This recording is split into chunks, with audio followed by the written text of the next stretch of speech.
Chapter 710, The Mysterious Feng. Ever since Feng's brain activity had improved, his senses had become extraordinarily sharp. The white-robed man before him hid his strength very well. Currently, he felt like the quiet ocean that would accommodate everything. He felt comfortable to be around. In front of this man, Feng could not find it in himself to generate any hostility at all. However, it was precisely because of this that Feng was afraid of him. He had honed his senses through countless life and death battles in God's domain. Particularly, after his brain activity had improved, it had become a lot harder for others to put his mind at ease. However, the white-robed man's every action easily slipped through his warning senses. If the man before him suddenly decided to strike, the consequences would be dire. Young man, you are really impressive. You have actually become one of Zero Wing's upper echelons at such a young age. Sure enough, Zero Wing has hidden itself quite deeply, the white-robed man said in a very friendly tone as he smiled at Feng. Ah, right. I haven't introduced myself. I'm Yuan Tianxin, an elder of the secret pavilion. Feng, haven't you been playing God's domain for some time? Uncle Yuan is an expert of the virtual gaming world's older generation. Although he might not be a match for you in real life, in virtual reality games, he might be even more powerful than you. This is a good chance to ask him for some guidance, Zhao Ruoshi said, her lips unconsciously curling into a smile when she saw Feng's surprised expression. Before this, Feng had maintained a calm composure. He had always been the one to hold the initiative. Now that she watched something fluster Feng, she could not help but feel a little proud of herself. Feng was speechless when he saw Zhao Ruoshi's joyous look. Yuan Tianxin was a hidden expert in the truest sense of the word. Both in fighting and gaming, the middle-aged man was far above him. It was a fact that he had played God's domain for more than a decade now. However, one's superiority was not determined by the amount of time one played God's domain. Otherwise, there would not have been so many players stuck at Tier 2, unable to advance to Tier 3, even after 10 years. One also had to take into account aspects such as opportunity, talent, and luck. For example, most people would live out their lives in obscurity, some would spend only a few years to reach astounding heights that others would never touch throughout their entire lives. God's domain was similar in this manner. Feng was not so arrogant as to think that he was invincible in God's domain. He had only utilized his memories to obtain certain opportunities. Little girl, you speak too highly of me. Young man, I was only interested in meeting you after hearing Ruoshi say that she brings someone promising, one of Zero Wing's upper echelons. To suggest asking me for guidance, I'm not that amazing of a person. You can just call me Uncle Yuan, Yuan Tianxin said, chuckling as he shook his head. Let's have a seat before we continue our chat. Although Yuan Tianxin had spoken casually, Feng did not dare to be careless around the man's secret pavilion. Was not just any guild. It was an existence that everyone in the virtual gaming world knew.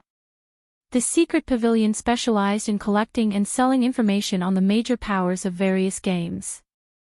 The secret pavilion ability to compile the God's domain experts list showed how skilled it was in gathering information. Uncle Yuan, you've constantly talked about Feng's status in Zero Wing. Is Zero Wing an amazing guild?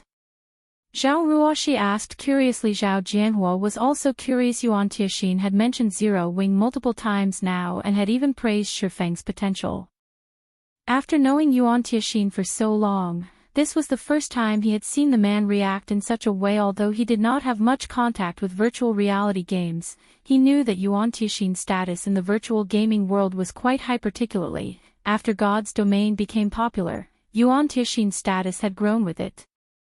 Many major international corporations had tried to contact Yuan Tianxin, some going as far as fawning over him.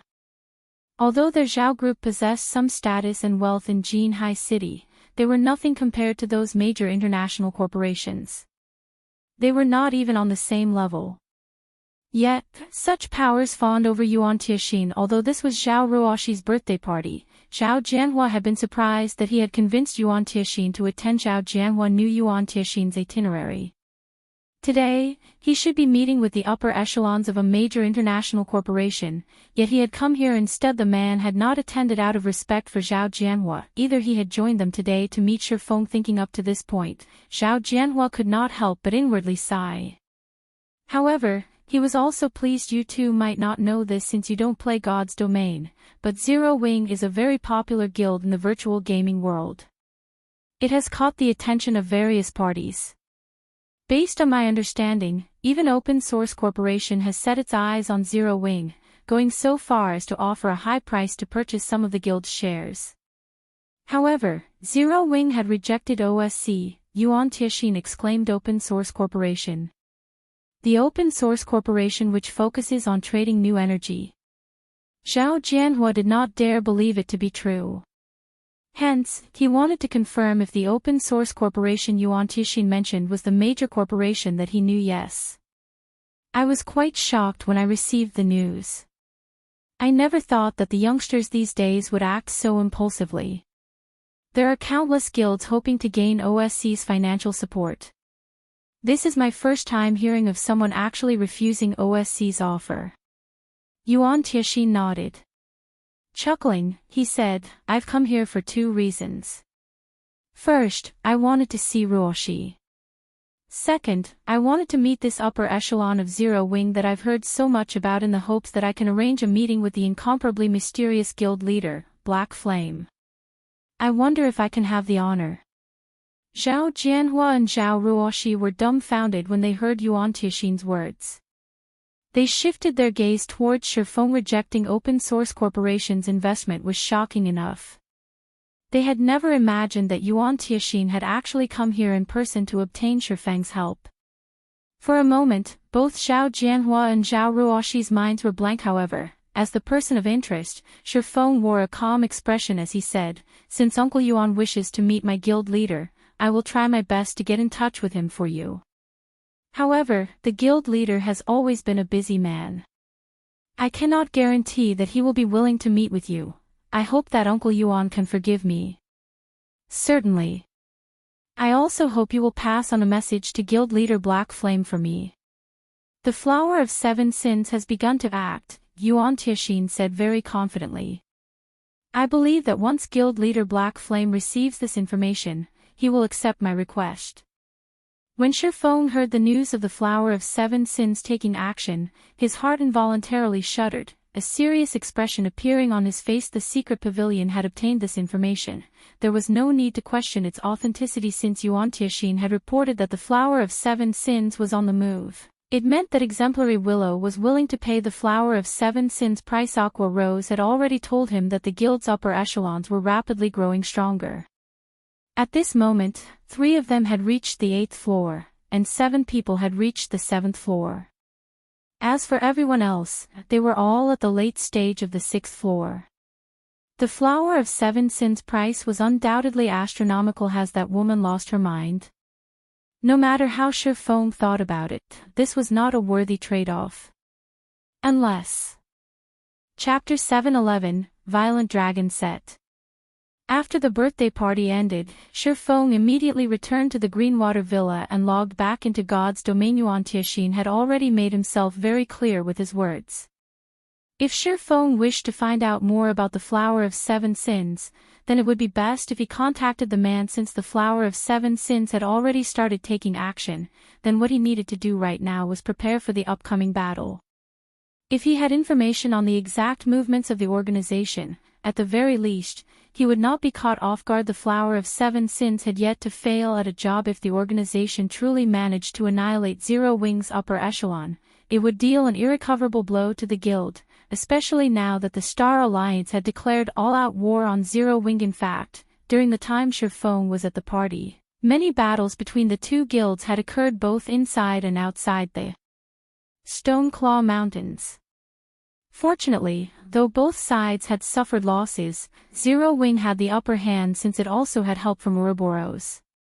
Even so, the situation was not looking too good, as the Star Alliance also had many red names and workshops on its side. This situation prevented the members of Zero Wing from focusing on grinding at the Stoneclaw Mountains on the sidelines. Other guilds were quietly eyeing Zero Wing as well. If this situation dragged on, it would be extremely detrimental towards the level and equipment of Zero Wing's members. On top of that, if Zero Wing's upper echelon were to suffer complete annihilation, the blow to the guild would be fatal. Then, the various guilds grinding at the Stoneclaw Mountains would definitely have designs on Stone Forest Town.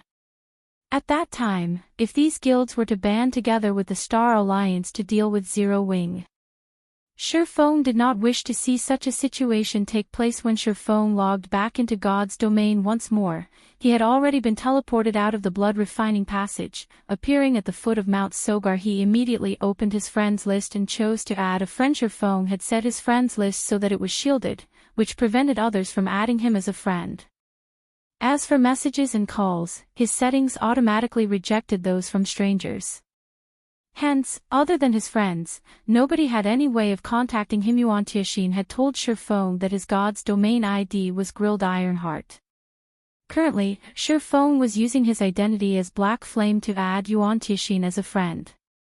As long as Yuan Tianxin agreed to the friend request, the middle-aged man would be able to contact Feng right away. Less than 5 minutes after Feng sent out the friend request, the system notified him that Grilled Ironheart had agreed to become his friend. It really has been difficult for the secret pavilion to get in touch with you, Guild Leader Black Flame. Since Guild Leader Black Flame has taken the initiative to contact me, then you must be very interested in the information regarding the Flower of Seven Sins, Yuan Tianxin said slowly. Guild Leader Black Flame, you should know that the secret pavilion thrives on trading information.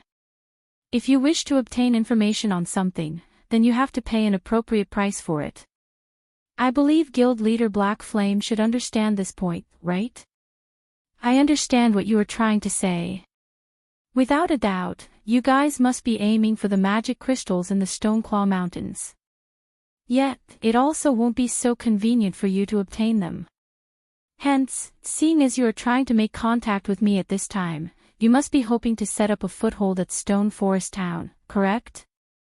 Initially, Feng had felt it strange that a major character like Yuan Tianxin would appear at Zhao Ruoxi's birthday party. However, when the middle-aged man had brought up his wish to make contact with Black Flame, Feng immediately understood his goal. The magic crystal was an essential resource required for a player to develop in God's domain. Although the various kingdoms and empires around the continent also had their own regional dungeons that could produce magic crystals, these regional dungeons remained undiscovered. Moreover, even if some countries had activated their regional dungeons, the drop rate of magic crystals there could not compare to the Stoneclaw Mountains. The Stoneclaw Mountains was an Asura mode regional dungeon. A regional dungeon of such high difficulty would naturally have much better drop rates than other regional dungeons. Although the secret pavilion was quite a lofty existence in God's domain, it had yet to reach the standard of an omnipotent god. The secret pavilion might not have much need for coins, weapons, and equipment, but it was a different story for magic crystals after all. If they wished to maintain their status as a lofty existence, strength was still necessary. For example, the current Yuan Tianxin, whom Feng was looking at through the video chat, carried a flame-shaped shield and wore spiked scale armor. This spiked scale armor set was the Violent Dragon set, a level 30 dark gold set equipment meant for shield warriors. To obtain the entire set, one had to complete a series of high-level quests that was utterly impossible without a very powerful 100-man team. The difficulty of the quests was only slightly lower than the difficulty of raiding a 100-man team dungeon. One could just imagine how powerful the secret pavilion was. It should be known that Feng had relied on special means to clear a 100-man Hell Mode team dungeon. Otherwise, raiding the Hell Mode Frost Prison would have been utterly impossible. Guild Leader Black Flame is certainly amazing. That's right. The secret pavilion is indeed very interested in the Stoneclaw Mountains. Hence, we hope to set up a guild residence at Stone Forest Town, Yuan Tianxin said laudatorily. Practically everyone within the secret pavilion was familiar with the name of Black Flame by now. As for why they were very familiar with it, it was not because Black Flame was the #1 expert of Starmoon Kingdom.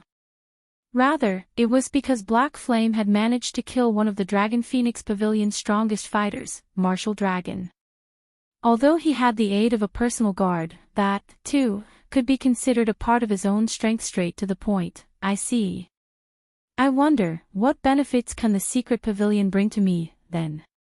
Feng asked, smiling bitterly. In truth, letting the secret pavilion establish a guild residence in Stone Forest Town would not affect Feng in any way. The secret pavilion's home ground was not in Starmoon Kingdom. It would not have any conflicts of interest with Zero Wing. After all, Zero Wing was not yet strong enough to prevent others from entering the Stoneclaw Mountains. Moreover, if the secret pavilion invested in Stone Forest Town, Zero Wing could also earn some repair fees from the guild. However, even though there were no demerits, that did not mean he should let the secret pavilion enter Stone Forest Town for free. Guild leader Black Flame can rest assured on this point. The secret pavilion can provide you with the general information regarding the Flower of Seven Sins hit list on Zero Wing and the assigned assassins. To know one's own strength and the enemy's is the sure way to victory.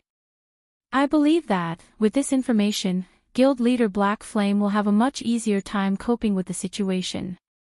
Although Yuan Tianxin had said these words very casually, Feng's heart was already beating madly at this moment. Feng had never imagined that the secret pavilion was such a frightening existence. The Flower of Seven Sins was a very mysterious organization in the virtual gaming world. Its movements were kept even more of a secret from others. Yet, the secret pavilion was actually able to obtain such information.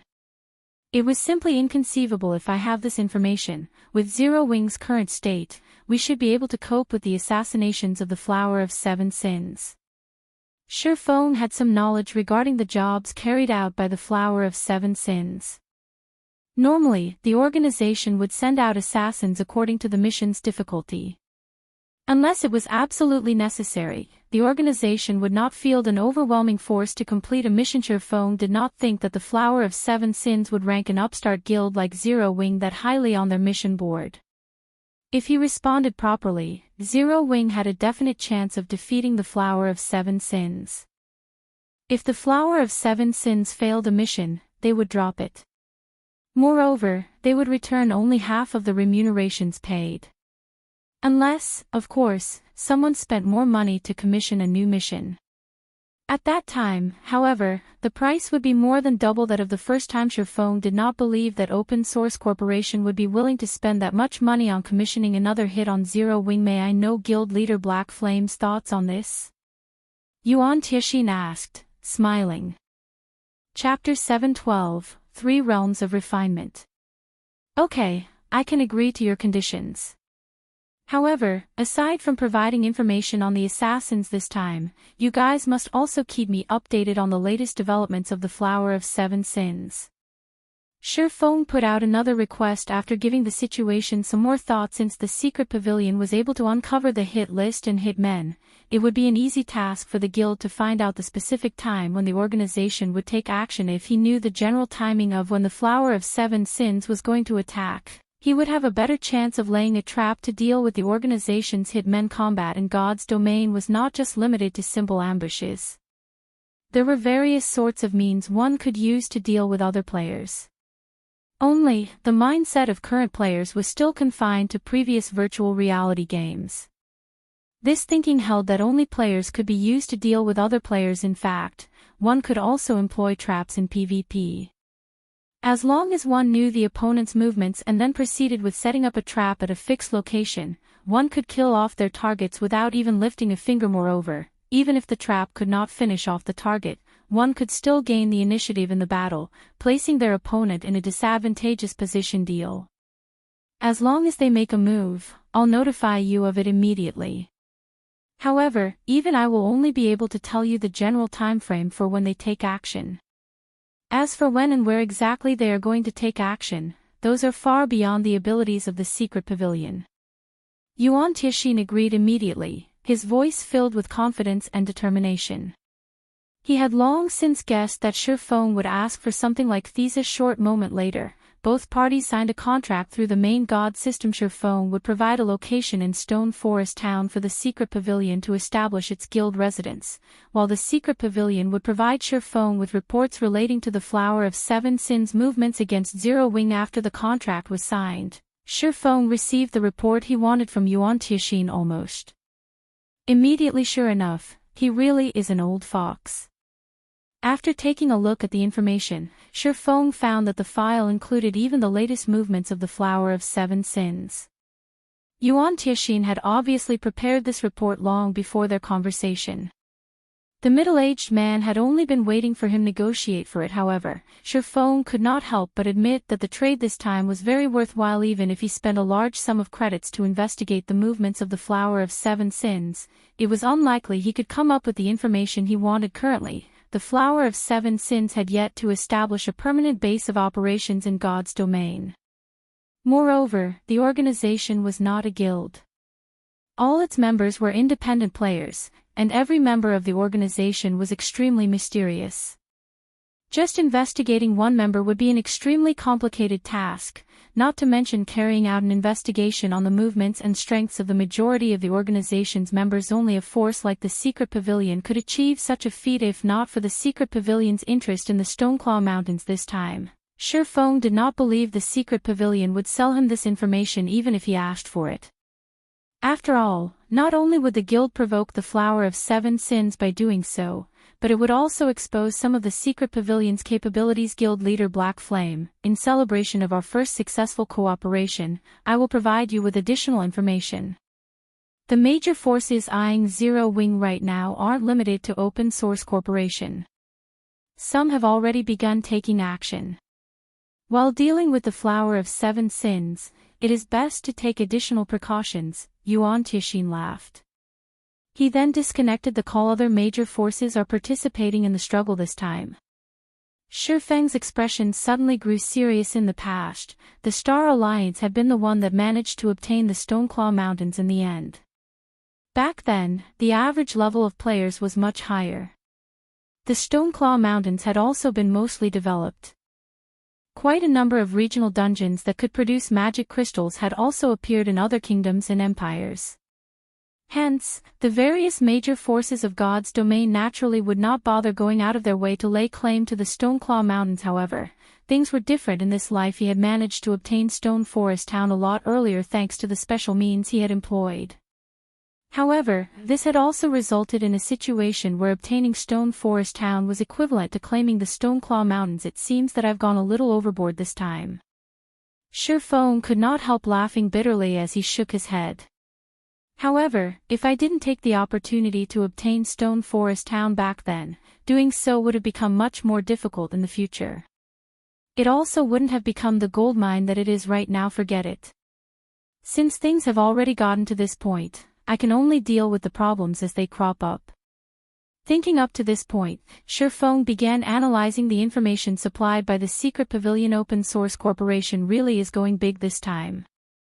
They're actually targeting the members of the main force as well.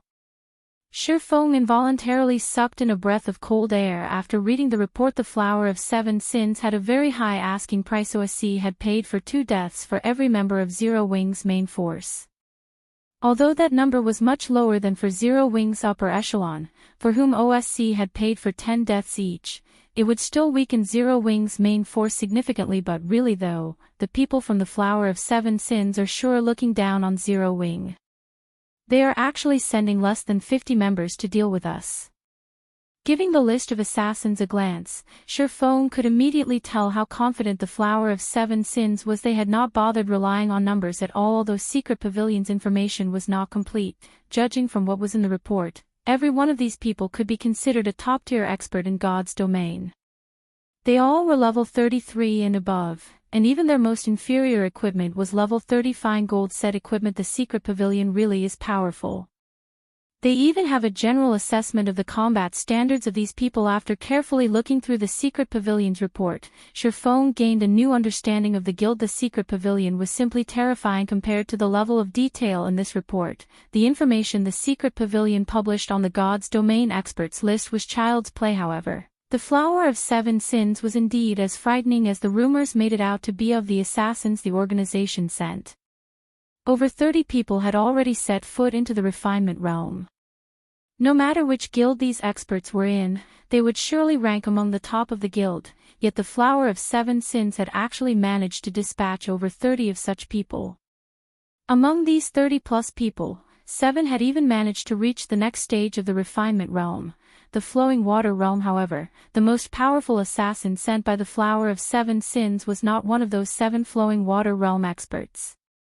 Instead, it was an expert who had reached an even further realm, the categorization of a player's combat power using combat standards such as the Refinement realm was a concept that had existed even before the launch of God's domain. Moreover, it had existed for a very long time already, so the theoretical setup behind the concept had long since been perfected. The system was not unique to God's domain. Only, God's domain had made the concept of the Refinement realm known to the general public back then. Feng had learned of the combat realms dividing expert players only after coming in touch with God's domain. There were a total of 3 realms of refinement: the Refinement realm, the Flowing Water realm, and the Void realm. Of these 3 realms, the latter was higher than the former. Meanwhile, only those who managed to enter the Refinement realm were considered true top-tier experts of God's domain. Each one of these experts was capable of going up against an entire army of players by themselves. Meanwhile, above the realms of refinement would be the domain. However, the monsters that had managed to achieve a domain were as rare as a phoenix's feather. One such existence was Martial Dragon. If Feng had not relied on his attributes to suppress Martial Dragon back then, in addition to having the assistance of his personal guard Kite, defeating Martial Dragon would have been utterly impossible. Had the fight dragged on, Feng would have been the loser. Instead, currently, although Feng still had the advantage in equipment, this advantage was continuously shrinking. It seems that this Void Realm expert has been prepared to deal with me. Feng could not help but inwardly guess even if he could successfully deal with his opponent, the other members of the guild. Chapter 713, Silver. Firewing Empire, Firewing Imperial Capital. Tianxin, were your negotiations successful? A white-browed youth wearing a pair of frosty robes asked, shifting his gaze towards Yuan Tianxin, who had just entered the room. Yuan Tianxin was one of the elders of the secret pavilion, his position within the guild very high. Moreover, he was already 50 years old this year. Yet, despite the white-browed youth directly calling Yuan Tianxin by his personal name, the latter did not show any signs of dissatisfaction. On the contrary, Yuan Tianxin carefully handed over the contract he signed with Feng to the youth in a very respectful manner and said seriously, just like guild leader has surmised, Black Flame was very incisive in making a decision. We can now begin constructing our guild residence at Stone Forest Town immediately. If Feng were here right now, he would definitely be shocked. After all, the secret pavilion's guild leader was actually a young man. Thanks for your hard work. Have Wen Yao bring the kids there, then. This time, we can let those kids get a chance to widen their horizons a little. Ever since God's domain's launch, the virtual gaming world has not been as nice a place to mingle around in as it had been. The white-browed youth took a glance at the contract and accepted it with satisfaction. He then turned to look at Yuan Tianxin, smiling as he asked, Tianxin, just ask whatever is on your mind. Guild leader, the Flower of 7 Sins has already targeted Zero Wing. If we include those other people as well, there is simply no chance for Zero Wing to protect Stone Forest Town. Aren't we just making an unnecessary move with this? Yuan Tianxin could not help but ask. This can't really be considered an unnecessary move. I am simply hoping to have Zero Wing test out the Flower of 7 Sins. If we can get the others to expose themselves as well, we will have profited in this exchange, the white-browed youth replied, laughing. He then took out a document and placed it before Yuan Tianxin, saying, you'll know once you take a look at this. Yuan Tianxin was inwardly very confused at the youth's words. He promptly began flipping through the document. How could this be? Yuan Tianxin was shocked. That silver has appeared. Is there some sort of mistake here? Zero Wing is merely an upstart guild. Although that Black Flame indeed possesses some ability, it is not to the degree where it is necessary for Silver to take action, right? Whether Silver will be taking action personally or not, I am not sure. However, it is certain that he will be going with the group that's going to attack Zero Wing. If he is willing to take action, this will be the perfect opportunity for us to gather some information on him, the white-browed youth said, shaking his head. Silver was part of the upper echelon of the Flower of Seven Sins. Even for the secret pavilion, obtaining information on silver was extraordinarily difficult. Meanwhile, a perfect opportunity to do so had just appeared before them, and he did not wish to let the others from the Flower of Seven Sins ruin this opportunity. If the other members of the Flower of Seven Sins defeated Zero Wing swiftly, then a superior like Silver would naturally not take action because Zero Wing simply did not possess this qualification. However, if Zero Wing could force the Flower of Seven Sins into a bitter battle, the possibility of Silver taking action would be much higher. Guild leader, can I go as well? Yuan Tianxin, who was usually calm and collected, currently had a hint of excitement in his eyes. Silver was an existence akin to a legend in the virtual gaming world. Every time he took action, he would cause an earth-shattering sensation. However, the people who knew of him were extremely few, as the various major powers would take the initiative to keep this information hidden, giving ordinary powers no chance to learn about Silver at all. Go if you want to, but don't arouse any suspicions. It will be best if you go in disguise, the white-browed youth replied. He then took out a dark gray ring with purple elvish words engraved on it, the ring itself giving off the glow effect unique to dark gold items. I understand. Yuan Tianxin's heart began beating madly when he heard the youth's words. He then picked up the ring and hurriedly left the guild leader's office. The top of the world, the Dragon's Maw. The Dragon's Maw was a map filled with steep and winding paths, and these paths extended down towards a bottomless crater. The crater looked just like a massive mouth that was trying to devour everything at this moment. Feng was standing at the entrance of a small path, looking down at the sight before him. No wonder this place is called the Dragon's Maw. It's simply impossible to see the bottom of this crater from out here. Everywhere around this place is sending my alarm bells ringing. This really isn't a place for ordinary people. As Feng took a look at his surroundings, he could feel a premonition of death coming from all around the Dragon's Maw. Yet, strangely enough, he could not see any signs of danger here. There was not a single monster present within his field of vision. Nevertheless, his intuition was warning him that he might lose his life at any given moment, should he set foot on the path before him this time. However, Feng had no choice but to ignore his intuition and step forward. The assassins from the Flower of Seven Sins possessed overwhelming strength with a force of over 30 refinement experts, 7 flowing water experts, and 1 void expert, who were all geared in level 30 top-tier equipment, not to mention killing Zero Wing's main force. The group could even attempt to kill a super guild's main force in Zero Wing. Aside from Feng himself being a flowing water expert, there was nobody else within the realms of refinement.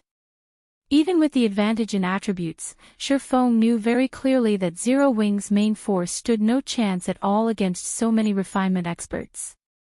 The outcome would be the same even if they had the power of darkness. After all, if even the members of Zero Wing's main force possessed Berserk skills, how could it be possible for these refinement experts not to have obtained one for themselves?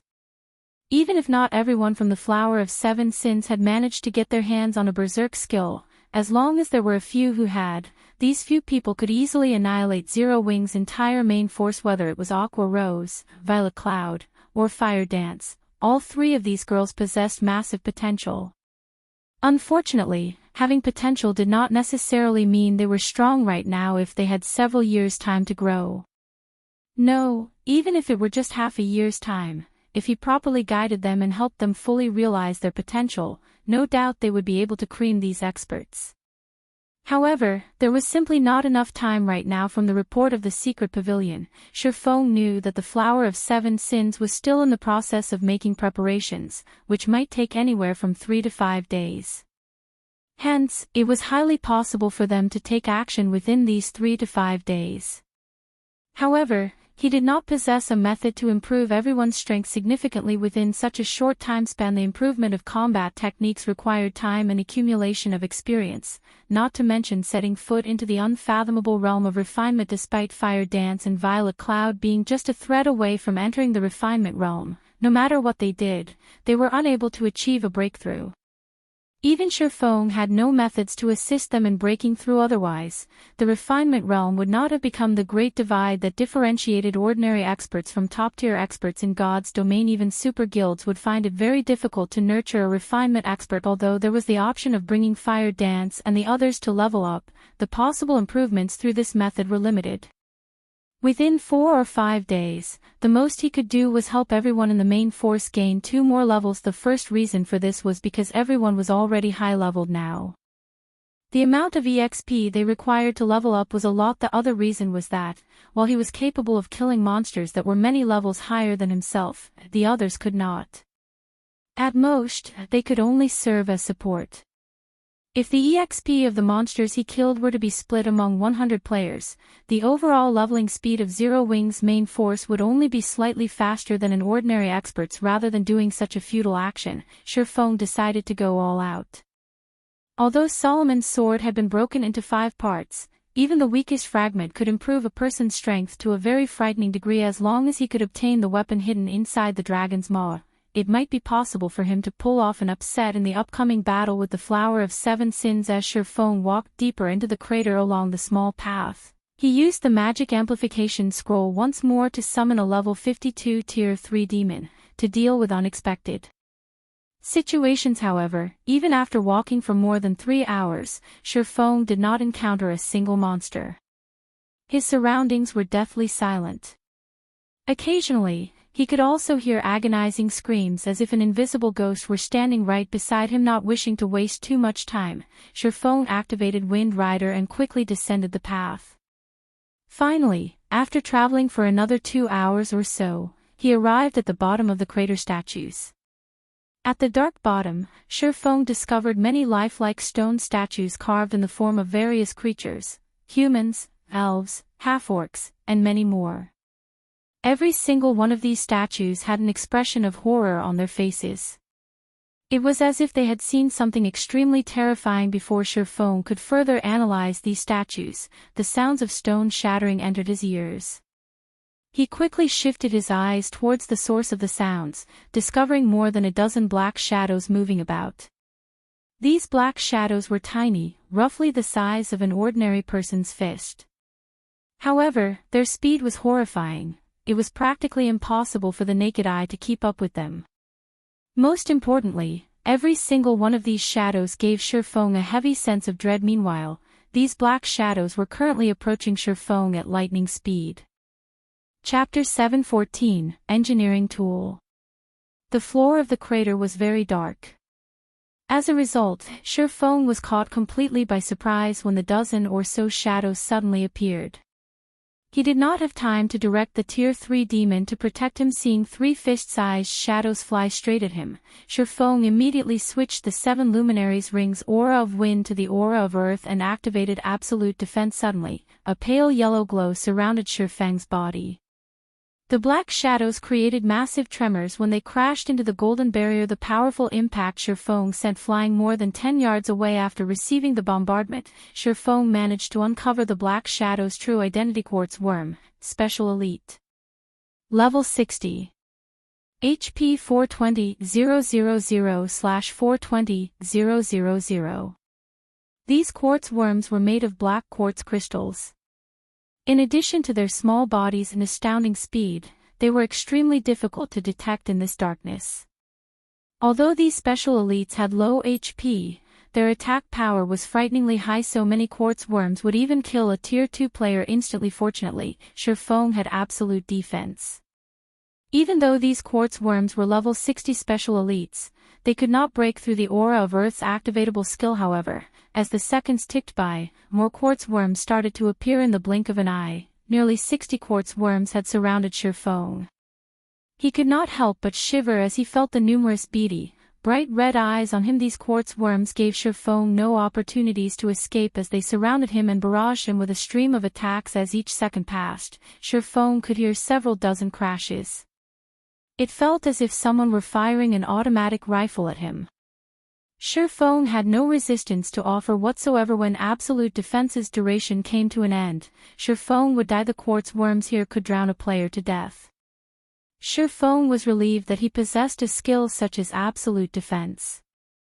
Otherwise, even if he came here after reaching level 50 and obtaining his Tier 2 class, death would be the only outcome awaiting him. With only 2 seconds remaining before absolute defense vanished, the Tier 3 demon standing a distance away began to chant an incantation, casting the Tier 3 spell, Oblivion Storm, over the area where Feng stood. Oblivion Storm was a Tier 3, large-scale destruction spell that had an effective area of 50 yards.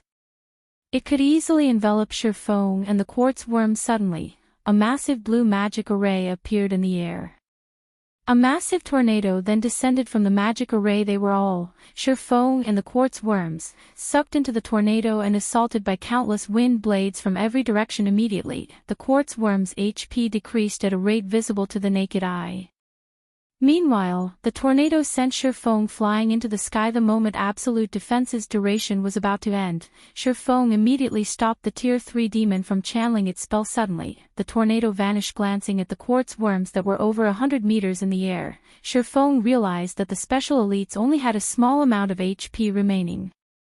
The lower HP ones had around 10,000 to 20,000, while the higher HP worms had around 30,000 to 50,000.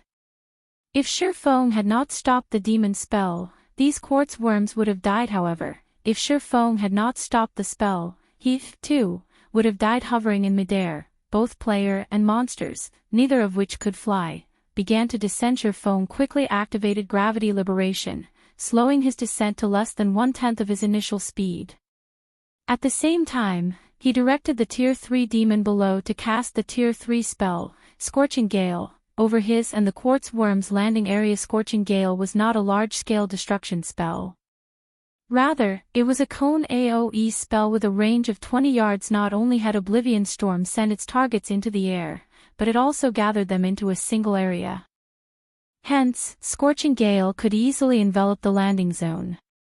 However, due to the difference in their speed of descent, the quartz worms had landed while Feng still floated down. Suddenly, the Tier 3 demon fired countless flame blades from its hands, the burning attack devouring the quartz worms. 104, 189-110, for 67. Damages over -100,000 appeared above the quartz worms. The low HP special elites could not endure the flaming assault. Only after Scorching Gale finished did Feng land. Loot and quartz worm corpses littered the ground. Meanwhile, Feng's experience bar rose rapidly. The quartz worms were level 60 special elites.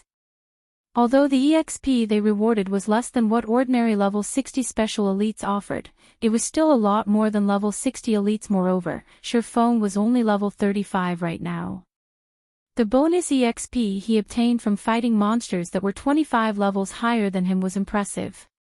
However, the bonus EXP one could obtain through killing monsters of a higher level was not without limit, capping at 20 levels. Hence, players' EXP would, at most, increase by 20 times. Even so, an increase of 20 times would still provide Feng with an exaggerated amount of EXP. After this brief battle, Feng had gone from 9% of level 35 to 98% of level 35. He was only 2% away from reaching level 36. At this level, he could rank at the top of Star Moon Kingdom's ranking list. Currently, the number 1 player on Star Moon Kingdom's ranking list only approached level 35. They still needed to grind for half a day before crossing the threshold to level 35. This method of leveling isn't bad at all. Feng could not help his grin as he looked at the EXP he had obtained. Unfortunately, special elites were not easily discovered. Even in the Stoneclaw Mountains, an Asura mode regional dungeon, so many special elites would not appear at a single time. In a group of 100 elite monsters or so, roughly 8 or 9 special elites might tag along. Hence, it was nearly impossible to find large groups of special elites such as the quartz worms to grind on. Moreover, the Tier 3 demon's Tier 3 spell, Oblivion Storm, had a relatively long cooldown of 70 minutes. Unfortunately, the demon did not have any other combination attack that could kill a group of level 60 special elites instantly. Most importantly, it would be very difficult for Feng to locate so many quartz worms again. After Feng had wiped out the wave of quartz worms, silence returned to the area. The only quartz worms in the area were the corpses on the ground. Although the quartz worms had not provided much EXP, the loot they dropped was relatively good. Moreover, Feng had the luck increasing Icarus's heart. The 60-plus quartz worms had dropped quite a bit of level 50 or above bronze and mysterious iron equipment. The special elites had even dropped an engineering design glare bomb. Feng was delighted one could produce many interesting items with engineering. However, very few engineering items could be used in combat. Take the frost grenade for example. Not only could it cause damage, but it also possessed a control effect. Sadly, only master engineers could produce such items. Moreover, the designs were extremely difficult to obtain. Yet, if one tried to purchase these items, their prices were extraordinarily high. Ordinary players could not afford to use them. The glare bomb was not as advanced as the frost grenade. It could not inflict any damage. However, it was very easy to produce. The materials required were not particularly rare. Hence, it was one of the most common tools in field battles. The glare bomb could temporarily blind all creatures within its range, though its effect on players was reduced after Feng finished arranging the loot and was about to leave the area. For some reason, the external layer of stone on the statues began to fade, revealing these statues' original appearance. Every one of these restored individuals radiated a frightening aura.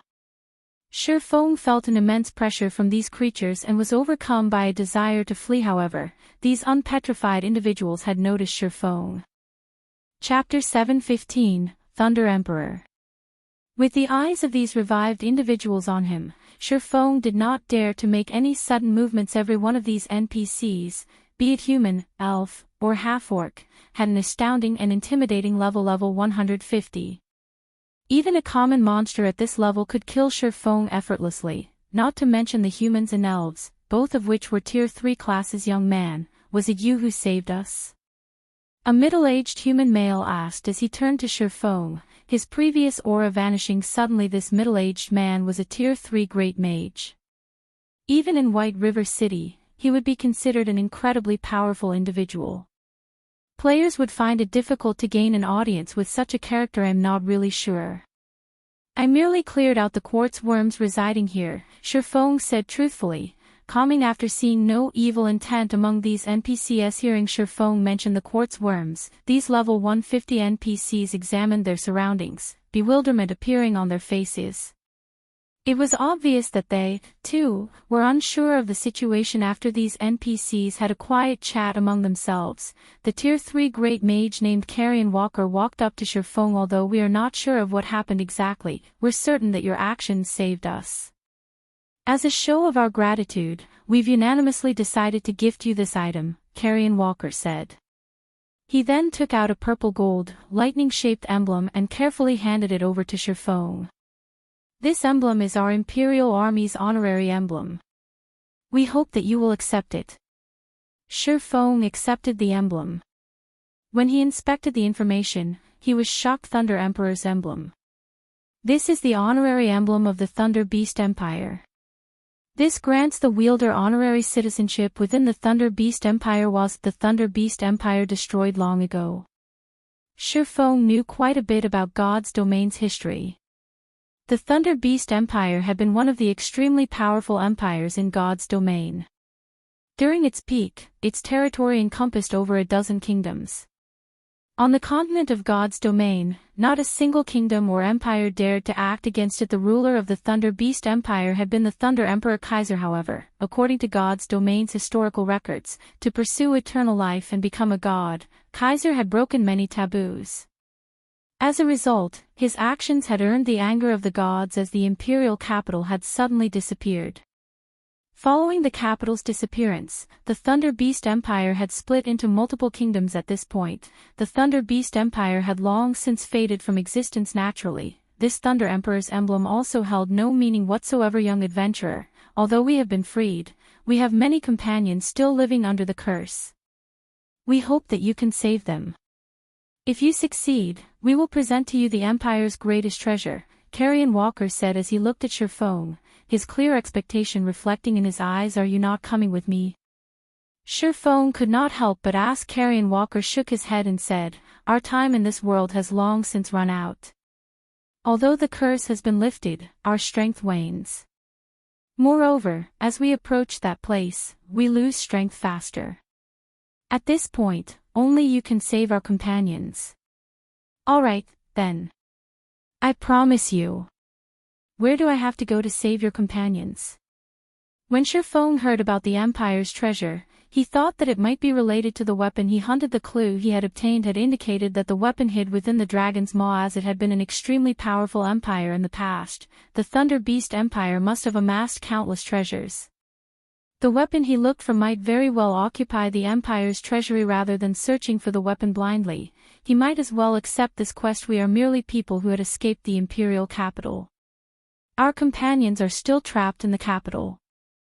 This is a map of the Imperial capital. Hopefully, it will be of some help to you, Carrion Walker said. He then took out a map of the Imperial capital and passed it to Feng's system. Epic quest, Empire's past, accepted quest content, save the people inside the Imperial capital within 10 days. If the quest is not completed within the allotted time, you will be inflicted with the petrification curse. Rewards unknown. An epic quest with a time limit of 10 days. Feng was immediately stunned upon hearing the system notification. He had never imagined that the quest would be so difficult. However, after giving it some thought, he found it reasonable. The weapon he sought was no trivial item. How could the game offer it up so easily? After Feng accepted the map, he summoned another Tier 3 demon.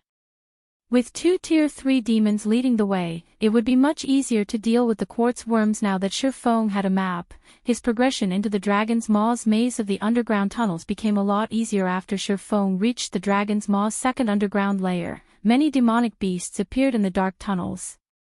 With a single glance, Feng counted over 500.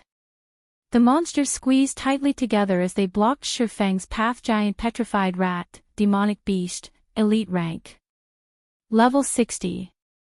HP 300,000/300,000.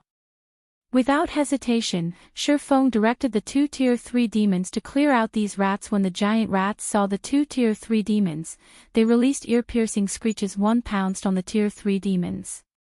They showed no fear of the 2 Tier 3 demons. Normally, even monsters would fear a powerful enemy, yet these giant rats were unafraid. Feng used one Tier 3 demon to attract these giant petrified rats' attention, while the other demon cast a Tier 3 spell. The petrified rats had very high attack power. Even against a Tier 3 demon, their bites dealt over -1000 damage.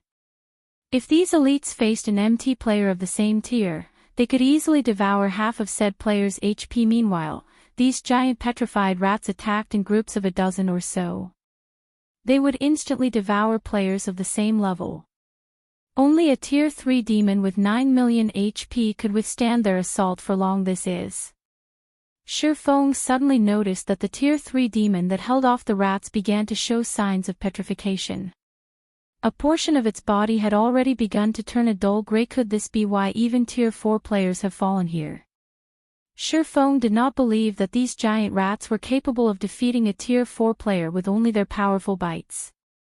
However, it was a different story if they could petrify their targets. Looking at the Tier 3 demon statistics, although it had lost less than 1% of its HP, an additional petrification value had appeared. Currently, the demon displayed a petrification value of 0.84%, and with each bite from the giant rats, that value increased slightly. Needless to say, once this petrification value reached 100%, even if the Tier 3 demon still had 100% of its HP remaining, it would turn into stone. So this is how they work. Feng could not help but breathe a sigh of relief. Fortunately, he had only used his summoned demons to attack. If he had faced these monsters himself, the consequences would have been dire. The Tier 3 demons he summoned could last 5 hours. With the increment rate of the petrification value, although they would not last a full 5 hours against these monsters, they should have no problems fighting for 3 or 4 hours. Fortunately, he could summon a new demon once every 3 hours. In other words, he could rely on his summoned demons to fight for him, having no need to worry about being petrified or any hindrance to his progress. Chapter 716, Ruins of the Imperial Capital. Under Feng's control, the two level 52 tier 3 demons quickly swept through all of the giant petrified rats in the stone hall following the clear sound of a system notification. A golden glow encompassed Feng. He had finally reached level 36. Without hesitation, Feng placed the 10 free attribute points he had just obtained into agility, partially making up for the loss of 25 agility he had previously suffered. The giant petrified rats were level 60 elites, and they dropped valuable loot. Aside from some materials, they dropped plenty of level 50 and above common and bronze equipment.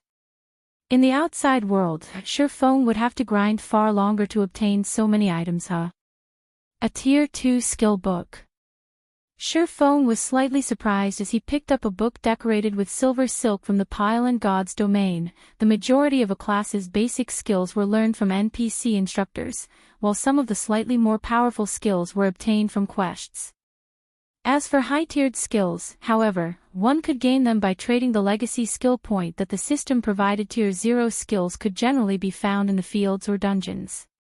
However, Tier 1 skills practically never dropped, increasing the difficulty of obtaining them exponentially. In truth, the majority of the Tier 1 skills that monsters dropped could be gained by trading in legacy skill points. If one obtained such a skill from monsters, they would not have to waste their legacy points to unlock said skill and could spend the points on learning other skills. Ordinary Tier 1 skills generally cost 2 legacy skill points to learn. Meanwhile, players only obtained 1 point for every 3 levels. Hence, a player would have to level up 6 times to learn an ordinary Tier 1 skill. If Tier 1 skills were already so expensive, there was no need to mention Tier 2 skills. Even the most common Tier 2 skill cost 4 legacy skill points. One had to level up 12 times to learn one. Hence, in God's domain, skill books were extremely valuable. Currently, the going rate for an ordinary Tier 1 skill book could even rival a piece of level 30 fine gold equipment. If it were a powerful Tier 1 skill such as a life-saving dash, AoE attack dash, control removal dash, or burst-type skill book, no one would sell it even for the price of a level 30 dark gold weapon, much less anything fine gold. Ranked weapons and equipment would be discarded as players increased in level. However, skills would not. Nobody would complain about too many skills. The drop rate of Tier 1 skill books in a large-scale Hell Mode team dungeon was roughly 2%. However, in large-scale Hell Mode team dungeons that were level 50 and above, the drop rate of Tier 2 skill books was less than 0.3%. Obtaining one was mostly due to luck. Hence, Feng was astonished when he realized that the giant petrified rats had dropped a Tier 2 skill book. Feng checked the skill book, discovering that it was the Tier 2 general melee skill, Dark Ghost, Tier 2 skill. Split yourself into 4 and attack simultaneously.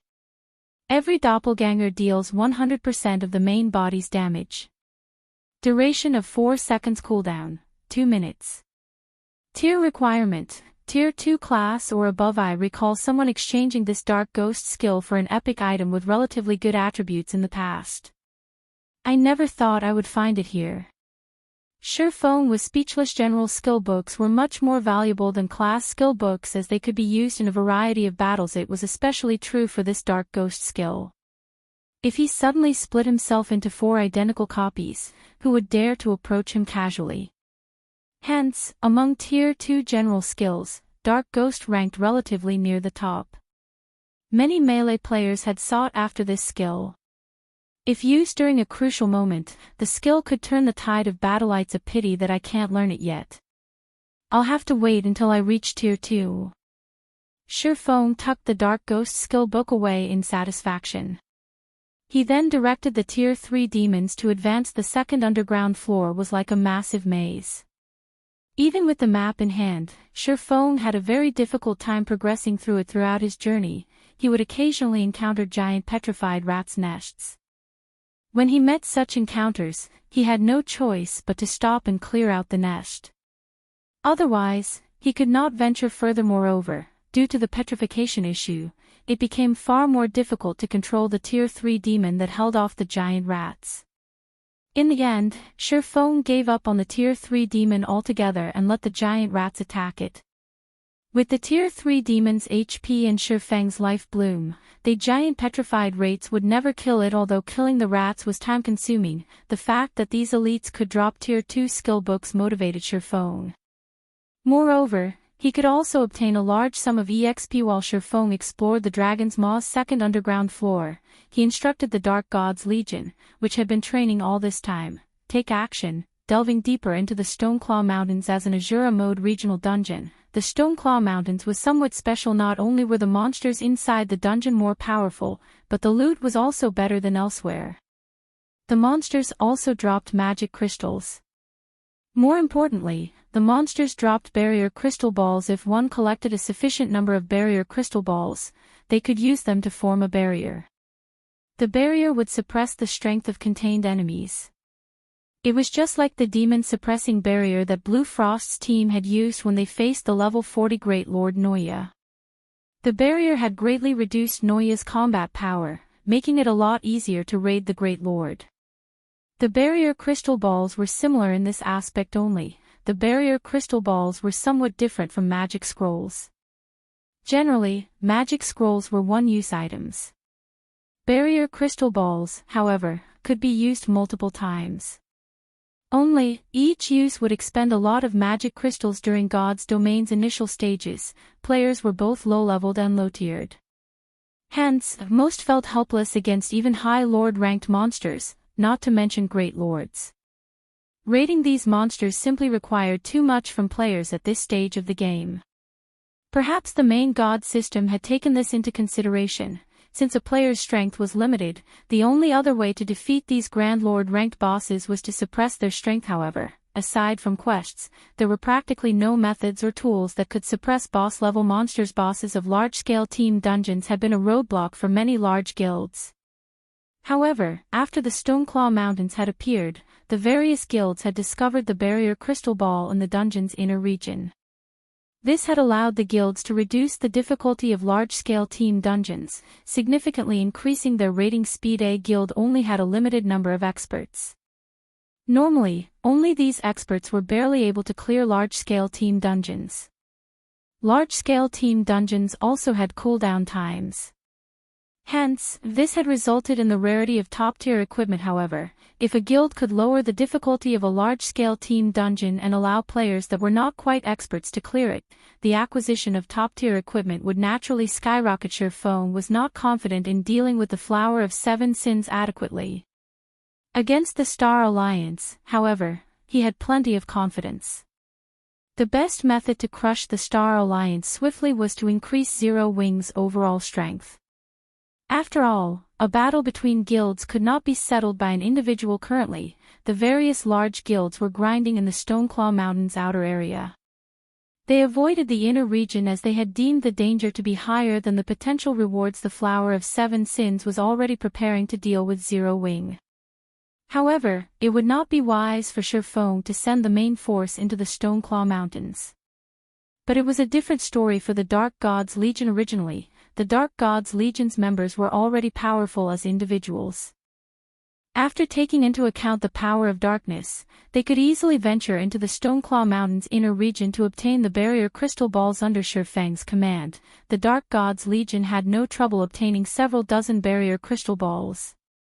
This was enough to outfit several 100-man teams to raid the hard mode Frost Prison. Time passed quickly. After a day of travel through the second floor, Feng finally arrived at the staircase leading to the floor below. Meanwhile, Feng was already level 37.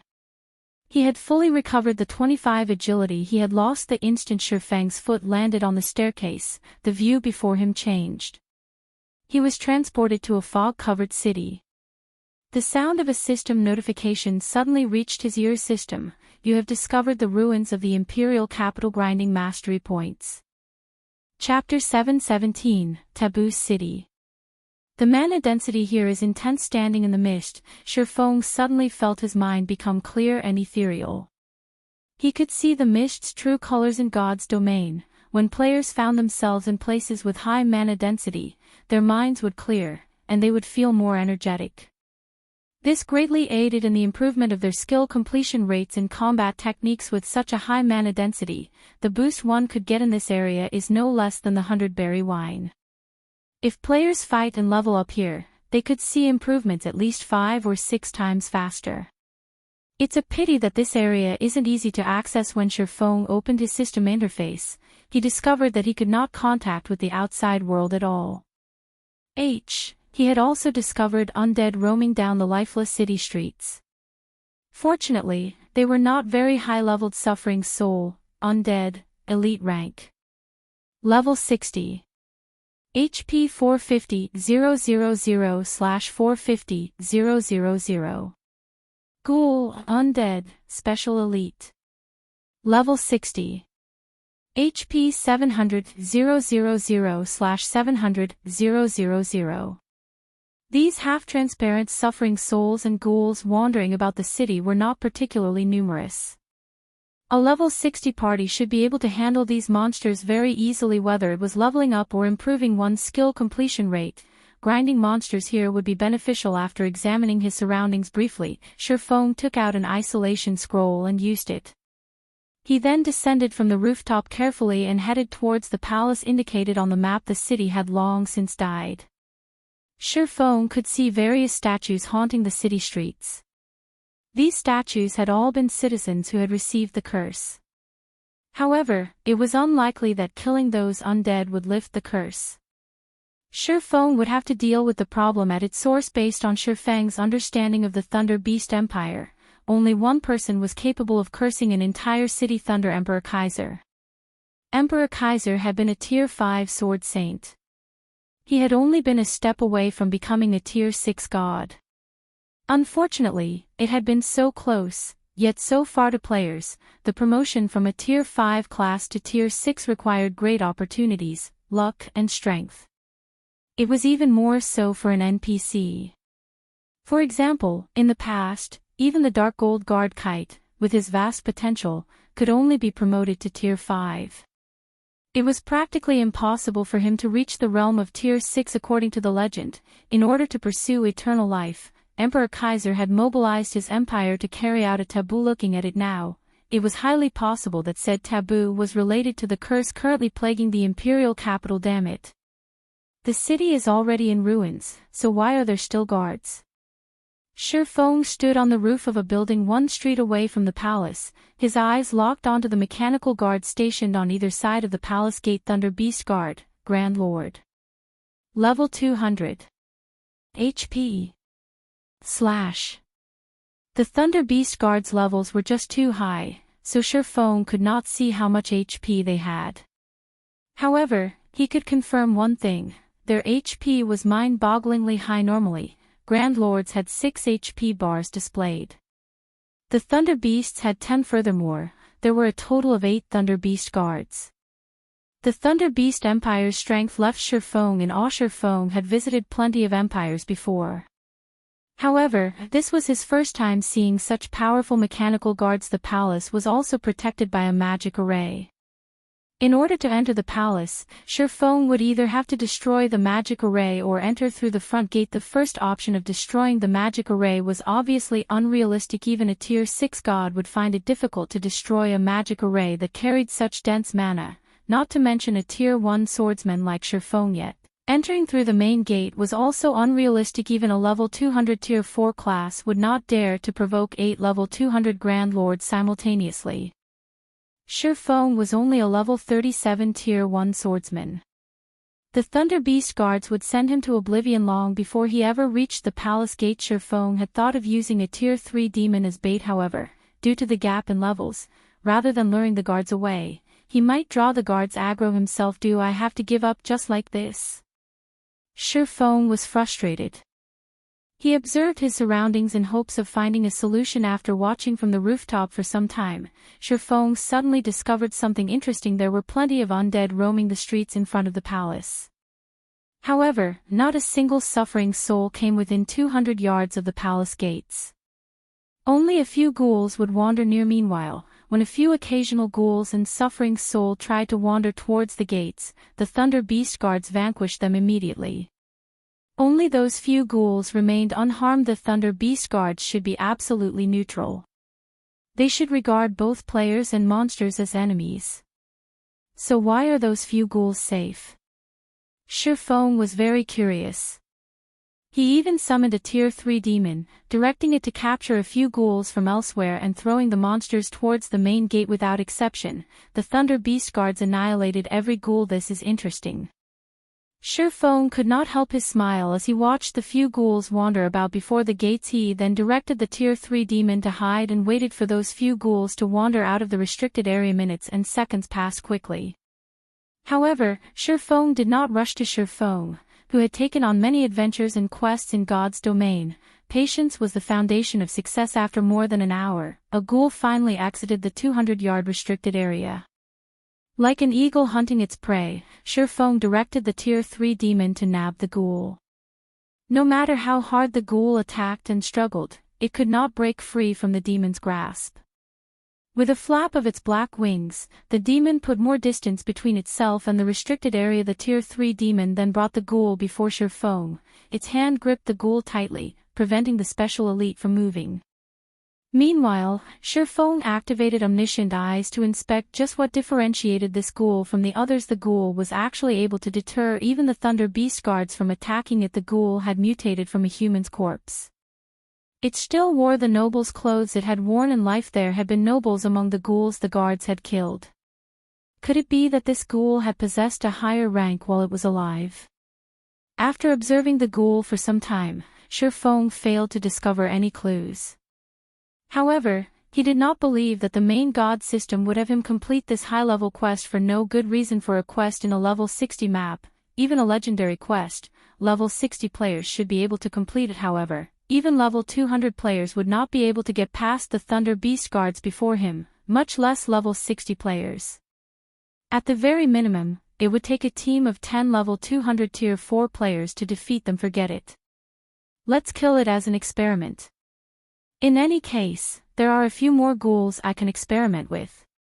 In the end, failing to discover any peculiarities, Feng had the Tier 3 demon finish off this ghoul. When the ghoul died, it transformed into a bundle of meat and green liquid. It also dropped a few silver coins and some other items. Its loot was no different from the ghoul Feng had killed before.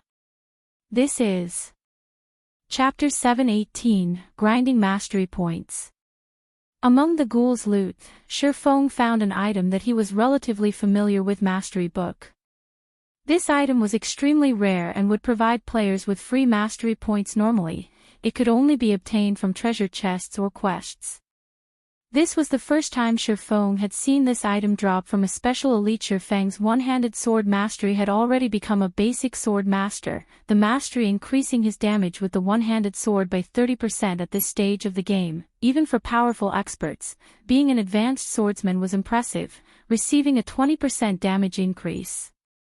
The majority of the expert players in God's domain were currently stuck as intermediate swordsmen. A bronze mastery book, Feng was somewhat disappointed after he checked the mastery book's information. If it were a mysterious iron mastery book, he might be able to become an intermediate sword master this instant. When used, a bronze mastery book could provide players with anywhere from 5 to 25 free mastery points, significantly fewer than a mysterious iron mastery book's 10 to 50 points. Basic sword master required 150 mastery points. Intermediate sword master required 200 mastery points. If he were lucky with a mysterious iron mastery book, after including his previously accumulated free mastery points, he might have achieved the promotion to the intermediate sword master right away. At intermediate sword master, the mastery would increase Feng's damage with the one-handed sword by 40%.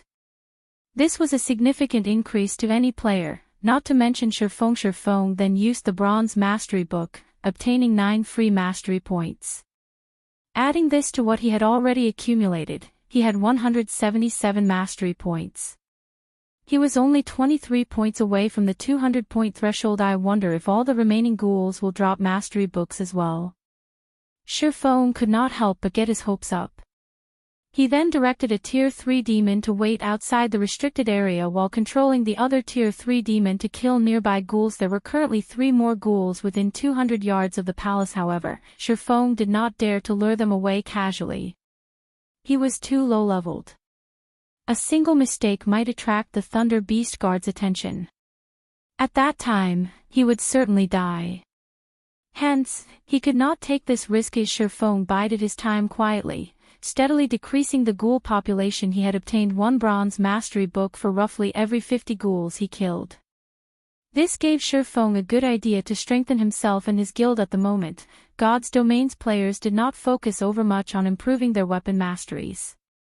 However, once players reached an adequately high level, they would discover the massive strength boost that mastery provided. As an intermediate sword master, Feng's damage with the one-handed sword would increase by 40%.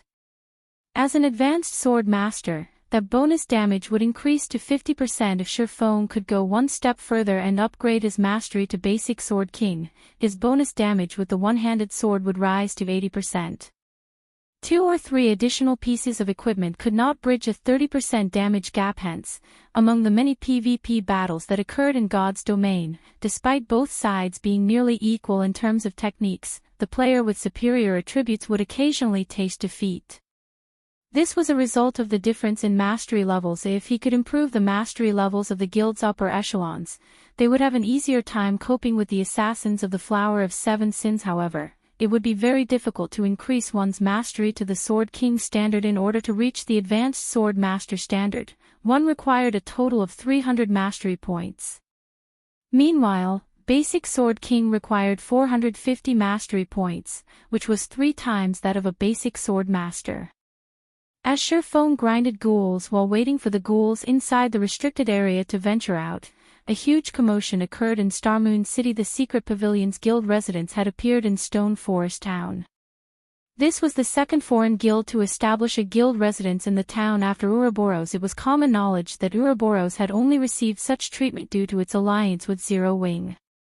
However, what about the Secret Pavilion? Were they allies, too? When the various large guilds considered the possible alliance between Zero Wing and the Secret Pavilion, they began to reconsider how they treated Zero Wing. The Secret Pavilion was a massive existence in the virtual gaming world. Although it did not participate in the struggles between guilds, no one dared to underestimate the pavilion. Even super guilds tread lightly when around the pavilion. Now that the Secret Pavilion occupied Stone Forest Town, the guilds, who initially aspired to obtain the town, would have to reconsider their options. Previously, since a first-rate guild like the Star Alliance had taken the lead, the various guilds in Starmoon Kingdom had gained some confidence in facing off with Zero Wing. However, there was a massive difference between the Star Alliance and the Secret Pavilion. Contesting over Stone Forest Town with the Secret Pavilion would be suicide. Inside the Star Alliance's guild residence. Purple, have you investigated the matter regarding the Secret Pavilion? Just what kind of relationship does Zero Wing have with the pavilion? Galaxy Past, who occupied the guild leader's throne, asked as he turned to Purple Eye. Originally, Galaxy Past had been in a merry mood as he had recently accepted a high-level rare quest. Just as he prepared to complete it, however, he had received this very distressing news. Hence, to get to the bottom of this situation, he had called for an emergency guild meeting. Aside from being one of the Star Alliance's top fighters, Purple Eye was also one of the guild's information managers.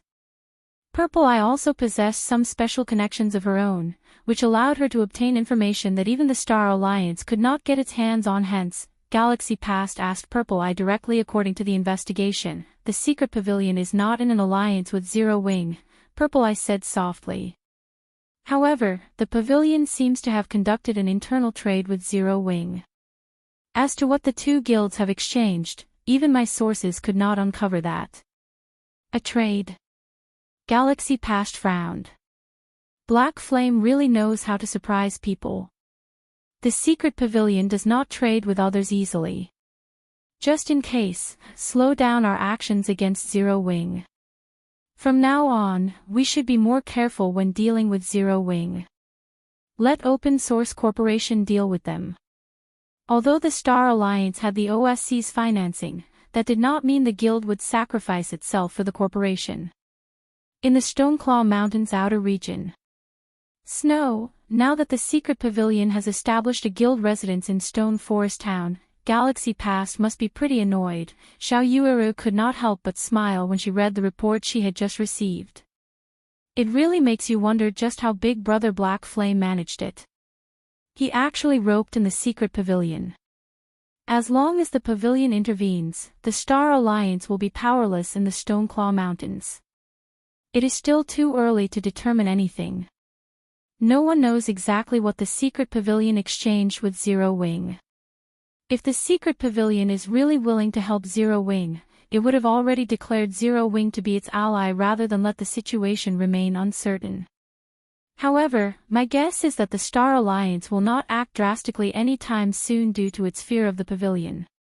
We can use this opportunity to snatch some of the high-resource areas the Alliance currently occupies.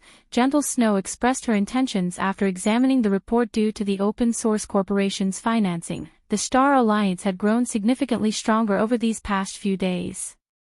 They had both gained new members and improved the quality of their members' equipment. It was especially true for the consumables the guild supplied to its members. Ouroboros stood no chance against the Star Alliance.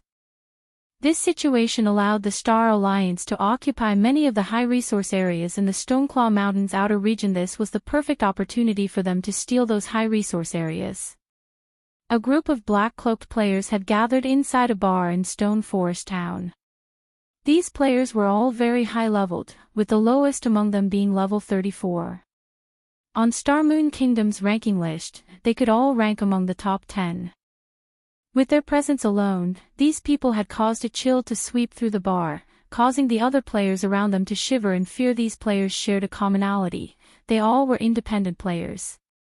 None of them belonged to any guild. Suddenly, a young man in silver robes entered the bar, instantly breaking the silence. The group of cloaked players stood at attention at this man's arrival, watching him seriously. None of them dared to show any disrespect. Everyone, get ready. Open Source Corporation is already getting antsy. Chapter 719, Mastery Skyrockets. Ruins of the Imperial Capital.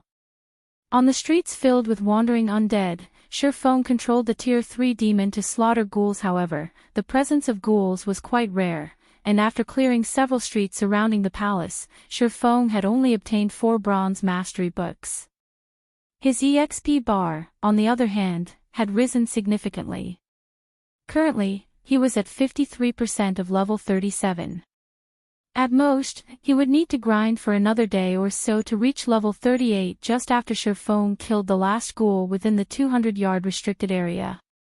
Golden light escaped from this ghoul's body and flew towards the sky. After the golden light dissipated, a golden beam shot into Feng's body. The sound of a system notification suddenly rang by Feng's ear. System: you have liberated a bound soul and have received the blessing of the dead. For each ghoul you kill, you will increase your Thunder Beast Empire reputation by 1 point. Killing ghouls increases my reputation with the Empire. Feng suddenly understood how he could enter the palace. One could not casually approach a kingdom's or empire's palace. One first needed a certain amount of reputation. Unfortunately, neither a kingdom's nor an empire's reputation was easy to obtain. Generally, one had to complete special quests or obtain the first clear of team dungeons to gain reputation for a kingdom or empire. These Thunder Beast guards were mechanical puppets. They would only carry out the commands they had been given. Hence, if Feng had sufficient reputation with the empire, he could walk into the palace unhindered. Meanwhile, if one wanted to enter a kingdom's palace, they needed to become a count first. As for an empire's palace, one had to become a Marquis. Becoming a Marquis required 5,000 reputation points. Normally, it would be exceedingly difficult to accumulate so much reputation. Now, however, Feng only needed to kill ghouls. With this, it would be much easier to rise to the rank of Marquis. No wonder this quest has a time limit of 10 days. It turns out that I need to kill 5,000 ghouls. Feng began to understand the quest's time limit. Ghouls were level 60 special elites. Moreover, there were also many suffering souls getting in the way. Feng would have no choice but to kill the elite monsters while hunting for ghouls. Even a level 60 ordinary expert would have to spend quite a long time killing a level 60 special elite ghoul. Each one could take anywhere from 7 to over a dozen minutes depending on the expert's strength. At that pace, even with 10 days, they would not be able to kill 5,000 ghouls to Feng, though, this was not a problem. One level 52 tier 3 demon took less time to kill a ghoul than a 20-man team. Fortunately, Feng could control 2 tier 3 demons simultaneously, following which, Feng began sweeping through the city for ghouls. Previously, as he had to wait for the ghouls in the restricted area to wander out, Feng's range of activity had been limited. Hence, his grinding efficiency had been very low.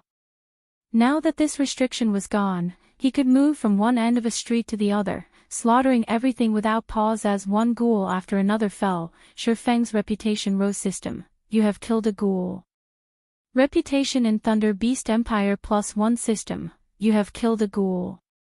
Reputation in Thunder Beast Empire +1. System: you have killed a ghoul. Reputation in Thunder Beast Empire +1. After 3 hours, Feng's reputation had increased to 207 points. He gained reputation far slower than he had expected. Although he killed the special elites very quickly, there were only so many ghouls that appeared on a single street. He had to waste a lot of time moving from one ghoul to another, which significantly reduced his efficiency. At this rate, I will only complete this part of the quest if I grind non-stop for 2 days. The remaining time should be enough to lift the curse on the city and complete the quest. Just as Feng was lost in thought, he heard a warning from the system. This warning was a notification telling him that someone was calling from the real world. Normally, the game would only warn players when communication with the outside world had been severed, and players were unable to accept real-world calls from inside God's domain. Did something happen? Feng didn't think too much about it as he immediately swiped his fingers, calling up the system interface and clicking the logout button. Previously, he had told Fire Dance and the others that he was working on a quest in a special area and that contact with the outside world was unavailable. Hence, they would not call him unless it was urgent. It was 3 a.m. in the real world. Normal people would not call at this time of night for Blackie and the others to contact him in the dead of night. The only possibility was that something had happened to Zero Wing. Darkness surrounded Feng as he stepped out of his virtual gaming cabin. The ringing from the quantum watch Feng wore on his wrist echoed throughout the silent bedroom. Taking a look at the watch's display, Feng discovered that it was Blackie. Blackie, what's so urgent? Has something happened in God's domain? Feng asked after answering the call. Brother Feng, the Stoneclaw Mountains, something has happened. Blackie said in a panic after the call connected. Of the 300 members in the Dark Gods Legion, nearly all of them have been wiped out. Only a dozen or so managed to return to Stone Forest Town. Impossible. Feng was dumbfounded. Could it be the Star Alliance? That shouldn't be possible. Although the Dark Gods Legion only had 300 members, their equipment was first class. Their combat techniques were also top-notch. Furthermore, the Dark Gods Legion had a berserk skill like the power of darkness. Even if the Star Alliance sent out its best fighters, they could never annihilate the Legion initially. I wondered the same thing. However, based on what the survivors told us, the people who attacked them did not seem like members of the Star Alliance.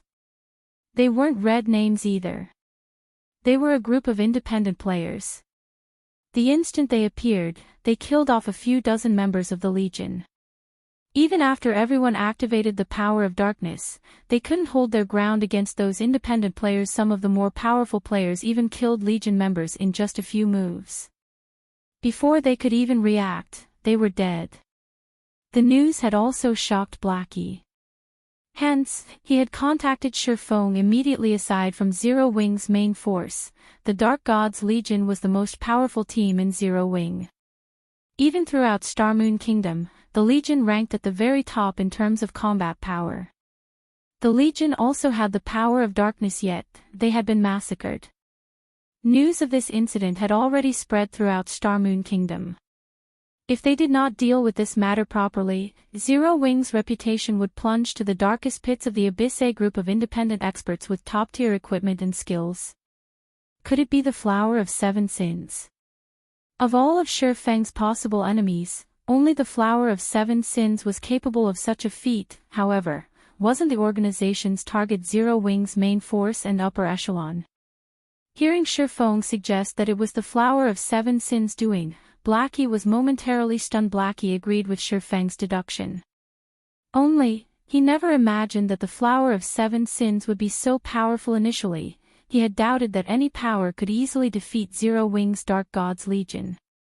Even if the Flower of Seven Sins took action, the organization would have to expend a lot of effort to take the Legion down.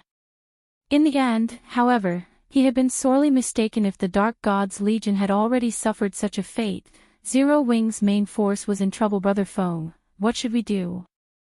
Blackie asked, panicking. Chapter 720, Marquis.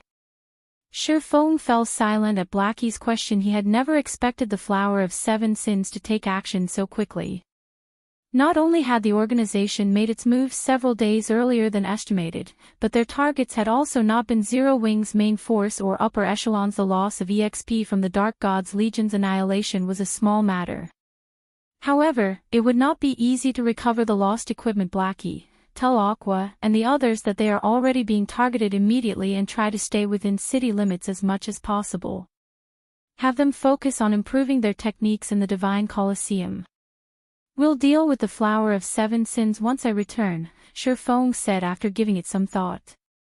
The best decision right now would be to have Aqua Rose and the others avoid the Executioner's Blade. With so many refinement experts, Aqua Rose and the others would have no chance of victory in their current state.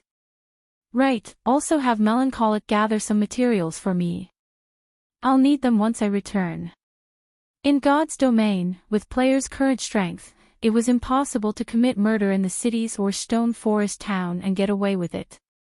Although the Flower of Seven Sins was powerful, they would throw away their lives and suffer in jail for a time if they killed another player within a city. The Flower of Seven Sins would most likely avoid such a raw deal. If they wanted to deal with the Flower of Seven Sins, their best option was to wait for his return and set up a trap for the organization's assassins. Only then would they have a chance of victory.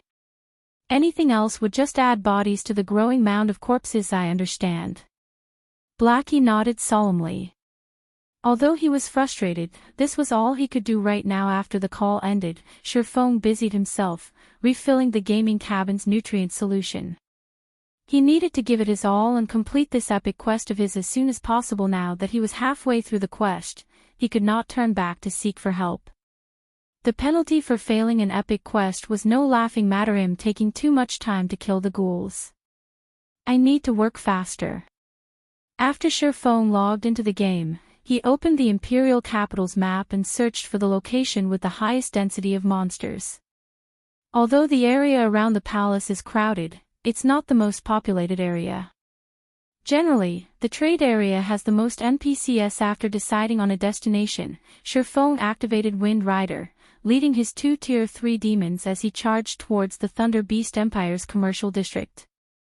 At the same time, something was happening in Starmoon Kingdom. The news about the near annihilation of Zero Wing's Dark God's Legion had already appeared on Starmoon Kingdom's forums, and many players chatted about this latest drama. Aren't there a ton of experts in Zero Wing's Dark God's Legion? How did they get wiped out? I heard they were done in by a group of independent players. I used to think that Zero Wing was very powerful. It seems that they only amount to this much. Indeed. Others keep saying how powerful Zero Wing is and how the guild has so many experts. In the end, a group of independent players slaughtered them. As expected, everything was just a bunch of rumors. As news about Zero Wing's defeat spread, the guild's reputation began to sink. As a result, many players who had intended to join Zero Wing began to hesitate. Meanwhile, in Stone Forest Town, many guilds had begun to move covertly when they heard this news. They were all preparing to deal with Zero Wing. Ha ha ha. Open Source Corporation is truly formidable. They managed to annihilate Zero Wing's Dark God's Legion so quickly. This should be a major blow to the guild. Galaxy Past could not help but laugh when he received the news. Purple, do you know who did it? The Flower of Seven Sins. Purple, I said with a serious expression as an expert who had been nurtured by a super guild. Purple, I knew quite a bit about the terror of the Flower of Seven Sins. Although she was quite happy that the Flower of Seven Sins targeted Zero Wing, she could not help her fear upon seeing the organization's frightening power. On the off chance that a major power hired the organization to target the Star Alliance, they would not laugh. It's no wonder they wiped out the Dark God's Legion. It seems that OSC really went all out this time. Galaxy Past similarly shivered when he heard the name of the Flower of Seven Sins, his joy vanishing. Since the Flower of Seven Sins has begun to strike, we won't have anything to worry about. Notify Red Feather and the others. Both inside and outside of the Stoneclaw Mountains, tell them to kill every Zero Wing member they meet. Previously, the Star Alliance had been afraid of an ambush by Zero Wing's top fighters. Hence, the guild had dispatched mostly elite members to the Stoneclaw Mountains, with only a few experts to tag along now that they had the support of the Flower of Seven Sins. However, things had changed. In terms of top combatants, the Flower of Seven Sins possessed an overwhelming advantage. Now, rather than fear Zero Wing's experts, their experts could strike.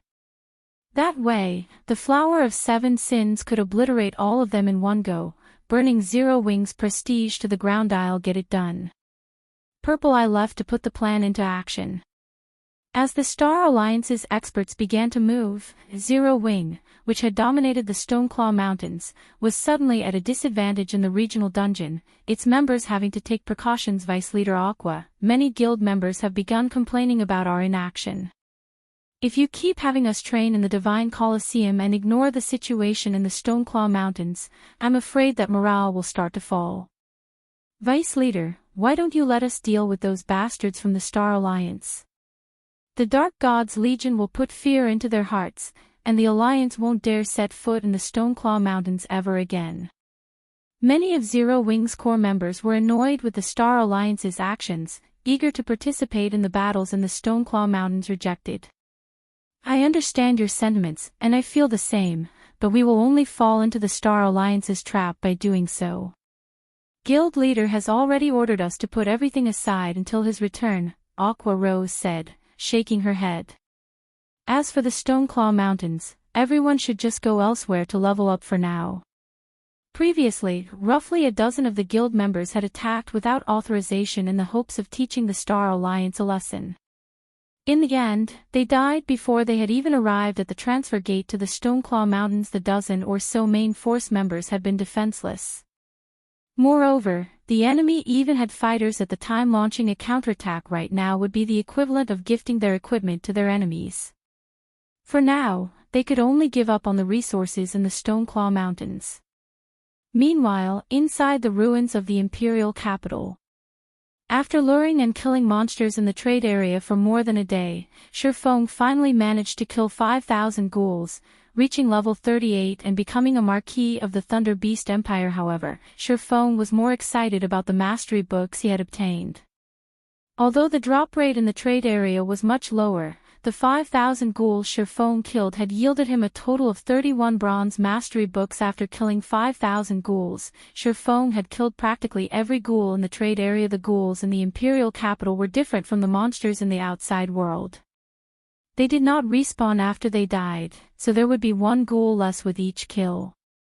Hence, no one else would ever grind here for mastery books again. With so many mastery books, I wonder just how many mastery points I'll obtain. Hopefully, my luck won't be too bad. Feng then took out a mastery book from his bag and clicked to use it. Chapter 721, Promotion to Sword King. After Feng clicked Use, the mastery book transformed into a silver light and vanished.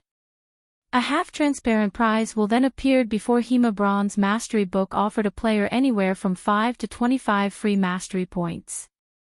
A player's luck attribute had no effect whatsoever on this type of prize wheel. The needle of the prize wheel would only stop spinning when the player shouted, "Stop." However, the prize wheel was not divided into equal sections.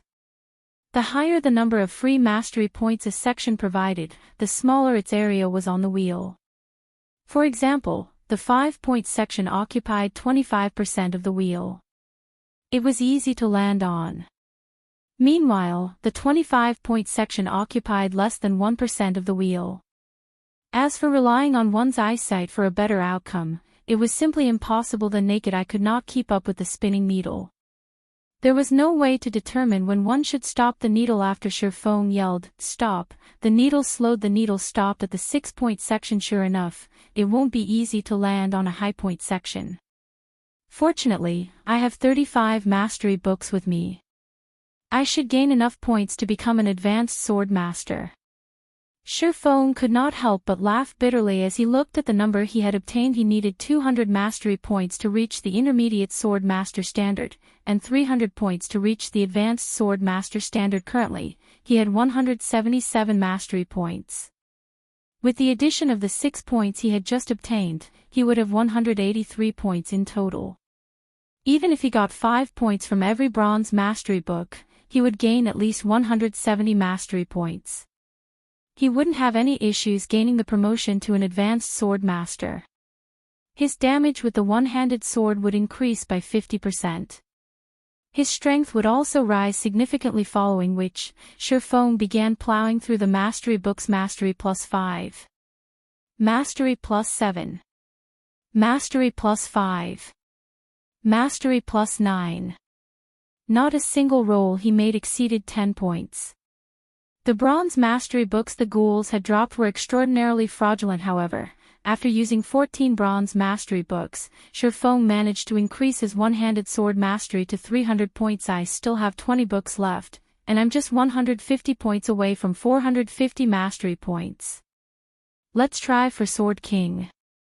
Feng had intended to leave a few mastery books for Fire Dance and the others. However, if he could upgrade his one-handed sword mastery to basic Sword King, the lethality of his attacks would be no laughing matter. If he went up against a top-tier MT, he would need roughly 7 basic attacks as an advanced sword master to end the battle. If he became a basic Sword King, he would only need 5 hits. This was not including skills. In other words, if he upgraded his one-handed sword mastery to the basic Sword King standard, it would be the equivalent of permanently activating a minor Berserk skill with an indefinite duration. In PvP battles, this improvement could allow him to challenge opponents of a higher tier. Currently, Feng was only at the Flowing Water realm. The equipment of top-tier experts in God's domain continuously improved. On the other hand, his equipment had long since reached the peak. It would be extremely difficult to improve his equipment for a while. Hence, his advantage of attributes decreased as time went on. In a battle of basic attacks, Feng estimated himself to be only slightly stronger than a Void Realm expert wearing top-tier equipment and at his level. If he wanted to kill a Void Realm expert, it would take him a relatively long time against so many experts from the Flower of Seven Sins in a group battle. The longer the Void Realm expert pinned him down, the greater the danger he would be in. However, if he could become a basic Sword King, killing a Void Realm expert would become much easier. Hence, it was imperative for Feng to become a basic Sword King. Feng then continued using the bronze mastery books. 1 book. 2 books. 3 books. 1 bronze mastery book after another vanished from Feng's hands. Mastery +6. Mastery +8. Mastery +5. Mastery +9. 8 more points. Feng looked at the indicator displayed beside his one-handed sword mastery. Picking up the last mastery book, he clicked Use. As the needle began spinning, Feng inhaled deeply before shouting, "Stop." If he could not obtain 8 points, then he needed to go elsewhere to search for more ghouls. The trade area housed the highest ghoul population. Other places had fewer ghouls. If he wished to obtain another mastery book, he would have to kill at least 100 ghouls.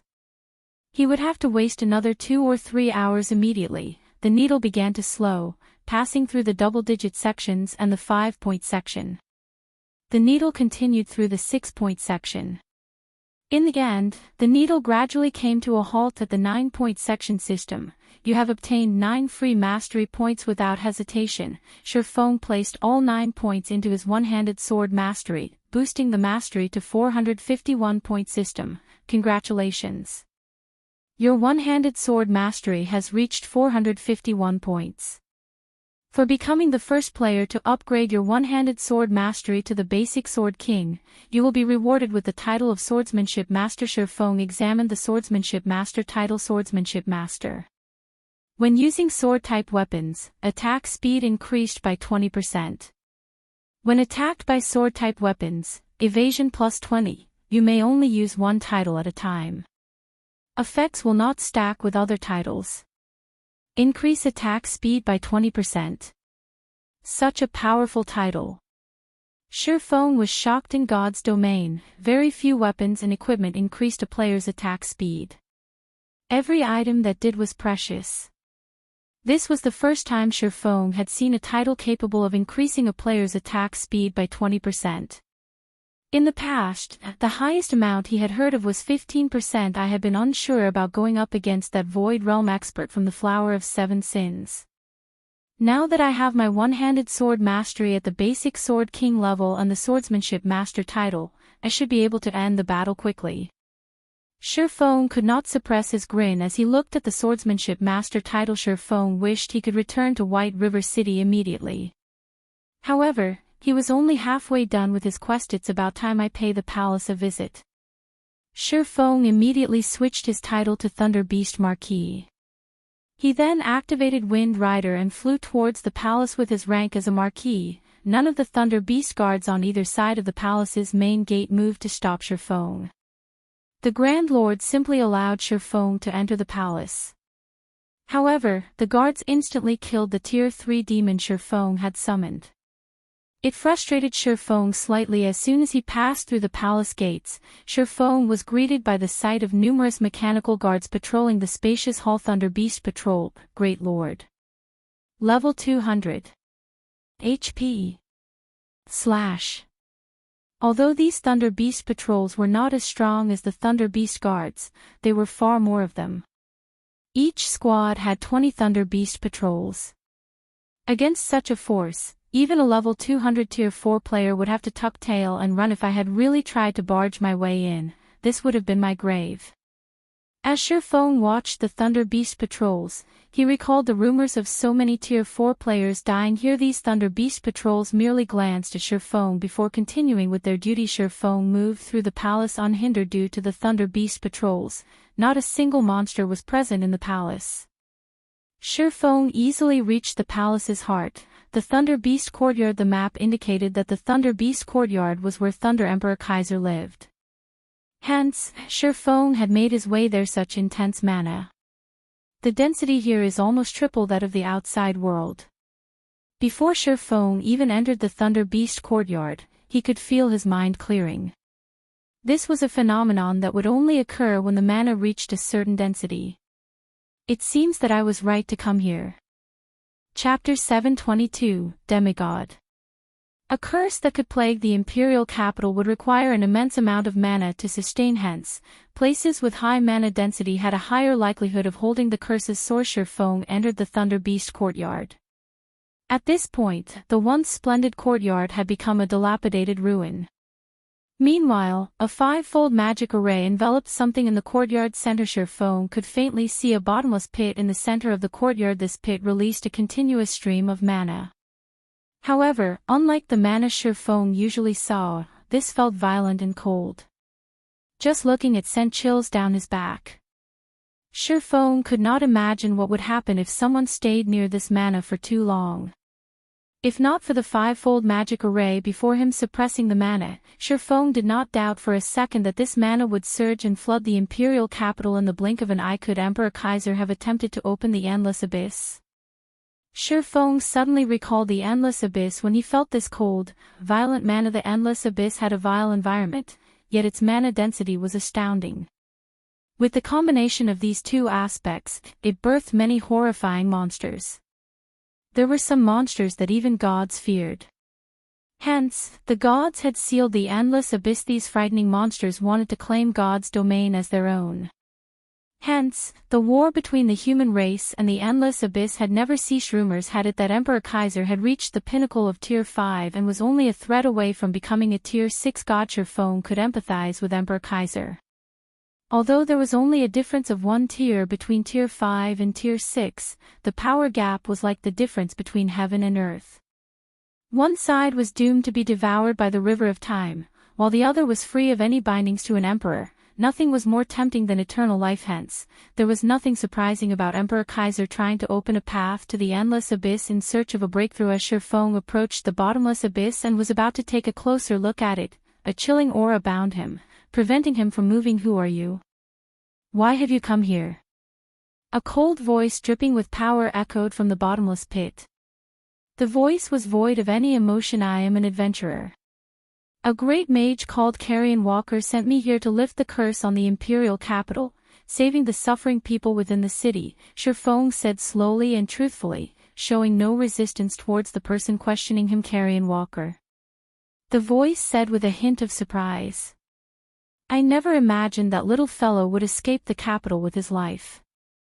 He really is impressive. If I had not been swayed by my own feelings and my wish to improve myself, such a terrible disaster would never have occurred. Could you be the Thunder Emperor Kaiser? Feng could not help his shock when he heard the disembodied words Thunder Emperor Kaiser. I wonder how many years it has been since I last heard that name. That's right, I am Kaiser. However, Kaiser sighed and said, it is unfortunate, but you have wasted your time by coming here. It is impossible to lift the curse on the city. You are simply too weak right now, and you cannot help me seal this abyss. May I know how to seal it? Feng probed, refusing to give up. If he gave up on the quest, only death awaited him. To seal this abyss, someone needs to suppress the mana temporarily. That way, I can form a new magic array to close off the endless abyss. Although Feng knew that he was not nearly strong enough, he gritted his teeth and asked, may I know how powerful I need to be to suppress this mana temporarily? You must be a demigod. Kaiser said straightforwardly. When Feng heard the word demigod, he was confused. In God's domain, Tier 5 classes were considered saints, whereas Tier 6 classes were considered gods. What was a demigod? This was the first time Feng had heard this term. In God's domain, it should be known that even if players at the very peak of Tier 5 or Tier 5 NPCs that could rival Tier 6 gods, nobody had ever been referred to as a demigod. You are too weak, so it is expected that you do not know about demigods. As if he understood Feng's doubts, Kaiser began explaining, the difficulty of crossing the threshold of Tier 5 and becoming a Tier 6 god is much greater than you imagine. Not only must you undergo a transition in your life orders, but you must also possess the immortal brilliance. A demigod has only reached Tier 6 in their life order but does not possess a brilliant will. Hence, they are limited as demigods. Transition. Brilliant will. Is this the requirement to become a Tier 6 class? This was the first time Feng had heard details about becoming a Tier 6 classes. Although he had played God's domain for over a decade, he had never reached Tier 5. He had no authority to speak on Tier 6. Moreover, all information regarding Tier 6 classes were top secret.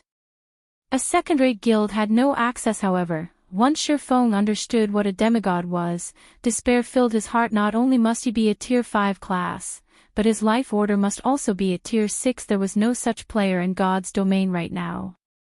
As for the NPCs, one could probably count them on one hand. He could not simply meet with one because he wanted to, not to mention getting their help. Are there no other methods? Feng asked anxiously. After a short pause, Kaiser replied, none. Unless you have the 7 treasures, you will need the strength of a demigod to suppress this mana. However, the 7 treasures have been lost for hundreds of years. Locating them would be far more difficult than finding a demigod.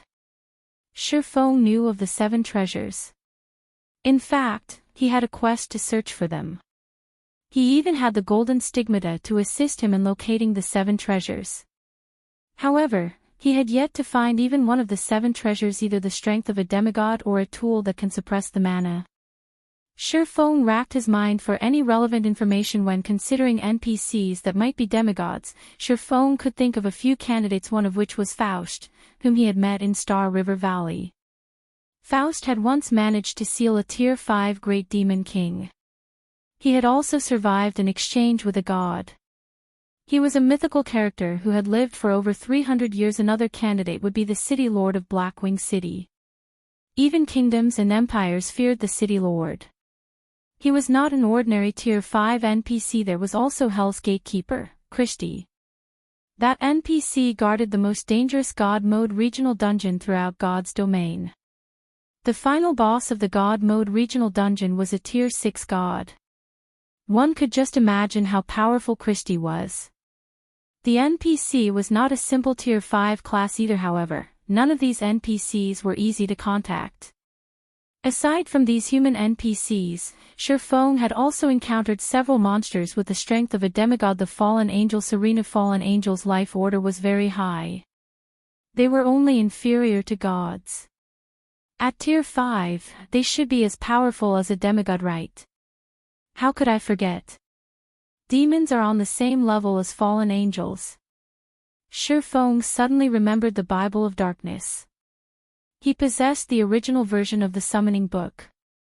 Even though it was only a fragment, it could still summon a Tier 5 Great Demon King.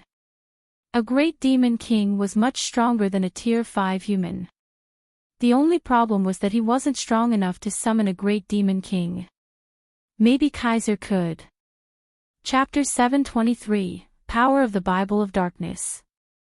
The Bible of Darkness was a treasure created by the Lord of Destruction. It possessed the power to rule over all demons, allowing one to become the Lord of Demons. Since ancient times, abyssal demons were one of the top races in the Endless Abyss and were one of the human race's greatest enemies. Even Tier 6 demons wandered in the Endless Abyss, not to mention Tier 5 demons. Through the power of spacetime, the Bible of Darkness could summon a demon from the Endless Abyss. However, the Bible of Darkness had already been destroyed, so it could not exert its true power. Summoning a Tier 5 Great Demon King was its limit. Your Imperial Majesty, may I know if this will be of some help? Feng took out the thick, heavy Bible of Darkness. The dense power of darkness that radiated off the Bible was more than enough to instill fear. NPCs that were not quest-related could not steal items from players. Hence, Feng was not worried about Kaiser snatching the Bible of Darkness. Although NPCs could not steal a player's items, they could use them. However, Feng was not sure if Kaiser could use the Bible of Darkness, as he was now the Bible of Darkness. Kaiser recognized the thick book immediately, shock appearing on his face. I had never expected a little guy like you to have such a treasure. It's unfortunate that the Bible has been destroyed and cannot exert its true power. Otherwise, with this book's original strength, it could seal the passage to the Endless Abyss easily. Feng was stunned. The passage to the Endless Abyss could not be opened and closed as one wished. Otherwise, the Wargod Temple would not have tried so hard to search for the 7 treasures to suppress the passage between the 2 worlds. However, listening to Kaiser, the Bible of Darkness actually possessed the power to open and close the passage. In other words, the completed form of the Bible of Darkness was as powerful as the 7 treasures. Although the Bible of Darkness has been damaged, it could be of some help, Kaiser said. In the next moment, the Bible of Darkness flew out of Feng's hand and fell into the bottomless pit. Little guy, back away. At Kaiser's warning, Feng did not dare remain where he stood. Immediately, he turned and ran out of the Thunder Beast courtyard. The pressure exuded by a demigod-level existence was no laughing matter. Previously, Kaiser had used his aura to bind and render Feng immobile. If a demigod like Kaiser flicked his finger, Feng would likely turn to dust. After Feng fled the Thunder Beast courtyard, the mana density began to rise rapidly. In the next moment, a massive pair of gates made of bone appeared above the courtyard. Compared to the demon gates that appeared when Feng summoned Tier 3 demons, this demon gate was colossal.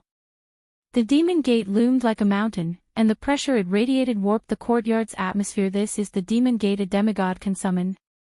Feng finally realized how terrifyingly powerful the Bible of Darkness was after seeing the towering demon gate.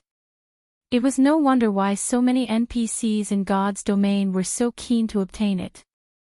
The power he could currently exert with the Bible was just the tip of the iceberg. If the wielder could summon an army of demons during battle, who could stand against them? It was uncertain whether a Tier 5 player could even defeat a Tier 5 Great Demon King, not to mention a group of them. Moreover, said player would also have to face the Summoner, who was also a Tier 5 class. This alone allowed the Bible's wielder to defeat Tier 5 classes. If the Bible were complete, even at Tier 5, one could challenge Tier 6 God-ranked players and Tier 6 gods. As the gates slowly opened, a one-horned demon that was over 30 meters tall emerged. The demon's body was pitch black, and it wielded a sword covered in emerald fire. Feng felt his breath catch in his throat as the demon's dark eyes swept over him. Feng tried to appraise this one-horned demon's statistics. However, all he found was unknown. Since the demon's information was hidden from normal observation, he would have to move closer to use omniscient eyes. Despicable human. You have the gall to summon me, the great demon King Andos. Prepare to die. Andros bellowed, glaring at the bottomless pit. The fire devouring his massive sword suddenly blossomed into a raging inferno. One swing was all it would take to destroy the Thunder Beast courtyard, so powerful. This is definitely the most powerful Tier 5 monster I have ever seen. Feng was shocked as he watched the Great Demon King. Despite standing so far away from the Demon King, its aura left him unable to move. This strength was so close to that of a true god. Of course, it was also possible that Serena, the Tier 5 fallen angel he had encountered before, had not displayed her true strength. Just as the emerald fire was about to descend, countless blue chains suddenly shot out of the bottomless pit, binding Andros and his emerald fire. Andros, don't try to resist. I have the Bible of Darkness. Even if you are as strong as I am, under the power of the Bible, you cannot strike against me, the Thunder Emperor threatened the demon in a low growl. Andros moaned painfully. You demons are born with a higher life order than humans. However, there are also constraints on your power. If you submit now, I can allow you to retain your will. Otherwise, I will turn you into a puppet. I submit. In the end, the great demon King Andros agreed reluctantly. Demons originated from the Bible of Darkness. They were born without the ability to resist the Bible. Although the Bible had been damaged, it contained enough power to compel a great demon king. Currently, only Tier 6 demon gods had the power to resist the Bible's restrictions. Suppress the mana from the abyss for me, Kaiser ordered, not wasting any time with nonsense. Having no other choice, Andros controlled his endless emerald fire to seal the bottomless pit. Suddenly, the mana from the abyss was contained. The Thunder Emperor Kaiser then flew out of the picture. Feng could finally see the true Thunder Emperor Kaiser.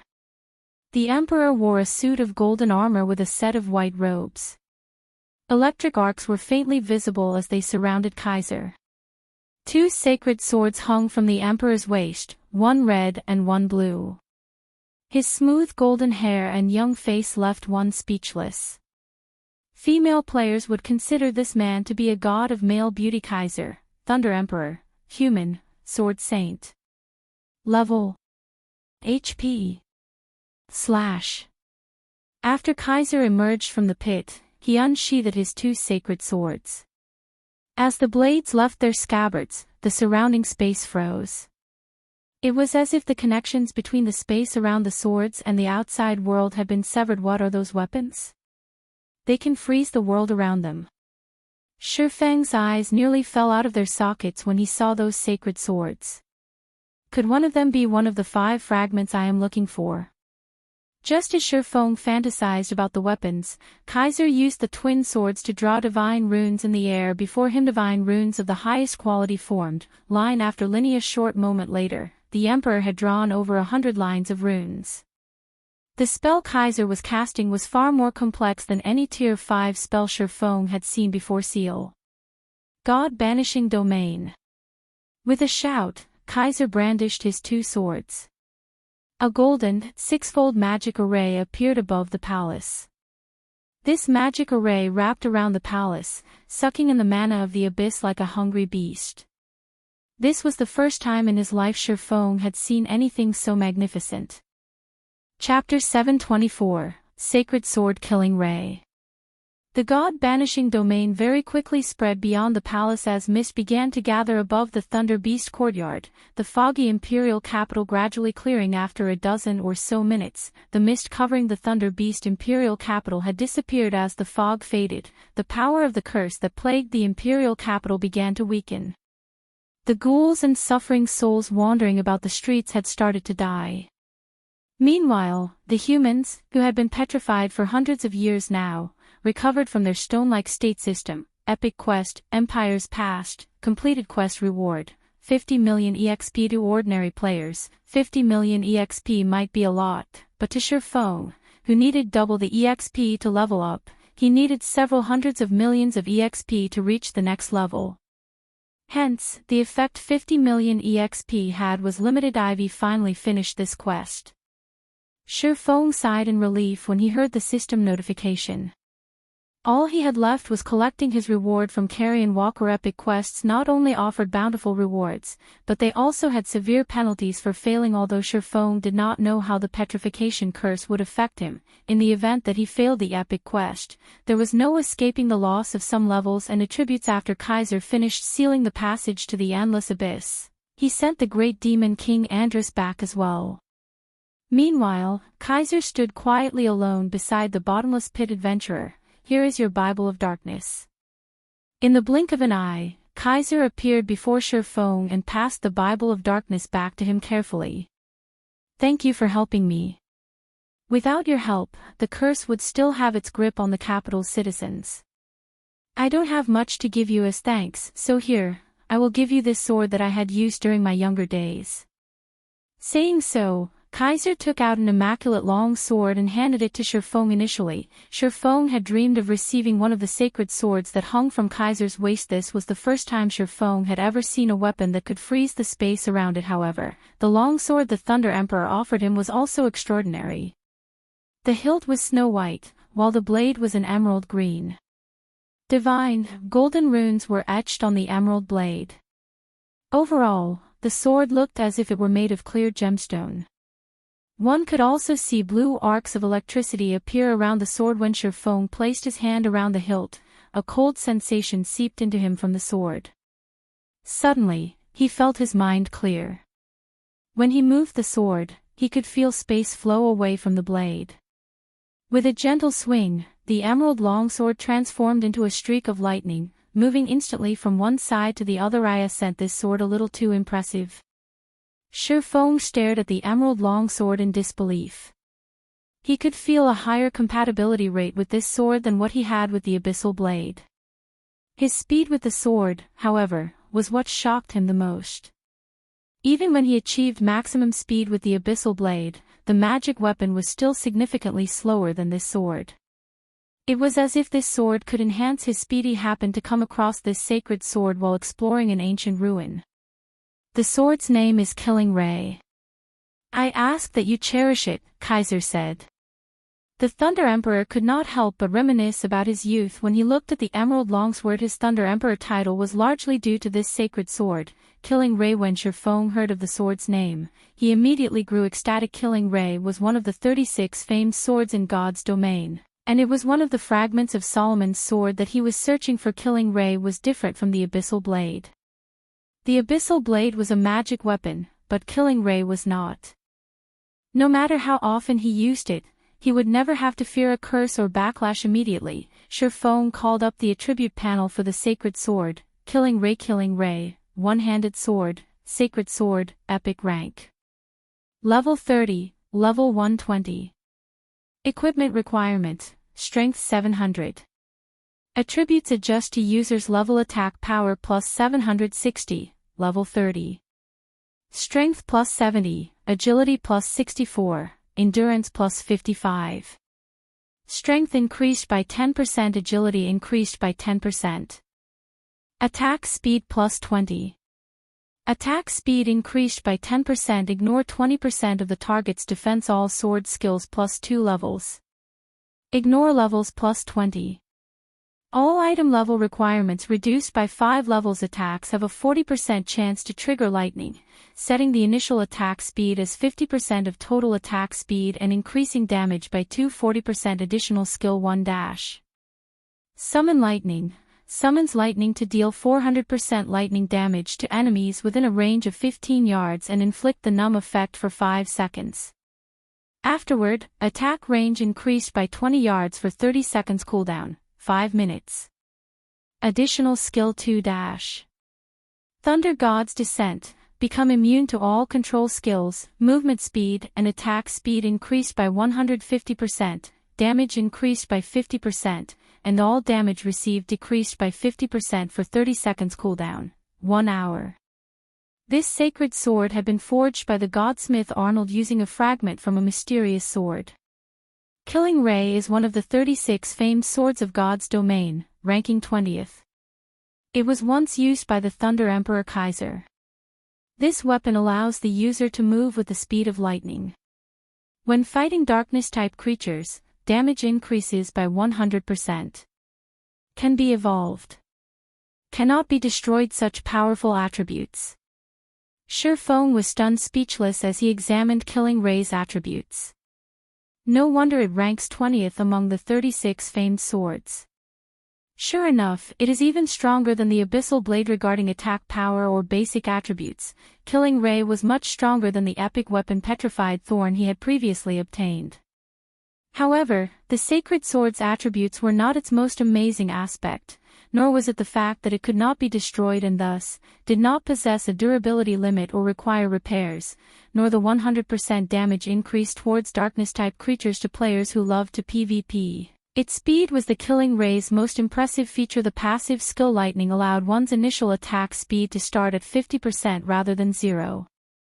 This meant that while attacking, players would not take as long to accelerate to a maximum speed.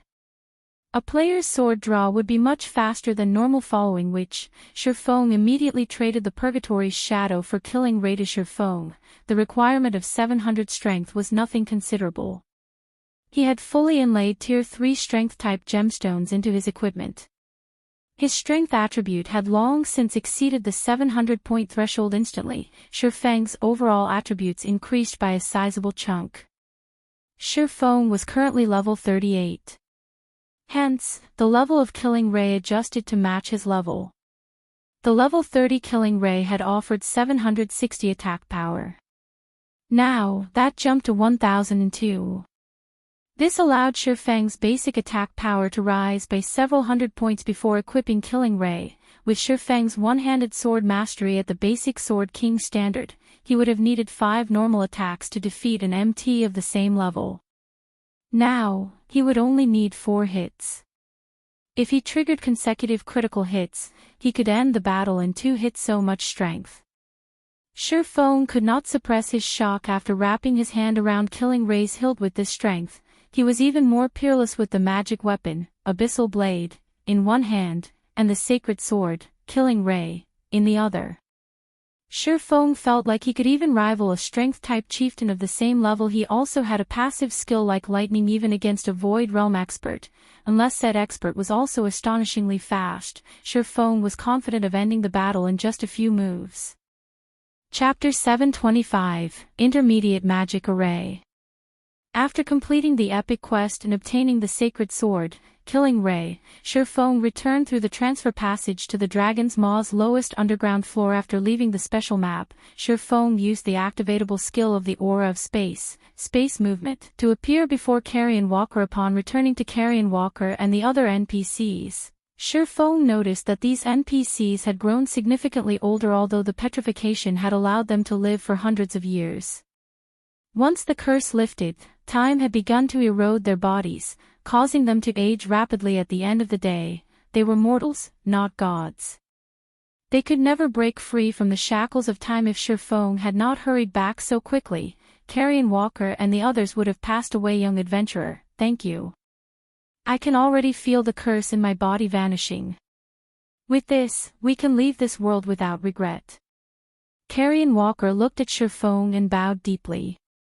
He then took out a golden book and passed it on to Feng, saying, "This is our Thunder Beast Empire's prided magic array, the 9-star polar domain. Hopefully, it will be of help to you someday." Feng accepted the immensely heavy magic array illustration, excitement appearing on his face. Magic array illustrations were extremely rare in God's domain. The various kingdoms and empires were extremely secretive about magic arrays, each conducting their own research in the field. Naturally, any results were kept secret. Normally, when ordinary people used magic arrays, they relied on magic scrolls. The same was true for players. Meanwhile, these magic scrolls that were created from magic array illustrations, there were various types of magic arrays such as enhancement, suppression, and binding. Regardless of the type of magic array, they were all exceedingly rare. Normally, players could only obtain magic array scrolls through quests or treasure chests. Although the Stoneclaw Mountains had introduced players to the barrier crystal balls, they were not very convenient. They took a long time to activate. Moreover, the barrier crystal balls were not nearly as strong as the magic scrolls. Their capabilities were also limited. They were unlike magic scrolls, which could be activated swiftly with little to no restriction. Hence, magic array illustrations were rare and precious. If players wanted to research their own magic arrays, they would require a massive amount of time, energy, and resources. It was already exceedingly difficult for an ordinary large guild to obtain a magic array illustration, not to mention researching one from scratch. Now that he had obtained a magic array illustration, how could Feng contain his excitement? With the magic array illustration, Zero Wing could produce magic array scrolls without limit at the cost of a few materials. Feng could not help but click on the magic array illustration in his hand, eager to see what kind of magic array he had obtained. Why is it an intermediate magic array? Feng was shocked when he saw its statistics. Magic arrays were also organized into several ranks: basic, intermediate, advanced, master, grandmaster, craftsman. Currently, the majority of the magic arrays players encountered were basic magic arrays. However, even basic magic arrays could be immensely helpful in various ways, such as suppressing monsters that were of Grand Lord rank or below. Magic arrays above basic rank were extremely rare. This was because intermediate magic arrays were capable of suppressing monsters of mythic rank and below. The final bosses of the current 100-man Hell Mode team dungeons were merely Grand Lords. With an intermediate magic array, players could easily suppress such a boss, reducing the dungeon's difficulty tremendously. However, what excited Feng the most was that the intermediate magic array Carrion Walker had given him was a top-tier suppression-type magic array 9-star polar domain, intermediate magic array. Suppress all enemies within an area of 100 by 100 yards. Requires 9 people to cast. Only usable by magical classes. Required materials: 3 magic crystals, 1 intermediate scroll, 9 starlight stones, and 1 bottle of elemental water. Such a wide area magic array requires only 9 magic classes to cast. Moreover, there aren't any specific classes required. It's no wonder why Carrion Walker said that it is the Thunder Beast Empire's prided magic array. After Feng carefully looked through the illustration, he finally understood just how beautiful of a reward this quest had given him. The mastery books and killing ray he had obtained were already impressive, yet this 9-star polar domain was far more astonishing. It was more valuable than an epic item. It was common knowledge that a limited number of players could enter a dungeon at a single time. If a team used a magic array to suppress a boss, the players maintaining the array would not be able to attack or defend. The more people a magic array required, the greater the effect it would have on the team's combat power. Hence, the fewer people required, the better. Generally, magic arrays that could suppress bosses required more than 10 people to maintain. For example, the demon-suppressing barrier Blue Frost and the others had used against the Great Lord Noya required 12 people. Even so, it was considered a very powerful magic array. Yet, the 9-star polar domain only required 9 people. Moreover, the 9-star polar domain's class requirement was not too specific, requiring only 9 magical classes to cast.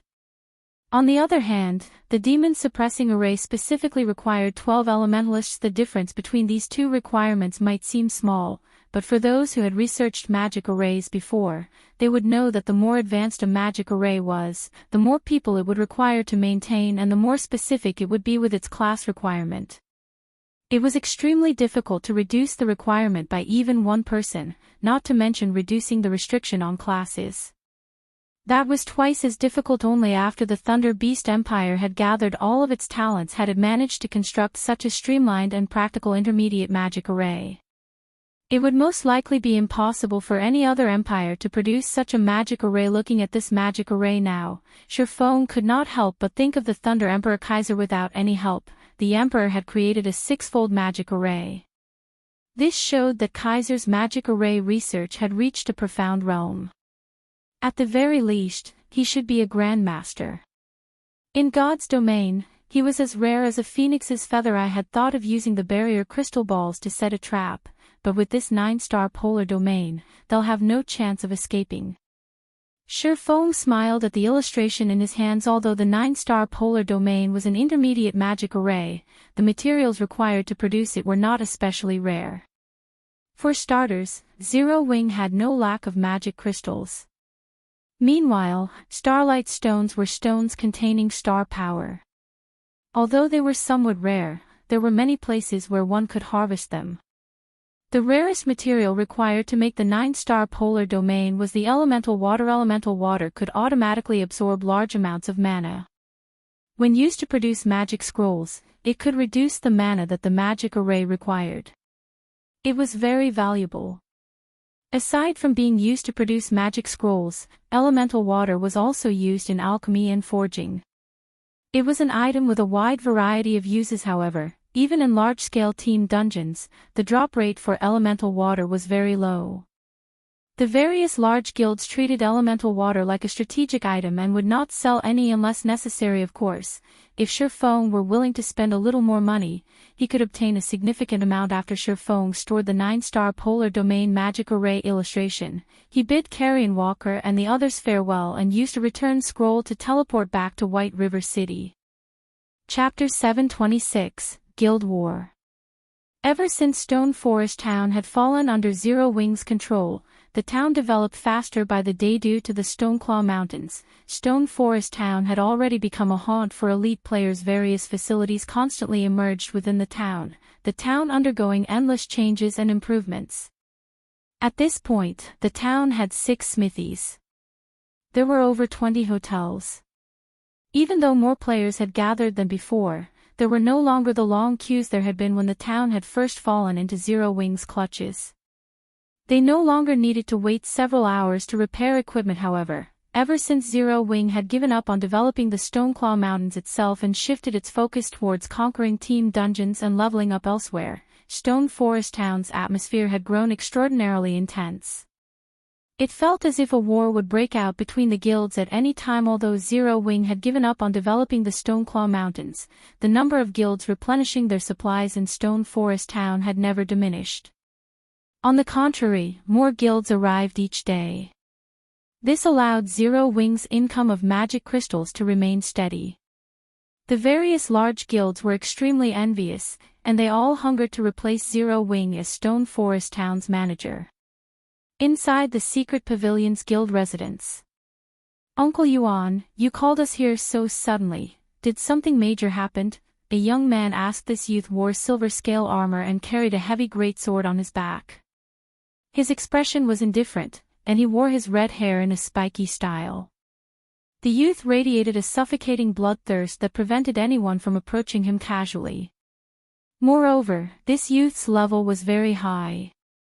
He was a level 34 Berserker. He could rank at the very top of Starmoon Kingdom's ranking list. Aside from this youth, there were also quite a few young men and women waiting in the guild hall. These men and women also had very high levels, with the lowest among them being level 33. The weakest piece of equipment they wore was level 30 fine gold rank. Even in first-rate guilds, such high-leveled and well-equipped individuals were extremely rare. However, almost 100 of such players stood in the secret pavilion's guild hall. Of course, something good has happened. Cold Autumn, don't tell me you've forgotten why the guild leader told you to come here. Yuan Tixin, who had already reached level 35 and currently wore a set of long, black robes, said, chuckling every major power would nurture their own experts. Meanwhile, Cold Autumn was the most outstanding individual among the new generation of the Secret Pavilion. He was also a genius, recognized by many of the guild's elders and founding members. Has the Flower of Seven Sins finally started to take action? Cold Autumn asked excitedly to let them, the guild's new generation, learn the strength of the Flower of Seven Sins. Their guild leader had sent them on a trip to Stone Forest Town. This would show them of the difference between their power and the organizations. At the very least, they would not remain ignorant like frogs at the bottom of a well. Although the Secret Pavilion was a powerful force in the virtual gaming world, compared to the incomparably mysterious Flower of Seven Sins, the pavilion was almost nothing. After all, the Flower of Seven Sins was an organization that struck fear even in the hearts of super guilds. However, I've heard that after sustaining several attacks from the Flower of Seven Sins, Zero Wings members have become more cautious and have kept a low profile. Both the guild's main force and the Dark Gods Legion either held themselves up in the Divine Colosseum or went out to complete quests after disguising themselves. They have stopped forming teams to level up in the fields. Even the Flower of Seven Sins could not find an opportunity to attack. How could the organization have found a chance to make a move now? Could they be planning to trade their lives, ignoring their safety to kill their targets? Cold Autumn asked, wondering aloud. They had seen a few battles between Zero Wing and the Flower of Seven Sins assassins. However, Zero Wing's members had been defenseless. Before the organization's assassins could exert their full strength, the players from Zero Wing had died. However, Cold Autumn had to admit that there were some powerful experts among Zero Wing. In the last secret battle between the two organizations, Zero Wing had 10 members on their side. On the other hand, the Flower of Seven Sins had sent a party of 6 to ambush Zero Wing. During that battle, the assassin named Fire Dance had performed magnificently. She had fought the assassin's party leader to a standstill. In the end, she had activated a Berserk skill, killing one of the assassins and escaping with her life. However, at the end of that battle, Zero Wing had suffered 9 deaths, while one from the Flower of Seven Sins had died. Even so, this had been an amazing outcome as, during the previous exchanges between the two, Zero Wing had always suffered complete while the Flower of Seven Sins came out unharmed. These battles were not due to Zero Wing having weak members. Rather, it was because the Flower of Seven Sins was simply too strong. Cold Autumn had pondered his capabilities in such a situation. At best, he was confident in fighting toe-to-toe with an ordinary member from the Flower of Seven Sins. If neither side had the class advantage, his chances of emerging victorious would be roughly 50%. As for facing a party leader, the difference in strength was too vast. He would not even have the chance to survive or flee this time. The Flower of Seven Sins had dispatched less than 50 members. Meanwhile, those capable of becoming a party leader in the organization would be, at least, a Flowing Water Realm expert. Cold Autumn himself was merely a half-step Refinement Realm expert. Without much of a difference in terms of basic attributes, he had 0 chances of winning against a Flowing Water Realm expert. Not to mention, his equipment was inferior to the Flower of Seven Sins party leaders. Not only could their equipment rank at the very top of God's domain, but the party leaders had also learned many rare skills. Every one of them possessed powerful Berserk skills and were all inhumanely strong. Hence, Cold Autumn admired Fire Dance. The fact that Fire Dance could contend with a party leader and had even killed a party member before escaping showed that she was far stronger than he was. However, part of the reason that Fire Dance could achieve this feat was due to her attributes surpassing the Flower of Seven Sins party leader. She even had a Berserk skill with a lengthy duration of 10 minutes. Without these advantages, she, too, would have shared the same fate as her team members. It's not the Flower of Seven Sins. It is the Star Alliance, Yuan Tixin said, shaking his head. Has the Star Alliance been focusing on developing the Stoneclaw Mountains? Why would they suddenly want to conquer Stone Forest Town? Cold Autumn did not believe that any power in God's domain was capable of occupying Stone Forest Town against current players. Level 150 NPC guards only needed one hit to finish the fight. Plenty of high-tiered NPC guards also protected the town. You'll understand once you see the official forums, Yuan Tianxin said. Cold Autumn immediately opened Starmoon Kingdom's forum. Sure enough, at the very top of the front page, massive letters attracted attention to a specific post. Moreover, the post had been created by none other than the Star Alliance's guild leader. Galaxy Pass. The Star Alliance officially issues a challenge to Zero Wing. We will wait in the Stoneclaw Mountains. Do you dare accept? If Zero Wing does not have the courage to accept this challenge, you can hide in Stone Forest Town for the rest of your lives. Although the post had just been issued, the Star Alliance's many members had constantly upvoted it. They had also disparaged Zero Wing in the comments. I sent Zero Wing supposed to be impressive.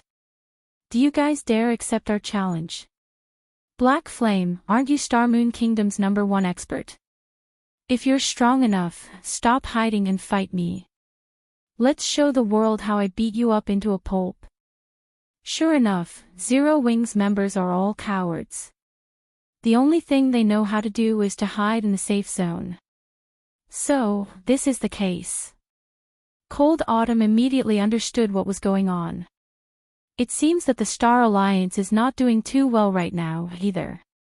Without the supplies that Stone Forest Town offers, even with funding, the Star Alliance's development in the Stoneclaw Mountains has lagged behind the other guilds. Naturally, the guild cannot allow this to continue. Now that the Flower of Seven Sins is dealing with Zero Wing's experts, it is the perfect chance for the Alliance to deal a massive blow to the guild. If the Alliance succeeds, once Stone Forest Town's protection period has ended, it will be a lot easier for the Alliance to take over, Yuan Tianxin explained. Hence, I have called you all here to prepare. I understand. I'll have everyone get ready. Hopefully, Zero Wing won't try to dodge this battle. Cold Autumn felt that Zero Wing's guild leader, Black Flame, was not so foolish as to get taken in by such a pitiful provocation. However, it was a different matter when it came to the guild. If Zero Wing wanted to retain its reputation, it would have no choice but to accept the Star Alliance's challenge.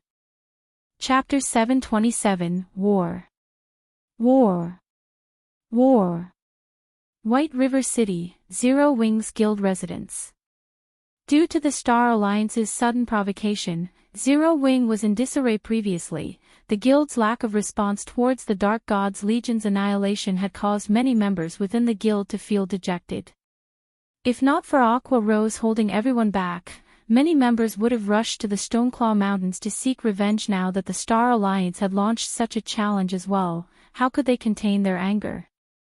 As it was difficult to locate a small number of independent players, they could have ignored the previous assault. However, it was a different story with the Star Alliance. Their enemy had even prepared a battlefield. Even if the Star Alliance was a first-rate guild and had set up a trap, they needed to show everyone that Zero Wing was not a guild to provoke.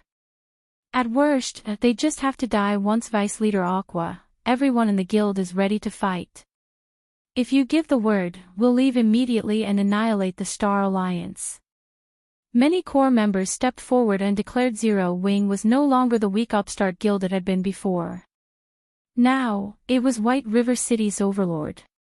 The guild already had over 100,000 members. They even had close to 20,000 elite members. Although the others were not elites, they were not far from it. Either they could definitely put up a fight against the Star Alliance. You guys are taking this situation too lightly. Since the Star Alliance has dared to provoke us openly, they are confident in defeating us.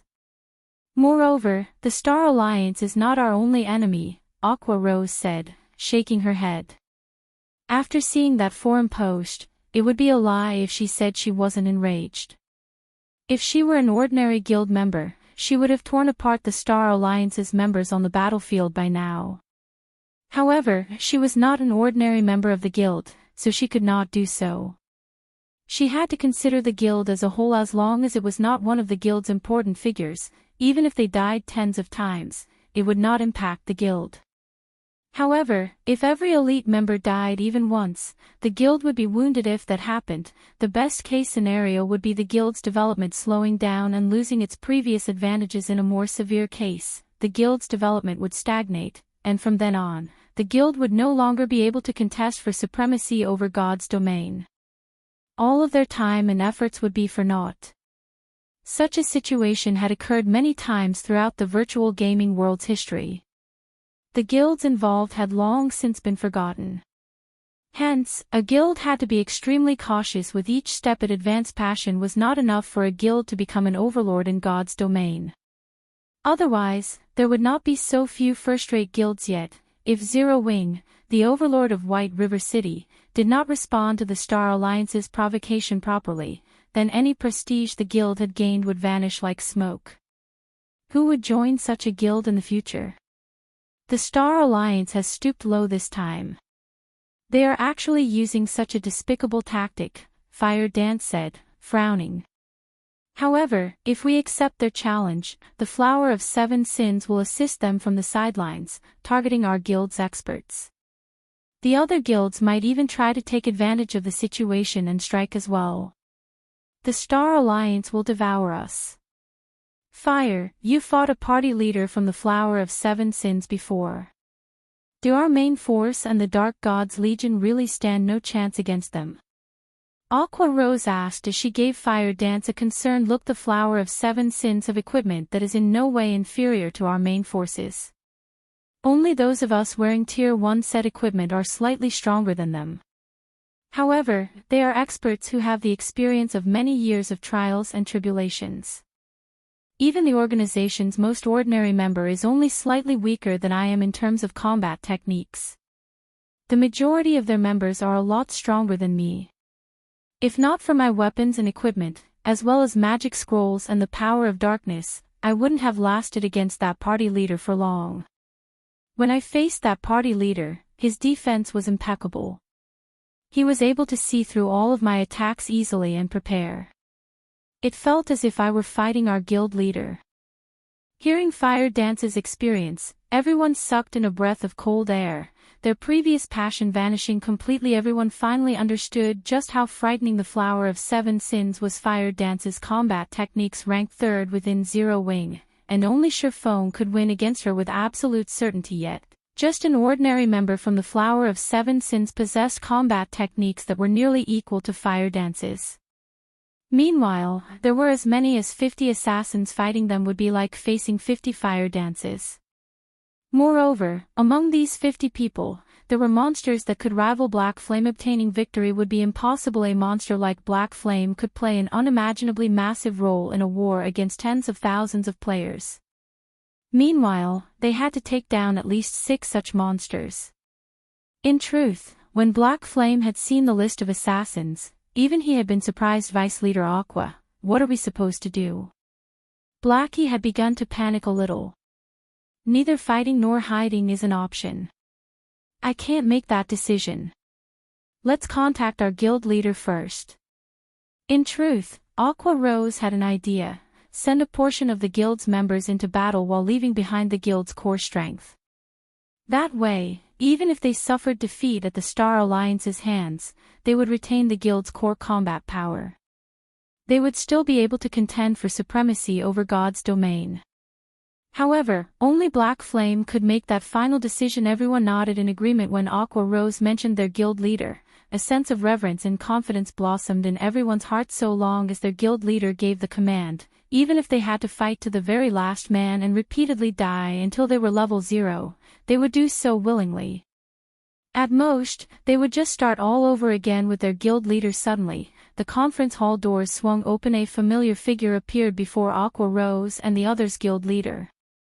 Guild leader, you're back. Immediately, everyone in the conference hall stood up. Sit. I already know what's going on. Feng could not help his happy smile when he saw everyone in the room. They had all done very well by holding themselves back, giving the Flower of Seven Sins little to no chance to attack. Now, it was time for their guild leader to take the stage. Blackie, what's the status on my previous request? Feng asked. We bought everything we could get our hands on. Melancholic has even gone to other kingdoms and empires to purchase them. We should have enough for our needs, Blackie said confidently. Good. Collect these materials for me. Don't worry about the price. As long as it doesn't exceed twice the original price, buy everything, Feng said, nodding. He then handed a list of materials required to manufacture the 9-star polar domain to Blackie. Turning to look at Aqua Rose, he said, since the Star Alliance wants a war, then war is what we'll give them. Aqua, pick 10,000 elite members from the guild and have them prepared to head to the Stoneclaw Mountains. All members of the main force and the Dark God's Legion should also head out and replenish their supplies. Everyone, let's destroy the Star Alliance. When Feng finished speaking, his guild members were dumbfounded. None of them had imagined that Feng would be so decisive in the blink of an eye. However, pride rose in everyone's hearts. Their guild leader was way too cool. Today, even if they suffered total annihilation, they would show that Zero Wing was not easily bullied. Chapter 728, The Popular Stoneclaw Mountains. After Feng finished delegating tasks, he headed to one of the special forging rooms in the candlelight trading firm. The Star Alliance had gone all out this time. Naturally, the guild would dispatch a large number of its elite members. Based on the information Aqua Rose had obtained, the Star Alliance had dispatched more than 80,000 elite members. The Alliance had sent more than 4 times what Zero Wing possessed. Moreover, that was not the end of it. Aside from the Star Alliance, the other large guilds had secretly dispatched a large number of players to help the Star Alliance. Over 120,000 elites had gathered in a head-on clash. Zero Wing had 0 chances of victory. The Star Alliance also had the help of the Flower of 7 Sins experts. As long as the Flower of 7 Sins pinned down or killed Zero Wing's experts, they would have no hope of escaping the slaughter. Although General Snow had said she would help, even if they included the power of Ouroboros, they still far from enough to secure a victory. Guild leader, here are all the materials that you requested, Melancholic Smile said as she entered the forging room. She proceeded to stack materials on the stone table. Melancholic Smile understood the Star Alliance's strength. Zero Wing had no chance against this opponent. Yet, during such a crucial period, Feng shut himself away in this forging room, producing items. She was confused. Time passed. Little by little the Star Moon Kingdom had gone into an uproar. The Star Alliance, a first-rate guild, was going to face off against Zero Wing in the Stoneclaw Mountains. How could anyone not be excited? Everyone was eager to see who would emerge victorious. On one side, the Star Alliance was a first-rate guild with a powerful background and countless members. Meanwhile, although Zero Wing did not have as many members, it had an army of experts. The guild even had a monstrous character like Black Flame. In the Stoneclaw Mountains outer region. Ever since the Star Alliance had declared war on Zero Wing, a large area in the outer region had been cleared out to act as the upcoming battle's battlefield. The Star Alliance quietly waited for Zero Wing to arrive. Guild leader Galaxy, as we predicted, Zero Wing has begun to gather their members. It seems they plan to fight to the bitter end. Twilight Echo's guild leader, Glorious Echo, said, laughing. Guild leader Echo, rest assured, we won't disappoint Miss Willow. As long as Zero Wing shows their faces, we will show them complete and utter annihilation. As for Zero Wing's experts, however, I will leave them for you, Galaxy Pass said, similarly laughing. You can rest assured. The Flower of 7 Sins' reputation is not undeserved. As long as they make a move, even Zero Wing's Black Flame will surrender his life, Glorious Echo said, patting his chest confidently. Previously, Glorious Echo had only heard about the Flower of 7 Sins. This time, he had witnessed the organization's power personally. No first-rate guild stood a chance against that power. Glorious Echo had rewatched the battle video of the Flower of 7 Sins facing the Dark God's Legion more than half a dozen times. So fair in terms of equipment, the Dark God's Legion could rank at the top of God's domain. Even Twilight Echo's strongest legion could not compare to the Dark God's Legion. However, what had shocked Glorious Echo the most was the Legion's Berserk skill. All 300 members of the Legion possessed a Berserk skill. After activating their Berserk skill, even the weakest member possessed the strength to overwhelm a fifth-floor expert with top-tier equipment. Neither Twilight Echo nor the Star Alliance possessed more than 100 experts who had broken past the Trial Tower's fourth floor. Even a veteran guild like Twilight Echo only had around a dozen more of such experts than the Star Alliance. Meanwhile, these experts were considered the highest combat power first-rate guilds like theirs possessed. As for second-rate guilds, even having 30 of these experts would be impressive. Yet the Dark Gods Legion had 300. After watching the Dark Gods Legion, Glorious Echo finally realized why Black Flame had been so confident and had been able to look down at Twilight Echo, going so far as to pick a fight with Open Source Corporation. Even so, the Flower of Seven Sins 50 players had wiped out the Dark Gods Legion's 300. Despite the numerical advantage, the Dark Gods Legion had been nearly annihilated, while the Flower of Seven Sins had not suffered even a single death. The difference was massive. I'll have to thank you for that, then. Galaxy Past laughed. In truth, even without the Flower of Seven Sins, Galaxy Past was confident in defeating Zero Wing. The Star Alliance and Overwhelming Smile had secretly joined forces, and Overwhelming Smile had sent a large group of experts to support the Star Alliance. Among the experts, there were a few that could even threaten Galaxy Past. The captain of these experts, War Wolf, was even someone that Galaxy Past wisely feared. Aside from Overwhelming Smile, the Star Alliance had also formed a secret agreement with the other large guilds, and these large guilds had sent plenty of experts to support the alliance as well. Based on Zero Wing's latest statistics, the guild had over 200 members who had pushed past the Trial Tower's fourth floor. There was not a single guild within Starmoon Kingdom capable of coming close to this number. However, after including the experts that other guilds had sent, Galaxy Past counted more than 1,000 fifth-floor experts on their side.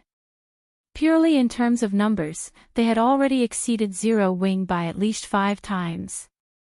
Zero Wing had no chance of winning this war yet, unless they no longer cared for their reputation. Zero Wing could not back down, otherwise, Zero Wing would become a laughingstock. They would lose any prestige they had earned. Moreover, Zero Wing would not be as lucky as it had been during the war for Stone Forest Town. Galaxy Past had chosen the Stoneclaw Mountains for the battle precisely because he was afraid that Zero Wing would somehow come up with another powerful monster. However, there was no monster in the Stoneclaw Mountains outer region that the Star Alliance could not handle. In one of the Stoneclaw Mountains' stone pillar forests, the members of Overwhelming Smile cleared out the monsters. Standing at the lead was a level 34 shield warrior who wielded a massive, deep blue shield. This shield warrior currently took on 2 half-orc lords. Yet, despite receiving attacks from the 2 lords simultaneously, this shield warrior remained steady like an iron wall.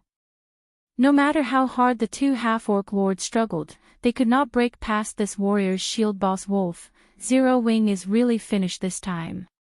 Not only must it face the Star Alliance, but they also have to face us. As long as we crush Zero Wing, White River City will belong to Overwhelming Smile. Soaring Snake, who bombarded a half-orc lord, could not help his excitement about their army's strength. Overwhelming Smile and the Star Alliance are just working to get what each of us wants. Moreover, Zero Wing is not our main objective. Instead, we need to hinder Ouroboros. You are not allowed to get revenge on Zero Wing on impulse, the pale-faced warwolf said. Glancing at Soaring Snake, he continued, moreover, it is too early to determine the outcome of this battle. Don't forget how Dark Star perished under Black Flame's hands. It is better to avoid trouble whenever possible. Boss Wolf, Big Sis Yulan has already reminded me. Why would I dare act impulsively and ignore the bigger picture? Soaring Snake said, laughing. While the various large guilds prepared for war, Feng had finished crafting the items in the candlelight trading firm Special Forging Room. Aqua, have the main force and the Dark Gods Legion gather at the residence in Stone Forest Town. Chapter 729, Rules of War. Stone Forest Town. Under Feng's command, Zero Wing's main force and the Dark Gods Legion quickly gathered in Stone Forest Town's guild residence. I heard that the Star Alliance has gathered a lot of experts. I will finally have the chance to stretch my muscles, a berserker, Shadow Sword, said as he caressed his Tier 1 weapon, Tempest's Breath, his fighting spirit burning in his eyes, standing beside Shadow Sword, Kola, Yi Wumian, Rampant Blade, Flying Shadow, Minor Wind, Turtledove, and the other members of Zero Wing's main force nodded in agreement. Ever since the Flower of Seven Sins had targeted Zero Wing's main force, Feng had ordered them to stay inside the city and train in the Divine Colosseum. Although their EXP bars had barely moved over these past few days, their combat techniques had improved significantly. Everyone's skill completion rates, in particular, had improved by leaps and bounds with the help of the 100-berry wine. Previously, only Fire Dance, Violet Cloud, and Aqua Rose could maintain their skill completion rates at 85% and above. Now, however, they could do so as well, although their techniques were still weaker than Fire Dance and the other two women. With their top-tier equipment and Tier 3 gemstones, the Flower of Seven Sins assassins should not mistake them for easy targets. After a short wait in the guild hall, Feng appeared in the residence's hall after using a guild transfer scroll. The Zero Wing members immediately saluted out of respect. Aqua, have you finished organizing the magical class teams? Feng asked as he turned to Aqua Rose. He had obtained plenty of information regarding the Star Alliance from General Snow. With just 10,000 elite members, they had no chance against an army of more than 100,000 elite players. If they wished to challenge such a large army, they would have to rely on the 9-star polar domain. Meanwhile, it was safest for the players maintaining the intermediate magic array to have as much mana as possible. Hence, Feng had asked Aqua Rose to choose magical class players who had focused their free attribute points on intelligence. Everything has been arranged. Following your instructions, I have formed 20 groups of 9 players. Every player has been supplied with plenty of isolation scrolls and invisibility potions. Aqua Rose reported. All right. Give these to them. Each person will only get 1 scroll, no more. Feng revealed the newly produced 9-star polar domain magic scrolls. If one entered combat, one would lose the effects of both the isolation scrolls and the invisibility potions. However, they were very useful to an ambush. Suddenly, melancholic smile burst into the guild hall. Panting, she said, "Guild leader, I've brought what you've requested." Good. Distribute them to the main force and the Dark Gods Legion. Each person will get 10 advanced frost grenades and 100 intermediate frost grenades. Additionally, members of the main force will get 2 glare bombs. Lastly, elite members participating in the war will each get 10 intermediate frost grenades. Feng instructed the glare bomb was very easy for engineers to manufacture, and it did not share the same cooldown as the frost grenades. Furthermore, like the frost grenade, the glare bomb was an invaluable tool for war. Unfortunately, Feng had only found a single design. Even with the Starstreak trading firm's intermediate engineer producing them constantly, he had only managed to craft around 200 bombs, barely enough to supply the main force. Although Feng's words had been leisurely, his subordinates were shocked they had used the frost grenade before. It was one of the guild's strategic items that they kept in reserve. However, though they knew that the items sold only in Blackwing City, none of them knew exactly where they could buy them. Currently, Feng had only revealed the location to Aqua Rose and Melancholic Smile. Intermediate Frost Grenade. Effective against monsters and players below level 70, deals 800 frost damage to a radius of 12 yards, freezing targets for 5 seconds, then reducing movement speed by 60% for a duration of 12 seconds. Price, 10 silvers. Advanced Frost Grenade. Effective against monsters and players below level 120. Deals 2000 frost damage to a radius of 15 yards, freezing targets for 5 seconds, then reducing movement speed by 60% for a duration of 12 seconds. Price, 70 silvers. Although these tools would only be half as effective against players, it would still leave an impact. Only, these items were incredibly expensive. Yet, for this battle, Feng had prepared so many. The guild had spent 6,800 gold on the main force and the Dark Gods Legion. After including the allocation for 10,000 elite members, the guild spent a total of 16,800 gold.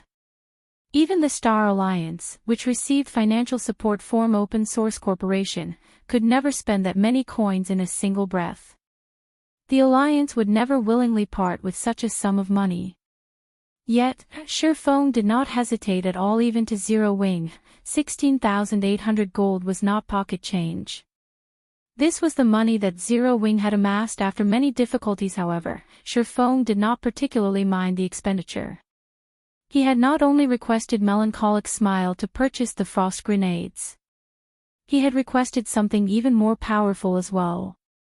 That item was more expensive than all the frost grenades they had purchased combined to others. It might not be easy to deal with an army of more than 100,000 elite players. To Feng, who had coins to spend, it was not difficult at all. Even top-tier players would be limited under the iron hoof of an elite army. To increase their chances of overcoming the Star Alliance, Feng needed to increase the guild's overall strength. The best method to do so was to arm every elite member with intermediate frost grenades. Feng had played God's Domain for more than 10 years now. He had lost count of the number of guild wars he had participated in. Hence, he was extremely familiar with how guild wars worked. To secure victory in a guild war, relying on elite and expert players was far from enough to emerge victorious in God's Domain's battles. Magical tools were crucial as well. Take the Twin Snake Ring, which had once been famous throughout the continent, for example. It was a kind of strategic weapon that, even in the hands of an ordinary player, could send hundreds of thousands of elite and expert players running with their tails tucked between their legs. It was a weapon that could cause the various kingdoms and empires to tremble in fear. In the end, after the various kingdoms and empires had paid an unimaginable price, they managed to destroy the Twin Snake Ring. Thus, in the past, the various large guilds had invested money desperately to research these items. Only, current players had yet to realize just how powerful magical tools could be. Hence, they felt that they could rely on numbers and experts to secure victory in battle. Even though the frost grenades' effects were halved against players, they were more than enough to give the Star Alliance's elites a run for their money. If used properly, the frost grenades could even teach the Star Alliance an important lesson. Battles in God's Domain could not necessarily be won with a larger army. One could also drown their opponents to death with money. After everyone from Zero Wing was equipped with the necessary supplies, under Feng's lead, they boldly made their way towards the Stoneclaw Mountains. Quick, look! They are from Zero Wing. Wow! They're really going to fight. They must have lost their minds. What do they intend to do with so few people? Are they trying to get themselves killed? Many independent players watched Zero Wing's army, which consisted of just slightly more than 10,000 players, with disdain. It should be known that the Star Alliance had more than 100,000 elite players on their side. What is Black Flame trying to do? Why did he send so few people? Waiting at the Stoneclaw Mountains dungeon entrance, Gentle Snow frowned when she saw Zero Wing's army approach. Could he have given up? Chapter 730, Sword Drawn. Outside of the Stoneclaw Mountains transfer gate, Ouroboros's elite army waited for their allies. A battle involving hundreds of thousands of players was different from battles involving only hundreds or thousands of players. There were not many locations that could house a battle of that scale. It was even less likely to find a proper area inside of a dungeon before the war began. One had to organize their troops first. Charging into battle recklessly would only lead to one's doom. Hence, Gentle Snow held Ouroboros back from entering the Stoneclaw Mountains. Instead, she chose to wait for Zero Wing's arrival. Ouroboros was a first-rate guild. Although the guild had lost quite a few of its elites due to infighting, it still possessed the background of a first-rate guild. Moreover, due to its guild residence in Stone Forest Town, Ouroboros developed far faster than their competitors at this point. God's Domain had already evolved from the era of coins to the era of magic crystals. With sufficient magic crystals, a first-rate guild with a strong background could quickly nurture elite players. Ouroboros already had more than 60,000 elite members. They had only slightly fewer than when they had conquered Stone Forest Town with Zero Wing. However, if one wanted to compare the quality of their elite members, Zero Wing was still slightly superior to Ouroboros. Feng had always been an advocate of quality over quantity. Otherwise, Zero Wing would have had 40,000 or 50,000 elite members rather than 20,000. Guild leader Black Flame, what do you have planned for the war with the Star Alliance? Gentle Snow asked as she turned to Feng. Initially, Gentle Snow had thought Feng would bring all of his guild members above level 30 with him into this war. She had never imagined that he would only dispatch 10,000 elite members. If so, she had no choice but to alter her original plan. There were over 100,000 players on the Star Alliance's side. Based on the latest reports she had received, they had more than 150,000 elites. Had Zero Wing brought all of its level 30 and above members, after including Ouroboros's elite members, they would have had more than 100,000 players as well. In truth, many of Zero Wing's ordinary members would be considered elites in other guilds. However, Zero Wing was very strict with its elite members. Not only must one hit the mark in terms of both level and combat techniques, but they must also be capable of defeating an elite monster of the same level. Hence, even until now, the guild did not have many elite members. If Zero Wing dispatched 40,000 members, the army's overall combat power would most likely be higher than an army of 40,000 elite members from other guilds. Hence, even if they faced the Star Alliance's army of 150,000 elites, their army of 100,000 players would still have a chance of victory. Yet, Feng had not done so. Zero Wing will draw the enemy's fire while Ouroboros will engage in a pincer attack from the sides, Feng said. Very simply, by the time the Star Alliance had issued the challenge, Feng had already formulated a plan to deal with the enemy guild. Although the Stoneclaw mountains were vast, the dungeon was covered in dense forests and mountainous regions. The area had few flatlands, and they were also small in size. There was nowhere large enough for a battle of hundreds of thousands. It would be a miracle if a single battle zone could fit several thousand players. Hence, Feng had only chosen to dispatch 10,000 elite members. Had he dispatched any more, they would not have had enough 9-star polar domain magic arrays to go about. You really don't need any of our members. Gentle Snow placed great importance on this guild. Ouroboros was already in the same boat as Zero Wing. If Zero Wing suffered defeat, Ouroboros would suffer in the Stoneclaw mountains as well. The Star Alliance and their allies would make sure of it. They needed to defeat the Star Alliance no matter what. If they removed the Star Alliance from the picture, the other guilds would hesitate before moving against them. Of course, Gentle Snow had not forgotten about the issue with the Flower of Seven Sins. However, the Flower of Seven Sins assassins would only target Zero Wing's experts. They would not participate in the battle between elite members. Hence, they would not necessarily affect the war's outcome. As long as they crushed the Star Alliance's elite army quickly, the Star Alliance would struggle to return to prominence. No need. I have already prepared. When the time comes, you just have to remember your desire to eliminate the Star Alliance, Feng said, his lips curling into a confident smile, following which, after both guilds finished preparing, they entered the Stoneclaw Mountain's main force. Follow me. The Dark God's Legion will act as the spearhead and penetrate the Star Alliance's core. Everyone else, as we discussed, split up into 10 legions and advanced slowly. Feng shouted his orders after entering the Stoneclaw Mountain. Feng's decisions had confused Aqua Rose and the others.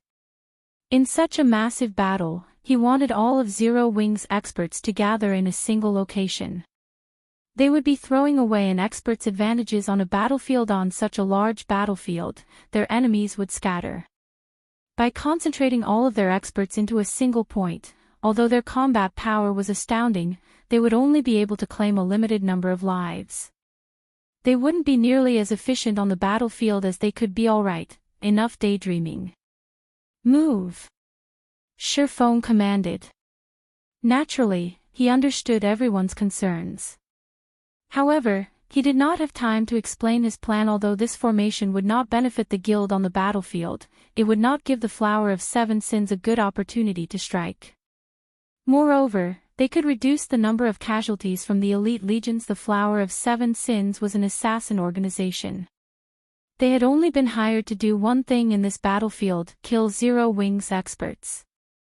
Feng had confirmed this with the secret pavilion. As long as there were no experts in the elite legions, the Flower of Seven Sins would not bother helping the Star Alliance by killing Zero Wing's elite members. However, if an expert appeared in the midst of the elite legions, even if the assassins were reluctant, they would have no choice but to clear out the elite members blocking their path. This would deal a fatal blow. Feng was a flowing water realm expert, so he understood how beneficial such narrow terrain was to experts in the realms of refinement. He also knew how effective such experts were in a battle involving thousands of players. Hence, Zero Wing's experts needed to cluster. That was his first reason. His second reason was to drive the assassins to a single location. That way, he would not have to waste time searching for them. He could set a trap to catch them at once under Feng's command. Everyone immediately began to move. Feng directly led the 100 main force members in a charge towards the tallest peak in the Stoneclaw Mountains outer region. That area was a favored location for a large-scale battle. From there, he could see the overall situation and direct his army. Ouroboros had also circled to the edge of the Stoneclaw Mountains. Meanwhile, on top of a hill in the Stoneclaw Mountains outer region, Guild Leader Galaxy, Zero Wing has entered the Stoneclaw Mountains. However, Zero Wing has only brought 10,000 elite members. It seems that the Star Alliance will not get to see much action. If you don't move quickly, the other guilds might decimate Zero Wing before you get to see any action, Glorious Echo warned the other guild leader cheekily. He could not help but laugh when he received the report on Zero Wing's arrival. You might not even get a share of the equipment they drop. Hearing this, Galaxy Past shook his head and laughed, saying, in the end, it seems that Black Flame is not brave enough to make a last stand. He has actually dispatched so few people. Purple, issue my commands. Have Red Feather lead 30,000 elite troops into battle immediately. We can't let the other guilds steal the bounty. Understood. Purple. I contacted Red Feather. Chapter 731, Flurry. After the large guilds received the reports that Zero Wing had dispatched 10,000 elite members to the Stoneclaw Mountains, they began to mobilize their troops. Although the various large guilds had only dispatched a small number of elites and experts, there were over a dozen large guilds aiding the Star Alliance. In fact, the total number of elites and experts the various large guilds had sent was only slightly lower than the Star Alliance's army. Overall, they had more than 70,000 players.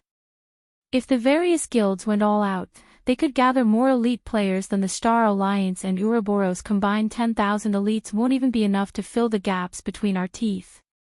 Sure enough, Zero Wing is only here to make an appearance. They don't have the courage to face us all out.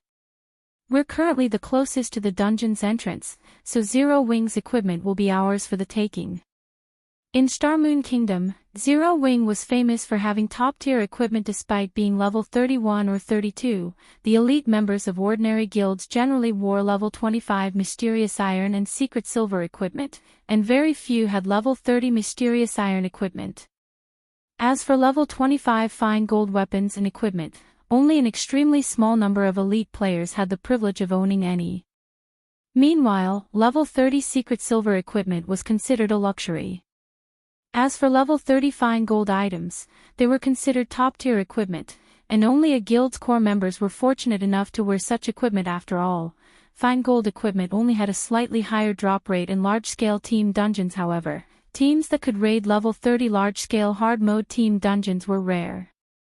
Even first-rate guilds only had several hundred teams capable of raiding such dungeons. Hence, level 30 Fine Gold equipment was incredibly rare. However, what about Zero Wing's elite members? The most inferior equipment they wore was level 25 Secret Silver equipment. Many among them even had one or two pieces of level 25 Fine Gold equipment, and some even had level 30 Secret Silver equipment. There was no need to mention Zero Wing's core members and main force members. The harvest they could gain from killing 2 or 3 Zero Wing elite members would be like killing a level 30 or above chieftain. However, how rare and difficult was it to deal with chieftain-ranked monsters? Even with a team of 20 elite players, sacrifices were necessary to kill a level 30+ chieftain. There was even the risk of a team wipe. However, it was a different story if their opponents were elite players. Field chieftains would grow stronger depending on the number of players raiding them. Elite players would not, making them much easier to deal with. As the various large guilds quietly approached the dungeon's entrance, many players who were tasked to defend strategic locations began to complain. Say, why is our luck so bad? What's the point of having us stay in this godforsaken place? The others will probably annihilate Zero Wing before they get anywhere near us. While everyone else gets to take a bite out of the pie, we won't even get a taste of the crumbs. I know, right? The higher-ups have even said that we get to keep half of the spoils we get from the enemies we kill. Last time, we only got to keep a quarter of the spoils. Even now, I still haven't obtained any level 30 fine gold equipment. Those bastards that went ahead lucked out this time. If I had known something like this would happen, I wouldn't have volunteered to defend this area. I could have been killing a few of Zero Wing's members and upgrading my gear. The 2,000-man elite legion standing on top of a mountain whined as they enviously watched the fires of battle some distance away, nearly drooling. Meanwhile, under Feng's lead, Zero Wing's main force arrived at the foot of this mountain undetected with the help of isolation scrolls and invisibility potions. With these two items, even a ranger's eagle eyes would not detect them. It was very easy for the group to circle the army of the various large guilds. Guild leader, I've investigated the situation using eagle eyes. There should be around 2,000 players on top of the mountain. Among them, over 20 have excellent equipment. They should be experts, Minor Wind reported in the team chat. 20+ experts? Feng could not help but laugh. These people are taking this mountaintop too lightly. Fire, lead your group, get rid of their healers first. Everyone else, focus on your positions. Herd them together as much as possible before using AoE skills. Feng did not take the 2,000 elite players seriously at all. The equipment worn by Zero Wing's main force was considered among the best throughout God's domain. They had at least double the attributes of their enemies. Even the Dark God's Legion could defeat 2,000 elite players easily, though only ones who might actually pose a threat would be the 20+ experts. Currently, those that could be considered experts were players who had, at least, reached the Trial Tower's 5th floor. Unfortunately, even the weakest members of Zero Wing's main force were 6th floor experts. Hence, Feng did not have a shred of doubt that his team would slaughter the army of 2,000 elite players. The Rangers, who observed the situation on the mountain, did not detect Feng and the others approach. Guild leader, were in position. Fire Dance, who stood a short distance away from the enemy's healer team, said quietly through the team chat. Flying Shadow and 8 other assassins accompanied Fire Dance. Guild leader, we've arrived at the enemy's magical class team, Cola reported quietly. Feng stood a short distance away from the 20+ experts. Through a combination of void steps and the effects of the invisibility potion, even a ranger or druid with sharp senses would not detect Feng. Kill them. Feng growled immediately. Everyone burst into action. Fire Dance activated the additional skill of the Tier 1 set equipment for assassins, Flurry, increasing her movement speed and attack speed by 50% for 20 seconds. She then executed ambush and thrust her flaming short sword into the back of a level 32 cleric. 267. The cleric, who had close to 7,000 HP, died instantly. Magical classes were very fragile. Not only did they possess very little defense, but they also lacked passive skills that reduced damage. Against Fire Dance, who boasted both high attack power and critical rates, magical classes could not withstand even a single blow. Even without a critical hit, Fire Dance could still kill a cleric with more than 7,000 HP with a single move. With the sudden death of a cleric, the remaining healers were dumbfounded. The healers were typically safe in the heart of the Legion. It was nearly impossible for an enemy to reach them undetected, yet their enemy had done just that. However, the most frightening aspect about Fire Dance was her damage. She killed a cleric with nearly 7,000 HP instantly, just like that. After Fire Dance killed off the level 32 cleric, she immediately executed backstab, her short sword sinking into a nearby oracle. 11 for 85. Landing another critical hit, Fire Dance instantly killed the oracle with over 6,000 HP. At the same time, Flying Shadow and the others began their own killing sprees. In an instant, the healer team with over 200 members lost over 10 players, weary being ambushed. A player suddenly shouted. However, as soon as this player announced the attack, he heard screams. The fires of war illuminated the area. Activating charge, Shadow Sword arrived before a level 32 Elementalist. Before this Elementalist could use Blink, the Berserker forced him into a fainted state. Shadow Sword then followed up with a Whirlwind Slash, a damage of over -4,500 points appearing above the heads of all enemies within 8 yards. Some even received critical damage of over -9,000 points. Even level 30 plus expert magical class players would rarely have more than 8,000 HP. In the blink of an eye, Shadow Sword killed off 3 players, while 4 held on by a thread of HP. However, Shadow Sword had also triggered the Blue Fire Double-Edged Sword's passive skill, Blue Fire Dance, with his previous attack. Swinging his sword violently, Shadow Sword sent a cone of blue fire ahead of him, dealing more than -7,600 damage and killing another 8 players. Zero Wing's main force had only begun their assault, yet, in the blink of an eye, close to 300 elite players fell. To Zero Wing's main force, these elite players were even less of a challenge than ordinary elite monsters. Leader, were being ambushed. Some quick-witted players hurriedly called for help from their team leader. However, when these players shifted their gazes towards their team leader, they were all dumbfounded. Countless divine, golden swords rained down on their leader and the other experts, damages of over -5,500 points appearing above their heads. Those who received critical hits received more than -10,000 damage with each shining blade. In the blink of an eye, half of the 20-plus experts died while everyone else was sealed within the Skywell Sword's effective area. Chapter 732, Unstoppable Sword. Black Flame. The dozen or so experts turned to look at Feng, who had suddenly appeared, their eyes widening in shock. The various guilds' upper echelons had long since engraved Black Flame's name in their minds, hence, they were extremely familiar with his appearance. He wore entirely black armor, including the cloak draped over his shoulders. Even his eyes resembled the night sky. 2 exquisite swords, one made of emerald and the other shining black, hung from his waist. Black Flame just stood there, but it felt as if he had become the focus of this battlefield. Their instincts screamed a warning: everyone, be careful. Do not engage him in close combat.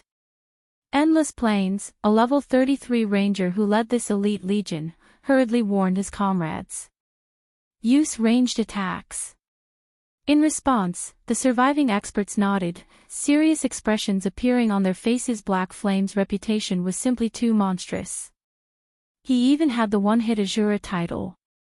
Even God's domain's top-tier experts could only last a few moves against him. A few of Black Flame's battle videos had even been regarded as a teaching scripture for swordsmen.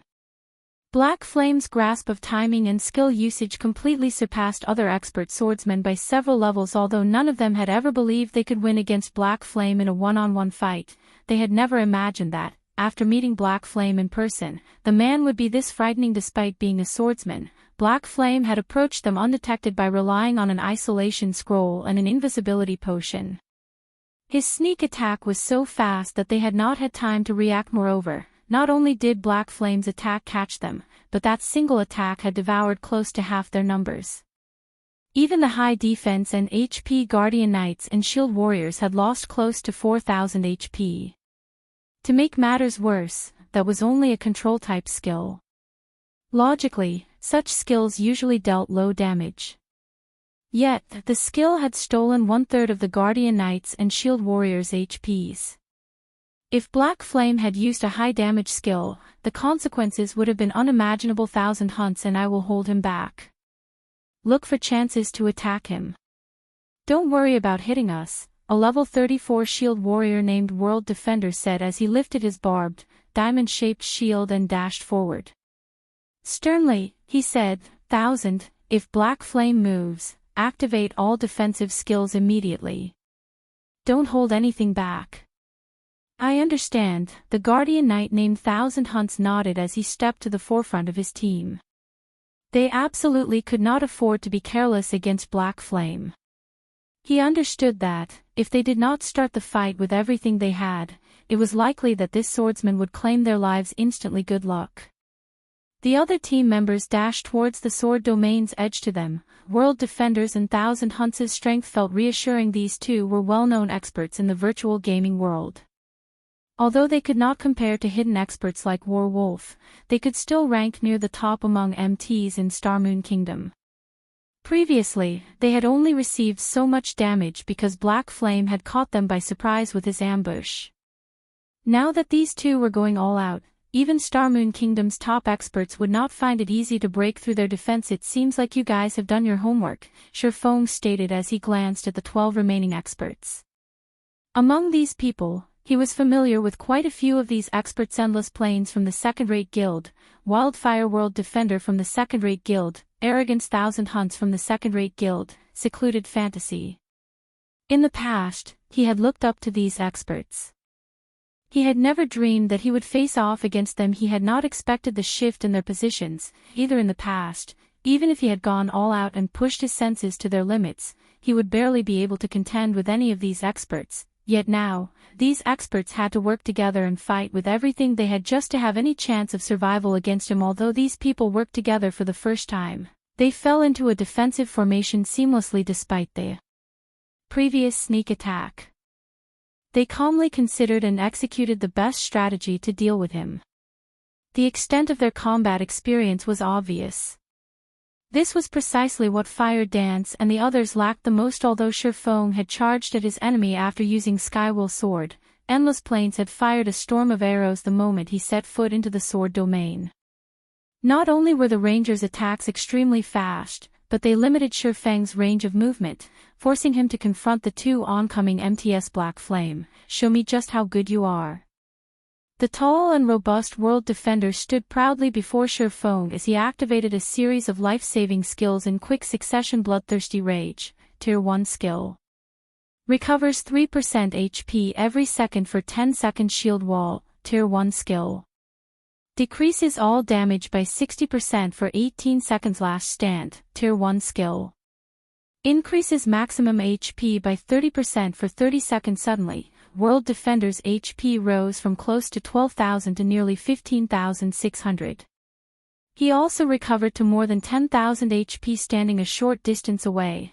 Thousand Hunts similarly activated his life-saving skills. He also used a Tier 1 Holy Shield Protection, which could absorb over 2,000 points of damage, on himself. When the shield broke, it would heal the player for over 1,000 HP. Following which, Thousand Hunts activated Justice Roar. Enemies, players or monsters, affected by the skill would have to attack him. If they didn't, he would receive a boost to his speed and damage. Feeling the effects of Thousand Hunts' Justice Roar, Feng could not ignore the Guardian Knight. Dashing up to Thousand Hunts, the Abyssal Blade transformed into numerous black streaks of light that descended on the Guardian Knight's body so fast. Thousand Hunts was shocked. He had never imagined that Feng's attack speed would be so fast. He could not even see the afterimages of Feng's attacks. Fortunately, he wielded a shield. Compared to players without shields, he had an easier time defending against attacks. As long as he moved the shield slightly, he could block close to half of his body, making it very difficult to strike him. Thousand Hunts moved his shield quickly, blocking the Abyssal Blade. However, Feng did not bother changing the Abyssal Blade's trajectory. Instead, he continued swinging the magic weapon at Thousand Hunts' illusory shadow. The Abyssal Blade passed through the Guardian Knight's shield, the 6 black streaks of light penetrating the Holy Shield protection before biting into Thousand Hunts. 1, 274-2, 604-1, 295-2, 582-3, 829-1, 285. 6 consecutive damages appeared above Thousand Hunts' head. His HP, which had been over 9,000, plummeted to 0. How could this be possible? Thousand Hunts could not believe what he was seeing. Despite Protection Blessing, reducing the damage he received by 60%, Black Flame had killed him without breaking a sweat. The other experts were similarly dumbfounded. A Guardian Knight with more than 9,000 HP remaining and Protection Blessing had died instantly. Just how high is his attack power? World Defender no longer dared to waste time with attacks. Instead, he used Charge at the swordsman. Turning, Feng used Silent Steps, appearing behind World Defender and brandishing Killing Ray. His witnesses only saw a flash of Emerald Thundering Flash. Like a roaring dragon, 3 blue streaks of lightning instantly devoured World Defender 2, 746-7, 087-4 for 24 World Defender's HP, which had been over 10,000, vanished instantly, his body falling slowly to the ground. Chapter 733, Unstoppable. How could this be? Shock shook Endless Plains' heart when he saw World Defender and Thousand Hunts' lifeless bodies on the ground. He could no longer maintain his previous calm. Both of these MTs had activated all of their life-saving skills, yet each of them had only lasted one move against Black Flame. They lost their lives before they could work with anyone else on the team to deal with Black Flame. Is he really a player? They could not help but remember Black Flame's title of one-hit Asura. However, everyone finally understood something. Against Black Flame's attacks, the only thing they could do was dodge. That's two. World Defender's quick death had not particularly surprised Feng. After all, not only had his one-handed sword mastery reached the basic Sword King standard, but the aura of fire also increased his damage by another 50%. Even an MT with all of their life-saving skills active would be paper in front of his swords. Feng then shifted his gaze towards the nearest assassin Wind Blade. Suddenly, Feng left behind an afterimage as he appeared before the level 33 assassin, his killing ray slicing through the air. Don't think that I'm that easy to kill. The assassin abruptly retreated as Feng appeared before him and tried to activate Vanish. When activate, Vanish would provide him with nearly of invulnerability. Within this second, all attacks against him would be useless. However, Killing Ray's lightning effect triggered the instant Feng swung Killing Ray. He gained a 50% boost to his attack speed. Like a flash of light, Killing Ray danced across the assassin's body. 13-548. It was another instant kill. As if that had been a cue, the rest of the team bombarded Feng with attacks. Numerous arrows and spells flew at Feng. Sidestepping, Feng jumped into the air, avoiding the oncoming attacks. Following which, he turned and retrieved the blazing meteor. With a flick of his wrist, a meteor suddenly flew from Feng's hand. Flame God's Fury. Flame God's Fury deals physical and flame damage to enemies within a 40 by 3 yard area. Deals 900% damage to the initial target, and damage reduces by 10% with each consecutive enemy hit to a minimum of 500% damage. Show. An elementalist, a cursemancer, and a summoner, who were in the midst of spellcasting, could not avoid the attack in time. The crimson flames devoured them in an instant. The remaining experts were shocked. They had never imagined that Black Flame would also possess such powerful long-range attack capabilities. As soon as Feng landed, over a dozen frost arrows descended on him. Endless Plains had grasped the timing of his attack. Not only had he predicted Feng's landing position, but his arrows also blocked off Feng's path of retreat. He had aimed several other arrows at Feng's vital points. Dang! Dang! Dang! Before 5 frost arrows could strike Feng, they pinged against the swordsman's emerald blade. The remaining frost arrows simply brushed past Feng's body, dealing no damage whatsoever. F***ck my life. Endless Plains stared, stunned. Despite his perfect angle of attack and timing, it seemed as if his arrows had actually tried to avoid Black Flame. After dealing with the attacks, Feng released a low shout. Dragon Breath. He fired a white beam from his mouth. Endless Plains threw his body to the side, hoping to avoid the incoming beam. However, as if this white beam had predicted the ranger's actions, the beam plowed into the ranger. Feng achieved another instant kill. Even after death, Endless Plains was confused. No matter how he thought about it, why would he have jumped into the Dragon Breath's path? However, Violet Cloud, who happily massacred the Elite Legion, was not the slightest bit surprised when she saw this scene. Feng had already reached the flowing water realm of the realms of refinement. He could easily predict a player's movements by observing their body. Hence, after seeing Endless Plains' intention, he had adjusted Dragon Breath's trajectory before firing the skill. Although nearly 20 yards stood between them, Endless Plains had yet to set foot into the realms of refinement. He lacked sufficient physical control. In such high-speed battles, he could not respond quickly enough to evade the Dragon Breath. Violet Cloud sighed. This was the watershed of top-tier experts. Although the difference seemed insignificant, its impact on the battle's outcome would be astounding. Extremely few ordinary players in God's domain could exert their virtual bodies to their very limits. On the other hand, thanks to their refined control over their own bodies, expert players could sometimes push their virtual bodies to their limits. Naturally, if both sides possessed equal levels and attributes, expert players were far more powerful. However, even top-tier experts would find it extremely difficult to adjust their movement in such a superhuman, high-speed battle. It was like a sprinter's difficulty to stop after running at full speed. In a battle this fast, one could just stop without effort. However, experts who had reached the realms of refinement were capable of exactly that. Although it did not appear impressive, having the ability to accelerate and stop suddenly meant that a player could change their attack trajectories abruptly, confusing the enemy. Violet Cloud had already reached the half-step refinement realm. However, even now, she could not break through that final barrier. Hence, Violet Cloud observed Feng's battle carefully while fighting her own, hoping to gain some insight. The elite players who had intended to help were stupefied. In just 2 seconds, Feng had killed 7 of their experts. None of them had been able to withstand even one of his attacks. If even experts had no defense against him, what could elite players like themselves hope to accomplish? Those who had intended to rush over and assist lost all their courage instantly. Screams echoed from all across the mountaintop. Even for elite players, it was extremely difficult to exert their bodies to their limits. Not to mention, the members of Zero Wing's main force all had very high attributes. Their limits were much higher than elite players. This was no longer a battle. This was a massacre. Weaving through the crowd, Fire Dance moved faster than any of these elite's players could follow. And as she moved, Fire Dance plunged the true fire blades into every player she passed, taking their lives with just a few hits. After just a brief moment, corpses littered the field. Dashing into the crowd, Shadow Sword brandished his blue fire double-edged sword madly. He sent the several shield warriors, who had charged at him, flying.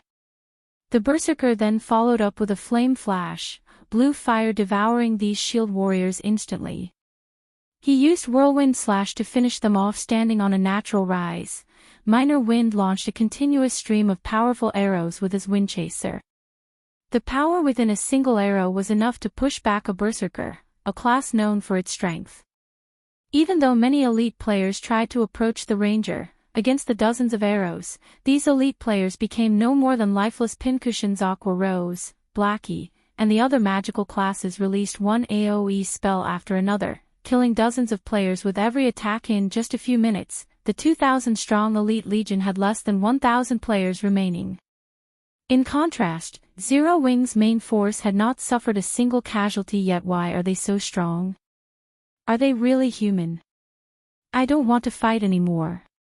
I want to go home. This situation was nothing like the videos they had watched of experts exchanging moves.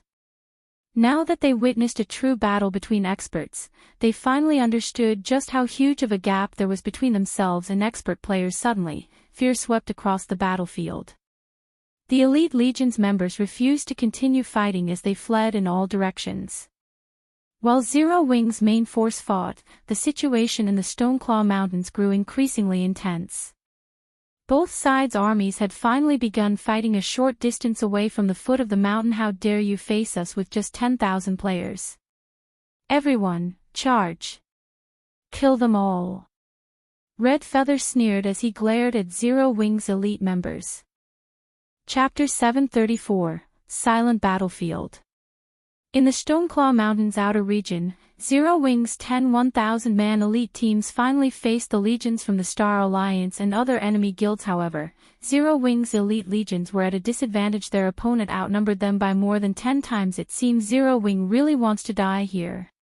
Despite so few players, they still split themselves so sparsely.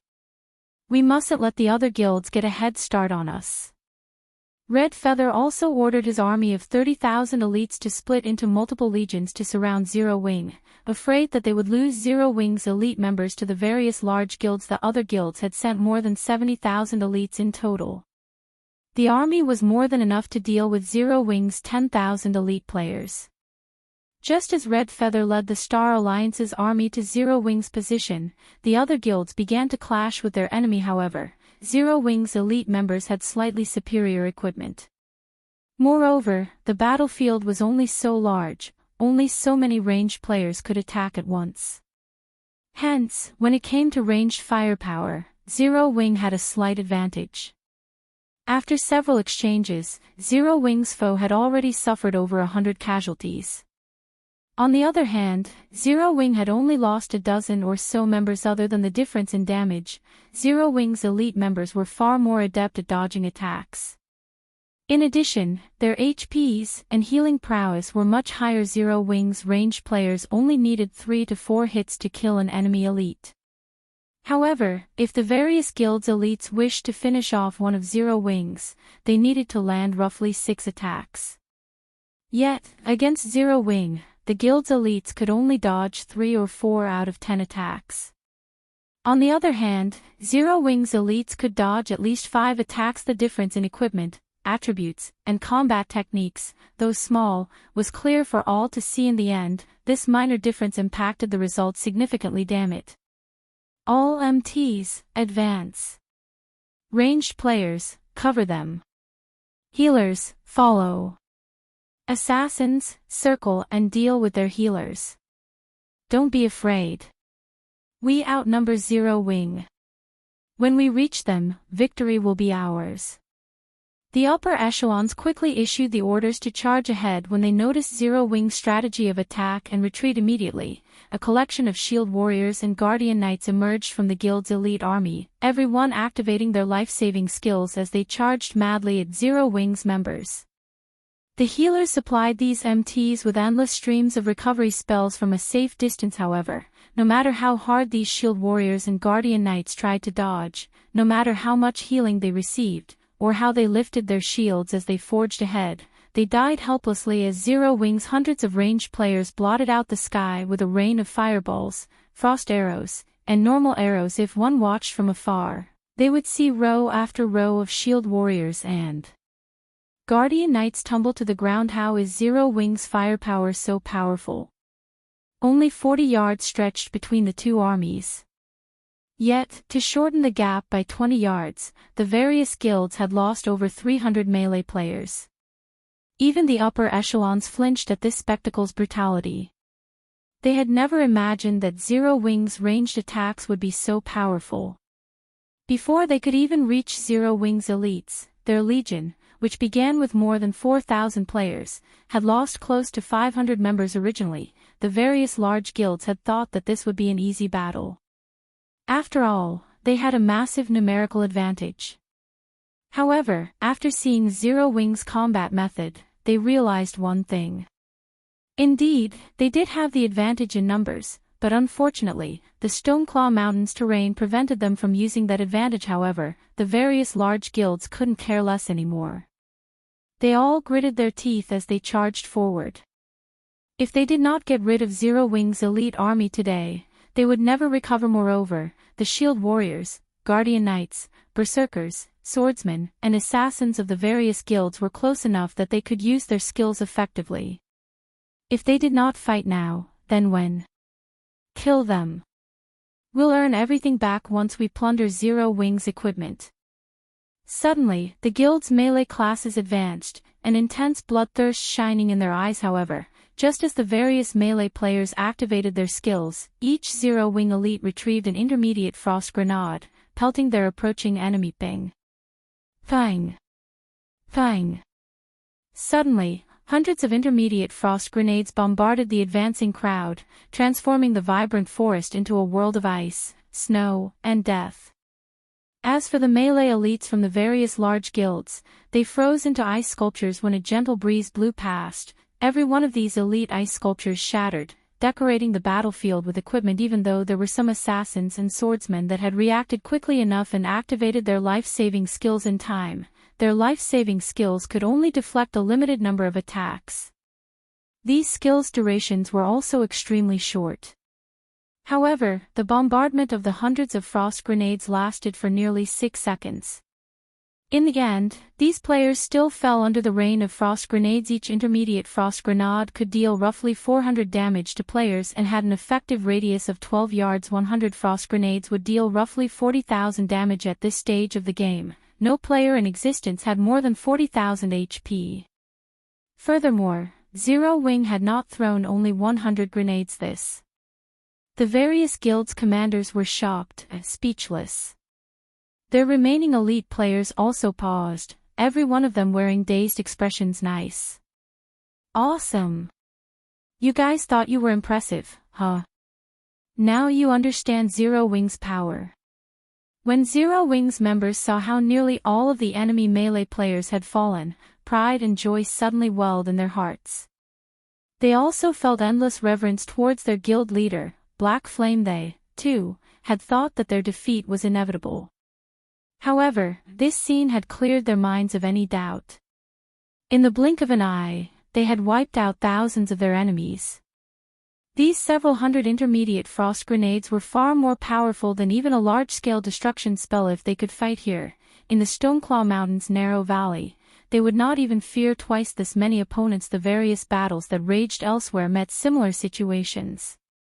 The large guild's elite legions suffered tremendous losses under the intermediate frost grenade bombardment. Their death toll already exceeded 10,000, whereas Zero Wing had only lost around 100 members so far. The large guilds were forced to reassess the combat power of Zero Wing's elite army. Meanwhile, at the highest peak in the Stoneclaw Mountains outer region, roughly 10 minutes after the battle had begun, the elite legion of 2,000 players had lost over 80% of its members. The few survivors had scattered and escaped just as Fire Dance and the others were about to give chase. Feng stopped them. All right, that's enough. Ignore them.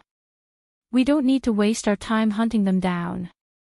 We have more important things to do, Feng said in the team chat. His main goal was to occupy this strategic location with good view over the battlefield, not to kill these elite players. Moreover, even if they allowed these several hundred elite players to escape, it would not impact the war's outcome. Guild leader, what are we going to do next? Aqua Rose asked curiously. The other team members were just as eager to learn their next step. Feng had led them through the Star Alliance's encirclement and occupied this highland. What, exactly, was his goal? We're going to wait for them here, Feng said, laughing. However, we can't idle either. Aqua and Blackie, follow me. Fire, your group will clear the battlefield. Everyone else, pay attention to your surroundings. Be wary of any ambushes from the Star Alliance. Aqua Rose and Blackie nodded sharply. They followed Feng and climbed to an even higher overlook. Fire Dance then arranged her team to guard their surroundings. Chapter 735, Instrument of War. The news of the various large guilds inside the Stoneclaw Mountains suffering heavy damage spread like wildfire. Players throughout the entire Starmoon Kingdom were paying very close attention to this guild war. Hence, the moment this news appeared on the official forums, it instantly exploded, shocking many players throughout the entire kingdom. The uploaded battle videos of the war staggered them even further. Hundreds of intermediate frost grenades exploded continuously, filling the land with ice flowers and dyeing the land in snow-white color. Several thousand elite players were suddenly nothing more than lifeless ice sculptures doomed to shatter and scatter with the wind. Just seeing this scene alone could give one the shivers. What elite players? What Zerg tactics? Under the bombardment of the frost grenades, everything was insignificant. Without using any words, Zero Wing had proven to everyone that its strength was no trifling matter. Even when going up against over 100,000 elite players, Zero Wing was not afraid. With just the sacrifice of a dozen or so players, Zero Wing had managed to slaughter thousands of elite players. Zero Wing is simply too powerful. They are actually able to obtain so many AoE attack tools. The effects of this item are so good, so it should be very rare and expensive, right? That's an engineering tool. I've bought engineering tools before, so I know how insanely expensive those things are. Since that item they used is practically an instrument of war, it's definitely much more expensive. Despite that, Zero Wing is actually able to casually toss out so many as if they were just toys. Zero Wing is simply too rich. Many players on the official forums began a heated discussion over Zero Wing's financial strength. Although everyone was unclear about the exact price of the intermediate frost grenades, they could still estimate the price range of the frost grenade based on its effects. After making a rough estimate, they then calculated the number of frost grenades Zero Wing had used. Suddenly, everyone was shocked. Just the first wave of frost grenades Zero Wing had thrown in one battlefield cost dozens of gold. Since there was a total of 10 battlefields, that meant Zero Wing had spent several hundred gold just on the first wave of frost grenades. In God's domain, the liquid funds of many guilds did not even amount to several hundred gold, yet Zero Wing had just casually tossed out that sum, using up an entire guild's liquid funds in the blink of an eye. Zero Wing was no longer fighting using players. The guild was practically drowning its enemies with money. However, no one could criticize the effects of this strategy based on initial estimates. The number of deaths the various guilds had suffered already exceeded 10,000. After looking at this scene, one could not help but admit that this money was well spent. If Zero Wing were to rely on its guild members to claim that number of kills, the total cost of the equipment lost and compensation given out would indeed be a lot more. Due to Zero Wing's frightening performance, the guild's prestige, which had been on a constant decline before, suddenly began rising rapidly. Many players, who had initially belittled its chances in this war, also started anticipating the final outcome. Meanwhile, the ones that this sudden turn of events affected the most emotionally would be none other than the guilds that were watching from the sidelines at this moment. They were all inwardly celebrating the fact that they had not rushed to join the Star Alliance's coalition. The outcome of this war, which was initially against Zero Wing's favor, had suddenly taken a big turn for the guilds directly participating in this war. Should the Star Alliance come out victorious, they would definitely benefit greatly from the Stoneclaw Mountains in the future. However, should Zero Wing win, then Zero Wing would surely banish from Stone Forest Town every guild that had aggressed.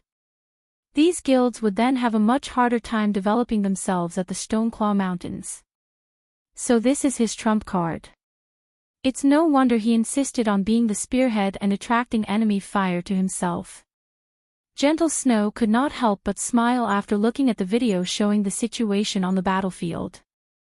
It seems that I have really underestimated him.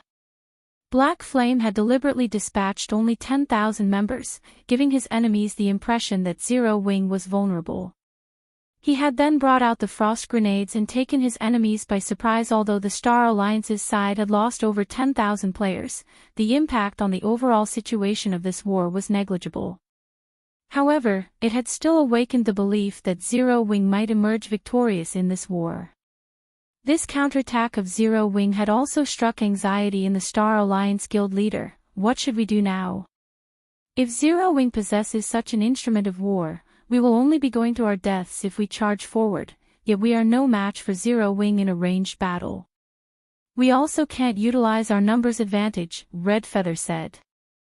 When Red Feather received news of this situation, he immediately reported it to Galaxy Pass. Due to Zero Wing's counterattack, the various large guilds no longer dared to close in, only fighting at range. However, such ranged battles were extremely time-consuming, and extremely disadvantageous for the Star Alliance's coalition. When their members died, they would have to travel over 10 hours to return to the battlefield in the Stoneclaw Mountains.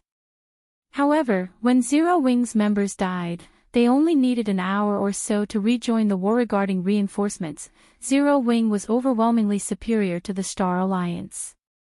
A war of attrition was unfavorable to the coalition. They should not have too many of such tools. We have the numerical advantage. Continue sending people forward, but lower the number of people charging at a single time. It would be best if we can have people attacking Zero Wing from all sides. I want to see just how much money Zero Wing has to spend. Galaxy Past was aware of the severity of the situation this time.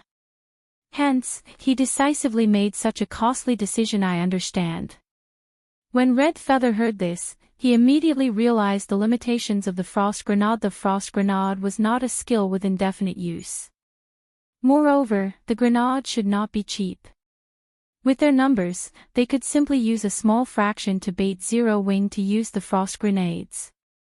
Once Zero Wing depleted its supply, its elite army would merely be sheep for the slaughter as long as they defeated Zero Wing and obtained Stone Forest Town. All the losses they suffered now would be negligible after the various large guilds received the directions from the Star Alliance. They also began attacking Zero Wing's elite legions from multiple locations as well as using the lives of their members to draw out Zero Wing's frost grenades. Time passed slowly. The battle between both sides grew increasingly intense and increasingly concentrated. Although the effect of the frost grenades was indeed striking, the results now were much more subdued, compared to the first time Zero Wing used the instruments of war. After facing several charging attempts from the Star Alliance, Zero Wing exhausted its supply of frost grenades. However, the Star Alliance suffered only 40,000 plus casualties.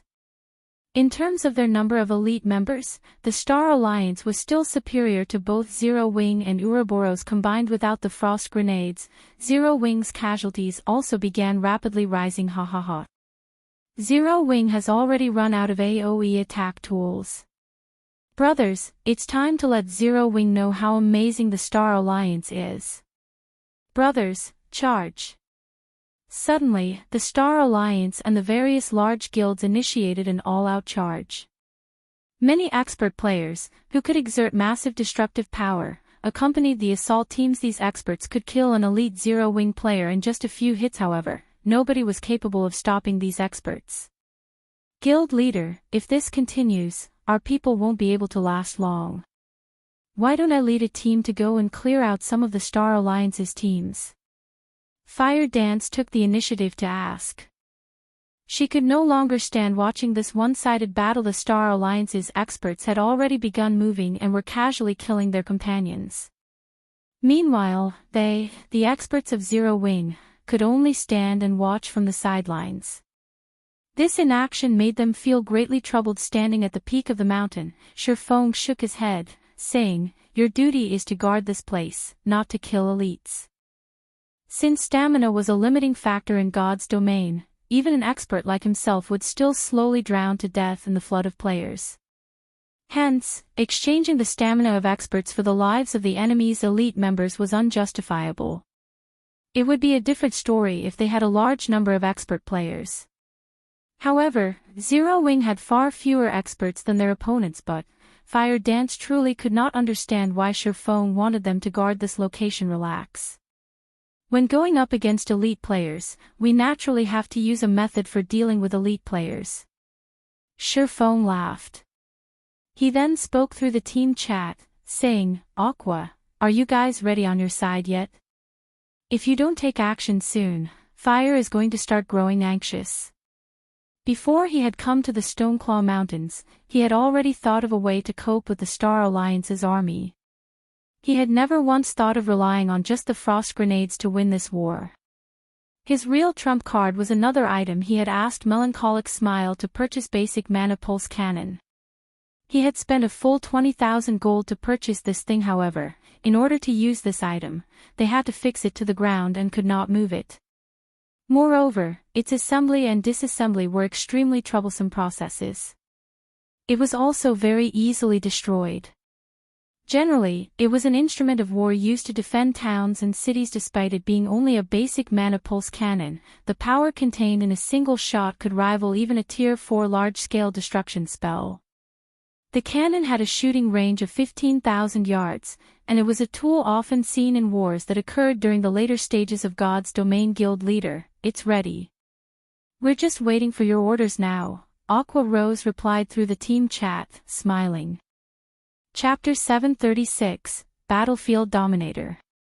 Now that Zero Wing has used up their frost grenades, they no longer have anything to depend upon.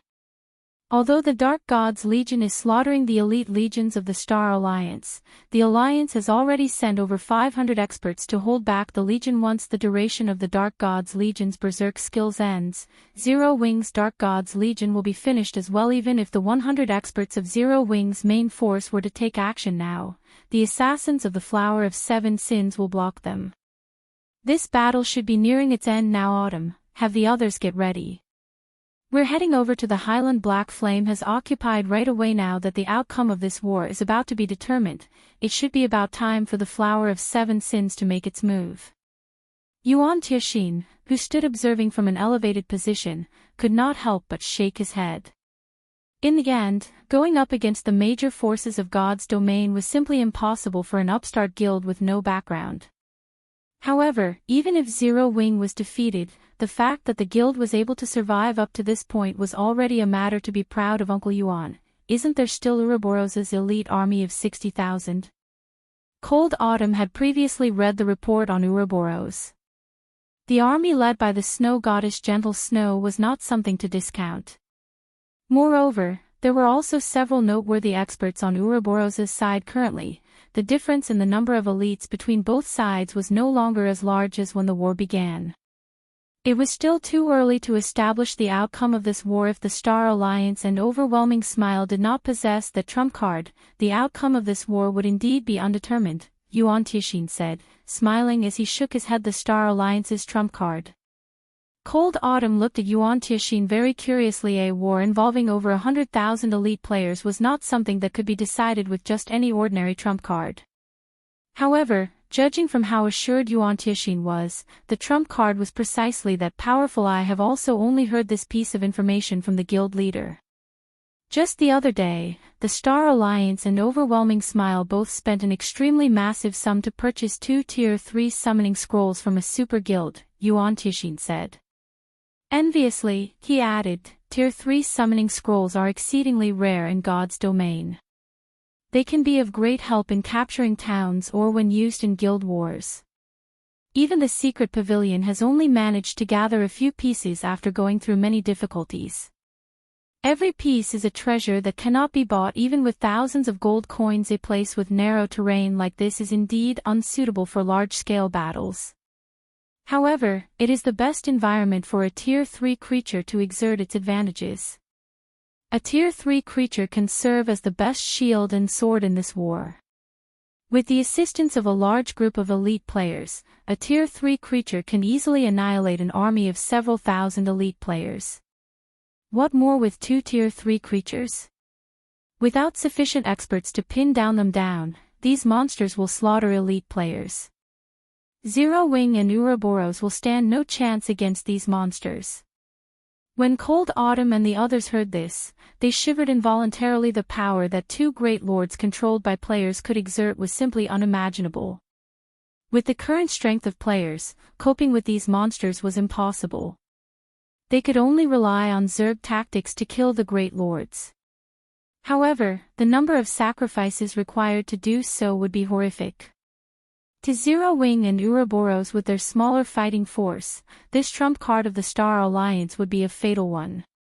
Meanwhile, on the battlefield of Ouroboros and the Star Alliance, as both sides were almost evenly matched, the number of casualties on both sides was nearly equal. Since Zero Wing is almost finished, Purple, give Ouroboros the final blow, Galaxy Past, who was commanding the battle, whispered to Purple Eye they had brought 2 Tier 3 summoning scrolls to this war. One was in Purple Eye's hands, while the other was in Overwhelming Smile's War Wolf's hands. Galaxy Past was not in control of the Tier 3 summoning scroll in Overwhelming Smile's possession. However, seeing as Zero Wing had already become sheep for the slaughter, he did not wish the Star Alliance to continue losing more elite members. I understand, Purple Eye, who was fighting at the front lines, replied, her lips curling up into a smile. She then excitedly retrieved the Tier 3 summoning scroll in her bag. Unfurling the scroll, she shouted lowly, I summon thee, Mountain Giant. Suddenly, in the heart of the intense battlefield, a massive magic array appeared in midair. In the next moment, a mountain giant with a body made entirely of rocks fell from the aquamarine magic array. The mountain giant was over 50 meters tall, and all players before its colossal body were no different from Ant's mountain giant, elemental being, Great Lord. Level 54. HP 20.000/20.000/000. Purple Eye was currently level 34. Meanwhile, creatures summoned using summoning scrolls would be 20 levels higher than their summoners. Hence, the mountain giant summoned was level 54. At the same time, its control also fell to Purple Eye as the #1 elementalist in the Star Alliance, Purple Eye's standard in terms of techniques was slightly above even Galaxy past us the instant the mountain giant appeared. Purple Eye promptly controlled it to slaughter hundreds of Ouroboros' elite members. Immediately after, the mountain giant abruptly stomped on the ground, and the ground within 120 yards of the Great Lord's feet trembled. In the next moment, at the rear line of Ouroboros' legion, a rock spike with a radius of 20 yards shot up from the ground, instantly annihilating dozens of Ouroboros' healers and striking panic in the remaining healers previously. The battle between both sides remained at a stalemate. With the appearance of the mountain giant, however, it immediately became a one-sided struggle when Ouroboros' attacks landed on the mountain giant. None of them dealt more than 100 damage due to the level and tier suppression. Even after adding up the efforts of several hundred players, the total was merely in the tens of thousands. To the mountain giant, who had 20 million HP, this amount of damage was not worth mentioning. Just its battle recovery alone could maintain it at full HP. The mountain giant was essentially a strength-type Great Lord. With a single blow, it could instantly kill a full HP level 30 elite MT. Moreover, as all of the mountain giant's attacks were AoE attacks, when it came to a crowded battlefield, a single blow from it could kill anywhere from a few to more than a dozen players. The mountain giant completely dominated this entire battlefield with overwhelming force. In less than 5 minutes, one of Ouroboros' 3,000-man elite legions was wiped out. This scene shocked the other elite legions into a constant retreat. Shortly after the appearance of the mountain giant, a level 54 Great Lord ranked 3-headed hound appeared on Overwhelming Smile's side of the battlefield. Cerberus, Dark Creature, Great Lord. Level 54. HP 17,500, 000/17,500, 000. Although the Cerberus did not possess as much HP as the mountain giant, it was significantly superior to the mountain giant in terms of magic damage. Its movement speed and attack speed were also much faster. When it came to killing elite players on the battlefield, it was even more proficient than the mountain giant. After 2 level 54 Great Lords joined the battlefield, Ouroboros' members immediately fell into a panic. The 2 Great Lords both possessed quite a number of AoE attack skills. In a battle of thousands, they could easily reap the lives of hundreds of elite players every passing moment. Ouroboros could not offer any resistance whatsoever. Snow, what should we do now? Zhao Yueru felt her scalp tingling and her body shivering when she looked at the 2 Great Lords. If they could not deal with these 2 Great Lords, Ouroboros would have no chance of victory at all. We don't have any other choice. Let's use our final card. Although it can't stop these 2 Great Lords, it will be able to trap them for a short time. This should give us enough time to escape their pursuit, Gentle Snow said, gritting her teeth. She inwardly felt great frustration. She had never imagined that they would lose this war just like this. Faced with 2 Great Lords, choosing a direct confrontation would only increase their losses. As for waiting until the summoning duration of the 2 Great Lords ran out, by the time that happened, everyone from Ouroboros would most likely be dead already. Just as the 2 Great Lords were pushing forward relentlessly, a beam of alternating black and white lights flashed down from a distant mountaintop, directly piercing the advancing mountain giant. A black and white pillar of light then appeared, devouring an area of 200 yards around the mountain giant. When the light pillar dissipated, not even a blade of grass lingered within the 200-yard radius. Only a large crater and a half-kneeling mountain giant remained. Chapter 737, Absolute Power. The appearance and disappearance of the black and white pillar of light stunned everyone. The power of this sudden attack was simply devastating. The shocking scene etched itself deep into everyone's minds. It was difficult to forget even if one wanted to. Just what was that thing? At this moment, looking at the half-kneeling mountain giant, the shock Gentle Snow felt was indescribable with words. It would have been fine if the pillar of light had just killed every player within a radius of 200 yards.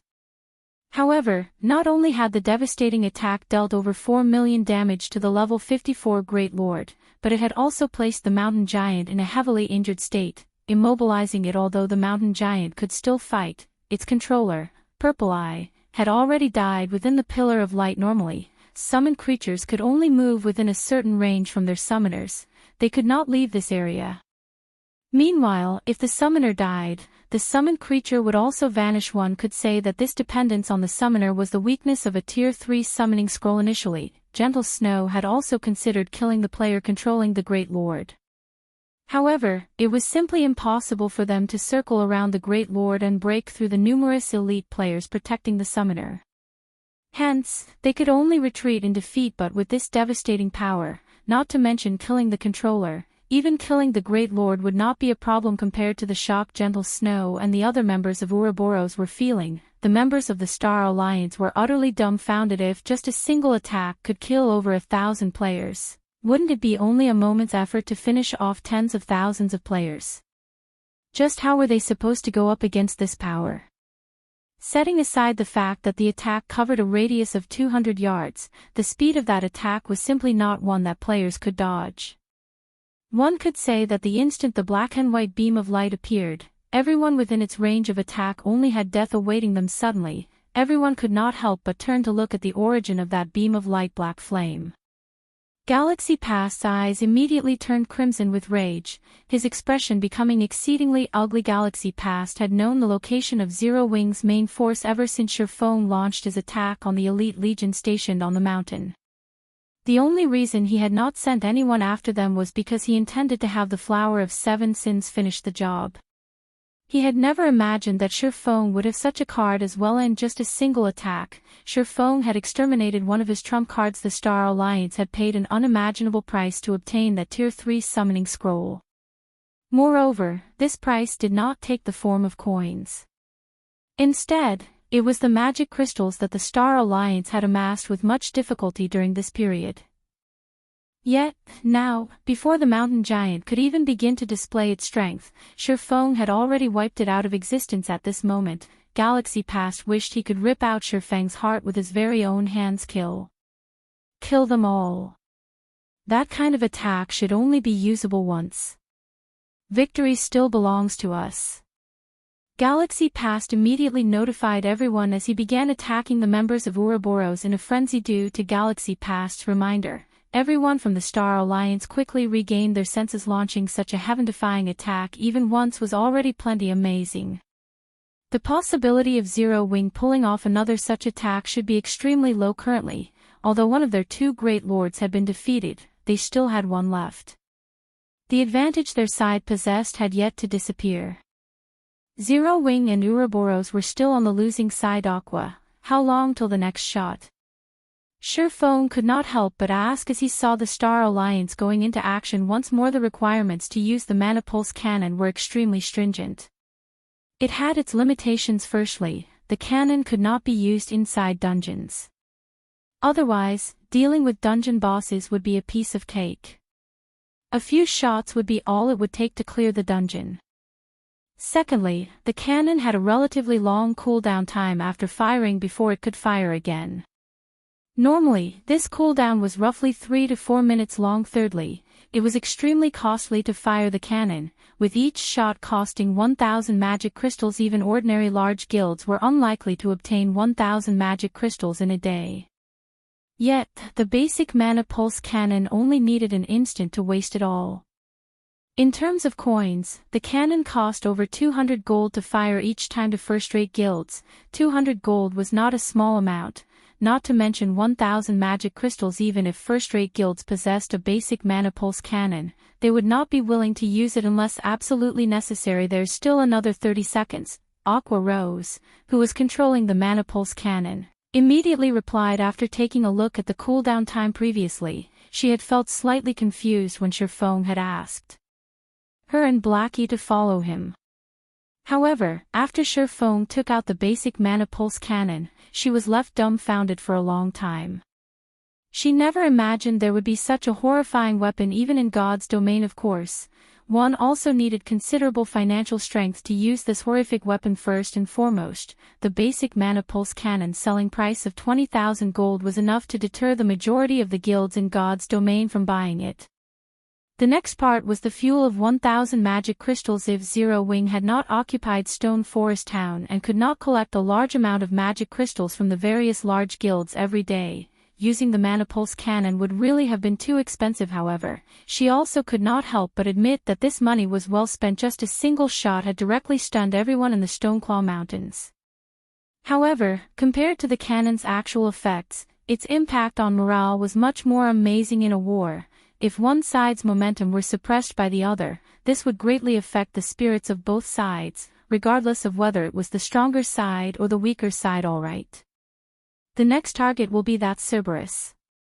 Make sure you don't let the summoner get away, Feng commanded.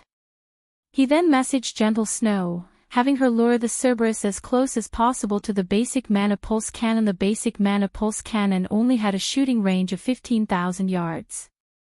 Beyond this range, the cannon was no threat. After receiving Feng's message, Gentle Snow immediately began directing Ouroboros's army with renewed vigor to move closer to Feng's location. Seeing the members of Ouroboros escaping, the players on the Star Alliance's side naturally gave chase. The duration of a summoned creature was limited. Obviously, they needed to achieve the greatest results during this time limit. 30 seconds quickly passed. Yuri next. Aqua Rose aimed at the approaching Cerberus and fired the Mana Pulse cannon once more. The black and white beam of light shot directly at the three-headed hound. Despite the distance of several thousand yards, the energy pulse of the Mana Pulse cannon took only an instant to hit a spot close to the Cerberus. When the black and white pillar of light appeared in the Stoneclaw Mountains once more, every player at the outer area of the dungeon was able to see it clearly. Warwolf had noticed the energy pulse the moment it appeared. However, he instantly knew that it was too late to avoid it. The only thing he could do was activate every life-saving skill he possessed. However, the energy pulse, which had the might of a Tier 4 large-scale destruction spell, was not something a measly Tier 1 player could defend against. Even for Feng, his only option when going up against this attack would be to activate space movement to escape. The aura of Earth's absolute defense might not even be able to defend against this move, as invulnerability in God's domain was not absolute. If an attack surpassed the limit a skill could endure, it would likewise break through the skill. After the black and white light pillar dissipated, as expected, Warwolf had fallen to the energy pulse. The Cerberus had disappeared as well together with Warwolf. At the same time, over 1,000 overwhelming Smile members had also been turned into ash, leaving behind only a crater filled with equipment. Chapter 738, 7 Sins Take Action. The reappearance of the black and white light pillar and the new wave of devastation that came with it stunned just about everyone in the Stoneclaw Mountains. Had once more stunned everyone in the Stoneclaw Mountains. For a moment, they had forgotten to fight as they turned to watch Pillar of Light in the face of this horrific power. The prowess of tens of thousands of players was a joke. Complete annihilation could happen at any minute. Although the energy pulse had killed was only over 1,000 players, a deep fear of the weapon had seeped into their bones. Nobody wanted to be on the receiving end of that attack, disintegrating into dust suddenly. Everyone, players from the Star Alliance and various guilds alike, feared Zero Wing. They were deeply afraid that Zero Wing would launch another such attack after the energy pulse first appeared. They consoled themselves that it was impossible to use such an attack twice. However, that consolation vanished after the second energy pulse. Players would lose one level when they died.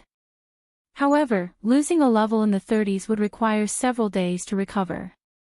At the thought of losing their lives to a single attack, the Star Alliance and its allies began to move cautiously. The various troops reigned in their bloodlust. After all, if they attracted too much attention, Armageddon could come knocking on their doors next. In contrast, Ouroboros and Zero Wing's morale flourished, the members of both guilds passionately launching their counterattacks. One side held back with caution, while the other side forged on with guns blazing. The battle's outcome was obvious. Damn it. Just where did Black Flame get that thing? Galaxy Past scowled. That energy pulse attack was simply too much of a threat to the Star Alliance. If they did not deal with it quickly, they would certainly lose this war. Losing this war would be a fatal blow to the guild. The loss of EXP and equipment was a secondary concern. Most importantly, the Star Alliance's prestige as a first-rate guild would vanish. Not only had the Star Alliance challenged an upstart guild like Zero Wing, but it even lost miserably. In the future, how was the Alliance supposed to compete with Ouroboros in Starmoon City? Meanwhile, if Zero Wing won this war, not only would it gain more prestige, but the guild would also see a flood of players trying to join, which, in turn, would allow the guild's strength to grow. Just how was the Star Alliance supposed to capture Stone Forest Town? Red Feather, lead the main army and annihilate Black Flame. We cannot allow him to fire that thing again. After considering his options, Galaxy Pass did not believe that they could allow Zero Wing to occupy that mountain any longer. With the mountain's vantage point, Zero Wing could fire that energy pulse anywhere on the battlefield they wanted. If they could evict Zero Wing quickly, then the threat of mass destruction would lessen. Hence, it was imperative that they remove Zero Wing from the mountain. As for Zero Wing's elite army, it was no longer important. Rest assured, guild leader. I'll lead a unit to annihilate Black Flame. Red Feather understood the importance of his task.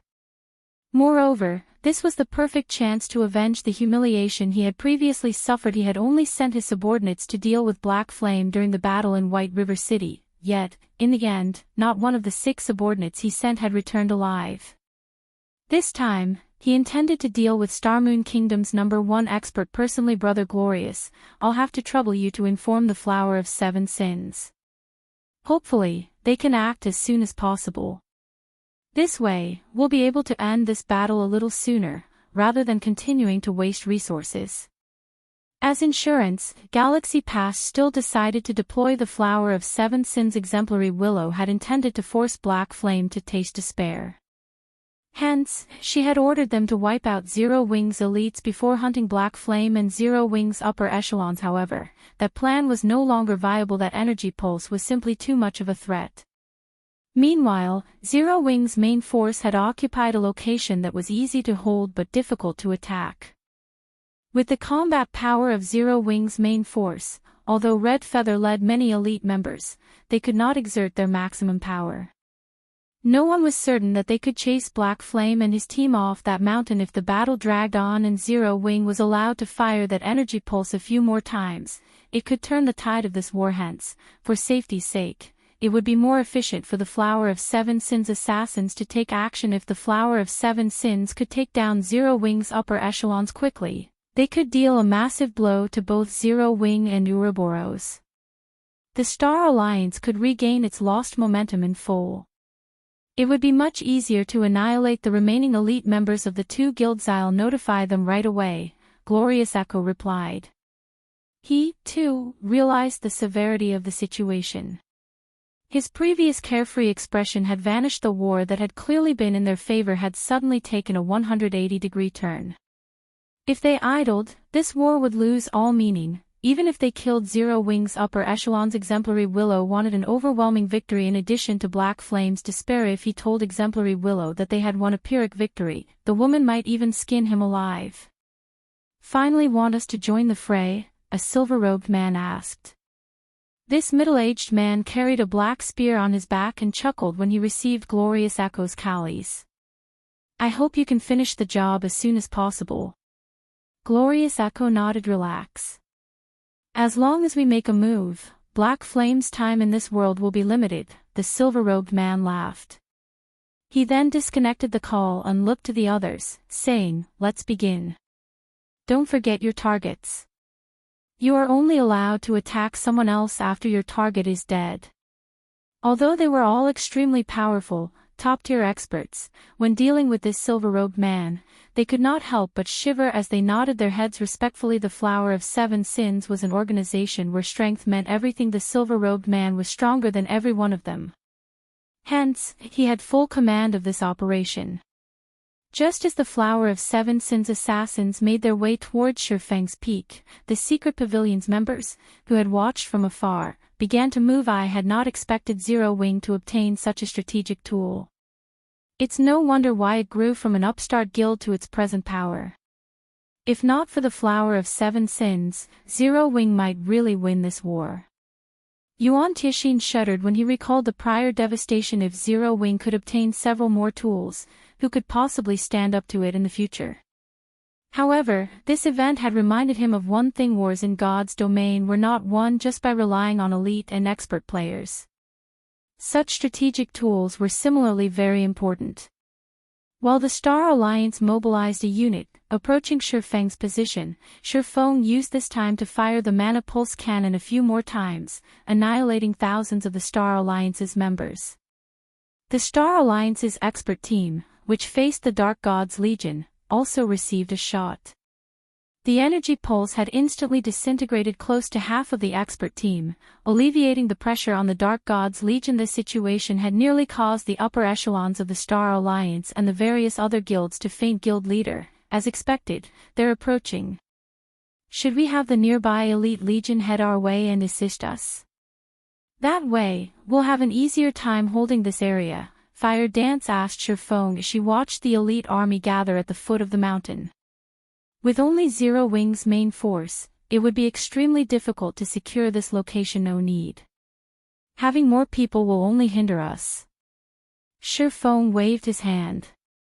He then took out the Bible of Darkness and the Tier 3 Magic Amplification Scroll from his bag, smiling faintly. Chapter 739, 100 vs 20,000. The Star Alliance had dispatched an army of 20,000 elite players to surround Feng's mountaintop. Even if Feng and the others were more powerful, they would never escape an army of 20,000 elite players and numerous experts. Everyone, split up as much as possible and attack in groups. Be careful of Zero Wing's AoE spells. Red Feather commanded the Star Alliance had investigated Zero Wing's main force members extensively. Blackie Stars of Light and Feng's Firestorm were the army's biggest threats. These two spells had displayed their frightening, destructive power many times in the past. If they charged as one, they would be no more than target practice. Even without the Flower of Seven Sins, 20,000 elite players are more than enough to drown Black Flame's group of 100. Cold Autumn, who watched from a nearby mountaintop, could not help but sigh at the sea of players as they climbed the mountain. Players' stamina in God's domain was not unlimited. It might have been fine if Zero Wing fought ordinary players, but not only was every member of the 20,000-man army an elite, but the army also contained plenty of experts. This battle would not end quickly if Zero Wing faced only common monsters. It might have a chance at victory. After all, common monsters did not require much from players. There was no need to push oneself to the limit to fight such opponents. In a normal battle, players could fight for a very long time. However, it was a different story in a high-speed battle where it was necessary to remain at one's peak. This would have a high demand of one's stamina and concentration. This was like running a marathon. A runner might have the stamina to jog 10 kilometers, but not at full speed. It'd be a miracle if an experienced runner could run a full kilometer at full speed. It was the same concept with maintaining one's peak during combat. If they, the younger generation of the Secret Pavilion, were the ones to fight in this battle, let alone 20,000 players, even 10,000 players would be more than enough to drown them to death. They could only retreat if they wanted to survive. Choosing to fight would simply lead to their grave. The fact that the Star Alliance had dispatched 20,000 elites to entrap Black Flame and his team showed just how afraid the Alliance was of the swordsman. Ordinary top-tier experts would not warrant such treatment. Meanwhile, as the war raged, the official forums exploded with comments. Zero Wing is too amazing. They're actually going up against 20,000 people with a team of 100. I wonder who will win. I wish I could watch this battle in person. I'm guessing that Zero Wing will wipe. We're talking about 20,000 guild elite members. Indeed. That's 20,000 elite players, not 20,000 common monsters. If Zero Wing comes out victorious, they will be a legend in God's domain. I wonder how many people Zero Wing's 100 members will kill. This battle would determine the supremacy over the Stoneclaw Mountains. Hence, the players throughout Starmoon Kingdom paid very close attention to it. Moreover, one did not often see a guild war of this scale. Aside from the forum discussions, players also broadcasted live streams of the war on the official forums. For this war, the Star Alliance did not bother with chasing away outsiders. Instead, the guild allowed other players to watch. They wanted everyone to know how powerful the Star Alliance was. Only, the Star Alliance had begun to regret that decision. Advance. Show everyone the consequences for opposing the Star Alliance. Red Feather shouted suddenly. The army of 20,000 elite players ascended the mountain, leaving no gaps for Zero Wing to escape through. They intended to wipe out Black Flame and his team when the Star Alliance's army was halfway up the mountain. A black figure suddenly appeared in midair. Whenever the figure flapped its pitch-black wings, it generated powerful winds. Why is a demon here? Everyone from the Star Alliance turned to look at the figure. Battle Demon. Level 55. HP 11,000,000/11,000,000. While everyone was caught in a daze, the battle demon lifted its twin blood-red war axes and swooped down into the crowd. Swinging its weapons, the battle demon created a storm that sent all players within a radius of 15 yards flying into the air, the countless wind blades ending their lives. Once the violent storm ended, hundreds of pieces of equipment fell from the sky. Everyone involuntarily shuddered. With players' current standard, none of them had any hope against a level 55 tier 3 creature. No. This is Zero Wing's demon. All melee players, scatter. Range players, distance yourselves from the demon and use barrier magic arrays to trap it. Red Feather immediately commanded. Although the demon's sudden appearance had surprised him, he remained relatively calm. Although barrier magic arrays were rare, a first-rate guild like the Star Alliance had quite a few in reserve. They might not be able to kill the tier 3 demon, but they could confine it for a while. However, Feng had no intentions of giving the Star Alliance the opportunity to trap the demon. The demons he summoned with the Bible of Darkness were different from the creatures summoned with summoning scrolls. The demons could be controlled from a very long distance. Hence, Feng directed the battle demon to fly into the air and attack other locations. Despite the constant attacks from the Star Alliance's players, due to the level and tier suppression, their damage was practically negligible. In such a way, the battle demon repeatedly struck and fled every time the players with the barrier scrolls reached the battle. The demon was out of reach for a time. The Star Alliance's army plunged into chaos. Red Feather's eyes were bloodshot with fury as he roared deafeningly. Watching this madness repeat again and again, it was already difficult enough to deal with a tier 3 demon. Now, the demon ran about randomly, wreaking havoc wherever it went. To the Star Alliance, this demon was a nightmare. They were sheep to the slaughter. A casual assault could kill several hundred players. If this continued, it was only a matter of time before the demon annihilated their army of 20,000 elite players. Guild leader, you really are amazing. You can actually summon such a powerful tier 3 demon. With this, the Star Alliance will suffer. Blackie rejoiced as he watched the battle demon massacre the Star Alliance's elites. Previously, the two great lords the Star Alliance and Overwhelming Smile had summoned had dealt quite the blow. Just when he thought that this war had been over, Feng revealed the basic mana pulse cannon.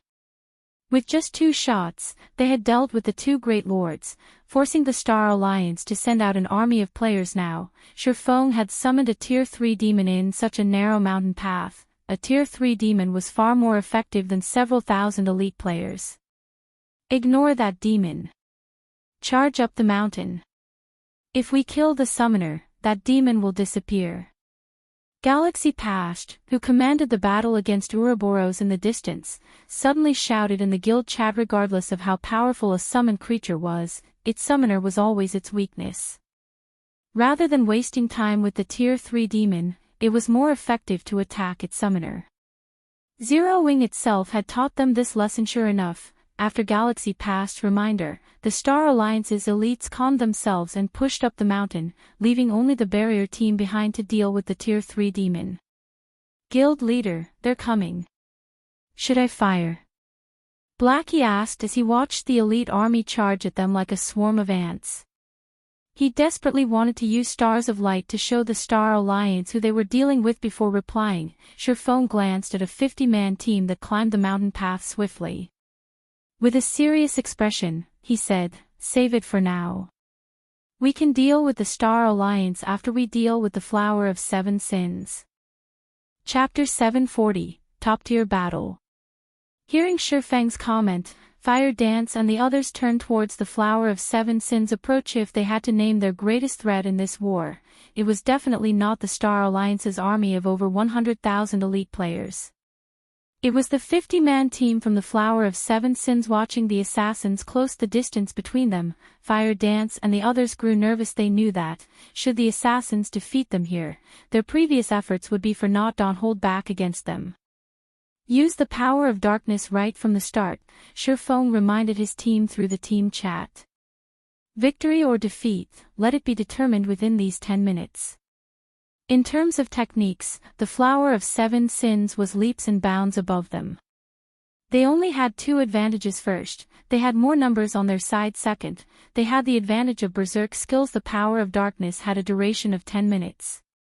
Ordinary Berserk skills generally only lasted a fraction of that time. When they activated the power of darkness, their opponents would have no choice but to activate theirs as well. If they could last through the duration of the Flower of Seven Sins Berserk skills, they would emerge victorious. Feng directed the battle demon to charge at the assassins with flying speed. With the overwhelming combat power of a Tier 3 demon, it should be simple to defeat the 50-man team of assassins. Do you think you can stop the Flower of Seven Sins with a single Tier 3 demon?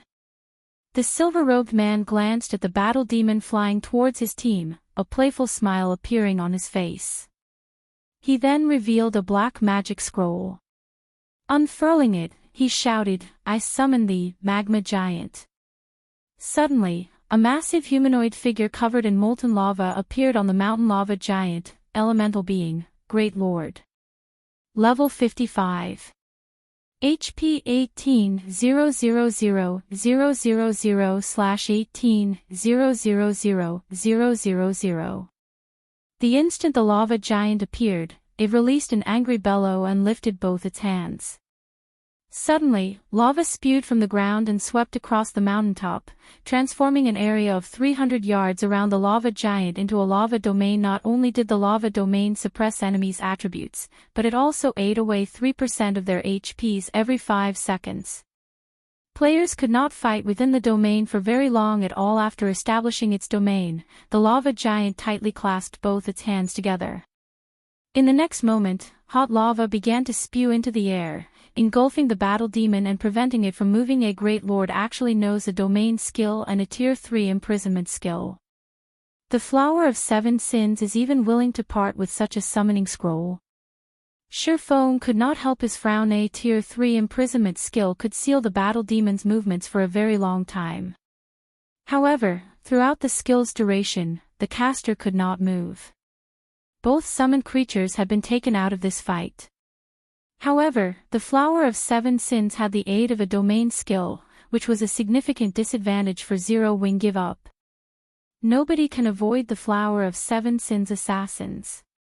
The silver-robed man chuckled. The lava domain had already enveloped the mountaintop. Zero Wing's members were trapped inside. Moreover, with the suppression and HP reduction effects, even if Zero Wing's members activated their Berserk skills, they would not survive for long inside the lava domain. In the end, death would be waiting to greet them. That isn't necessarily true. Watching the assassins charge at them, Feng suddenly shouted, "Activate the magic array." Suddenly, a purple-gold magic array appeared in the air, enveloping both Zero Wing and the Flower of Seven Sins. This magic array was none other than the intermediate magic array, 9-star polar domain, that Feng had previously obtained. As long as the 9-star polar domain was active, people outside the barrier could not enter.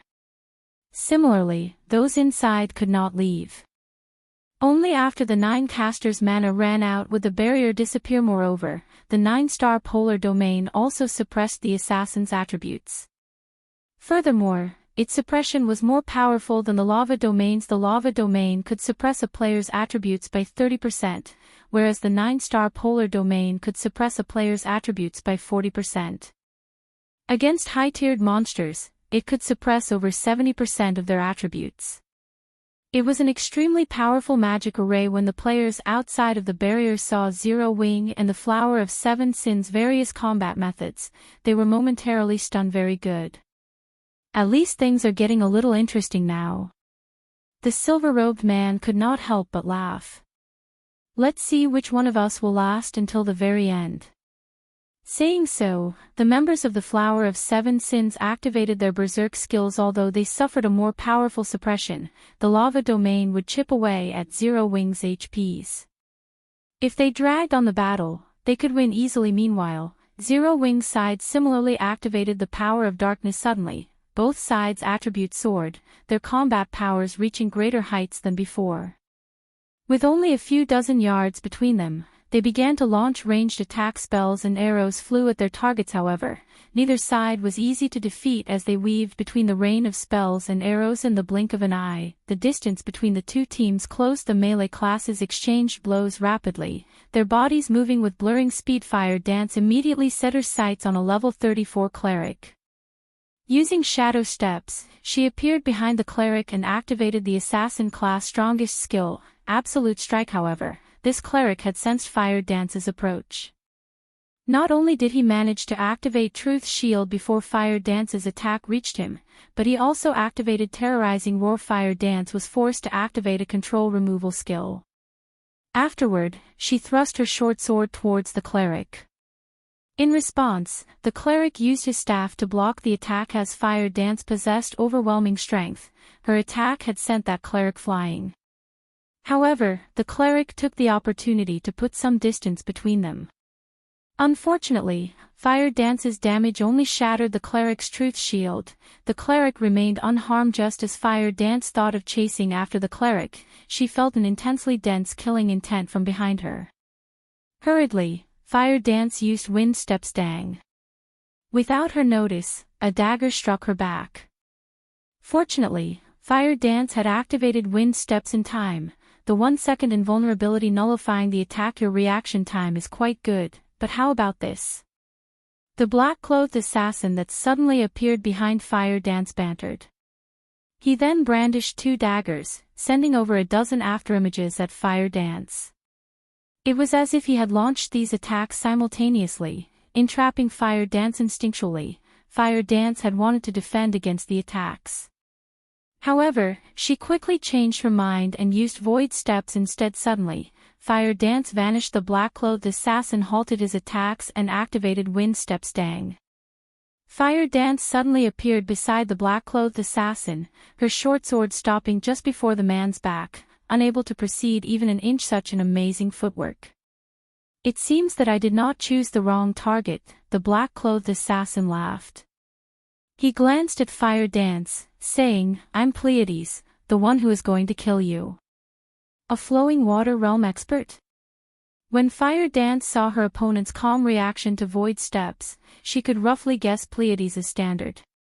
Otherwise, he would not have been able to defend.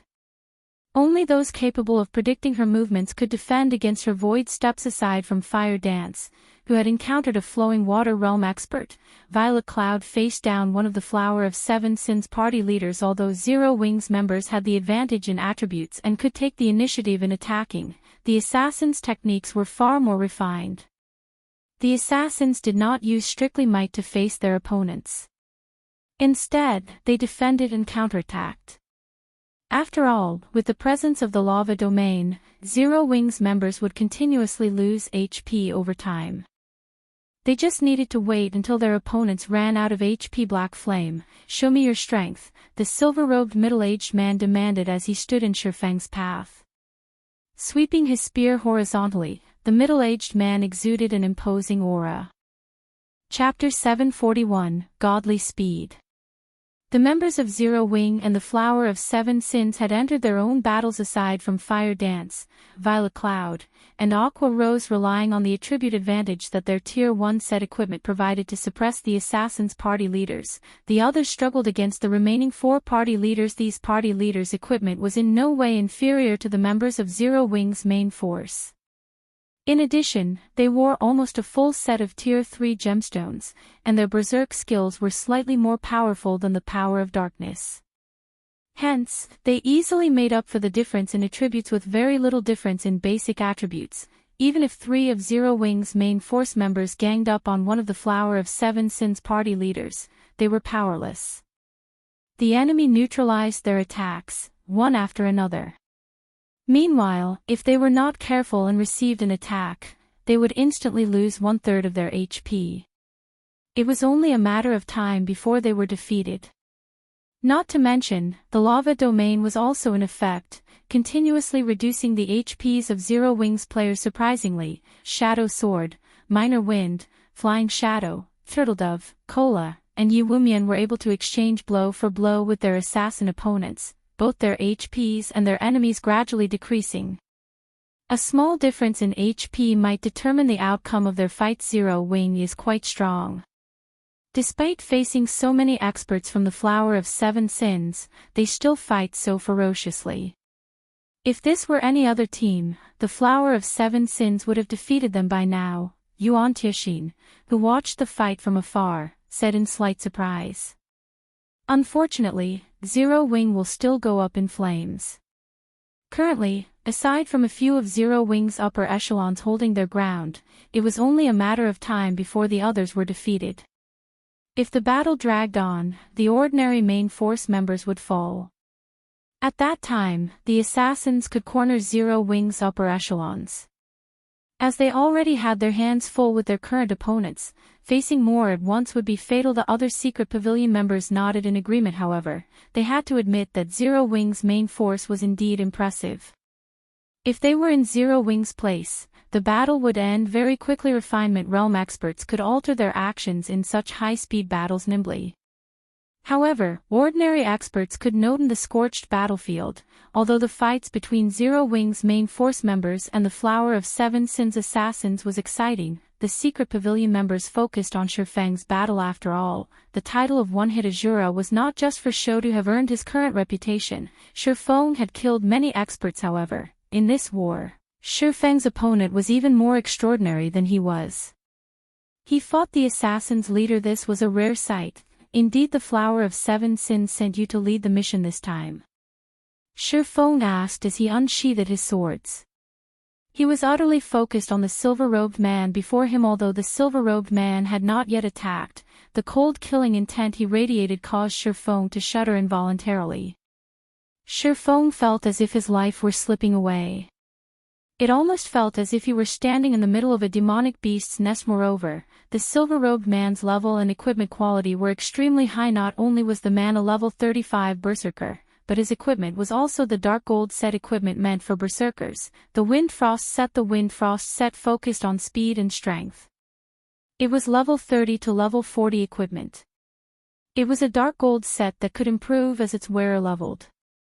It was only second to a tier 1 set equipment. As for the snow-white spear in the man's hands, although Feng had never seen it before, judging by the runes and weapon's elegance, it should be, at the very least, a top-tier dark gold weapon that will depend on whether or not you qualify to know.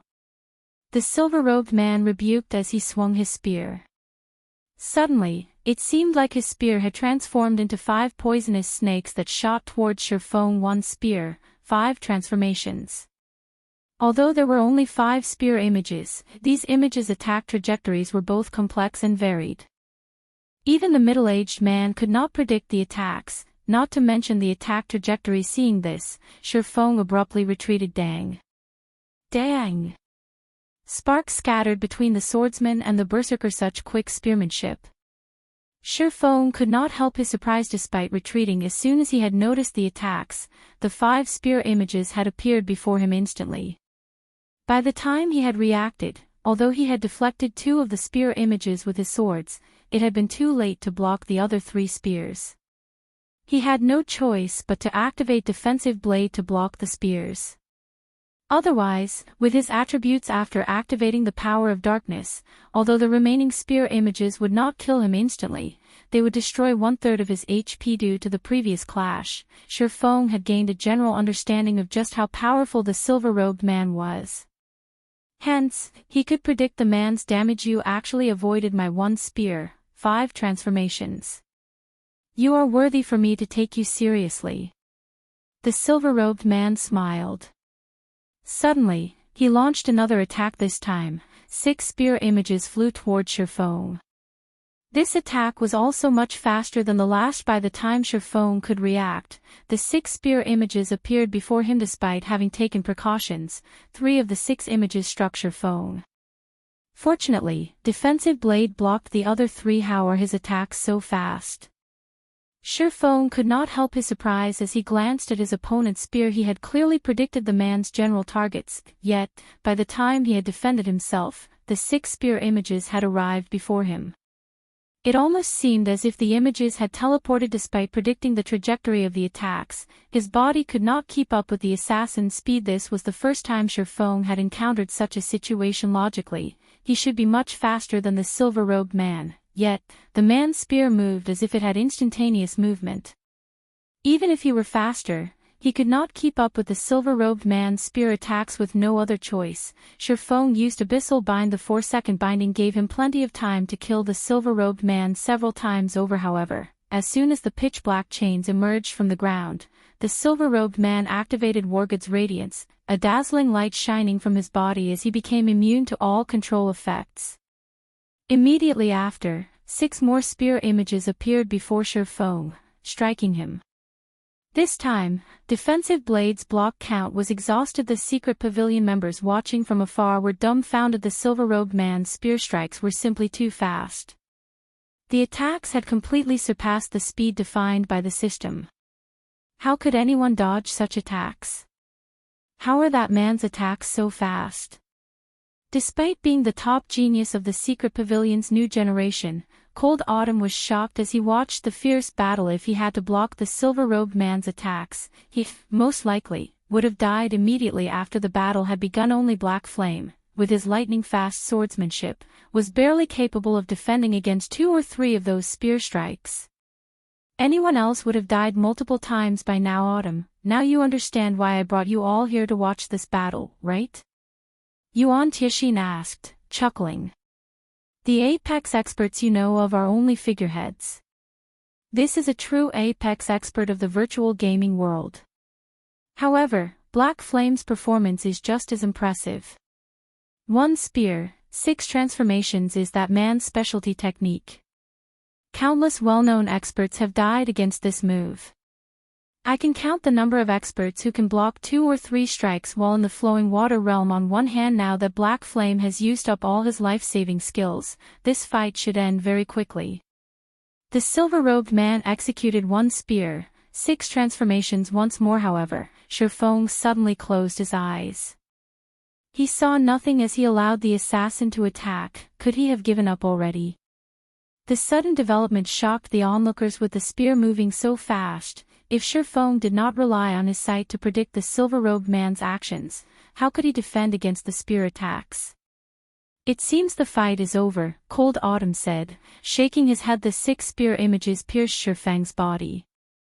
However, the instant the 6 spear images shot through Feng's body, another Feng appeared beside the silver-robed man.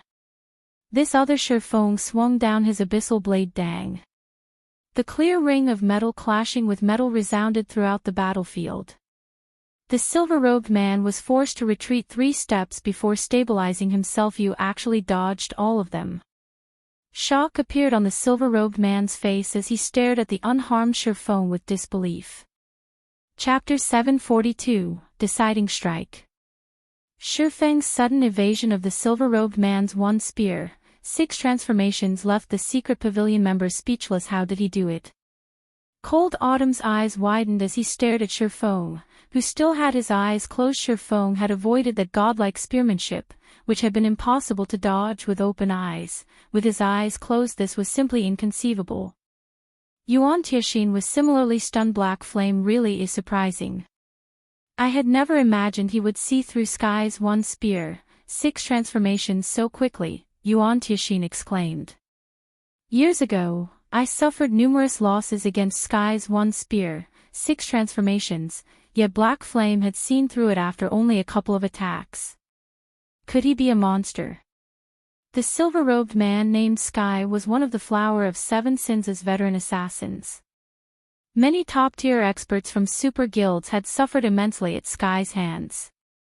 Sky had even killed many experts who had also stepped into the Void Realm. Only those at the Void Realm, who could exert their 5 senses to their limits and possessed rudimentary control over their surroundings, had the ability to block one spear, 6 transformations. Even Yuan Tianxin struggled to defend against one spear, 6 transformations while wielding 2 weapons.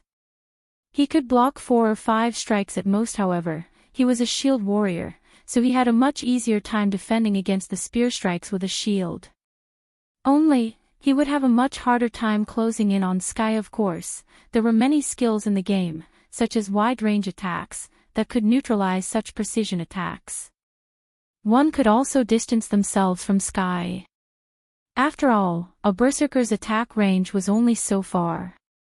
Even a long spear would not increase one's attack range by much. However, in a close quarters, high-speed battle like this, aside from the life-saving skills that one could activate with a thought, it was impossible to defend against Sky's attacks with skills. Skills generally required specific motions before activation. This would create a sense of disharmony in expert players. Their attacks using skills would not be as fast and natural as their normal attacks. Hence, this would reveal weak points that they did not normally possess. It was this reason precisely that experts in the Refinement realm or above rarely used skills in close combat against other players, as it was highly possible that one weakness would spell their doom. Feng had yet to reach the Void realm. However, without using any skills, he still managed to neutralize Sky's one spear, 6 transformations. This was the first time Yuan Tianxin had seen such an occurrence. Meanwhile, on the battlefield, after Sky calmed his slightly surprised heart, fighting spirit flared in his eyes. He began to execute one spear, 6 transformations once more. Sky executed his specialty technique numerous times in succession. Yet, Feng dodged all of his attacks with his eyes closed, launching a counter-attack each time. Initially, Feng had only gotten 1 hit in during his counterattacks. Now, he landed 2 hits. Although Sky had blocked every attack Feng had sent at him, he had received a lot of damage. Each one of Feng's attacks had dealt over -500 damage. Feng's strength was astonishing in God's domain. The resulting impact as weapons clashed would offset the damage. If there were a significant difference between the combatants' strength, however, some damage would occur. However, this damage was usually so low that it was almost negligible. If the difference in the combatants' strengths was quite vast, the weaker side would receive significant damage, even if they blocked the attack successfully. Sky experienced this firsthand against Black Flame. His equipment had already reached the current peak among players in God's domain. He was also a berserker, a class famed for its strength. The Berserk skill he had activated was even a strength-type Berserk skill. Yet, Feng's strength was still far above his own. This was the first time Sky had encountered such a situation in terms of the strength attribute. Even those monster-like players in God's domain could not overwhelm him like this. It no longer felt as if he fought another player. Instead, it felt more like he fought a humanoid Lord-ranked monster. He received over -500 damage just by defending against attacks. His HP after activating his Berserk skill was only slightly more than 19,000. He had a limit to the number of times he could defend against Feng's attacks. Although Sky put in the utmost effort to dodge Feng's attacks, he discovered that he could not dodge any of them. Despite having relatively powerful control over his surroundings, Feng's attacks were simply too fast. Even though he could predict Feng's attack trajectories, he could barely defend himself. You really are amazing. It's no wonder why even Silver has noticed you. Glaring at Feng, Sky said in a low tone, I had intended to save this card for challenging Silver, but it seems that I have no choice but to try it on you. As soon as he said this, Sky's spear shot out and transformed into 9 spear images. 1 spear, 9 kills. This was currently the limit of Sky's abilities. Not only did this move have a greater range than 1 spear, 6 transformations, but it was also much faster this time. Feng opened his eyes facing the sudden approach of the 9 spear images. Rather than retreating, Feng moved forward to welcome the spears. Yuan Tianxin, who watched from afar, thought that Feng had lost his mind. Players, who knew of it, already avoided 1 spear, 6 transformations like the plague. On the other hand, 1 spear, 9 kills sent chills down even Yuan Tixin's spine. Even if he could lift his shield in time, the spear images would, most likely, hit him. Yet, Feng had taken the initiative to welcome the spears. Did his success of neutralizing Sky's one spear, 6 transformations make him overconfident? However, as Yuan Tixin stood too far away from Feng, he did not notice the faint blue arcs of electricity circling Feng's body. This move was none other than Killing Ray's second skill, Thunder God's Descent. Thunder God's Descent. Become immune to all control skills, movement speed and attack speed increased by 150%, damage increased by 50%, and all damage received decreased by 50% for 30 seconds cooldown, 1 hour. In the next moment, numerous blue lights flashed. The lights deflected the spear images as they closed in on Feng. From an outsider's view, it looked as if the spear images had avoided Feng like a strong gale. Feng blasted through the 9 spear images and swept past Sky. Too fast for the naked eye to follow, Killing Ray penetrated Sky's body. This had all happened in an instant before Sky even realized what had just happened. Fountains of blood spurted from his body. His HP plummeted rapidly. In the blink of an eye, his 19,000 plus HP fell to 0. Sky's body thudded as it hit the ground. This Feng's sudden attack had killed Sky, stunning everyone who watched for a moment. Only silence followed what happened just now. How did he block the 9 spear images? Sky died. Questions filled the minds of the secret pavilion crowd. Despite their focus on Feng all this time, they had only seen Feng vanish and reappear. They had not noticed Feng draw his sword before Sky fell to the ground. None of them knew exactly what had just happened. Feng had clearly waged a bitter battle against Sky just moments ago. Yet, after a few exchanges, Feng had seen through and neutralized Sky's specialty technique. He even claimed Sky's life with a single move. This change had happened too fast. It was unbelievable. Uncle Yuan, do you know what happened just now? What did Black Flame do? Cold Autumn asked, practically shouting his question with bloodshot eyes. However, standing beside him, Yuan Tixin's were just as wide, containing his own confusion. Chapter 743, 7 Sins Defeat. In Yuan Tixin's eyes, although Feng was certainly strong, he was still no match for him. However, the swordsman's sudden performance had truly dumbfounded him. If Yuan Tixin faced Sky's one spear, 6 transformations, he was only 50% certain of emerging victorious.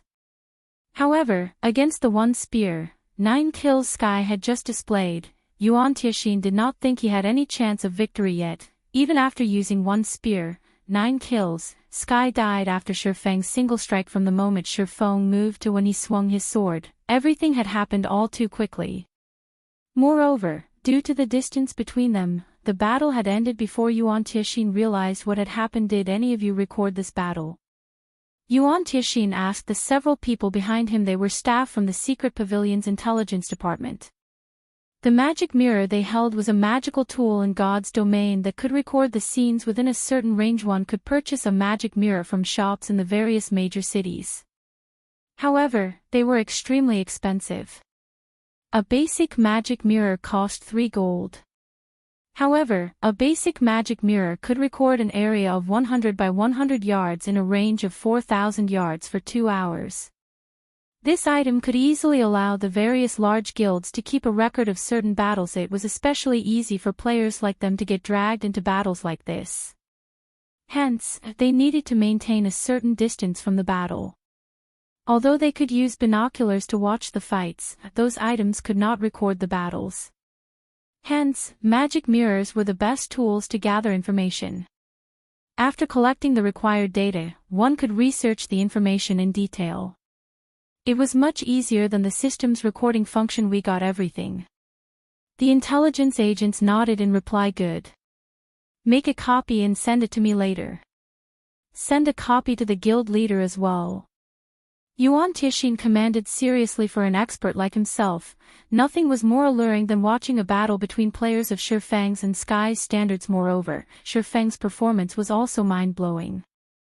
At this moment, Yuan Tianxin could not help but reconsider the relationship between the secret pavilion in Zero Wing.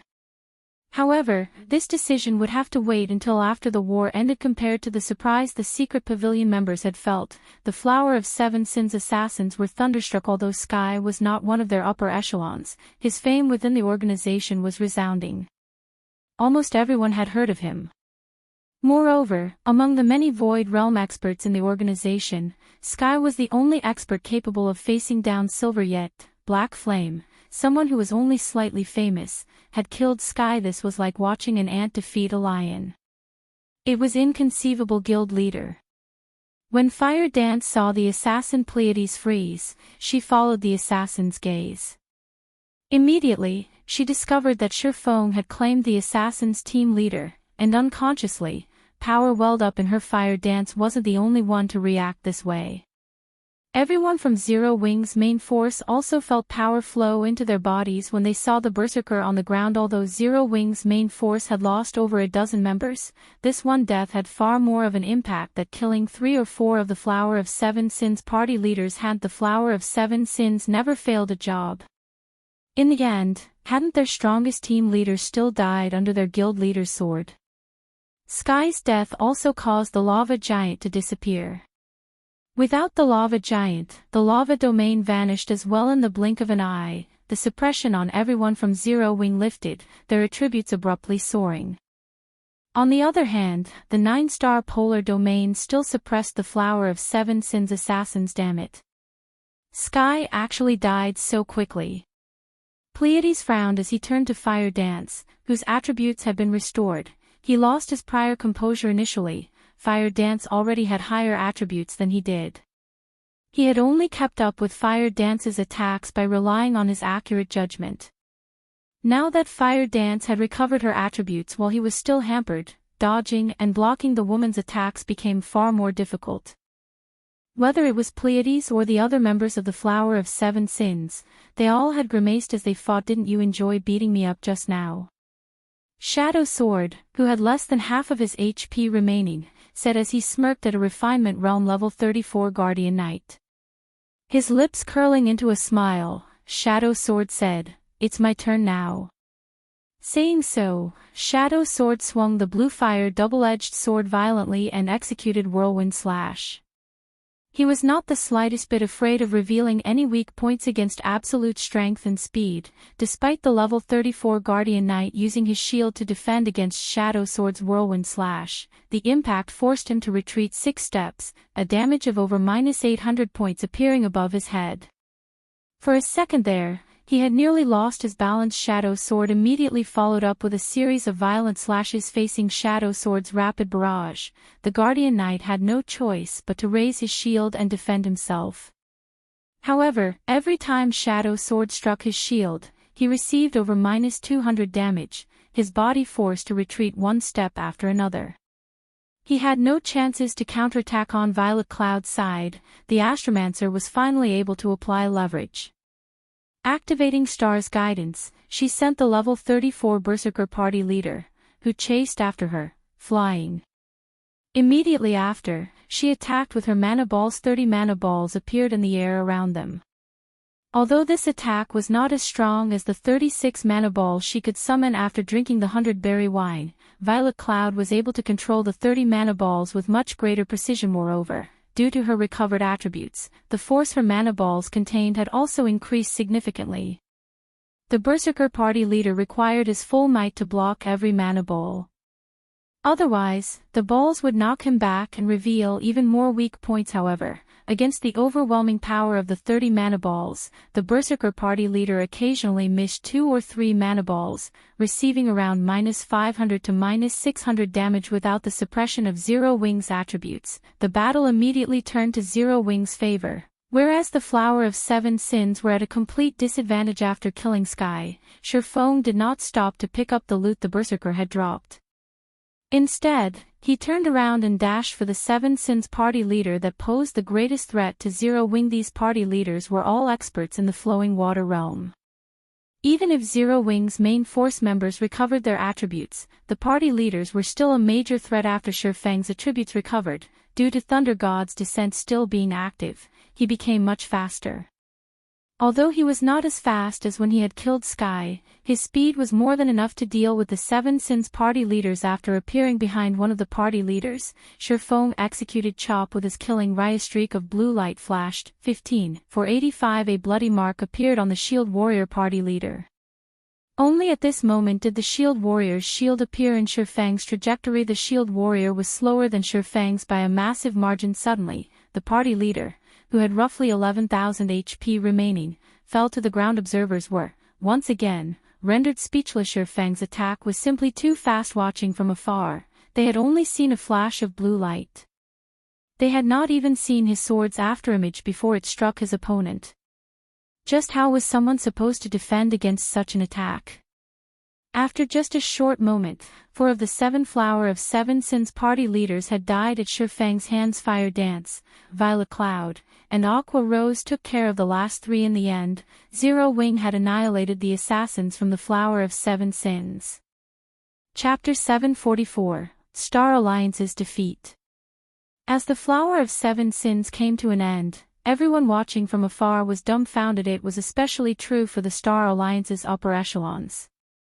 People in their position were very aware of how terrifying the Flower of Seven Sins was. The Flower of Seven Sins was an organization that had killed the upper echelons of super guilds countless times, invoking the super guild's wrath. However, none of those guilds could do anything to the assassin organization until this day. The Flower of Seven Sins had never failed a job. Yet, now, this legend shattered. The most incredulous aspect was that it had been an upstart guild that broke the legend. How can this be?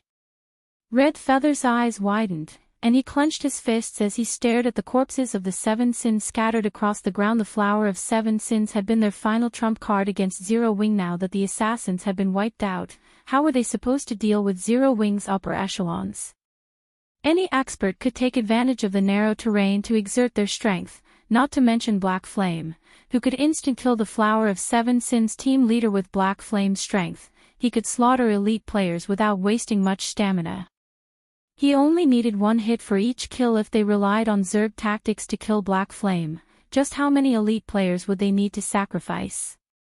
Not to mention, the Tier 3 demon was still alive and kicking. It was practically impossible to annihilate Zero Wing's main force here with just 20,000 elite players. Guild leader, the Flower of Seven Sins members have been wiped out.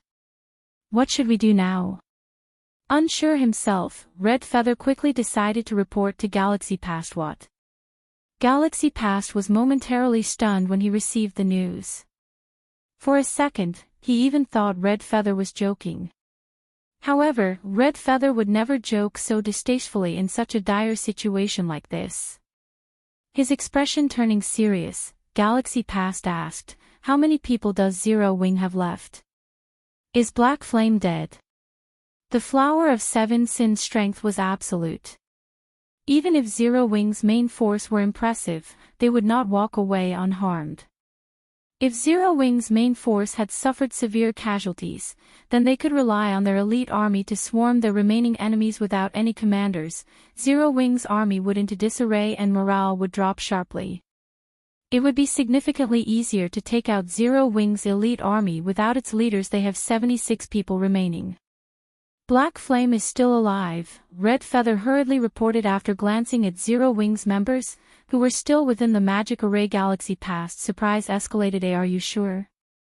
Galaxy Past asked once more. The Flower of Seven Sins had dispatched 50 of its top-tier assassins. Every one of these assassins was an expert that struck fear into one's heart. Even Galaxy Past himself was not sure that he could escape should any one of these experts come for his life. How was it possible that this team of assassins had only claimed slightly over 20 Zero Wing lives? Galaxy Past had a very clear understanding of the strength of Zero Wing's main force. Aside from the few, very strong upper echelons, most of them were subpar. Galaxy Past was even confident he could face several of them at once. Guild leader, how could I mistake something like this? For a time, even Red Feather was at a loss. Hurriedly, he said, all of Zero Wing's upper echelons are still alive. Only a few core members died. That Tier 3 demon has also broken out of its magical imprisonment and has begun to attack our people. When Galaxy Past heard this, his brain stopped functioning since when was Zero Wing so powerful? Against the Flower of Seven Sins' 50-man assassin team, Zero Wing had actually emerged victorious, losing only a few unimportant members guild leader. What should we do now? Do we fight or retreat? Red Feather asked anxiously as he watched the Tier 3 demon slaughter his elite members Black Flame. We will retreat. Only after a long moment did Galaxy Past finally decide. When he uttered the word retreat, he sounded as if he had been sapped of all of his energy. How many years had it been? Galaxy Past had long since forgotten the feeling of defeat. However, today, he had been reminded of the taste. This taste made him very uncomfortable. Ever since the Star Alliance had fallen into his control, the guild had only lost to super guilds and super first-rate guilds. The Star Alliance had never lost to anything less yet. Now, the Star Alliance he commanded had been beaten into submission by an upstart guild. This blow was many times more humiliating than suffering defeat at the hands of those super guilds. A Tier 3 demon was the equivalent of a great lord. Galaxy Past knew the strength of a great lord quite well. Otherwise, he would not have paid such a large price to purchase a Tier 3 summoning scroll from a super guild. At this stage of a game, having a great lord on one side could reduce one's losses significantly while dealing a devastating blow to the enemy with 2 Tier 3 summoning scrolls. They thought they had this war in the bag. However, Galaxy Past had never imagined that an energy pulse attack would eliminate both of their great lords. They had no way to deal with a Tier 3 demon. If they did not retreat, they would only suffer more casualties. After Red Feather heard Galaxy Past's command, his downcast expression became even more gloomy. However, he still gave the order to retreat. Meanwhile, standing on a nearby mountaintop, the secret pavilion members were engaged in a heated discussion over this war between the Star Alliance and Zero Wing Guild leader. Black Flame is too powerful. The way he killed that team leader from the Flower of Seven Sins was just too cool. I wonder what sort of training Black Flame used to get to his level. Even after watching the battles so many times, I only caught a glimpse of Black Flame's figure. I couldn't even see the afterimage of his attack. Uncle Yuan would most likely last only a few moves against Black Flame. What do you even know? Uncle Yuan is powerful. Of course, he could block Black Flame's attack. But Black Flame's attack speed is so high. Who could possibly defend against his attack? Among the secret pavilion's trainees, many had renewed their impressions of Zero Wing. They were no longer arrogant when talking about Zero Wing. Unconsciously, they had gone from calling the swordsman of Black Flame to calling him Guild Leader Black Flame. However, a few youths among them were still unsatisfied. There is no need to argue. I am not a match for Black Flame. Or to put it in another way, only those few, monstrous players can contend with Black Flame now, Yuan Tixin said suddenly. He could not help but laugh at everyone's conversation. Autumn, what did you think of this fight? Yuan Tixin asked the silent Cold Autumn. Cold Autumn was the top genius among the secret pavilion's new generation. The youth had joined the secret pavilion's secret training program a year ago. He was only 17 years old, yet he had already become the pavilion's star pupil. He had already reached the half-step refinement realm and was only a thread away from truly entering the refinement realm. He could break through at any time. Initially, Yuan Tixin had brought Cold Autumn and the other trainees here to teach them not to be too arrogant, showing them that there were many experts in the virtual gaming world.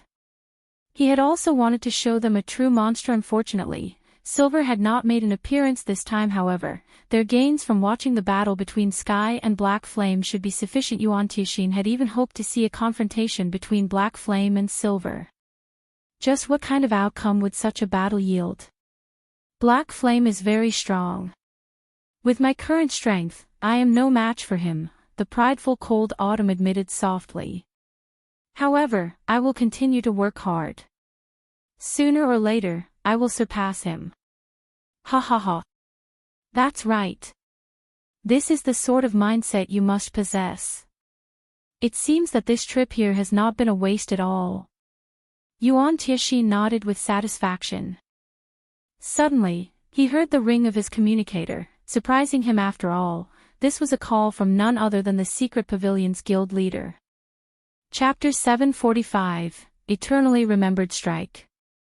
After Red Feather gave the order, the elite army the Star Alliance had sent to deal with Zero Wing's main force retreated, leaving behind only a small squadron to deal with the battle demon. The elite legions of the Star Alliance and the various large guilds, which fought elsewhere on the battlefield, also began to retreat, preparing to leave the Stoneclaw Mountains. It's too late to retreat now. Feng sneered as he swept his gaze across the fleeing Star Alliance army. Immediately, he sent a command through the guild chat, saying, "All elite legions, activate the 9-star polar domain magic array." There was why Feng had previously split Zero Wing's army into 10 separate elite legions. The Stoneclaw Mountains' outer region was vast. However, there were only 10 paths that led to the dungeon's teleportation array. As soon as the war began, Feng had used the guild war order to seal off the Stoneclaw Mountains. Any player within could not escape with a return scroll. The only way to leave the dungeon was by using the teleportation array. There were 2 methods of using magic arrays in God's domain. The first method used a magic array aggressively to suppress the enemy. The second use was defensive due to the unique characteristics of barrier magic arrays. Once these magic arrays were activated, enemies trapped inside the barrier could not leave.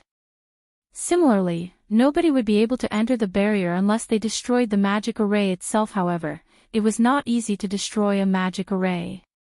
A lot of time was required to do so. Attacks from outside the array would be weakened. Normally, it was much easier to destroy a magic array from inside. The 9-star polar domain was no exception. Hence, Feng had sent Zero Wing's 10 elite legions to guard the 10 paths. When the elite legions activated their 9-star polar domain magic array, they would prevent the Star Alliance and other large guilds from leaving the Stoneclaw Mountains.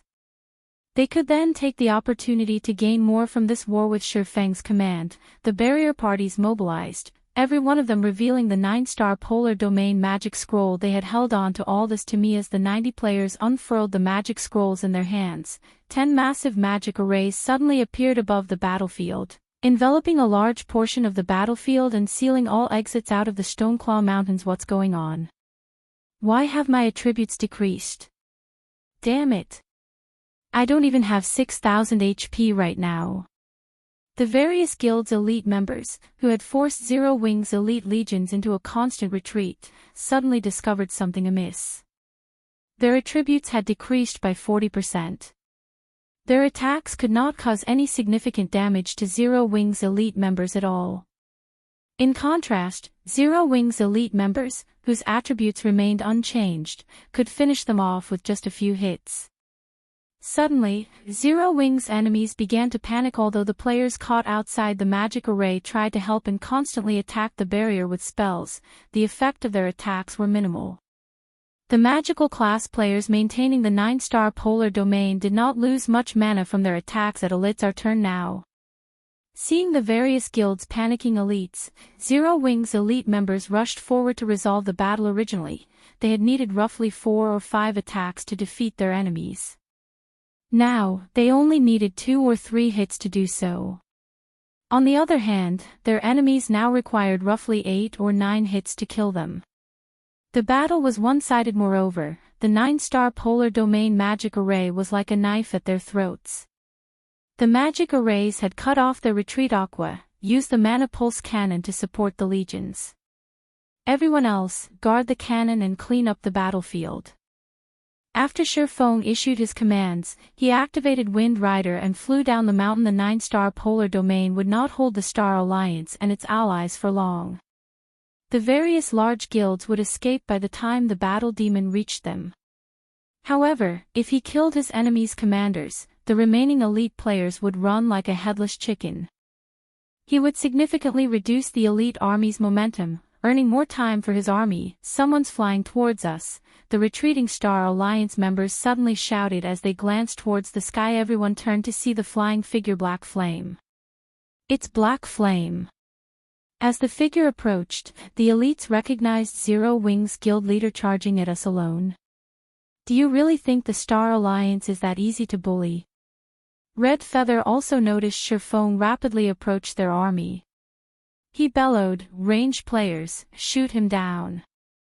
Anyone who kills Black Flame will be rewarded with a set of top-tier equipment, 500 gold, and a promotion to core member." A first-rate guild had many members. However, only a few could become core members. Without extremely powerful combat skills, becoming one of the guild's elites was generally their limit. Meanwhile, there was a qualitative difference between the treatment an elite member received and what the core members enjoyed. Not only did core members have priority on good equipment, but they also received a bountiful salary each month. One could earn far more credits as a core member than they could as at an office job in a large corporation. One could say that core members were considered formal internal staff in a first-rate guild while an elite was merely external staff. The benefits were on a completely different level. Black Flame, die. The Star Alliance's elites shouted excitedly. Thousands of ranged players began casting their spells and knocking their arrows as they awaited Feng's arrival. As Feng grew closer to the elite army, spells and arrows began to fly towards him. However, with Wind Rider's speed increase, Feng had little trouble evading the spells and arrows. Moreover, as these elite players launched their attacks based on their predictions of Feng's movement, he only needed to fly out of range to avoid the attacks. Like this, Feng advanced effortlessly, weaving his way through the rain of spells and arrows from afar. It seemed as if Feng danced amidst the countless spells and arrows. As a result of his frightening speed, Feng left behind one afterimage after another, confusing the Star Alliance's elites. None of them could follow Feng's movement. Seeing Feng approach, instead of being affected by Feng's frightening momentum, Red Feather sneered as he took out a Crimson Tier 2 magic scroll from his bag. Black Flame, you're the one who will die today. Red Feather acknowledged that none of his own spells would land on the fast-moving Feng. However, the Tier 2 magic scroll he held was a different story. Tier 2 spell, Holy Spears of Flame. Suddenly, 36 flame spears appeared around Red Feather, the scorching fire increasing the surrounding temperature. Black Flame, turn to ash. Red Feather waved his staff when he saw that there were only 30 yards left between him and Feng. The 36 flame spears transformed into streams of light as they shot toward Feng. The flame spears were much faster than Feng, taking only an instant to cross the 30 yards. The flame spears blocked any path of escape, giving Feng no room to dodge. Meanwhile, the Holy Spears of Flame was an unblockable sacred spell. Every spear rivaled a Lord-ranked monster's power. It was an extremely powerful spell. Just as the spears were about to strike Feng, he suddenly disappeared. None of the flame spears hit their Marquis. Before Red Feather could react, he discovered Feng in front of him.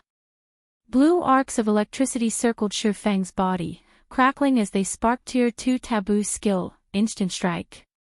Feng's figure dashed past Red Feather, leaving behind a blue afterimage that remained for a relatively long time. Red Feather fell to the ground, his body lying motionless. His HP, which had been over 8,000, dropped to nothing. Meanwhile, Feng's figure had long since departed, leaving the Star Alliance elites in a daze. They would carry this scene forever in their minds while thousands of players bombarded him with attacks. Feng had managed to kill Red Feather with one hit. All they could do was stare at Feng's back as he departed. Chapter 746, Breaking Through Flowing Water.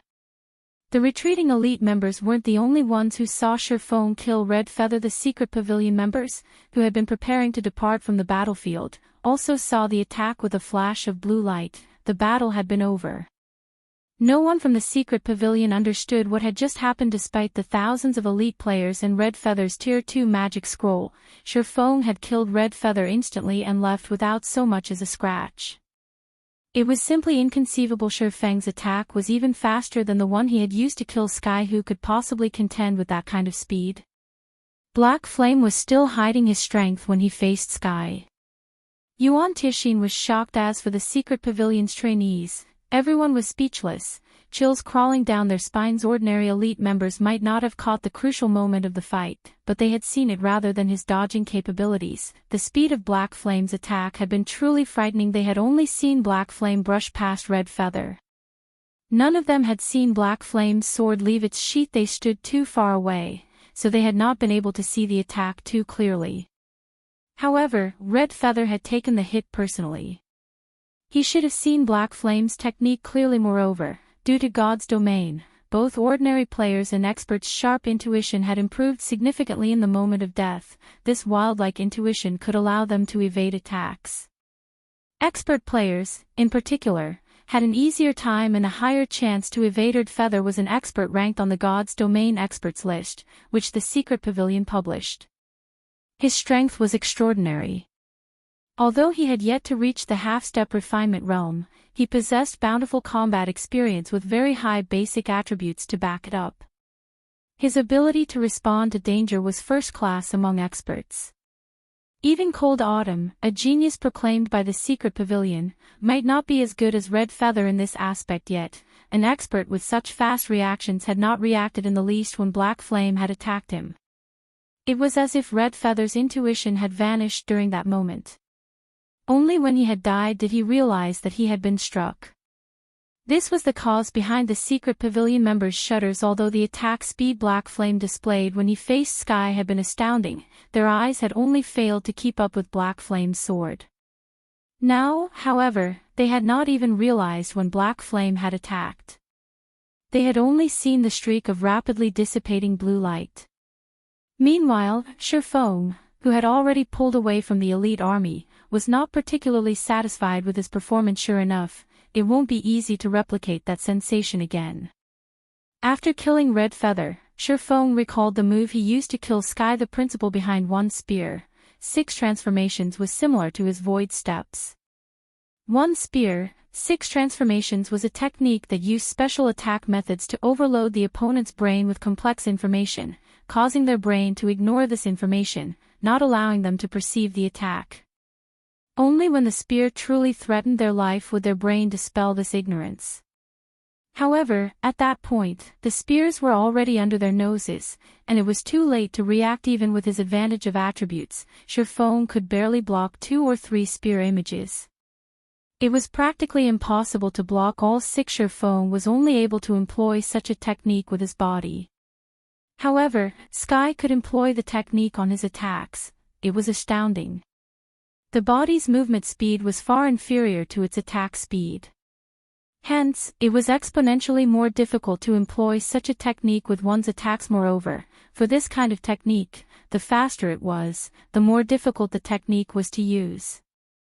One was required to carry out a series of complex motions within an extremely short period to execute the technique.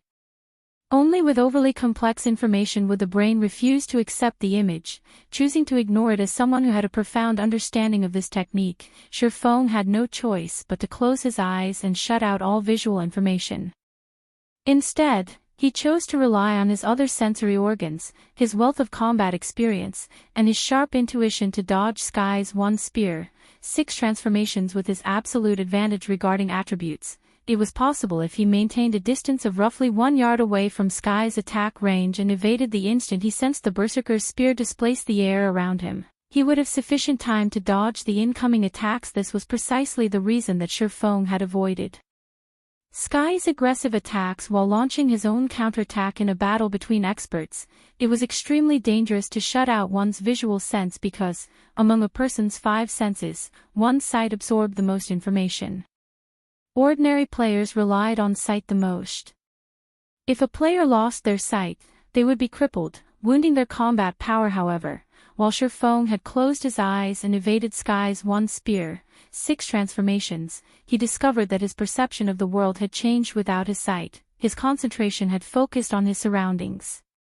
He no longer focused on his enemy.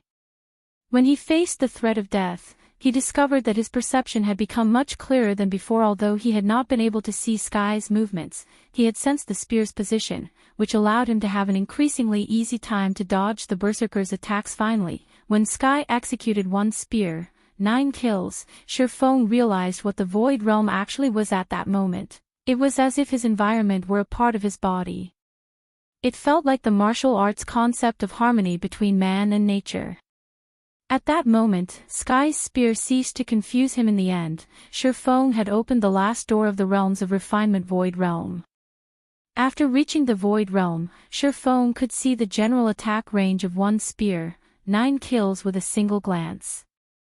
Hence, Feng brandished Killing Ray to block every single strike. If comparing attack speed, Feng, who had activated Thunder God's Descent, could not lose. However, when Feng landed the final strike against Sky, he noticed a crack in space. He unconsciously swung Killing Ray along that space. By the time he was aware of what was happening, Sky was already on the ground when he had killed Red Feather. However, he had not been able to relive that sensation. Only, the bonus speed that Instant Strike provided was simply astonishing, so much so that Red Feather could not react to his attack. Hence, Feng was somewhat dissatisfied with this result. After Feng killed Red Feather, Red Feather's elite army fell into a turmoil. None of the elites knew what to do. Moreover, after watching Feng's performance, many of them were scared witless as they scattered. If killing Red Feather generated such a result, Feng could not let the other Legion commanders off the hook. On top of his own battles, Feng directed the Battle Demon to kill the Star Alliance and their allies' commanders. Very quickly, chaos broke out on the battlefield. Damn that black flame! He is trying to wipe us out.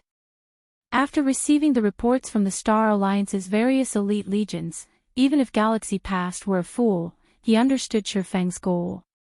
He then looked at the map of the Stoneclaw Mountains and said through the guild chat, "Everyone, gather at the northwest mountain path. We'll break through as one." With mayhem overwhelming the battlefield, breaking through multiple exits would be too time-consuming. They would only play into Feng's hands if they did so. Hence, Galaxy Pass chose to gather the Star Alliance's army at the nearest exit path, focusing their power into a single point. With this, they could smash through Zero Wing's defense. A moment later, under Galaxy Pass's command, the Star Alliance's elite army gathered at the northwest mountain path and began to attack the 9-star polar domain madly. Despite Zero Wing's elite members retaliating, the effect was minimal. The 9 players maintaining the magic array lost their mana rapidly. After a few minutes, the 9-star polar domain shattered. The Star Alliance members rejoiced. Huh? Isn't that black flame? It's not just black flame. Isn't that fire dance and aqua rose beside him? When the magic array shattered, the players from the Star Alliance with sharp eyesight discovered Black Flame and Zero Wing's main force members in the middle of the mountain path. Their expressions sank instantly. Chapter 747, Harvest of the War. Everyone had seen for themselves what kind of powerhouse Feng was. Despite watching from afar, they could not stop their shudder. The fact that Feng was able to kill Red Feather, while surrounded by thousands of elite players, and leave unharmed showed them that their lives were in Feng's hands. If Feng wanted to take any life here, nobody could stop him. It was precisely this reason that kept the various players from the Star Alliance from rejoicing when they shattered the 9-star polar domain. Right now, they only felt fear. Every one of them froze. None of dared to move forward by a single step. One man had deterred an elite army of tens of thousands. Moreover, this was no ordinary elite army. It was the elite army from the Star Alliance, a first-rate guild. Every elite member was level 32 or above. In the eyes of ordinary players, they were all experts. Yet, against Feng's might, these experts lost the will to fight. Furthermore, Feng had many famous experts standing with him, whether it was Fire Dance, Aqua Rose, and the other upper echelons of Zero Wing. Each one of them was even more famous than their guild leader, Galaxy Past. Moreover, they all possessed dazzling battle records. Chances were that Zero Wing's upper echelons were stronger than their guild leader. How were they supposed to face these monsters? Zero Wing loomed in front of them. Behind them, Ouroboros waited. The Star Alliance army was stuck between a rock and a hard place. Zero Wing only has several hundred people guarding the exit. So what if Zero Wing's main force has joined the fray? Do they really think they can stop our 50,000-strong elite army? Galaxy Past suddenly shouted. All of you, charge! Wipe them out! Galaxy Past's words jerked everyone out of their daze. Although Zero Wing had a Tier 3 demon, they had barrier scrolls, which could to suppress it. Dealing with Zero Wing's several hundred members would be a piece of cake even if Feng were more powerful and could kill a player with every attack. Even if everyone let him, it would take a very long time to kill 10,000 players, not to mention 50,000 suddenly. The Star Alliance members swarmed towards Feng. The players from Zero Wing felt their hearts race as they watched the tide of players surging towards them. They only had several hundred players on their side. Although their guild's main force had arrived to assist them, it was impossible to hold off 50,000 players. Even lasting for a short time would be impressive. After all, battles between players demanded an extremely heavy burden of one's stamina. Without stamina, even the strongest expert would fall under an ordinary player's blade. However, as soon as the Star Alliance's elites closed in, dozens of intermediate frost grenades exploded among the crowd, freezing the mountain path and decorating it with hundreds of ice sculptures. As soon as they appeared, these ice sculptures shattered and disappeared naturally. Feng knew that it was impossible for several hundred players to hold off an army of 50,000. However, the frost grenades could delay the elite army for long enough for Ouroboros's army to arrive. Each main force member carried 100 intermediate frost grenades and 10 advanced frost grenades, which were significantly more powerful than intermediate frost grenades. With the main force's strength and the large stock of frost grenades, it was child's play to hold back the Star Alliance's army until Ouroboros arrived. Black Flame. Galaxy Pass gnashed his teeth as the frost grenades appeared once more. At this point, the fearsome might of the frost grenades had embedded itself into everyone's minds. Previously, Zero Wing's elite legions had damaged the various large guilds significantly with these frost grenades. To deplete Zero Wing's supply, the various guilds had sacrificed a large chunk of their armies. If the Star Alliance showed its fear and halted its rampant assault, Zero Wing wouldn't need to waste their grenades to buy time. However, if the guild proceeded, it would pay a horrific price. Guild leader, are we continuing the charge or not? One of the Star Alliance's commanders asked Charge. I refuse to believe that Zero Wing has that many tools. Galaxy Pass shouted, a chill running through his troops. Neither advancing nor retreating was a good option. Hence, even if he knew that they would slam into a brick wall, they needed to charge past Zero Wing's blockade. If they waited until Ouroboros's army arrived, none of them would leave this place alive. Suddenly, the Star Alliance launched a full charge. Zero Wing's main force, who were throwing frost grenades, had nearly buckled under the flood. The Star Alliance's assault was fierce. These players showed zero regard for their lives as they pushed forward. Many MTs activated all of their life-saving skills, significantly increasing their maximum HP and reducing the damage they took. The intermediate frost grenades were already half as effective against players. Now, its damage reduced by another half.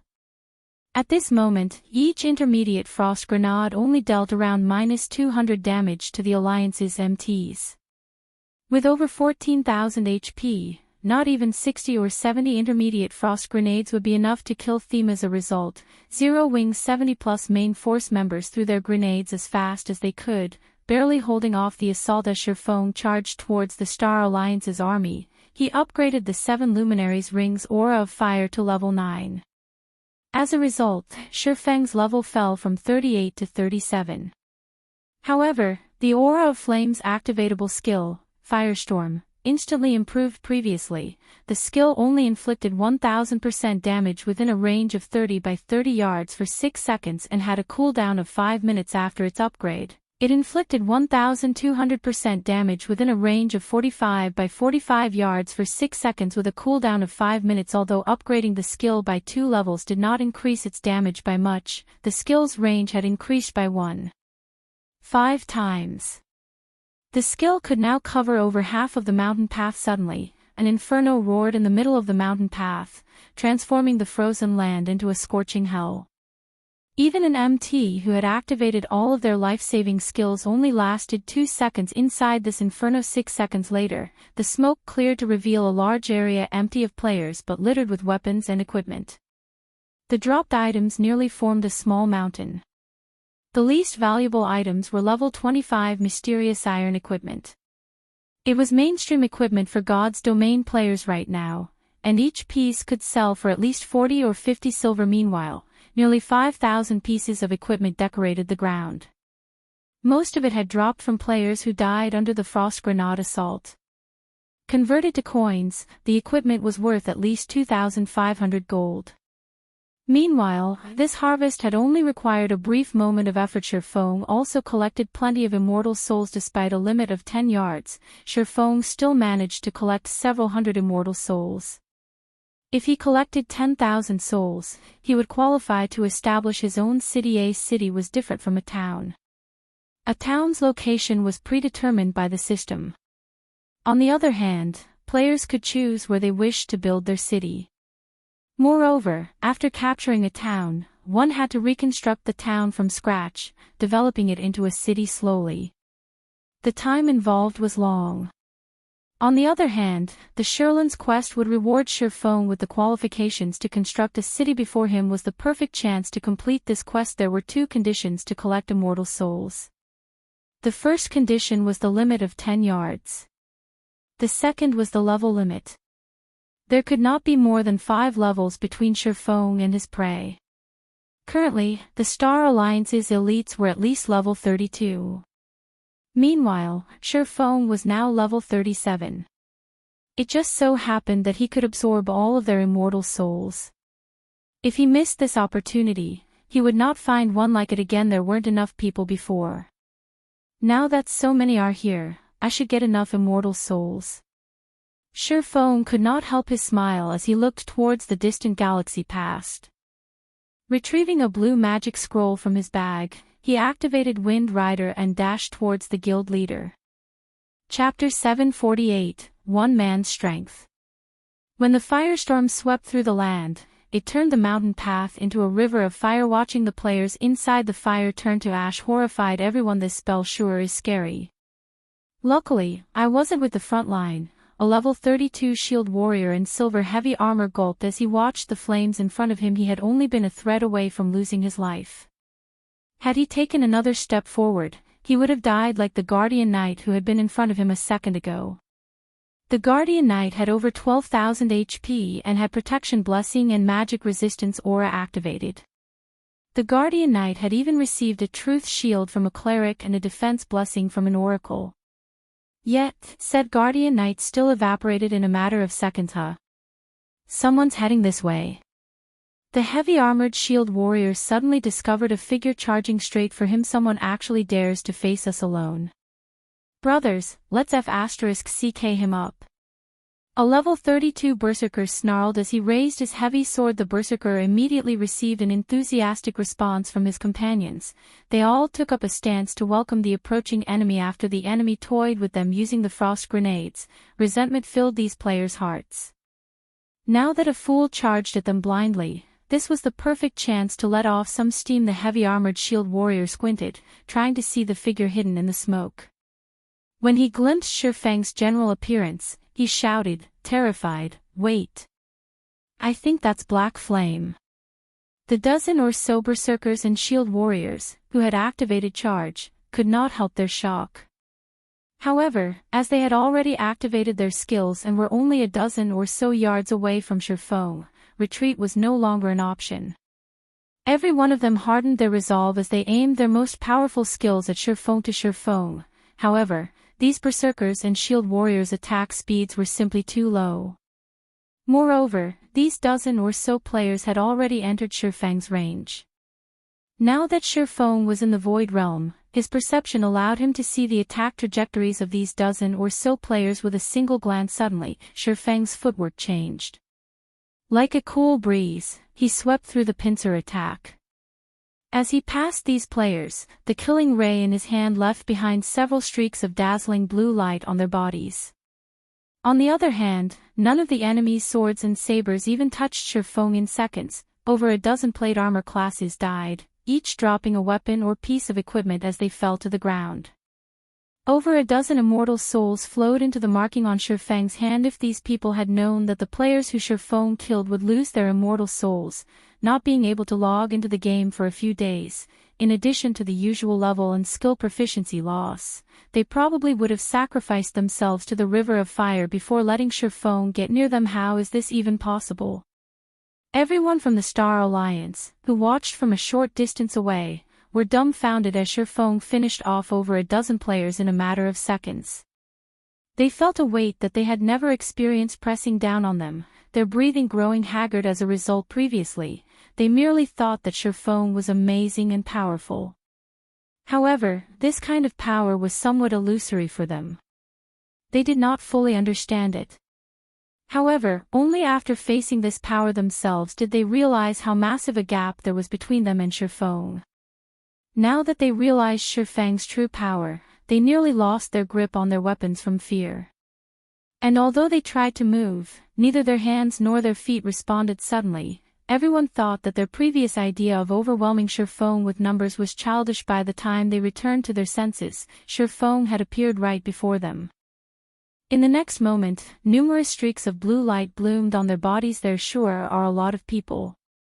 As Feng glanced at the crowd of Star Alliance members blocking his way, he lifted Killing Ray and slashed downwards Thundering Flash.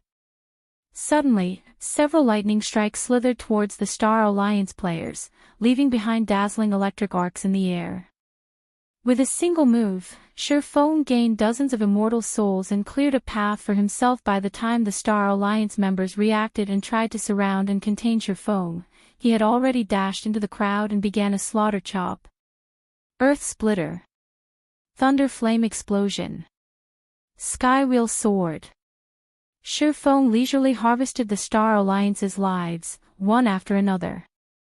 Despite the elite members throwing all sorts of control skills at Feng, who had activated the aura of space, none of these control skills had taken effect.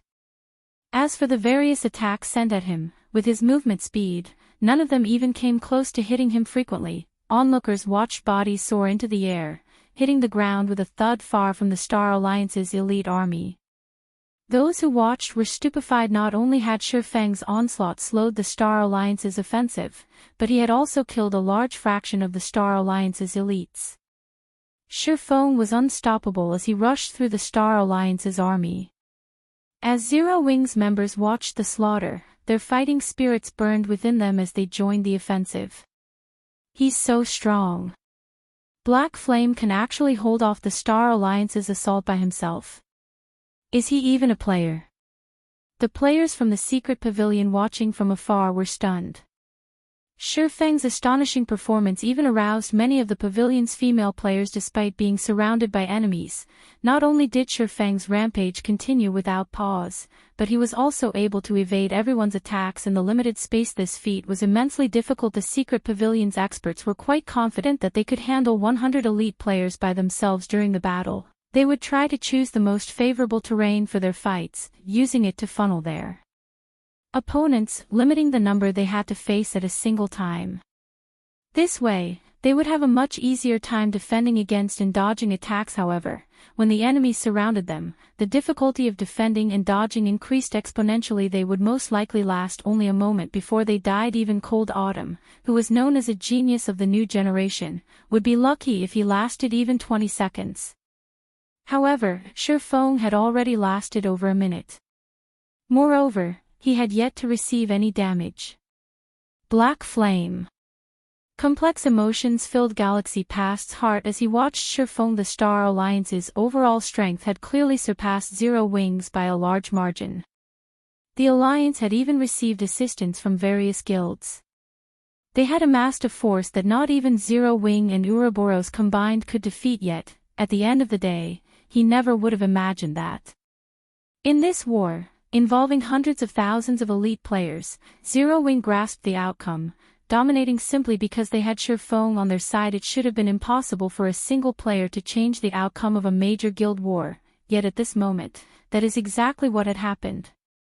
Moreover, this domination occurred right before his very eyes. This will end now. Killing intent flashed in Galaxy Past's eyes as he lifted his greatsword and charged at Feng, shouting, "Everyone, attack him as one." Even Twilight Echo's guild leader, Glorious Echo, took action. Over 100 experts also circled to Feng's back stealthily.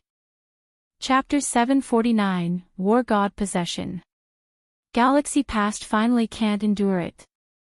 Yuan Tixin could not help but smile as he watched Galaxy Past, who rushed at Feng. Although it was impossible for Feng to wipe out the Star Alliance's army, even if Galaxy Past let the swordsman be, doing so would wound the Alliance's morale severely. If Galaxy Past did not stop Feng's unrestrained slaughter, the elite members' opinions of their guild might hit rock bottom when Ouroboros's army arrived. The Star Alliance would truly be finished. However, with this opportunity, Yuan Tixin would finally see Feng's limits. During the battles against Sky and Red Feather, Feng had shown rapid improvements to his combat power initially. Yuan Tixin merely thought that Feng's stunning performances against Sky and Red Feather were a result of his overwhelming attributes.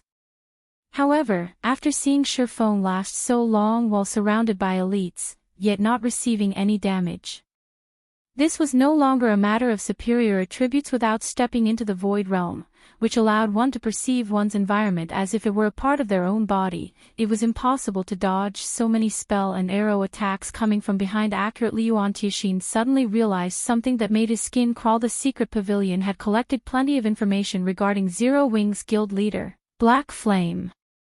Yuan Tixin, himself, had read the reports on Black Flame multiple times in the beginning. Black Flame had gained his fame in Starmoon Kingdom through his identity as a forger, earning himself the title of Starmoon Kingdom's chief forger. However, as Black Flame began to appear in battle, everything had changed. Black Flame had relied on absolute strength to defeat his enemies. Through his achievement of killing his enemies with a single hit, he had gained the title of One-Hit Asura. However, Black Flame's performance had been a result of his excellent equipment and very high basic attributes. As for his combat standards, he was merely a top-tier expert in the eyes of the general public. He had not even been a match for Cold Autumn when it came to combat standards. He was only someone with a wealth of combat experience. He could not hold the attention of the major powers in God's domain yet. As he participated in more battles, Black Flame's combat standard surprised the public again and again. He had gone from half-step Refinement realm to reaching the Refinement realm fully, then entering the Flowing Water realm as well. As his battle count increased, Black Flame's abilities increased. Now, he had reached the Void realm. Yuan Tixin refused to believe that Black Flame's battles had just been acts. Moreover, experts who had set foot into the realms of refinement had their own pride. They would not suppress their strength to deal with a weakling. There was no point to that since it wasn't an act. Yuan Tixin could only think of one possibility. Zero Wings guild leader, Black Flame, had improved with an intensely terrifying speed. Compared to the horror of Black Flame's basic attributes, his growth was what truly frightened people. The secret pavilion considered Cold Autumn a genius because he was young. In addition, despite training with the pavilion for less than a year, he had already reached the half-step Refinement realm and could break through to the Refinement realm at any moment. Cold Autumn's growth was even faster than Yuan Tixin's when he had been young. But what about Black Flame? How long had it been since God's domain launched? In less than 2 months, Black Flame had gone from someone who was not even a half-step Refinement realm expert to a true Void realm expert. Was he even still human? Even Martial Dragon, someone whom the Dragon Phoenix Pavilion had considered a genius that only appeared once every 10 years, would not be a match for Black Flame in the future. Black Flame might very well become one of the virtual gaming world's monsters. With that in mind, Yuan Tixin decided that, even if Zero Wing suffered defeat in this war, he would offer to aid Zero Wing in securing Stone Forest Town, taking the opportunity to get associated with the Guild God's domain, as a virtual reality game, was massive. It was different from the virtual reality games they had seen in the past. Even a super guild should not consider the idea of monopolizing the game. Moreover, the waters of the virtual gaming world were relatively deep. Now that various major international corporations had put a foot in as well, the virtual gaming world had become far more complicated. If the secret pavilion could gain a powerful ally like Zero Wing, it would benefit the pavilion's development in the future. The pavilion could seize more opportunities and gain a stronger influence. Just as Yuan Tixin plotted to strengthen the relationship between the secret pavilion and Zero Wing, over 100 figures approached Feng with astonishing speed. I'll hold his attention. Find an opportunity to attack. Galaxy Past commanded through the team chat as he approached Feng. He then retrieved a deep blue potion from his bag. Feng might be able to fight with relative ease while surrounded by elite players, but it would be a different story if he were surrounded by expert players. It was extremely difficult for elite players to push their virtual bodies to their limits. However, this was not an issue for experts. They could do so easily naturally. Feng had no trouble with elite players if he fought with everything he had. However, it was a vastly different story against experts who also pushed themselves to their limits. Black Flame, I'll teach you that a first-rate guild is not easy to deal with. Galaxy Past shouted. He then dumped the deep blue potion down his throat. At the same time, he activated his Berserk skill, Wargod Possession. Suddenly, not only did his body grow a size larger, but it also released a brilliant golden glow. His aura was even stronger than a Lord-ranked monster, and this sudden change sent a ripple of shock through the Star Alliance's army. Since the various guilds had learned of Zero Wing's Berserk skills, they had spared no effort to collect their own Galaxy Past, had even mobilized the entire guild strength and lost several thousand elite players to obtain Wargod Possession. The Berserk skill that all Berserkers dreamed of having. Wargod Possession was a Tier 1 taboo skill. Its effects could even rival an ordinary Tier 2 Berserk skill. Moreover, the skill was very well suited for the Berserker class. Upon activation, it instantly increased the user's strength by 150%, all other attributes by 80%, and defense by 200%. Moreover, the less HP the user had, the higher the strength bonus the user received. The only shortcoming the skill had was its short duration of 20 seconds. Once those 20 seconds passed, the user would enter a weakened state for 1 hour. The skill also had a 24-hour cooldown. It was a forbidden skill that should only be used during the most crucial moments. However, to deal with Feng, who possessed frightening attributes, Galaxy Past had no choice but to activate this Berserk skill as insurance. Galaxy Past drank an extreme speed potion, a rare, high-level potion that he had obtained from a quest. The potion increased movement speed by 100% and attack speed by 150% for 30 seconds with a cooldown of 1 hour. With the effects of Wargod Possession and the extreme speed potion, it was not entirely impossible to kill Feng. Moreover, not long ago, Feng had used his own Berserk skill. Berserk skills generally had very long cooldowns. Only a short time had elapsed since Feng had last used his. It was impossible for his Berserk skill to have cooled down already. Without a Berserk skill, even if Feng's attributes were more powerful, he was not a match for Galaxy Past, who had activated a Tier 1 taboo skill. Black Flame. It's time you know what it feels like to have your attributes overwhelmed. Galaxy Past activated Charge and appeared before Feng like a ghost. With a malevolent smile, he swung down his dark gold-ranked great sword, Weeping Silver, violently boom. When Weeping Silver descended, an explosion shook the area. The ground beneath Feng's feet shattered, revealing long sword marks.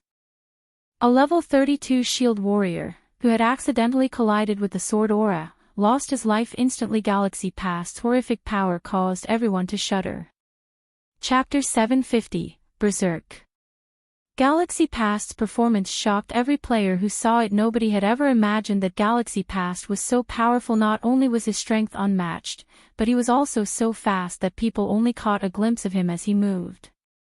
Despite using Violent Strike, one of the most common Berserker skills, he displayed more power than an AoE attack skill. Even a lord of the same level would pale in the face of such destructive power. Black Flame is done for sure this time. This scene cleared away the Star Alliance's defeated mood as expected of the Star Alliance's guild leader. He actually hid such a card so well. Glorious Echo was also impressed. Although he had his own trump card, it was slightly inferior to Galaxy Past's with such strength and speed. Even if Black Flame had not died from the sudden blow, he would be heavily injured. The 100 or so expert players stilled their footsteps, thinking that the battle had ended, that their help was no longer needed. When the dust settled, however, a man, wearing a black cloak and wielding an emerald longsword, stood before Galaxy Past. Unharmed, he blocked it. How? Everyone's jaws nearly fell to the ground. Feng had actually blocked Galaxy Past's attack, which had been stronger than a lord's. Everyone had thought that Feng might evade the attack, but never had they thought Feng would block it with his sword. Moreover, Feng was still unscathed. Only the ground beneath his feet had fragmented, the cracks spreading out across 5 yards in every direction. From the state of the ground, they knew how heavy Galaxy Past's violent strike had been such immense strength. Feng felt his hand, which held on to Killing Ray, go numb. Although he had sensed Galaxy Past charge at him, he had not expected the Berserker's strength and speed to increase by so much. With that kind of speed, it had been too late to dodge. If not for his perception of his environment having sharpened, he would not have executed parry in time to block Galaxy Past's attack. Parry was considered one of a swordsman's life-saving skills. It could neutralize one instance of damage coming from ahead of the user. However, the user would not be exempt from the impact. If Galaxy Past's attack had struck Feng's body, even with his high defense and his HP being over 14,500, he would not have died, but he wouldn't have had much HP left either. I want to see just how many life-saving skills you possess.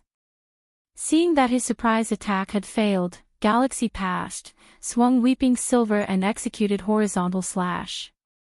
Not only did Horizontal Slash have a larger attack range than Violent Strike, but it was also significantly faster. With the boost from the Extreme Speed Potion, Weeping Silver transformed into a streak of silver light as it shot toward Feng. Galaxy Past completely disregarded his own safety, revealing all sorts of weak points as he attacked. He was fully intent on trading Feng a hit for a hit. In response, Feng used silent steps and avoided the devouring white light. Reappearing behind Galaxy Past, he swung Killing Ray down on the Berserker while using a skill. Players were highly susceptible to revealing weak points if they were not adept with a skill's movements. Galaxy Past experienced this for himself, transforming into a streak of electric blue light. Killing Ray descended with frightening speed. Even if Galaxy Past had wanted to block the attack, it was too late. However, as if he had expected this, Galaxy Past immediately executed Whirlwind Slash, spinning with his great sword. He ignored the blue light descending towards him, fully intent on trading damage for damage. In terms of strength, Galaxy Past had an absolute advantage. Hence, if they traded blows, Galaxy Past would come out victorious. Feng had no intentions of granting Galaxy Past's wish. With a thought, he activated Defensive Blade Boom. The blue light slammed into Galaxy Past's body, stealing over 2,300 of the Berserker's HP. Meanwhile, although Weeping Silver found its mark, Feng's defensive blade blocked the damage. Such high defense. Feng clicked his tongue. He wielded the epic weapon, Killing Ray. His one-handed sword mastery had even reached the basic Sword King standard, which increased his damage with the one-handed sword by 80%. He could easily finish off a cloth armor class of the same level with a single hit. Yet, his attack had only inflicted around -2,300 damage. Galaxy Past currently had 21,000 HP. Feng's single attack had merely devoured slightly over 1/10 of his HP. Just as Feng intended to get a few more hits in, he noticed a Guardian Knight's protection blessing suddenly enveloping Galaxy Past. A Cleric's Truth Shield and an Oracle's Defense Blessing also fell over the Berserker. A healing light touched Galaxy Past's head, instantly recovering his HP to full. Quickly, Feng brandished Killing Ray and launched a barrage of attacks. However, all he managed to do was shatter the Truth Shield. He was still short of shattering the Defense Blessing. An Oracle's Defense Blessing and a Cleric's Truth Shield were different. The Truth Shield could protect the target's entire body, and the caster's mana determined how much damage it could absorb. Defense Blessing, on the other hand, could only block attacks coming from one direction. However, the target's maximum HP determined how much damage it could absorb. A Tier 1 Defense Blessing could absorb damage equal to 30% of the target's maximum HP. Since Galaxy Past had 21,000 HP, a Defense Blessing cast on him could absorb over 6,000 damage. Feng frowned slightly. They were currently surrounded by members of the Star Alliance. If Feng were facing an elite MT, even if said MT activated Shield Wall, he was confident that he could finish off the MT quickly without giving the healers a chance to heal him. Now, however, Galaxy Past's defense was simply too high. The Berserker's HP had also increased to 21,000, and he had the damage reduction from Protection Blessing. It was practically impossible to kill Galaxy Past before the healers recovered his HP. Although the predicament troubled Feng, Galaxy Past was shocked. He finally realized just how massive the gap was between him and Feng. Feng's attack power was insanely high. Wargod possession had increased Galaxy Past's defense by 200%. It would be impressive if expert berserkers could even deal around -900 damage to him, yet Feng had dealt over -2300 damage with a single attack, nearly 3 times higher than those expert berserkers. If not for the aid from the surrounding experts, he might have lost close to half of his HP from that exchange. Galaxy, I'll help you. Glorious Echo had also noticed how massive the gap was between Galaxy Past and Feng in terms of combat standards. Even with the surrounding experts' help, it would not be easy to take down Feng. Hence, as an additional precaution, Glorious Echo activated his Berserk skill as well, his attributes soaring instantly. Although his Berserk skill, Evil God's Power, could not compare to Galaxy Past's Wargod possession, it was still a very rare Berserk skill. Moreover, Glorious Echo was a shield warrior. His normal HP was already close to 13,000. After activating the Berserk skill, his HP rose to over 26,000. He also radiated a bloody miasma, which formed a faint layer of blood armor around his body, increasing his defense significantly. Glorious Echo then revealed a Tier 2 blue magic scroll and used it. Lightning speed, Tier 2 magic scroll. Increases the target's movement speed by 80%, attack speed by 120%, and damage by 20% for 30 seconds, cannot be stacked. Cooldown, 1 hour. When the Star Alliance members saw the 2 guild leaders activate their own Berserk skills, their confidence rose. The expert players a short distance away began to support the 2 guild leaders, casting buffs and heals. At this moment, it was practically impossible to kill Galaxy Past and Glorious Echo. Black Flame, today will be the day you die. Glorious Echo used charge, following up with a Justice Roar and releasing a dazzling glow as he forced Feng to focus on him. If he didn't, Glorious Echo's strength and speed would increase significantly, and killing Feng would become much easier. Yet, as soon as Glorious Echo arrived before Feng, he discovered that Feng was smiling. That smile told him 2 things: everything was under Feng's control, and they had foolishly jumped into Feng's trap. Heavenly Dragon's power. Suddenly, numerous golden dragon scales covered Feng's body, the strength of his aura rising exponentially. It felt like they had woken an ancient beast, and one could not help but shiver when this aura swept over them. Chapter 751, Ancient, Broken Sword. Crap. He still has a Berserk skill. Galaxy Past was shocked. Hurriedly, he lifted his greatsword and swung it towards Feng, taking the opportunity to assist Glorious Echo. Just as frightened by this sudden development, Glorious Echo instinctively lifted his massive, golden shield. A blue streak of light flashed across them. Boom. Glorious Echo was forced back by 6 steps, each step leaving a deep footprint in the ground. 527. Although the damage was small, practically negligible compared to Glorious Echo's 26,000 HP, Glorious Echo's shield hand was numb and trembling. A grave expression crossed over the shield warrior's face. After activating Evil God's power, his defense had received a massive boost. In addition, as a shield warrior, he possessed skills and equipment that reduced the damage he took. After activating Shield Wall, the damage was reduced by another 60%. He had even blocked Feng's attack with his shield. And Feng still dealt over -500 damage to him. In terms of strength, Feng was practically a humanoid boss. If Glorious Echo had not blocked Feng's attack, his HP might have dropped by a frightening amount. Suddenly, Galaxy Past's Weeping Silver slashed at Feng just before the streak of silver light bit into its target. Weeping Silver suddenly stopped before Feng, the weapon unable to proceed by even an inch. Unfortunately for Galaxy Past, Defensive Blade had intercepted the attack. That damned life-saving skill. Galaxy Past's previous excited expression vanished. He had forgotten that Feng's Defensive Blade was still in effect.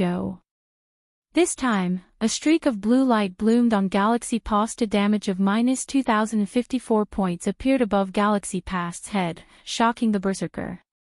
Hurriedly, Galaxy Past brandished his sword in an attempt to block Feng's follow-up attacks. When Feng brandished Killing Ray, none of them could even see the sword's afterimage.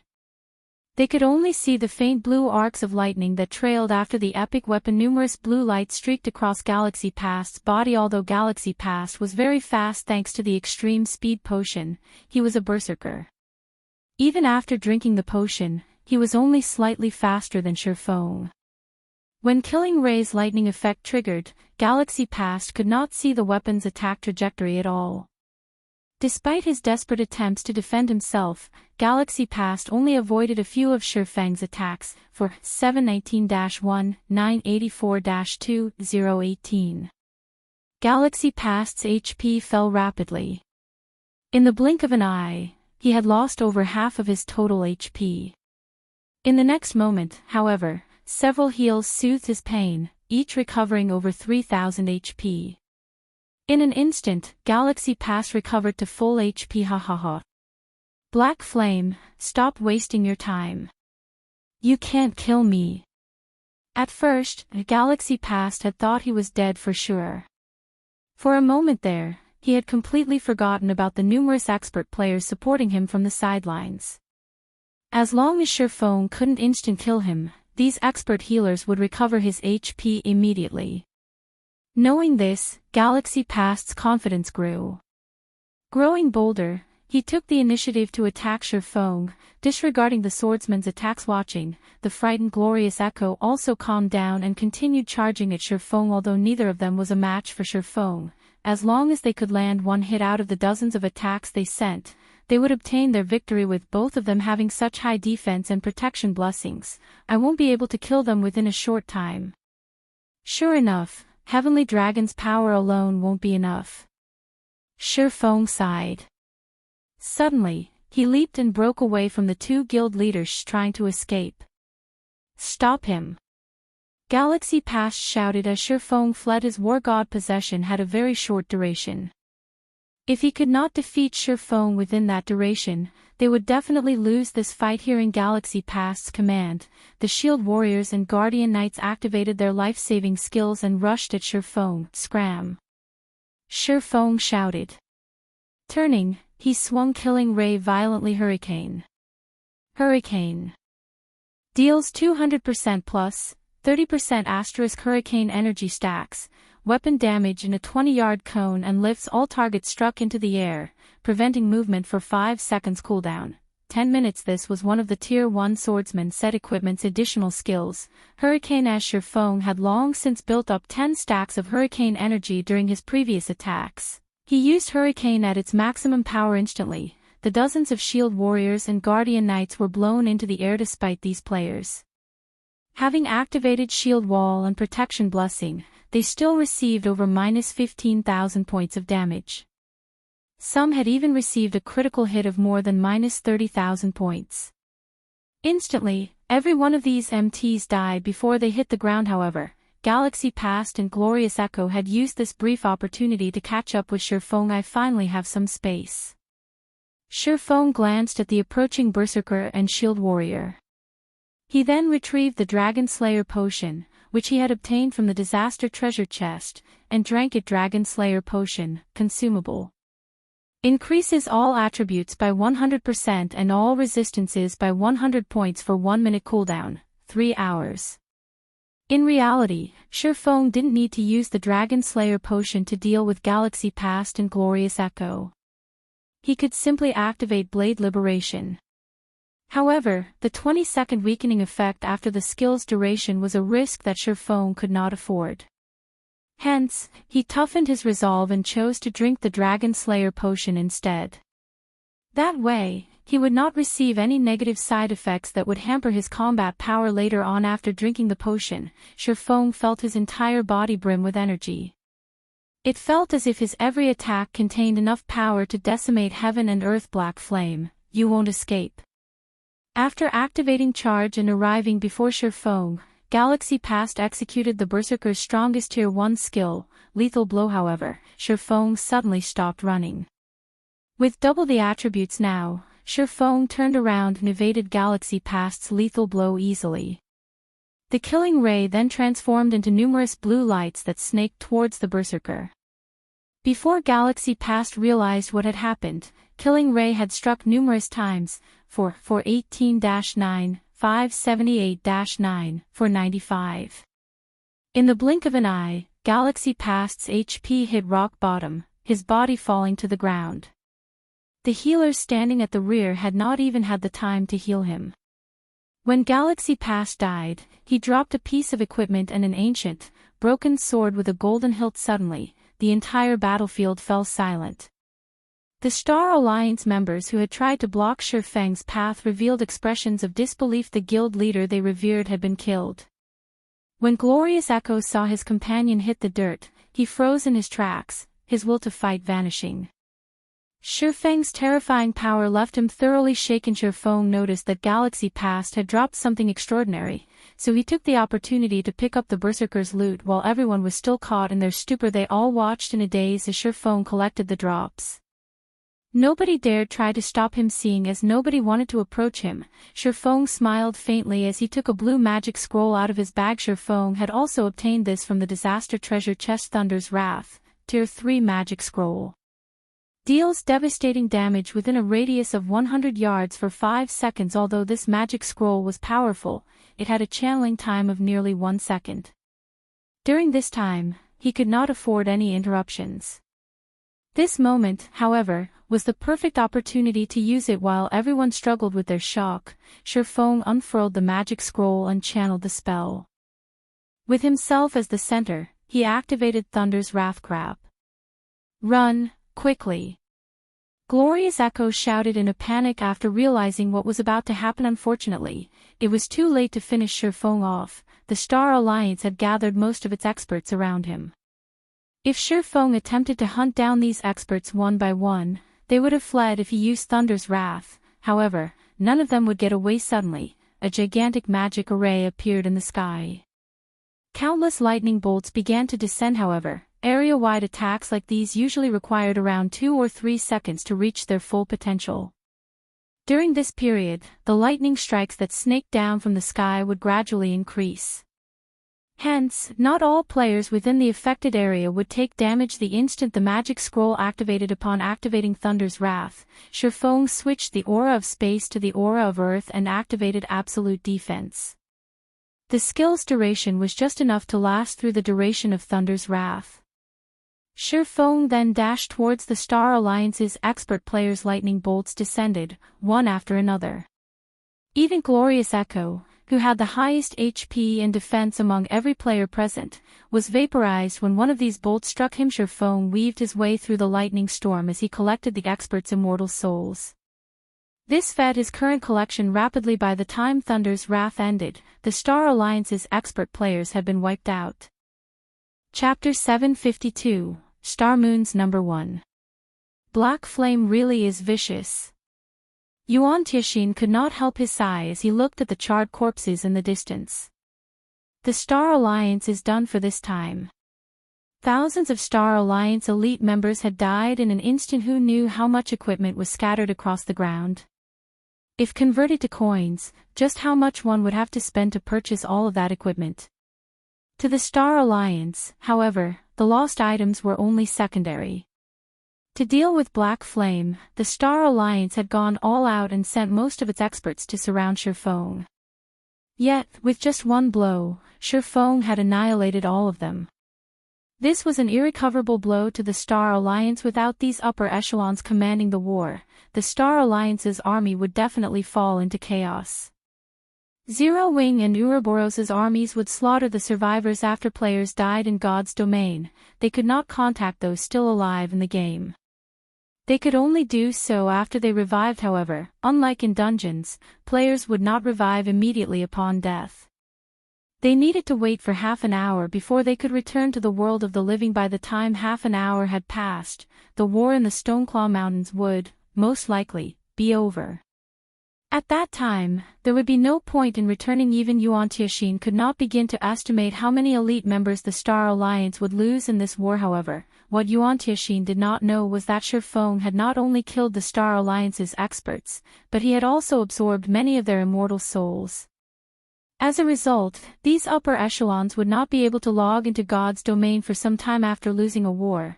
A guild did not need to focus on its losses, but whether or not it could stabilize itself. If a guild's upper echelons could not log into God's domain for 2 or 3 days, even Feng could not imagine the chaos that would befall the guild.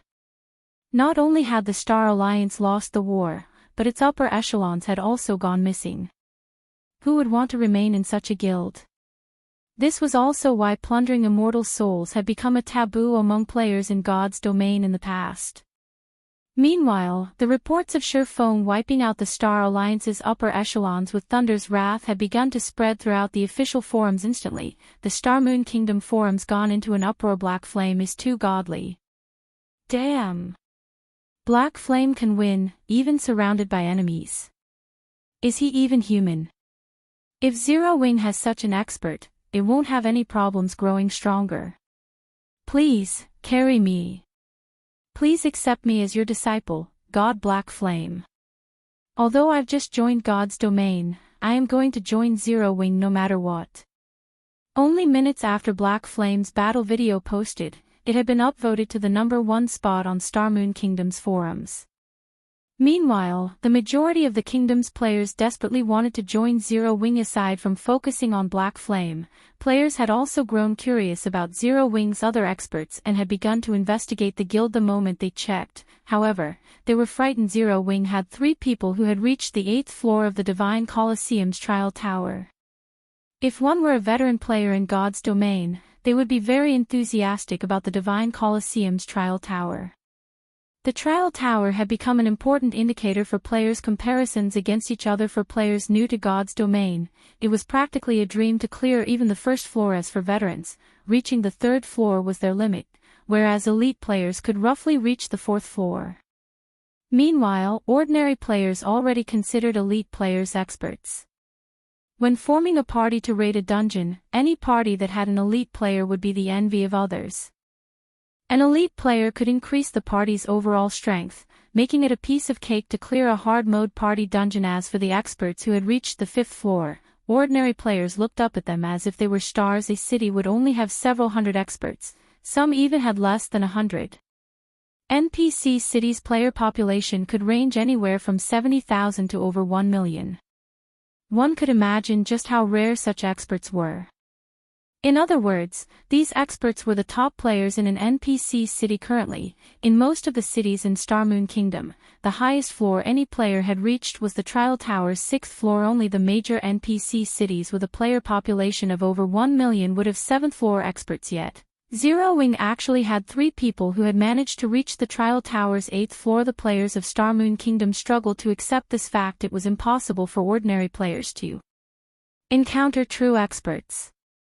Hence, they usually used the Trial Tower as a method of judging experts because the Divine Colosseum's tower did not test a player's attributes or equipment, rather, it tested a player's true power. The difference between players was made clear. Each of the Trial Tower's floors was more difficult than the last. Veteran players could only reach the 3rd floor after fighting through hell and high water. Hence, elite players who reached the 4th floor were treated like experts. However, what about those who managed to reach the 8th floor? No one could even imagine how much power these players had. The Assassin Fire Dance, the Cleric Violet Cloud, and the Cursemancer Aqua Rose. Beneath them were quite a few 7th floor experts such as the Berserker Rampant Blade, the Berserker Shadow Sword, the Guardian Knight Kola, the Shield Warrior Yi Wumian, the Ranger Minor Wind, the Assassin Flying Shadow, the Elementalist Su Qianlu, and the Cursemancer Black Yi. Zero Wing also had many 6th floor experts. Only after a detailed investigation did anyone discover that Zero Wing housed so many top-tier experts. Zero Wing is simply spectacular. There are actually so many experts in a single guild.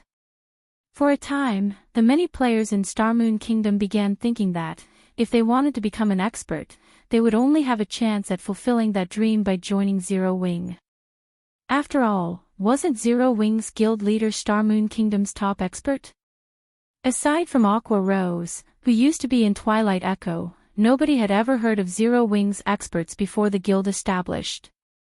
After some research, they discovered that these players had undergone a heaven-defying change after they had joined Zero Wing. This discovery made many players who had withdrawn from Zero Wing to join other guilds regret their actions dearly. They had begun from the same starting point, yet because of their unfortunate decision, their past companions had become the experts that they revered. Inside the Stoneclaw Mountains. After Thunder's wrath dissipated and the Star Alliance's upper echelons were dead, chaos descended on the Alliance's elite army. The guild's elite players scattered, fleeing in all directions and discarding their attempt to charge towards Zero Wing's blockade. Moreover, Ouroboros's army had finally caught up and had begun to trap the Alliance's elite army as Feng had activated Heavenly Dragon's power and had drunk the Dragon Slayer potion. He could not idle and let the effects go to waste. He charged into the Star Alliance's elite army and began slaughtering players like a ferocious beast.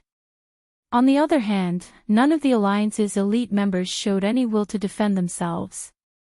They only wanted to escape the Stoneclaw Mountains as Feng massacred the Alliance's elite members. The system notification he had long awaited for finally arrived. System, congratulations. You have collected 10,000 immortal souls. Rewarding basic tyrant title. Chapter 753, Title, Sword King. I've finally finished this quest. Feng breathed a sigh of relief when he saw the system notification before him. Although it was not difficult to kill 10,000 players in the timeframe Charlene had set, it would be very time-consuming if he had gone out of his way to do so. Where would Feng, who already had his hands full with his own tasks, find the time to hunt random players? Now that he had completed the epic quest, Immortal Crown, the weight bearing down on Feng's heart lifted significantly. After all, he still had an extremely deadly legendary quest waiting for him, Lord of Balrog's Fall. If he did not gain the promotion to Tier 2 quickly, only death awaited him. Failing an epic quest would partially cripple a player. However, there was still a chance to recover from the blow. A legendary quest, on the other hand, was different. If failed, the penalty would render the player's account useless. In the past, even though many players had encountered the opportunity to undertake a legendary quest, they had hesitated for a very long time before making a decision. There were multiple known instances where players, who had not been strong enough, had accepted a legendary quest. In the end, they had to delete their accounts and start all over again. Hence, in the past, many players had chosen to pass on the opportunity to challenge a legendary quest, either challenging it later or selling the quest's information to stronger, bolder players. Legendary quests rewards were incredibly bountiful. Normally, they would reward either a fragmented legendary or legendary item. These were invaluable to a player, and they could push a player's combat power to the next level. Hence, one could gain quite a profit by selling information about such quests. In the past, many players who had known that they were too weak would sell these legendary quests to large guilds, earning coins or items to strengthen themselves. Instead, others had scolded these players for being foolish. After all, just how much of a boost would a legendary item offer a player? Even so, many people had still envied such players. After all, it was extraordinarily difficult to complete a legendary quest as an individual. Obtaining 1 or 2 pieces of epic equipment without bearing any of the risks that came with a legendary quest definitely made it a worthwhile trade. A bird in the hand is worth 2 in the bush. A small advantage was more beneficial than a massive risk. Improving one's strength was the priority. However, a legendary quest was not as easy as an epic quest. Epic quests were similar to epic items in God's domain, while legendary quests were similar to legendary items. Although epic items were very high-end, they would gradually become commonplace among the general populace. A legendary item, on the other hand, would remain a rarity. Not many players would ever encounter one without heaven-defying luck. Moreover, the players' decisions to sell the legendary quests had been proven a wise one because, among the large guilds that had purchased these quests, 90% of them had failed to complete their legendary quests even after suffering tremendous losses. Many of those guilds' experts had been forced to start all over again. Feng knew of a few legendary quests he could pick up. However, he wasn't quite strong enough right now, so he would not try to take these quests on just yet. Yet, Feng never imagined that the legendary quest that he tried so hard to avoid would come looking for him instead. Basic Tyrant title.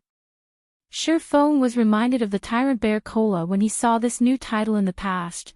Cola had ranked at the top among the MTs in Star Moon Kingdom. However, this achievement had not been due to his excellent combat techniques, rather, it had been his title. That title was Tyrant. However, Tyrant Bear Cola had never revealed his title's origin in the past. Now, Feng finally understood how he obtained it. Basic Tyrant title.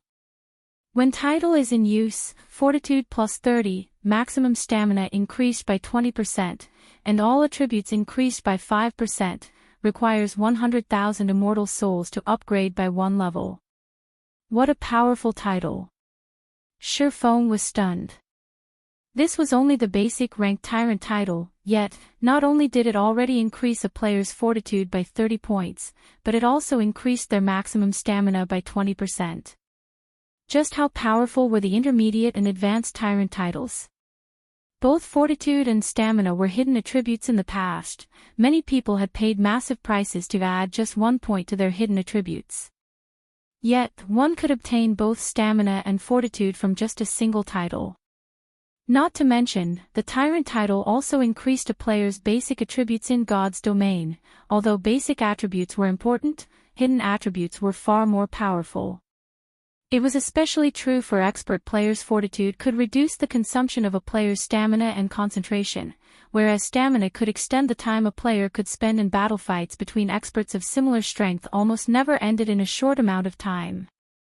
Eventually, it would become a competition of stamina and concentration. Whoever could outlast the other would be the winner of the fight. Feng had only managed to obtain 10 fortitude points after taking the risk to open the disaster treasure chest. Even so, this meager amount had thrilled Feng.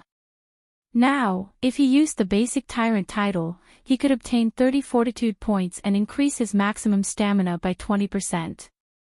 If he encountered an opponent of roughly equal or greater strength in battle, he could definitely fight a battle of attrition and slowly wear down his opponent. This was why, despite Cola being the MT of only a second-rate guild, he had been able to push his way through the many obstacles in his path and become one of Star Moon Kingdom's top MTs. In fact, as one progressed in the game, fortitude and stamina were also extremely important when raiding a large-scale team dungeon because the bosses inside these dungeons demanded much of one's stamina. More often than not, raids would fail not because the bosses inside large-scale team dungeons were overwhelmingly powerful, but because the players raiding these bosses would collapse from exhausting their stamina. Guild leader, we've cleared out most of the elites from the Star Alliance and the various large guilds. Those still alive have already escaped the Stoneclaw Mountains. Should we hunt them down? Aqua Rose reported excitedly. This war had truly been a pleasurable one. They had even beaten a massive threat like the Star Alliance to a pulp. Even if the Star Alliance tried to rope the other large guilds to join hands and capture Stone Forest Town in the future, no one would work with them. No need for that. Everyone's tired from the war. Let's tidy up the battlefield and tally our gains and losses, Feng said, shaking his head. When players left the Stoneclaw Mountains, they could use a return scroll to teleport to their respective cities. It would be impossible to pursue these players even if they wanted to. Moreover, they had already achieved their main goal in this war. In the future, any guild would have to consider their decisions carefully before trying to lay a hand on Zero Wing. Feng left the post-war report to Aqua Rose and the others to manage. After all, he had something more important to deal with right now. He needed to look for Charlene and turn in his quest. Feng was already dying to receive the reward for the immortal crown. As Feng took off to turn in his quest, a huge incident rocked Star Moon Kingdom. The secret pavilion had updated its God's Domain experts list this time.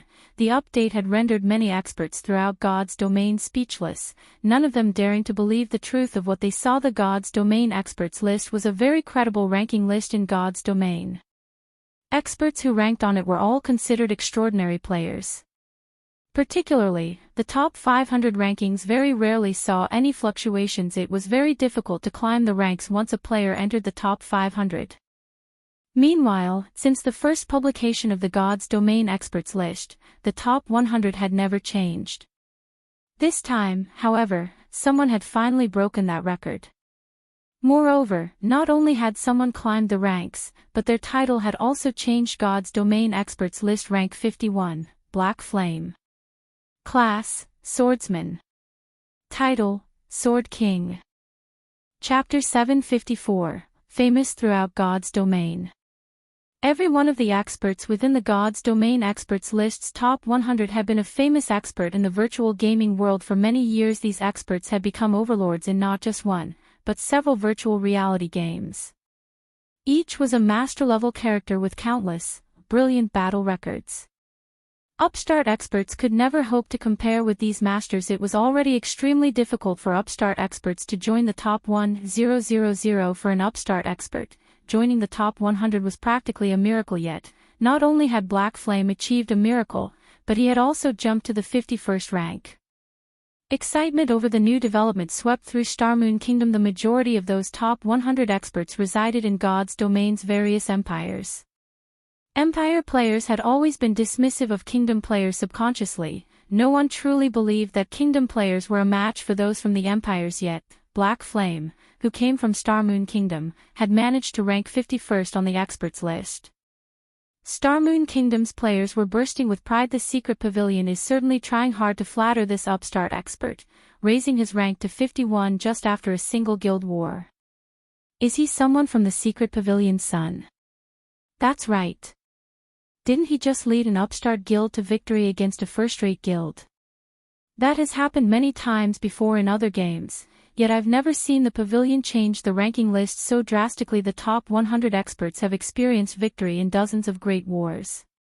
The Secret Pavilion is just favoring Starmoon Kingdom's players. There is definitely something fishy about this. Black Flame's title just as absurd. He's actually calling himself a Sword King. Does he really think he is the king among sword users? Every other swordsman player in the top 100 could easily beat him to a pulp. As the God's Domain Experts list updated, many players from other kingdoms and empires voiced their complaints about the latest change. They all felt that the Secret Pavilion over-exaggerated Black Flame's achievements. Many of these players were also miffed that an upstart player had surpassed the godlike experts they had looked up to so easily and were skeptical about the Secret Pavilion's judgment. However, the Secret Pavilion couldn't be bothered to explain itself. They didn't need to waste their time mincing words with fools. Feng's battle video was evidence enough.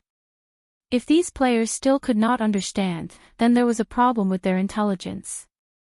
Trying to explain further was pointless. If Feng had not displayed the combat standards of a Void Realm expert, the Secret Pavilion would not have granted him the 51st rank. When the other top-tier experts saw this development, they realized that Black Flame was someone who demanded their attention. It was especially true for the top 100 experts. There were 3 thresholds for all ranking lists the Secret Pavilion published.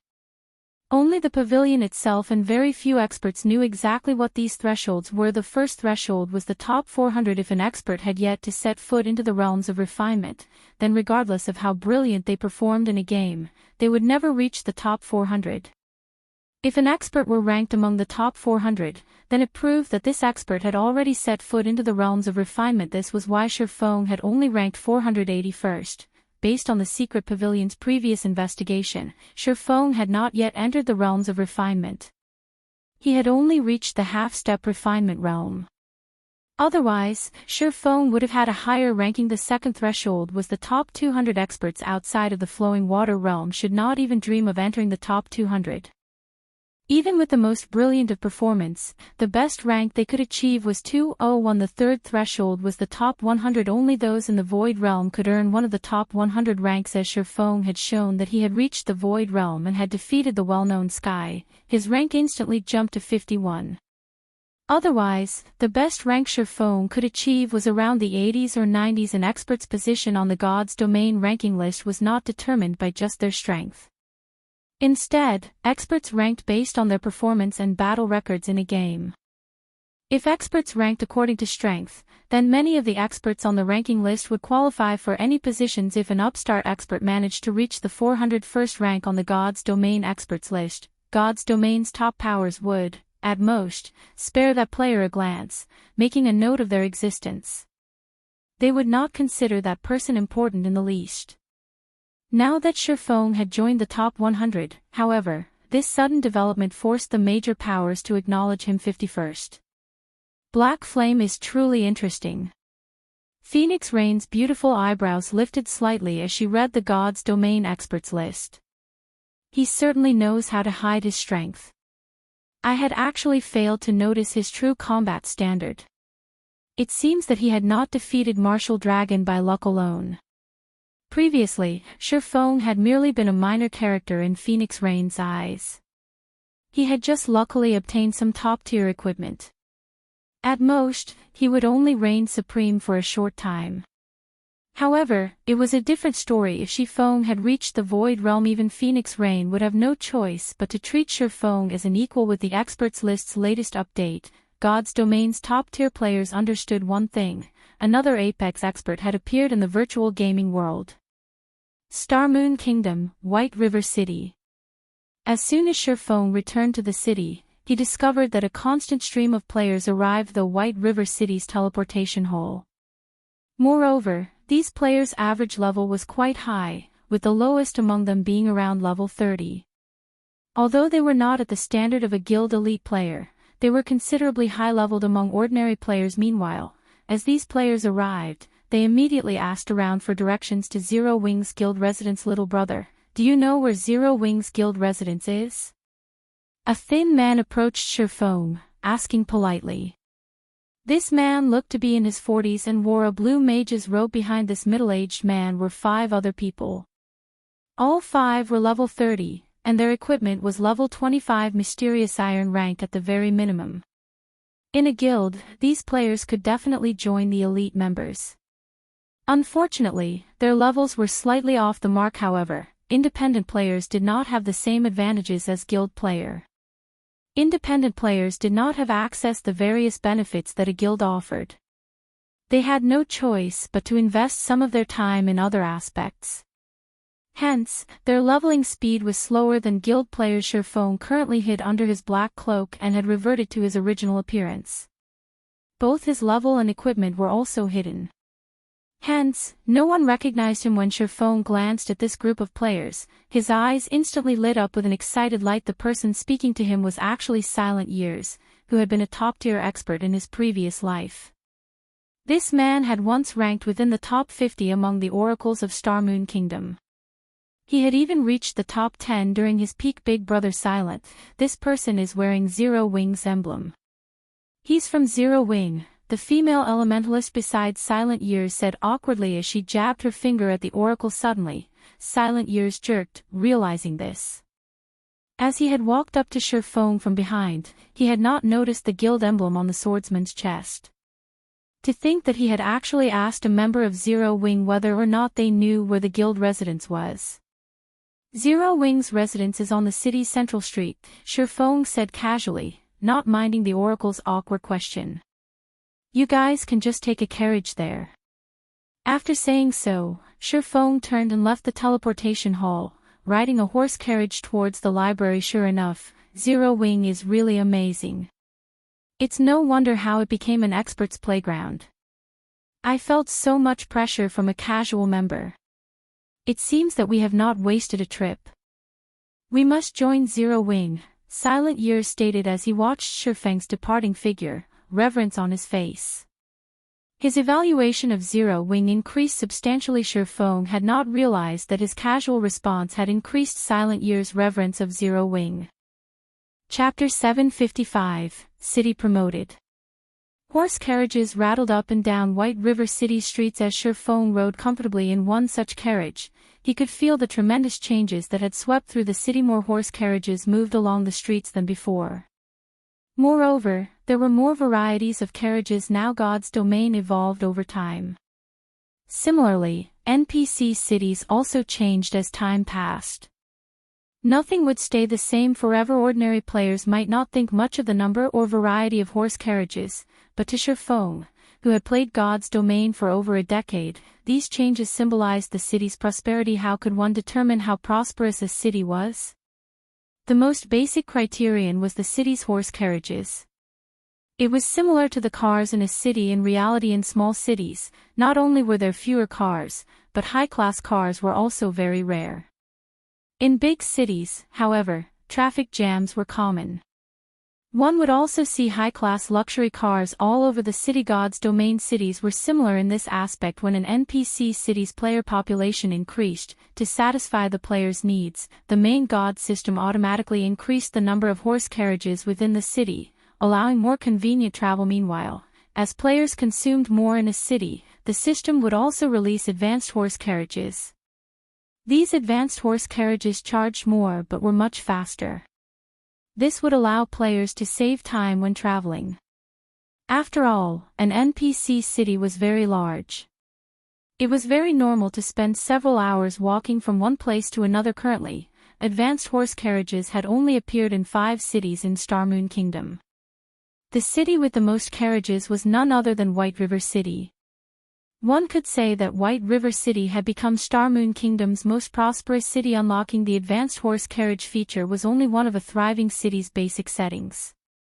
As time passed, various new facilities would open, such as flying tools and the flying transportation feature, which could allow players to reach destinations where teleportation arrays could not. As a result, these features would subtly improve a player's leveling speed. This was also one of the main reasons that Empire players were much higher leveled than Kingdom players. Now that White River City has unlocked the advanced horse carriages, with the number of carriages present, the city should not be that far from unlocking the luxury horse carriages. When the city unlocks the luxury horse carriages, players will be able to take the flying ship to the Eclipse Gate to level up. It seems I'll need to prepare for that. Feng could not help but recall the Eclipse Gate, which had been the most famous leveling area that White River City had to offer in his previous life in the past. By the time White River City had activated the flying ship feature, the average player in God's domain had closed in on level 50. Many had even been promoted to their Tier 2 classes from that moment onwards. Players' levels in White River City had exploded. This was because White River City's flying ships could access the Eclipse Gate. Of course, White River City wasn't the only city whose flying ships passed through the Eclipse Gate. Every city in Starmoon Kingdom's eastern region had flying ships that could reach the Eclipse Gate. 4 countries would gather at the Eclipse Gate: the Starmoon Kingdom, the Rhine Kingdom, the Icefield Kingdom, and the East Spring Empire.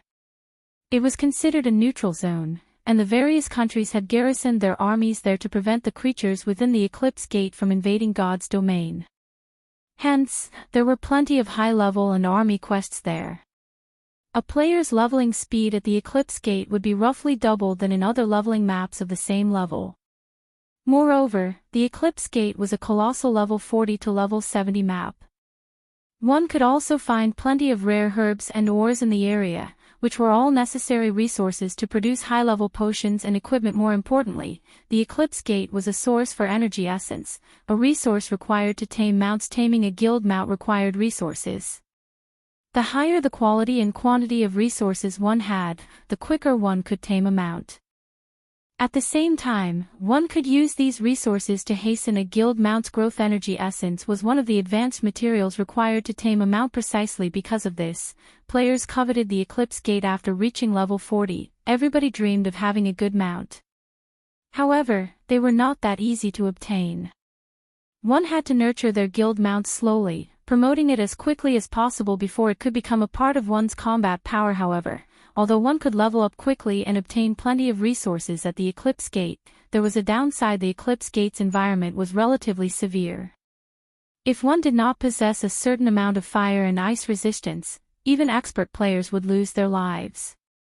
Hence, after the Eclipse Gate opened, whether it was in Starmoon Kingdom or the 3 surrounding countries, the demand for equipment with ice resistance and fire resistance attributes grew. Aside from ice and fire resistance equipment, tools that increased one's ice and fire resistance were also extraordinarily popular. Although there was still quite a long time before the flying ship feature would unlock, Feng felt that he could already begin the necessary preparations. Although ice resistance and fire resistance equipment sold for a relatively high price right now, once everyone reached the Eclipse Gate, such equipment would double in price.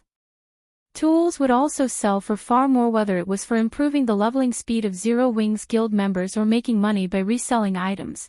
Now was the perfect time to stockpile these items. I recall Campbell Volcano drops plenty of fire resistance equipment and tools.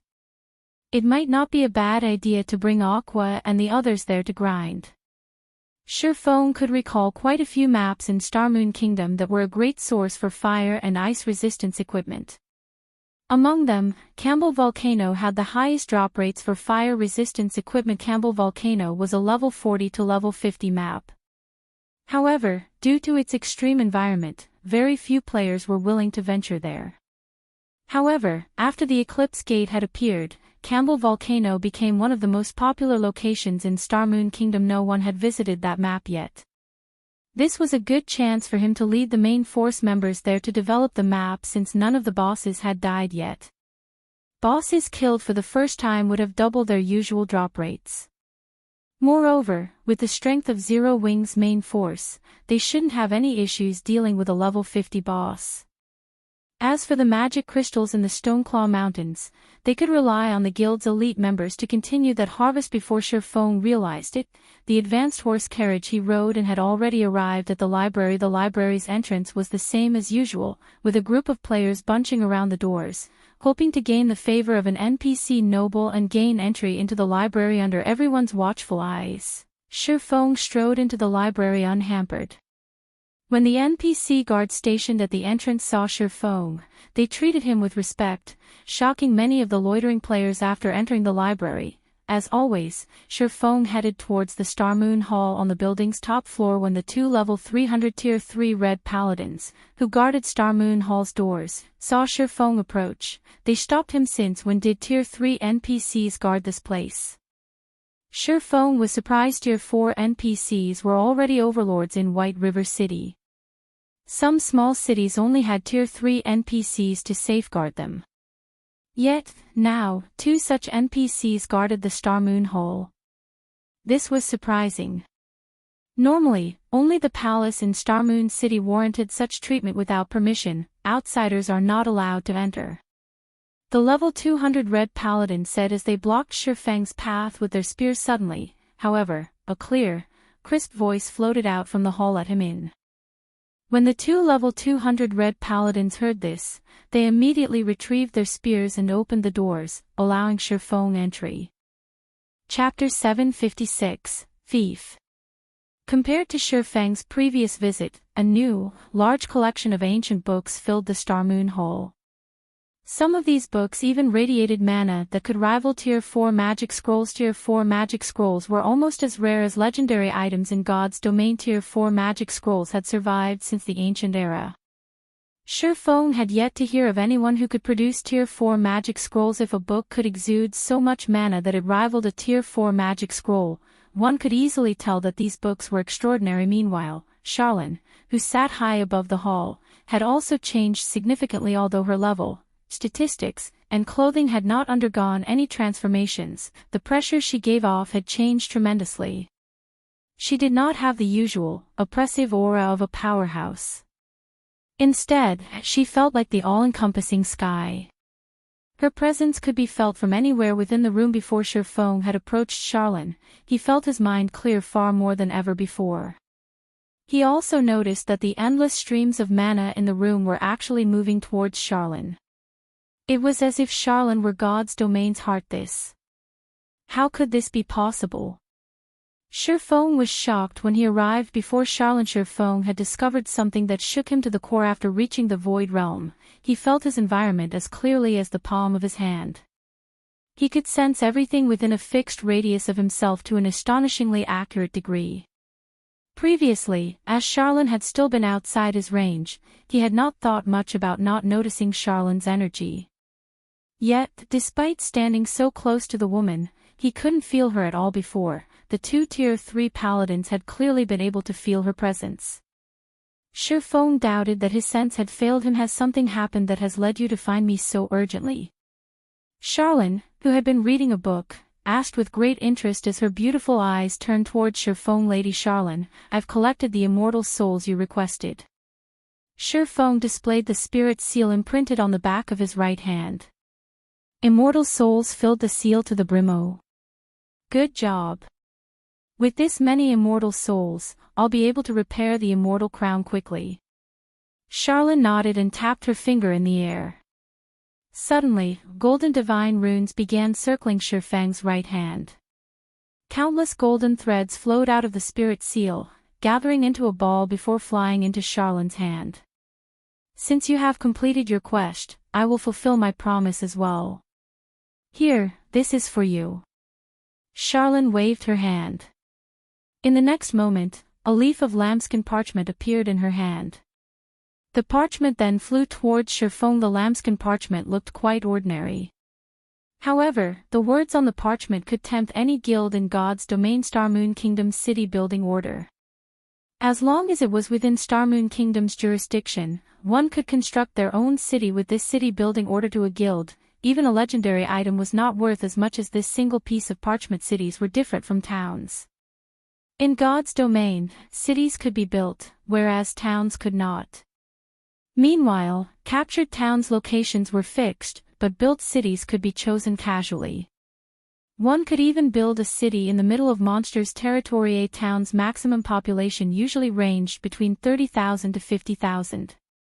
On the other hand, even the smallest city could hold 200,000 players. This was why, after obtaining their own towns, guilds would focus all of their efforts on developing the town in the hopes of promoting it into a city as soon as possible. Moreover, as a city demanded a sufficiently large plot of land, one could construct a mana tower in the city.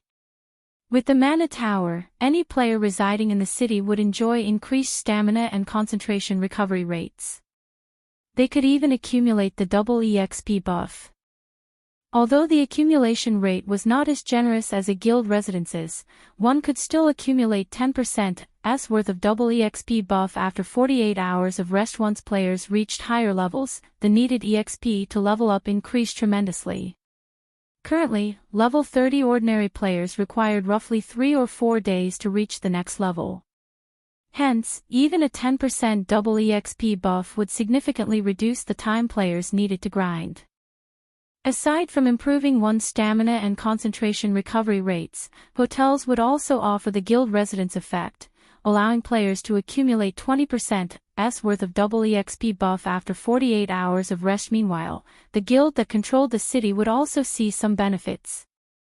When guild members rested in the guild residence, they would accumulate 30% worth of double EXP buff after 48 hours. In addition to receiving this double EXP perk, a player-established city would also receive a specialty product. Aside from being able to construct a mana tower, one could also construct a black market auction house in the city. This auction house would function like the auction house in Blackwing City. It would offer a large stock of products once every 3 days. Sometimes, even epic items were available for bidding. Because of these benefits, many guilds in God's domain desperately wanted to establish their own cities. Regardless of the price, a player-owned town could only make travel more convenient for players. A city, on the other hand, made it easier for players to level up. The size of a guild residence and the number of members it could house were limited. Not every guild member could enjoy the double EXP buff. However, it was a different story if a guild owned a city. With a city, every guild member could enjoy the double EXP buff. A city was also a great source of income for a guild, as a player's city had various benefits that an NPC city did not. Many players wanted access to a player's city. Unless a guild offered private housing within the city, all players were required to pay an entry fee. The entry fee was an important source of income for a player's city. In comparison, a guild would only earn pennies from the opening a shop. A shop could never compete with a city regarding profits. When Feng gazed down at the city building order in his hands, he nearly drooled. Despite having been the guild leader of a second-rate guild in his previous life, the guild having owned 10 city-states, he struggled to maintain his calm now that he knew he would have his very own city. In the past, something like this could only happen in his dreams. Yet, now, he held this dream in his hands. While every other guild competed over the golden lands in NPC cities, nobody had any clue that Feng would no longer compete on the same stage. Because from now on, Feng would begin the competition for the kingdom's territories. Calm. I need to stay calm. This is only the beginning. Feng continuously advised himself in God's domain, like NPC cities, golden lands and ordinary lands, there were poorer territories and territories with excellent resources in every kingdom and empire. The sooner one constructed their own city, the sooner they could occupy these resource-rich territories. What counted as a resource-rich territory? First, it was in an easily accessible location. As players reached higher levels, they would have to venture further from NPC cities. If a city were close to these high-level maps, it would save players a lot of travel time. It was a similar concept to capturing certain towns. However, most towns were still quite far away from the truly excellent leveling areas. Meanwhile, a city that was close to multiple high-level maps would attract large amounts of players. Second, it was an area that was near consumable resources. This would provide convenience for players who needed to farm materials. After all, rare herbs and ores were necessary for players. Regardless of level. Third, the territory needed to be close to high-level regional dungeons. Most regional dungeons were particularly far from NPC towns and cities. Furthermore, regional dungeons had their own specialty products such as the Stoneclaw Mountain's magic crystals. Even after reaching level 200, magic crystals were still must-have items. Where should I construct the city? Feng grew troubled as he stared at the city building order. Chapter 757, Witch's Hill. Starmoon City, the Starmoon restaurant's top floor. Few players were usually willing to dine here. However, more than a dozen players currently occupied the large, luxurious hall. If Gentle Snow were there, she would have been shocked, as every one of these players was an elder from the Star Alliance. Even Galaxy Past had to behave respectfully before these people. Currently, however, every elder had lowered their head as they watched the level 10 woman seated on a bench, fear and respect radiating off of them. What did you just say? Galaxy Past has not been able to log into the game. Exemplary Willow asked quietly, frowning. What the hell is going on?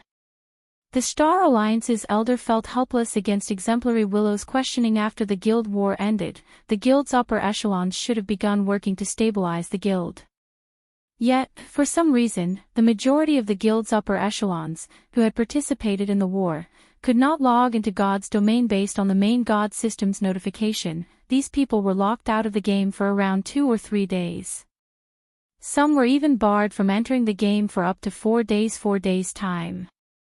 That was enough time for the mainstream players in Starmoon Kingdom to grind at least one level. Although they, the guild's elders, had tried to stabilize the falling morale that shook the guild, with the disappearance of the majority of the guild's upper echelons, many members began to doubt the guild. Many had begun to wonder if the Alliance's experts had defected to some other guild. If the guild's experts had left, what was the point in remaining in the guild? Only a few hours after the guild war ended, over 10,000 members had withdrawn. If this persisted, no one knew if the Star Alliance would survive. However, this was not the most tragic issue. The Star Alliance's defeat had infuriated Exemplary Willow. A high and mighty first-rate guild like the Star Alliance had actually lost to an upstart guild, on their home ground no less. This caused Exemplary Willow to doubt the Star Alliance's strength. If Exemplary Willow suddenly decided to withdraw her funding, it would deal a fatal blow to the Star Alliance. If none of you knows why they can't log into the game, your guild may be truly finished, Exemplary Willow stated coldly as she sneered at the Alliance's elders before her. Sternly, she said, since your guild is nothing more than a failure, then you can forget about any follow-up investments. I have no intentions of spending money on a wastrel of a guild. Get lost. When the elders heard these words, their complexions paled to a sickly white, every one of them begging Exemplary Willow for mercy. Unfortunately, Exemplary Willow chased them all out of the room. Exemplary Willow refused to tolerate defeat. She had initially invested in the Star Alliance to deal with Zero Wing, teaching Feng the consequences of angering open source corporation. She would then plunder the Stoneclaw Mountain's magic crystals for herself. Yet, in the end, not only had she failed to teach Feng anything, but his fame had also grown. The flower of 7 sins is also garbage. They had been so confident of themselves. In the end, didn't they lose as well?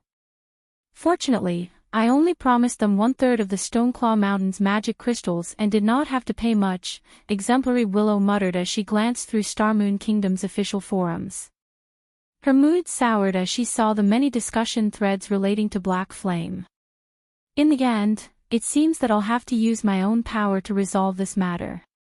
Meanwhile, in the real world, the Star Alliance's upper echelons enclosed themselves in a secret meeting. Although they could not contact each other in God's domain, the Star Alliance was a major company in the real world. The company often held video conferences between its upper echelons. Even without God's domain, this latest loss would not affect the company. Only, it was a lot more difficult to direct the guild members in God's domain. Guild leader, we suffered tremendous losses. Based on the initial statistics, we lost over 50,000 items. We'll need quite some time before we recover. However, the most tragic loss is ours. None of us can log into God's domain for some time. It will be a challenge to catch up to Ouroboros, Red Feather reported sourly. He had never imagined that they would actually lose this war so tragically. Not only had the guild's experts been wiped out, but the guild's elite army had also almost been obliterated. Less than 10% of the elite army had managed to escape with their lives. The loss of EXP, equipment, and post-war compensation were huge problems that they needed to deal with. Most likely, by the time they saw to those issues, the Star Alliance will have been drained of resources. Purple, what's the situation with the guild elders? Galaxy Past similarly gnashed his teeth upon hearing Red Feather's report. The Star Alliance had never suffered such a tragic loss. However, they first needed to deal with their current predicament. Based on the latest report, it seems that Exemplary Willow chased the elders away. They are all in a foul mood. Exemplary Willow has probably withdrawn her funding, Purple, I said, shaking her head as expected of a businesswoman. She gave up on the guild as soon as she deemed it useless. Galaxy Past could not help but laugh, reacting as if he cared nothing for this result. Guild leader, what should we do now? Seeing Galaxy Past laugh even in this situation, Red Feather's frustration grew. Without Exemplary Willow's funding, the guild would have to spend significantly more time to recover. They might never truly recover from this blow, and the guild might fall from its status as a first-rate guild. What's done is done. These elders normally have little regard for me. They were also the ones who supported the decision to cooperate with Open Source Corporation.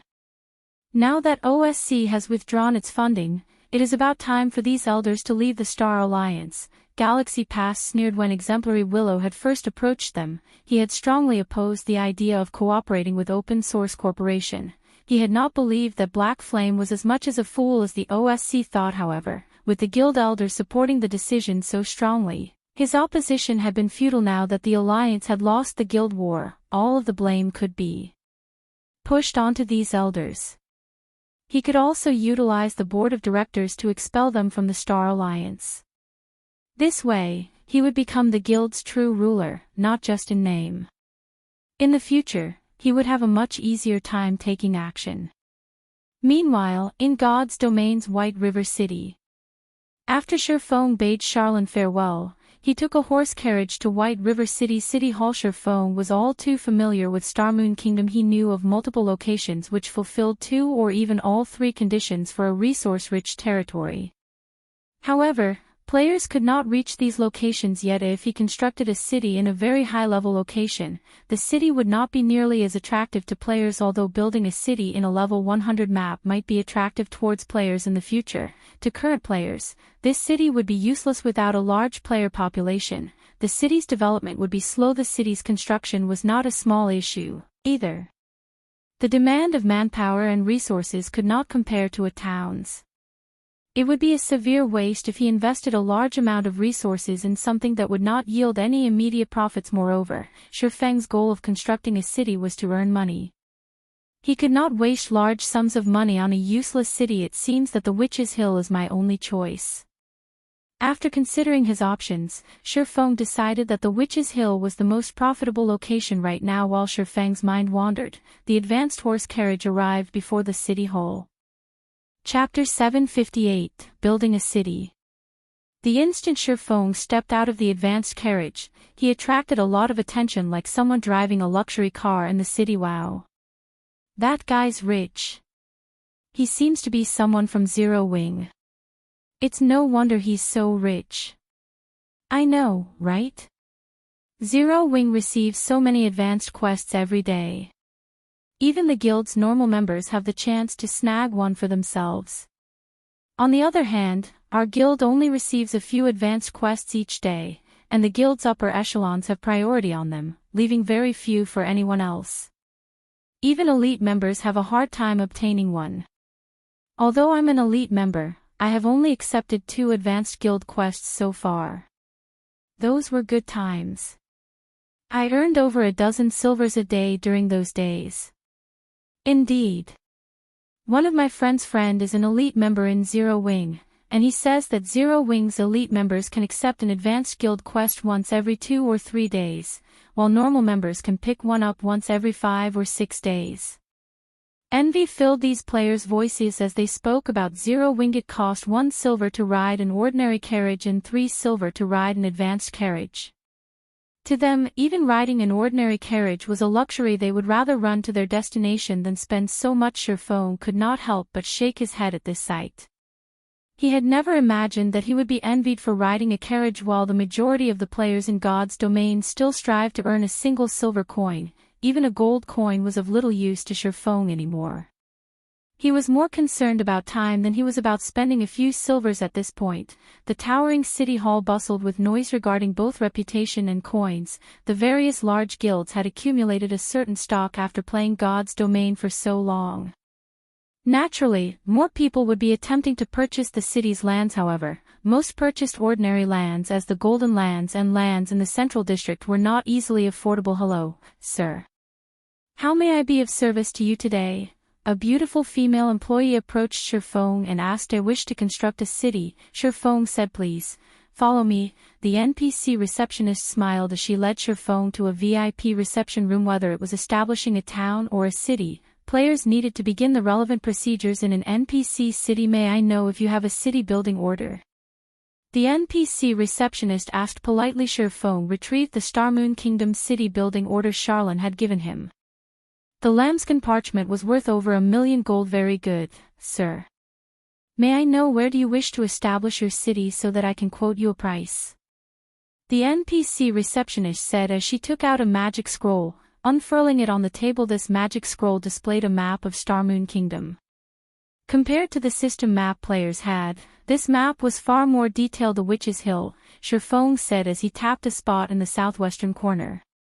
Immediately, the scroll displayed the Witch's Hill map. The Witch's Hill was a level 50 to level 70 map. Rumors had it that a great witch lived there, hence, the hill had been called the Witch's Hill. The hill's name had remained unchanged even after hundreds of years, and the Starmoon Kingdom's ownership. The Witch's Hill could be considered an ordinary leveling map. It was not particularly rich in resources yet. Various guilds in Feng's previous life had frantically sought after the Witch's Hill. They had done so for 2 reasons. The first was the location's accessibility.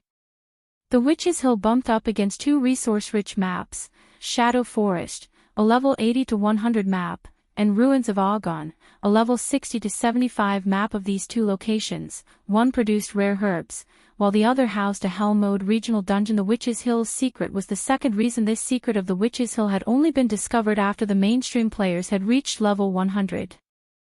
At that time, the various guilds had suddenly rushed to construct their cities in this map. Dozens of guilds had fought over the Witch's Hill. Naturally, that included Shadow, the guild Feng had led in the end. The powerful Star Alliance and Ouroboros had captured the Witch's Hill. The other guilds had stood no chance against them. Rumors had it that the Witch's Hill was home to a great witch, and they had been around for hundreds of years. In fact, this rumor was absolutely true, as even now, that witch still lived in the Witch's Hill. That witch was also one of God's domain's legendary characters, the jealous witch. In the past, Feng's sight had been limited. He had thought that the jealous witch was only a tier 5 powerhouse. Now that he thought about it carefully, he was sure that the jealous witch was not a tier 5 powerhouse, but a demigod. Otherwise, how could she have lived for so long? The jealous witch, none other than the guardian of the Otherworld Gate. The Otherworld Gate led to another continent outside of God's domain. The other world was similar to the top of the world that Feng recently visited there. Not only could players level up much faster, but they could also obtain equipment far more easily. There was only one condition to cross the Otherworld gate: players must have reached Tier 2 inches God's domain. It was very difficult for players to find equipment of good quality above level 50. However, it was much easier to grind for such equipment in the Otherworld. Hence, back when the Otherworld gate had been discovered, the various large guilds had fought frantically to occupy the Witch's Hill. After all, in order to obtain good equipment, countless players would grind and level up in the Otherworld. Hence, Witch's Hill bustled with player activity even after a decade had passed. A storm of players still gathered in the Witch's Hill currently. However, no one had discovered this secret yet. Hence, Feng had to strike while the iron was hot. Furthermore, Zero Wings members were nearing level 50. The Witch's Hill's proximity to a Hell Mode regional dungeon was also a good enough reason to establish a city there. Hello, sir. We have calculated the quote for the region you've selected. At this time, a beautiful female NPC walked over and handed Feng a list. Based on our preliminary assessment, the city's construction will cost 90,000 gold. If the city comes under attack, we will charge you an additional fee based on the number and rank of monsters killed. In addition, there is also a 30,000 gold registration fee. Based on the city's current level, you will also have to pay a 30,000 gold management fee each month. May I know how many guards you wish to be stationed there? Although Feng had prepared himself and had only come here to ask about the price. His heart skipped a beat when he heard the cost. The price of establishing a city was more than 10 times higher than establishing a town. Moreover, after establishing the city, he also had to pay a monthly management fee of 30,000 gold. That was the equivalent of paying 1,000 gold every day. Just how many guilds in God's domain could earn 1,000 gold every day? Even if Feng had not spent most of his funds on frost grenades and the mana pulse cannon, he couldn't afford even a fraction of that price. Sir, do you wish to build the city now? The NPC receptionist asked with a smile. No, I have to consider this. Feng rolled his eyes at this NPC receptionist. The initial payment alone was 120,000 gold. There were also additional fees if the city were attacked during construction. Feng had experience in constructing a city. Even if he dispatched the entire guild to repel the monster attacks, defending the city would cost tens of thousands of gold. Alright. However, I must remind you that you only have 1 month to use this city building order. If it isn't used within a month, this city building order will be voided, the NPC receptionist said before leaving the reception room. Chapter 759, Harvest of the War. Feng could not help his bitter smile as he heard the NPC receptionist's words. Sure enough, it isn't that easy to establish a city. Feng had thought it strange that Charlene had so kind-heartedly given him a city-building order in exchange for only 10,000 immortal souls. This reward was much too extravagant for an epic quest. Sure enough, there is another test to this. God's domain was currently still in its early stages. Even a first-rate guild would have to spend a relatively long time just to collect several thousand gold. After all, for a guild to develop, expand, and improve itself, it would have to spend an exorbitant amount of money. Normally, having even 1,000 gold lying around was considered a luxury for a first-rate guild. Only Zero Wing, which had the Candlelight trading firm, Stone Forest Town, and a large number of guild quests, had a daily income of several thousand gold. However, after expanding the guild, they had a wider variety of expenditures. After deducting operating costs and salaries, Zero Wing raked in a clean profit of roughly 1,000 gold each day. After a month, the guild would make around 30,000 gold. The other guilds could only dream of such wealth. However, Feng understood that, in reality, he was still just a poor bastard. This was only a fraction of what he needed to establish his city. The basic construction fee alone cost 120,000 gold. After including the cost of dealing with monster attacks, it was practically impossible for him to earn what he needed to construct the city. He also had to think of the necessary building construction that he would need after the city itself was complete. Feng thought back to when Shadow had constructed a mana tower in its first city. The mana tower's required raw materials had cost close to 10,000 gold. The guild had also hired a bunch of NPCs to deal with the construction. Overall, the Mana Tower had cost Shadow 35,000 gold. The black market, on the other hand, had been somewhat cheaper. Even so, its construction still cost over 20,000 gold. If one added all the costs together, they would discover that the initial construction fee was only the first step to constructing a city. Even so, a large guild would willingly sacrifice everything it had, seeking sponsors and selling small portions of the guild's shares, to build a functioning city. Once the city was built, however, it would be a money magnet. In the past, to construct its first city, Shadow had sought out over a dozen sponsors. It was also then that Shadow split its shares between many financial groups and corporations. If Zero Wing did not wish to rely on external powers to construct a guild city, then it needed to earn a lot more money. When Feng thought about the need to multiply his current income by several times, he felt his head throb. When Shadow had constructed its first city, there were far more people playing God's domain, and it had been much easier to earn money. Currently, the majority of the players in God's domain had yet to reach level 30. Hence, the challenge of earning more than 100,000 gold was significantly more difficult than it had been. Moreover, the candlelight trading firm's daily income was nearly at its max. It would be very difficult to increase it. As for Stone Forest Town, the town's income mainly came in the form of magic crystals. Moreover, it was also impossible to increase the town's income within a short time. As for the income from guild quests, it could not even begin to compete with the income of the candlelight trading firm in Stone Forest Town. It seems I'll have to look for a new source. Feng began to consider the matter. Currently, the most profitable trade involves selling top-tier weapons and equipment. Consumables were the next most profitable items. Zero Wing did not even have enough top-tier weapons and equipment to equip all of its members, so how could it possibly afford to part with those items? Just as Feng's headache over searching for a new source of income grew, Aqua Rose contacted him. Guild leader, I have the post-war report ready for you. We struck gold this time. Aqua Rose said excitedly.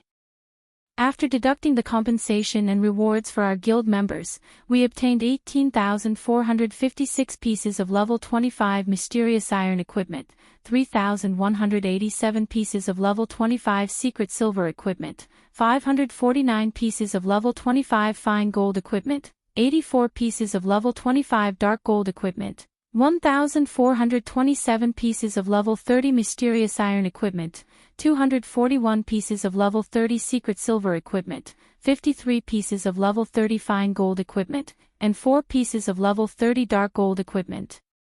There were always spoils after a great war.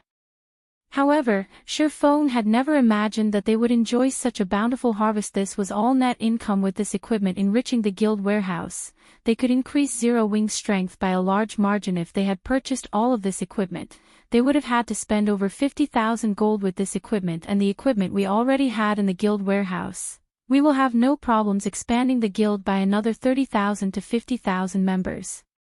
Previously, Aqua Rose had still struggled with her headache over the issue of equipment. After expanding the guild, Zero Wing had already become a large guild, acknowledged by every player in Star Moon Kingdom.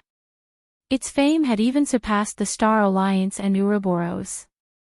As a result, more players reached out in an attempt to join the guild each day. Hence, this was the perfect time to expand. However, they would suffer if they did not have enough equipment in the guild warehouse for the new recruits. Initially, Aqua Rose had considered limiting the number of new members they recruited to 10,000. Now that they had obtained so much new equipment, however, they could recruit an additional 30,000 to 40,000 players. However, most of the equipment's durability has nearly been depleted. The repair fees will cost us a lot. I was thinking of taking out a portion of the guild funds to repair the equipment, Aqua Rose suggested. If it were only a small amount of money, Aqua Rose could make the decision herself. However, too much equipment needed repairs. Hence, she needed Feng's permission before she moved forward. Hearing this, Feng felt another headache bloom. There isn't a lot left. Sell some of the lower quality equipment and use the money to repair the rest, Feng said after some thought. I understand. Aqua Rose then disconnected the call. After speaking with Aqua Rose, Feng suddenly recalled the forging design inside his bag, the strengthening device. This item was capable of strengthening a player's equipment, reducing the consumption of durability. This was a must-have for current players during lower levels. The majority of players in God's domain would not think much of their equipment's wear and tear. However, as players reached higher levels, they encountered far more powerful monsters. Naturally, the burden on their equipment grew as they began to take more damage. The repair fees alone would demand the majority of a player's earnings. Selling the strengthening devices would be a great source of income. Feng could not help but smile. Previously, he had considered selling the magic devices. However, magic devices were too precious and expensive. Only the various guilds' upper echelons could afford to purchase and use them. Moreover, there weren't even enough magic devices to outfit Zero Wings members. Fortunately, it was a different story for the strengthening devices. Feng immediately left the city hall and hurried towards the candlelight trading firm. Huh? Isn't this the broken sword that Galaxy Past had dropped when he died? While Feng searched through his bag for the strengthening device forging design, he discovered an extraordinarily eye-catching, broken sword. The broken sword's aura alone was enough to make Feng's heart skip a beat, despite it sitting idle in his bag. Chapter 760, Flawed Weapon 1000 Transformations. Inside Feng's bag, aside from the Bible of Darkness, the broken sword was the next most powerful item. Even the epic weapon Petrified Thorn could not compete with the broken sword's presence. Just what kind of weapon is this? Feng carefully retrieved the broken sword from his bag and clicked to check its statistics. Dilapidated broken sword. It's impossible to tell which era this ancient weapon originated from based on its appearance. However, the broken sword's blade radiates a frightening magic power, and its edge is still sharp enough to slice through space itself. Although the blade has already been broken, its engraved, divine runes are still intact. More secrets might be revealed under a Grandmaster Forger's examination. What a powerful weapon. I actually need to take it to a Grandmaster Forger if I want to know anything more. Feng's interest in the broken sword grew. A Master Forger was already a towering figure in God's domain. There were very few throughout Starmoon Kingdom. As for a Grandmaster Forger, they were treated with fear and respect, regardless of where they were from. There had been a countless Tier 4 and Tier 5 powerhouses who dreamed of hiring a Grandmaster Forger to craft them a custom weapon in God's domain. Who wouldn't want a weapon that had been made specifically for them? Although Master Forgers could produce epic weapons, their success rate was abysmally low. Even so, many powerhouses flocked to them. After all, a tailored epic weapon would allow them to exert more of their own strength. Hence, Master Forgers enjoyed a lofty position in society. Meanwhile, a Grandmaster Forger had a much greater chance of producing an epic item.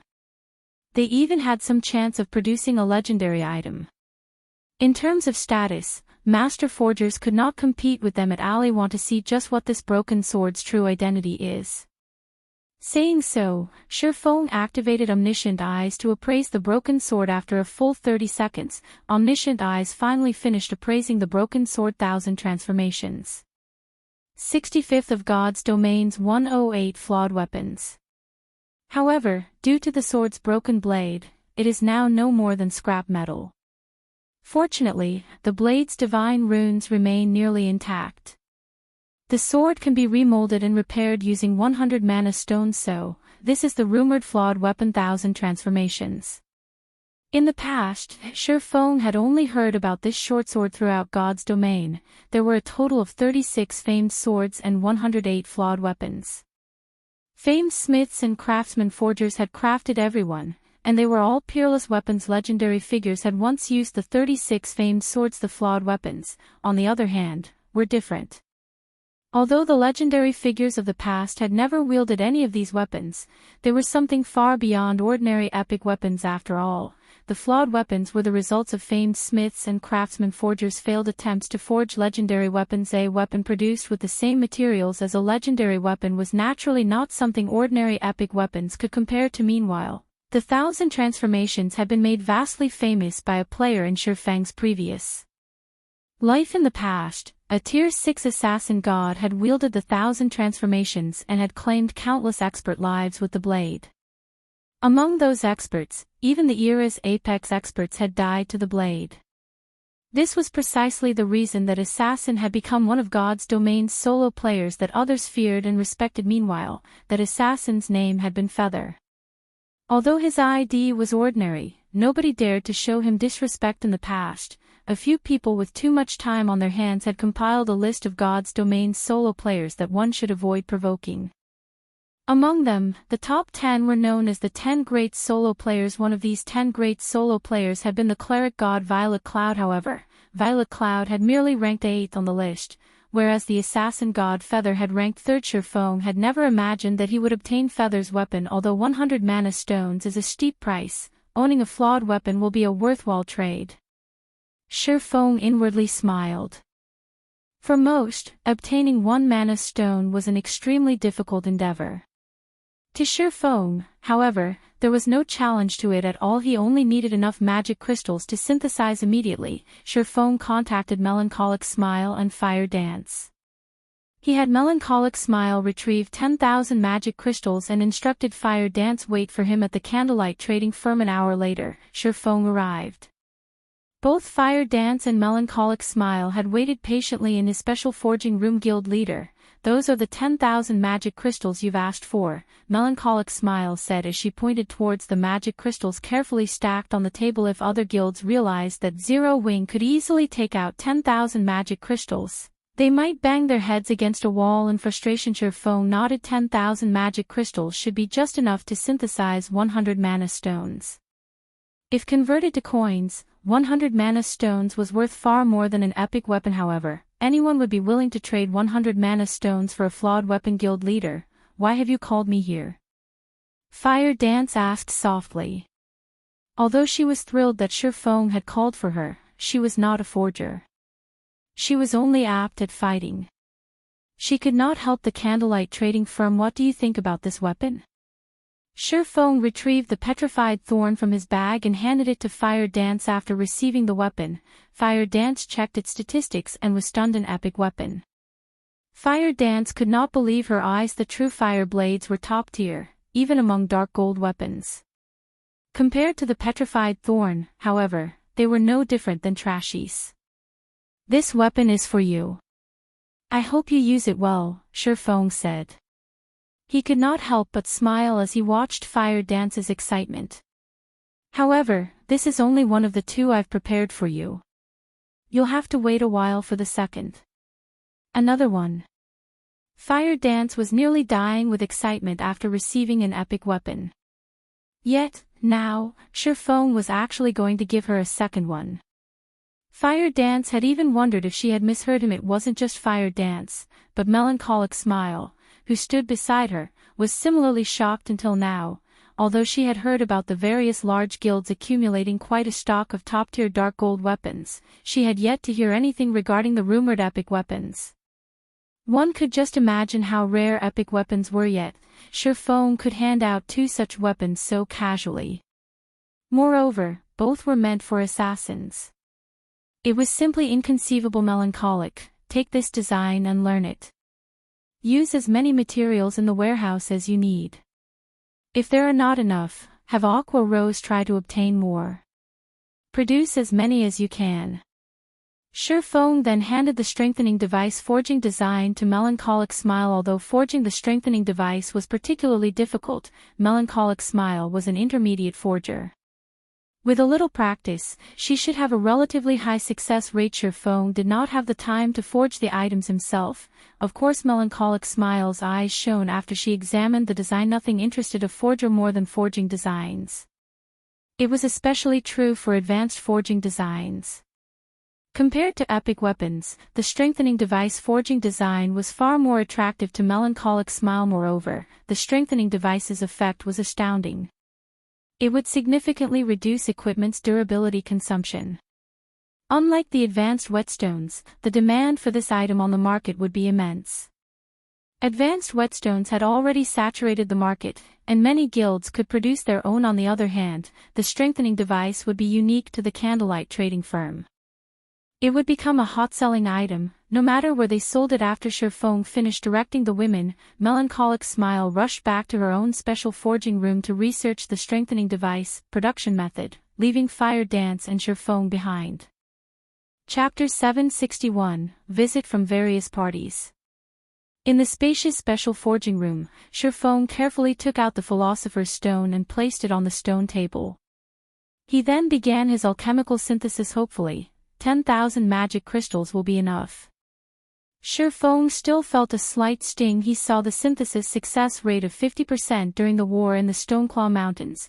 The Mana Pulse cannon had needed to consume 1,000 magic crystals for each shot. Aqua Rose had fired the cannon over 30 times. Although it had been magnificently effective, over half of Zero Wing's magic crystal supply had been depleted during the war. Now, the guild had barely 15,000 magic crystals remaining, and he was about to use another 10,000. Even to Zero Wing, this expenditure was considerable. While Feng synthesized mana stones, Fire Dance sat out of his way and watched quietly. When will I truly become an asset to guild leader? When Fire Dance recalled the danger she had faced during this war, frustration filled her heart. If not for Feng, the Flower of Seven Sins would have wiped out Zero Wing's main force. Despite having an advantage in attributes, she had been utterly helpless against that Seven Sins party leader. Although their guild had won, they were still far from being a match for God's domain's major powers. Stone Forest Town. After the war between the Star Alliance and Zero Wing, Stone Forest Town's atmosphere had transformed. Originally, the various large guilds had quietly eyed Stone Forest Town and waited for Zero Wing to suffer defeat. Once Zero Wing lost its prestige, the guild would lose members. After that exodus, they simply needed to gang up on Zero Wing to obtain Stone Forest Town.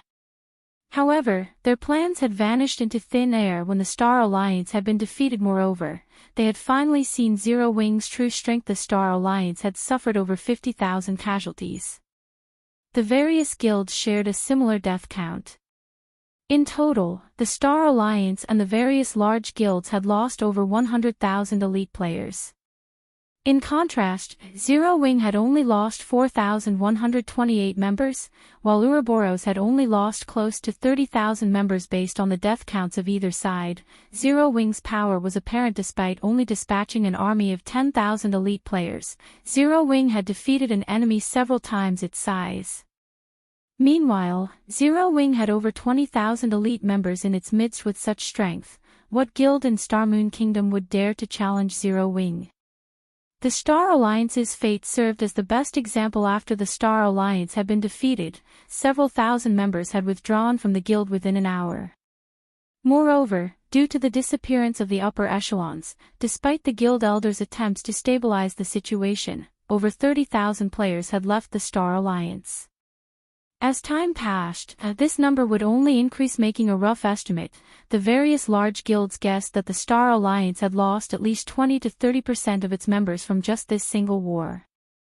It would be extremely difficult for the guild to recover from such a huge loss. Although Zero Wing and Ouroboros had both lost close to half their members in this war, they had recruited far more than those they had lost. Moreover, due to their overwhelming victory, both guilds managed to collect plenty of weapons and equipment, filling their guild warehouses.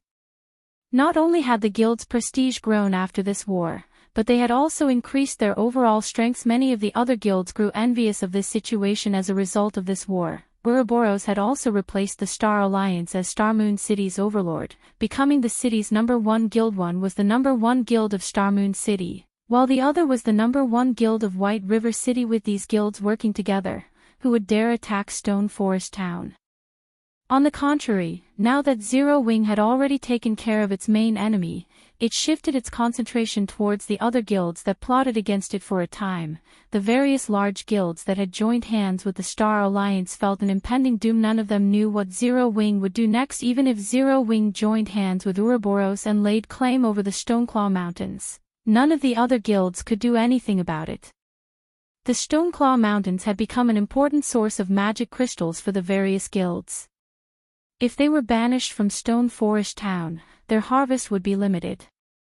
They would stagnate. Hence, Immediately after the war, various guild leaders and upper echelons hurried to Zero Wing's guild residence in hopes of negotiating with Feng. However, Feng did not have that much time to waste on these people. Hence, he had passed the responsibility to Aqua Rose. Currently, the guild leaders and upper echelons from the various Star Moon Kingdom guilds occupied Zero Wing's residential reception hall. Normally, these individuals were extremely secretive about their intentions, and arranging a meeting was rare. Yet, now, all these powerful individuals sat obediently, waiting for their turn next. Xiao Zhao, Aqua Rose's female assistant, shouted in the reception hall immediately. Unparalleled, the guild leader of the second-rate guild Heaven's Gate, stood and walked into Zero Wing's meeting room. Unparalleled was a level 34 ranger. He wore level 30 fine gold rank or above equipment. He was an expert who had reached the Trial Tower's 6th floor. In an ordinary NPC city, he would be considered one of the top experts. Unfortunately, in front of Aqua Rose, he was no one special. Heaven's Gate was a second-rate guild that occupied 2 cities within Star Moon Kingdom. Even here, it was a relatively powerful guild. However, when Unparalleled entered the meeting room, he had no choice but to show Aqua Rose proper respect. Heaven's Gate was indeed the overlord of 2 cities. However, those cities' total player population had not yet reached 400,000. On the other hand, White River City's population closed in on 5 million. Moreover, the city housed numerous elite and expert players. Other cities could not compare to White River City. Guild leader Unparalleled, let's not waste each other's time. Here's the contract. If you have no issues with it, please sign here, Aqua Rose said as she took out a contract and handed it to Unparalleled. The contract was quite simple. If Heaven's Gate wished to remain in Stone Forest Town, the guild would have to hand over 15% of its total magic crystal income to Zero Wing. Otherwise, Heaven's Gate would be banished from Stone Forest Town. At the end of the day, Stone Forest Town was just a town, not a city. It could only contain a limited number of players initially. Not many players had visited Stone Forest Town, so it had not mattered whether or not they collected fees from the various large guilds. However, once mainstream players reached level 30, the town would begin to see an influx of activity. Hence, they could not just allow the other guilds and players to occupy the town's limited space for nothing. They had to collect a small fee, similar to how cities charged entry fees. After all, they had not established a town for charity, but to increase their profits. Of course, it was impossible for a town to collect an entry fee like cities. However, it was possible to adjust the repair fees and accommodation fees in Stone Forest Town. Guilds that did not sign Zero Wing's contract would experience doubled repair fees and tripled accommodation fees during their future visits to the town. For those who signed the contract, however, the rates would remain the same. You bastards. Unparalleled paled. He had never imagined that Zero Wing's demands would be so vicious. This contract was an agreement to join Zero Wing's labor force. If you have nothing else to say, then please leave. Aqua Rose gestured towards the door. Chapter 762, Grandmaster Forger. Unparalleled never thought that Aqua Rose would not show any intention of persuading him at all. With no better choice, he could only sign the contract. Currently, over 100 guilds had come to Zero Wing's residence in Stone Forest Town, and over a dozen of them were second-rate guilds. Who knew which guild had signed Zero Wing's contract, and which had not? It would be fine if nobody signed a contract with Zero Wing. However, if some did while others did not, those who did not sign it would definitely fall behind in their development at the Stoneclaw Mountains. After all, the rest stop known as Stone Forest Town was simply too beneficial for the purpose. On one hand, members of guilds that signed the contract needed to travel only about an hour to reach the regional dungeon. On the other hand, players from guilds that did not sign it had a travel time of over a dozen hours. The former would have a tremendous advantage over the latter, whether it was in terms of revival point or equipment repair. If the situation persisted, what would become of the second-rate guilds that did not sign the contract? Magic crystal was now the most critical resource after coins. Even after handing over 15% of its magic crystals, a guild would still earn substantially more than the alternative should they abandon the assistance of Stone Forest Town in the end. The choice was obvious. It seems that from now on, nobody will be able to stop Zero Wing's development in Starmoon Kingdom, unparalleled thought as he left the meeting room. When he saw the reception hall packed full of guild representatives, he could not help but sigh inwardly. In truth, they should already consider themselves lucky. Unlike them, the dozen or so guilds that had secretly assisted the Star Alliance did not even get the opportunity to sign the contract. Zero Wing had immediately banished these guilds from Stone Forest Town after the war ended. In the future, these guilds would most likely not be able to develop themselves at the Stoneclaw Mountains even if they wanted to. On the other hand, due to this contract, Zero Wing's income in magic crystals would increase by 2 or 3-fold at the very minimum. Originally, the guild's daily income of magic crystals was already plenty frightening, enough to supply the daily needs of every core member within the guild. This provision was a feat no other guild could achieve. If Zero Wing's magic crystal supply doubled or tripled, the guild's core members wouldn't be the only ones to receive magic crystals from the guild. The guild's elite members would be able to get a share too. At that time, even Zero Wing's elite members would improve rapidly. Inside one of the special forging rooms of the candlelight trading firm, Feng finished synthesizing 100 mana stones after 2 hours. The amount of magic crystals he had expended was somewhat lower than he had initially expected, only over 8,000 crystals. The mana stones placed on the table looked splendorous. Just their presence increased the mana density within the entire room significantly. Although the mana stones were merely the size of a fist, they contained a frightening amount of mana. If fully utilized, there was enough mana here to turn the entire Stone Forest Town into ash instantly. My job's finally done. Next up will be repairing 1,000 transformations. Feng carefully put away the 100 mana stones. He then looked towards Fire Dance and said, "Let's go. We're going to visit a smithy." Although Fire Dance had no idea why they were going to a smithy, she still followed after Feng immediately, leaving behind the serene and elegant special forging room. Feng first stored the Philosopher's Stone back in his warehouse. He then took an advanced horse carriage with Fire Dance and headed towards Ciliora's smithy. To ordinary players, even meeting a master forger was already a tough challenge. As for meeting a Grandmaster forger, that was practically a dream. However, no one less than a Grandmaster forger could repair a weapon like 1,000 transformations. Besides Ciliora, Feng had never heard of another Grandmaster forger in Starmoon Kingdom. If he had not been lucky enough to help Ciliora become a Grandmaster forger, Feng would most likely be having a massive headache at this moment over figuring out how to get 1,000 transformations repaired. Feng did not know that, when Galaxy Past had obtained 1,000 transformations, he had been extremely elated. He had even mobilized the entire Star Alliance to search for a Grandmaster forger. Unfortunately, even after scouring the length and breadth of Starmoon Kingdom, they could not find any trace of a Grandmaster forger within the kingdom. In the end, he had no choice but to give up on the endeavor. If Galaxy Past were to find out that Feng was able to locate one so casually, he would definitely have a heart attack. Not only had he failed to use the item that he had obtained after going through many difficulties, but he had also given his enemy an advantage. When Feng arrived before Ciliora's smithy, the large steel door of the little house was still shut tight. There was not a single player or NPC present in this place. After he gave the steel door a few knocks, a gap cracked open. "Oh, it's you," Ciliora mumbled. She then opened the door and said, "Come in." At this moment, Ciliora had a sleepy look on her face. She had on a tight, black leather shirt and short, black leather pants. Not only was her appearance extremely sexy, but she also looked like a lazy kitten that had not gotten enough sleep.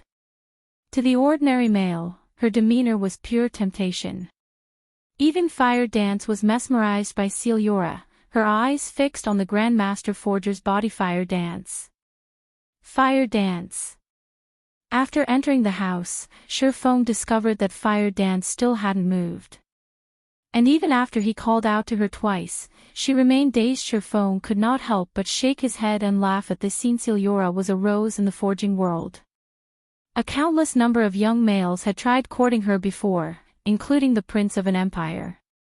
One could see just how amazing Celiora was. However, Celiora's attractiveness lay not just in her appearance. There was also her temperament. Looks-wise, Celiora was only on par with gentle Snow, whereas figure-wise, she was on par with Zhao Yueru. Generally speaking, Celiora's appearance was not enough to seduce a great beauty like Fire Dance. Celiora had only managed to captivate Fire Dance due to her unique temperament. If Feng were still the young sapling that he had been back then, Celiora would have most likely sucked out his soul already. Unfortunately, Feng was no longer the same as before. His willpower had long since grown to surpass ordinary people as he quickly flicked Fire Dance's forehead. Guild leader? Fire Dance covered her reddened forehead with her hands, confused about Feng's actions. The fact that Celiora mesmerized you shows that your training is deficient. After we return, we'll need to make sure you properly cultivate your willpower, Feng explained slowly. Fortunately, the one you encountered right now is Celiora. If you were to encounter Medusa, you would have most likely been petrified by now. Medusa was one of God's domain's 10 great beauties. She was also one of the legendary figures in God's domain. Even without using any skills, Medusa could make countless expert players surrender themselves to her, regardless of gender. Fire Dance nodded wordlessly. Inwardly, however, she was very curious as to why Celiora would suddenly enthrall her. Being mesmerized is not a problem. The great characters and powerful monsters in God's domain have already reached an extremely high level of mental strength. Even without doing anything, they can affect a player's mental state. This is your first time encountering a great character like Celiora, so your reaction is very normal, Feng explained. In truth, with Fire Dance's mental strength and willpower, Celiora should not have been able to mesmerize her so easily. Only, the current Celiora was no longer the Celiora Feng had known in the past. Instead, she was now a Grandmaster Forger. Through normal identification, Feng could see only Celiora's name. Both her level and tier were in question marks. Even after utilizing omniscient eyes, the only additional information Feng managed to obtain was Celiora's level and class. Celiora, human, Grandmaster Forger. Level 200. HP. Speak. Why have you come looking for me? Celiora asked as she tidied up her forging materials. If it were any other player, Celiora would have most likely chased them away by now. However, Feng was the player who had helped her become a Grandmaster Forger. Hence, he received better treatment from her. I wish to have this weapon repaired, Feng said. He then took out 1,000 transformations from his bag with just a single glance. Celiora's eyes immediately widened when she saw the broken sword, the flawed weapon. 1,000 transformations. This is great. With this, I can finally complete the weapon I designed before. Celiora instantly appeared in front of Feng and snatched 1,000 transformations out of his hands, her eyes flashing with excitement. Chapter 763, Legendary Quality. Before Feng could even react, 1,000 transformations was already in Celiora's hand. There, 1,000 transformations underwent massive changes. The mana in their surroundings suddenly began surging towards the flawed weapon. In Celiora's hand, 1,000 transformations seemed as if it were alive. Is this the ability of a Grandmaster Forger? Feng was surprised. Feng had encountered other Grandmaster Forgers in the past. However, these Grandmasters would never display their abilities before commoners like himself. Hence, this was his first time witnessing a Grandmaster Forger's ability on display. Forger-made weapons and equipment. Their understanding of weapons and equipment was most likely much greater than that of the users themselves. Despite this clearly being Celiora's first time wielding 1,000 transformations, Feng could sense that her compatibility rate with the flawed weapon was at an extremely frightening level. If the Abyssal Blade could display 80% of its true power while in Feng's hand, then 1,000 transformations could display 120% of its true power while in Celiora's. This scene fascinated Fire Dance. 2,000 transformations was a short sword. Even though Celiora was clearly not an assassin, Thousand Transformations seemed more like a living being rather than an inanimate object as she wielded it. When Celiora gave Thousand Transformations a few casual swings, the flawed weapon sent ripples through space. Despite having already lost most of its power, Thousand Transformations still managed to tear through the space within the house, leaving behind numerous pitch-black spatial rifts. Even with Killing Ray, Feng's swings could never achieve such a standard. In the next moment, Fire Dance suddenly unsheathed the true fire blades that hung at her waist, brandishing them. As she swung the weapons, her body movements contained not a single bit of excess motion. The speed of the true fire blades suddenly increased sharply, Fire Dance's attack speed accelerating significantly. Moreover, her attacks were no longer as rigid as before. They now seemed much more relaxed. Feng was thunderstruck. Fire Dance had only watched Celiora do a few swings, yet she actually managed to break through the final barrier and officially set foot into the realm of top-tier experts. Her power of comprehension was simply too frightening. So this is the refinement realm. No wonder I never could win against Guild Leader. There was actually such a large gap between us. Fire Dance was still reliving the pleasure she felt just now as she looked at the true fire blades in her hand. Feng sighed with emotion at seeing Fire Dance officially enter the realms of refinement. He had spent many years before managing to set foot into the refinement realm. On the other hand, Fire Dance had succeeded in less than 2 months after coming into contact with God's domain. Her talent was simply extraordinary. Although some luck was involved in her achievement, luck was also a part of a person's strength. If it were anybody else, they probably couldn't set foot into this realm within such a short time. Now, Zero Wing finally had its second refinement expert. This would have an immense impact on Zero Wing's combat power. As soon as Fire Dance reached level 40, she would be able to equip both the Petrified Thorn and Thousand Transformations. At that time, even if Feng was not around, Zero Wing would still be in existence that everyone would fear in Starmoon Kingdom. It would be great if Violet Cloud can set foot into the realms of refinement as well. Feng was not particularly sure how far Fire Dance could reach in the future. With Violet Cloud, however, Feng knew very clearly just how great a potential she had. Tier 6 God-ranked players were peak existences in God's domain, not to mention a Tier 6 God-ranked player. If a first-rate guild managed to produce even one Tier 5 player, the guild would celebrate and hold feasts for days. In the past, after a decade of development in God's domain, the gap between first-rate guilds became extremely massive. Take Ouroboros for example. Even after 10 years had passed, the guild had not boasted a single Tier 6 God-ranked member, though there were quite a few Tier 5 players in the guild. As a result, Ouroboros was only middling among first-rate guilds. However, a first-rate guild that had a Tier 6 God-ranked member would be considered top-tier among first-rate guilds, even if the entire guild had only one Tier 6 God-ranked player and no Tier 5 experts. Meanwhile, due to Aqua Rose and her mage god friend, Unyielding Ice, Twilight Echo, which had similarly been a first-rate guild, succeeded in developing into a super first-rate guild back then, only a short distance away from becoming a super guild. This potential was the amazing part about Tier 6 God-ranked experts. As long as Violet Cloud and Aqua Rose continued striving, it was only a matter of time before the both of them set foot into the realms of refinement. After Celiora finished toying around with Thousand Transformations, she turned to Feng and asked, "Are you trying to get this short sword repaired?" "I've already prepared the materials needed to repair it." Saying so, Feng took out the 100 mana stones from his bog. "As your friend, I don't recommend you repair this sword," Celiora said seriously. "Although I am not sure what managed to destroy a flawed weapon like this, and although the divine runes engraved on Thousand Transformations are still mostly intact, this sword is already dead. Even if you repair it, the weapon won't be able to display its original strength. After all, flawed weapons are essentially failed products. I still wish to have it repaired. A damaged flawed weapon is still not bad." Feng naturally knew about the problem plaguing Thousand Transformations.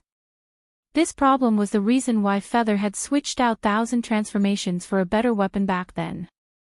However, Thousand Transformations was not an ordinary epic weapon.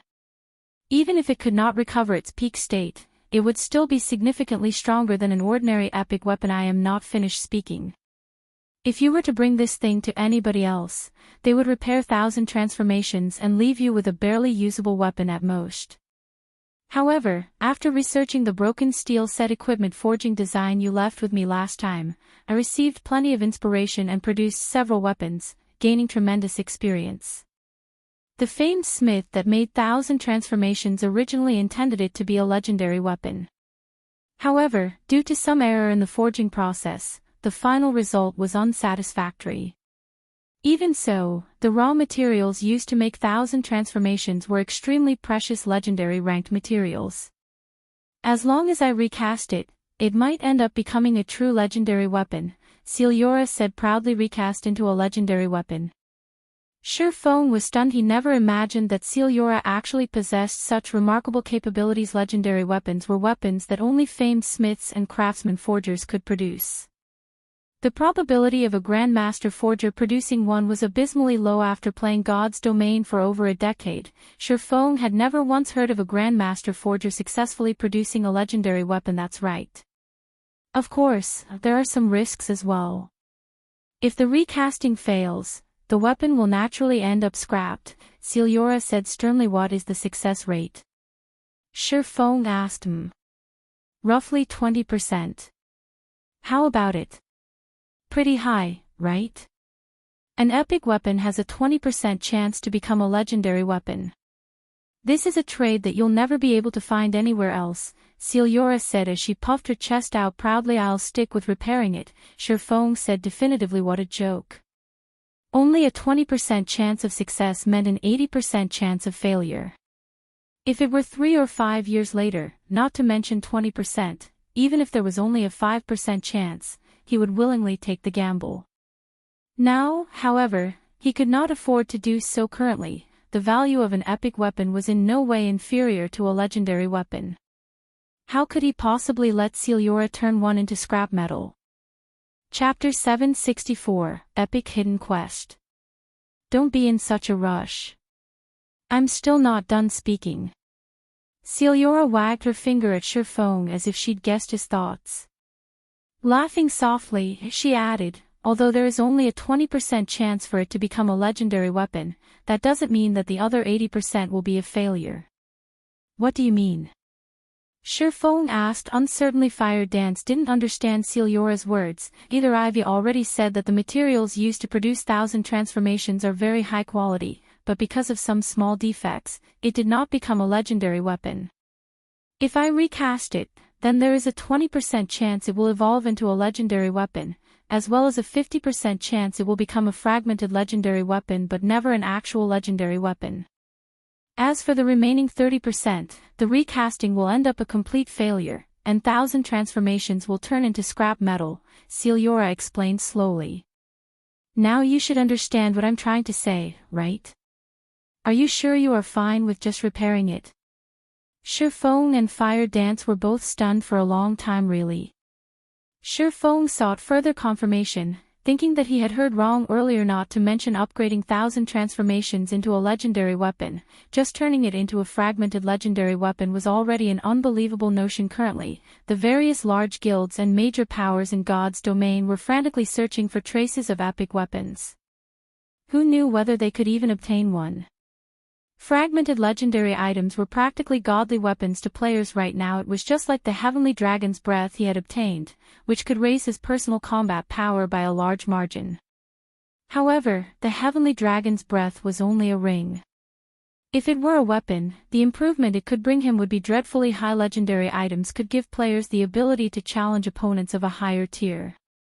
Tier 1 could go up against Tier 2, Tier 2 against Tier 3, and Tier 3 against Tier 4. Meanwhile, a fragmented legendary item might not allow players to challenge opponents one tier higher than themselves, but it would still increase a player's strength by a large margin. Although Fire Dance was already in the refinement realm and she possessed combat power at the peak of Tier 1, she was still no match for a Lord-ranked monster of the same level at the moment. The purpose of combat techniques was to give players the ability to exert their own combat power. Take an ordinary player for example. Even if said ordinary player were fully geared in top-tier equipment and their system combat power value was at 1000 points, so long as their combat techniques only allowed them to exert 20% of their combat power, then their actual combat power value was only 200 points. On the other hand, expert players could bring out more of their combat power in battle. An expert player who could exert 50% of their combat power in battle would have 300 points in actual combat power value when wearing shabby equipment and having a system combat power value of only 600 points. However, a person's combat power was only half of what determined a battle's outcome. The other half was external environmental factors. Ordinary players failed to exploit their surroundings. Expert players, on the other hand, were adept at using the environment to their advantage. This knack was another major difference between ordinary players and expert players. Should an ordinary player and an expert player of the same level fight against each other, the outcome of the battle was self-evident. Even if the expert player had poorer equipment, the victory would still belong to the expert player. Fire Dance's normal combat power was only at the peak of Tier 1. In a situation where she lacked any advantage in environmental factors or any special skills or tools, a frontal clash with a lord of the same level would only end in her loss. After all, Fire Dance's limit was the peak of Tier 1. Even if she could exert 100% of her combat power, defeating a lord-ranked monster, which was equivalent to a Tier 2 class, would be impossible for her. However, as long as Fire Dance equipped a fragmented legendary weapon, she would immediately gain the combat power of a Tier 2 class. She would then be capable of soloing a lord. What's your decision now? Celiora asked with a smile on her face. Since there's a 50% chance for it to become a fragmented legendary weapon, let's recast it, then. After giving it some thought, Feng still decided to gamble. Not only was there a 50% chance to upgrade 1000 transformations into a fragmented legendary weapon, but there was even a 20% possibility for the Flawed weapon to become a true legendary weapon. Moreover, although epic weapons were currently extremely precious and could improve a player's combat power considerably, an epic weapon would not provide Fire Dance with the combat power she needed to go up against a lord, even if she wielded 2 epic weapons without the Heavenly Dragon's Breath. Feng's combat power would directly decrease by at least 40%. In such a case, he would not last even a single exchange with Sky of the Flower of 7 Sins. Such was the strength of fragmented legendary items. If Fire Dance could obtain one herself, rather than improvement, her strength would undergo a metamorphosis. If 1000 transformations became a legendary item, once Fire Dance equipped it, her strength would most likely surpass even Feng's. Since you've already decided, then go prepare the materials. Celiora nodded. Sure enough, the game won't give away a fragmented legendary weapon so easily. Feng smiled bitterly. God's domain was particular about fairness. Gains and losses came in equal proportion.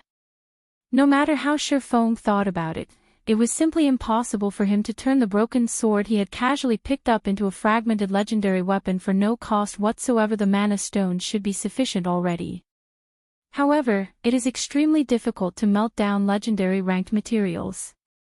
Although I have some of the materials I need here at my place, after conducting my previous few experiments, I've already used up all of my Inferno gold. Go and collect 10 more pieces of it for me, Celiora said, smiling. Her eyes gleamed as if she saw a rich tycoon when she looked at Feng's system. Epic Hidden Quest, recast 1000 transformations, accepted quest content, collect 10 pieces of Inferno Gold quest reward. Celiora will recast the Flawed weapon. 1000 transformations for you, 10 pieces of Inferno Gold. Does it have to be this vicious? Feng felt his stomach aching when he heard the system notification. Guild leader, I've just checked, but there's no mention of Inferno Gold on either the official forums or our guild's database. Where are we supposed to find this thing? Wanting to share some of Feng's burden, Fire Dance had searched through Zero Wing's database for Inferno Gold. However, she came away empty-handed. God's domain had an extremely enormous amount of information for players to process. However, aside from basic information, the official game developers did not provide players with anything else. Players had to depend on themselves to search for the information they wanted through the libraries, ruins, and other such places for convenience. The various large guilds had tasked individuals to collect information in the game after entering God's domain and compile it into a single database. The upper echelons of guilds could then search this database for the information they wanted. After Feng established Zero Wing, the guild naturally had tasked certain members with collecting all sorts of information and integrating it into the guild database. This was also the reason why players always crowded the entrance of libraries. Most of these players were not suited to battle but were suited to information gathering. They would also often visit the libraries of various cities to collect information, because the information stored in libraries were not uniform, with some libraries having information that other libraries did not. Only Zero Wing's members could access its database. However, the level of information available to them would also differ depending on the individual's rank within the guild. For example, as the commander of Zero Wing's main force, Fire Dance had first-level authority to the guild database, which was beneath only Feng's top-level authority. Chapter 765, Grinding Field Bosses. Feng simply chuckled in response to Fire Dance's worries. Inferno Gold was beyond current players. Only Master Forgers or better could use Inferno Gold. It was used specifically to melt materials, particularly extremely rare materials such as those of epic or legendary runk. A single ingot was worth as much as an epic item, as it was a necessary component in crafting epic and legendary items. In his previous life, Feng had often led teams to farm Inferno Gold. However, Inferno Gold was hard to find, and they had never managed to collect much at all. Only field bosses has a chance to drop the ingots. Moreover, the bosses had to be level 50 Great Lords or above. Level 50 Field Great Lords were extremely rare in God's domain. These monsters were walking treasure troves, so guilds with sufficient strength would dispatch their forces to kill these Great Lords upon encountering or receiving information on one. Meanwhile, Field Great Lord's Inferno Gold drop rate was not particularly high, averaging around 3%. Because Master Forgers needed the ingots to produce epic weapons, Inferno Gold's market price had only increased as time passed. In the past, scanning through Zero Wing's current database, it was natural that Fire Dance had not discovered anything regarding the valuable metal. She would find less than nothing if she scanned the internet. I need to find time to update the guild's database. Fire Dance's question had reminded Feng in God's domain. Players who joined guilds would have access to three main benefits: expert nurturing, the guild warehouse, and the guild's database. These benefits were also the three main criteria most independent players based their decisions on when choosing a guild. Needless to say, any guild that wished to grow stronger needed its own experts. However, it was extremely difficult to develop experts. Ordinary guilds would not have the necessary means. Only first-rate guilds and above had the appropriate environment. After all, the task that required a lot of manpower and resources. It was as costly as the upkeep of an entire first-rate guild. Second-rate guilds' backgrounds weren't strong enough. Although second-rate guilds received financial support from corporations as well, they received far less funding than first-rate guilds. Maintaining normal operations already taxed their budgets.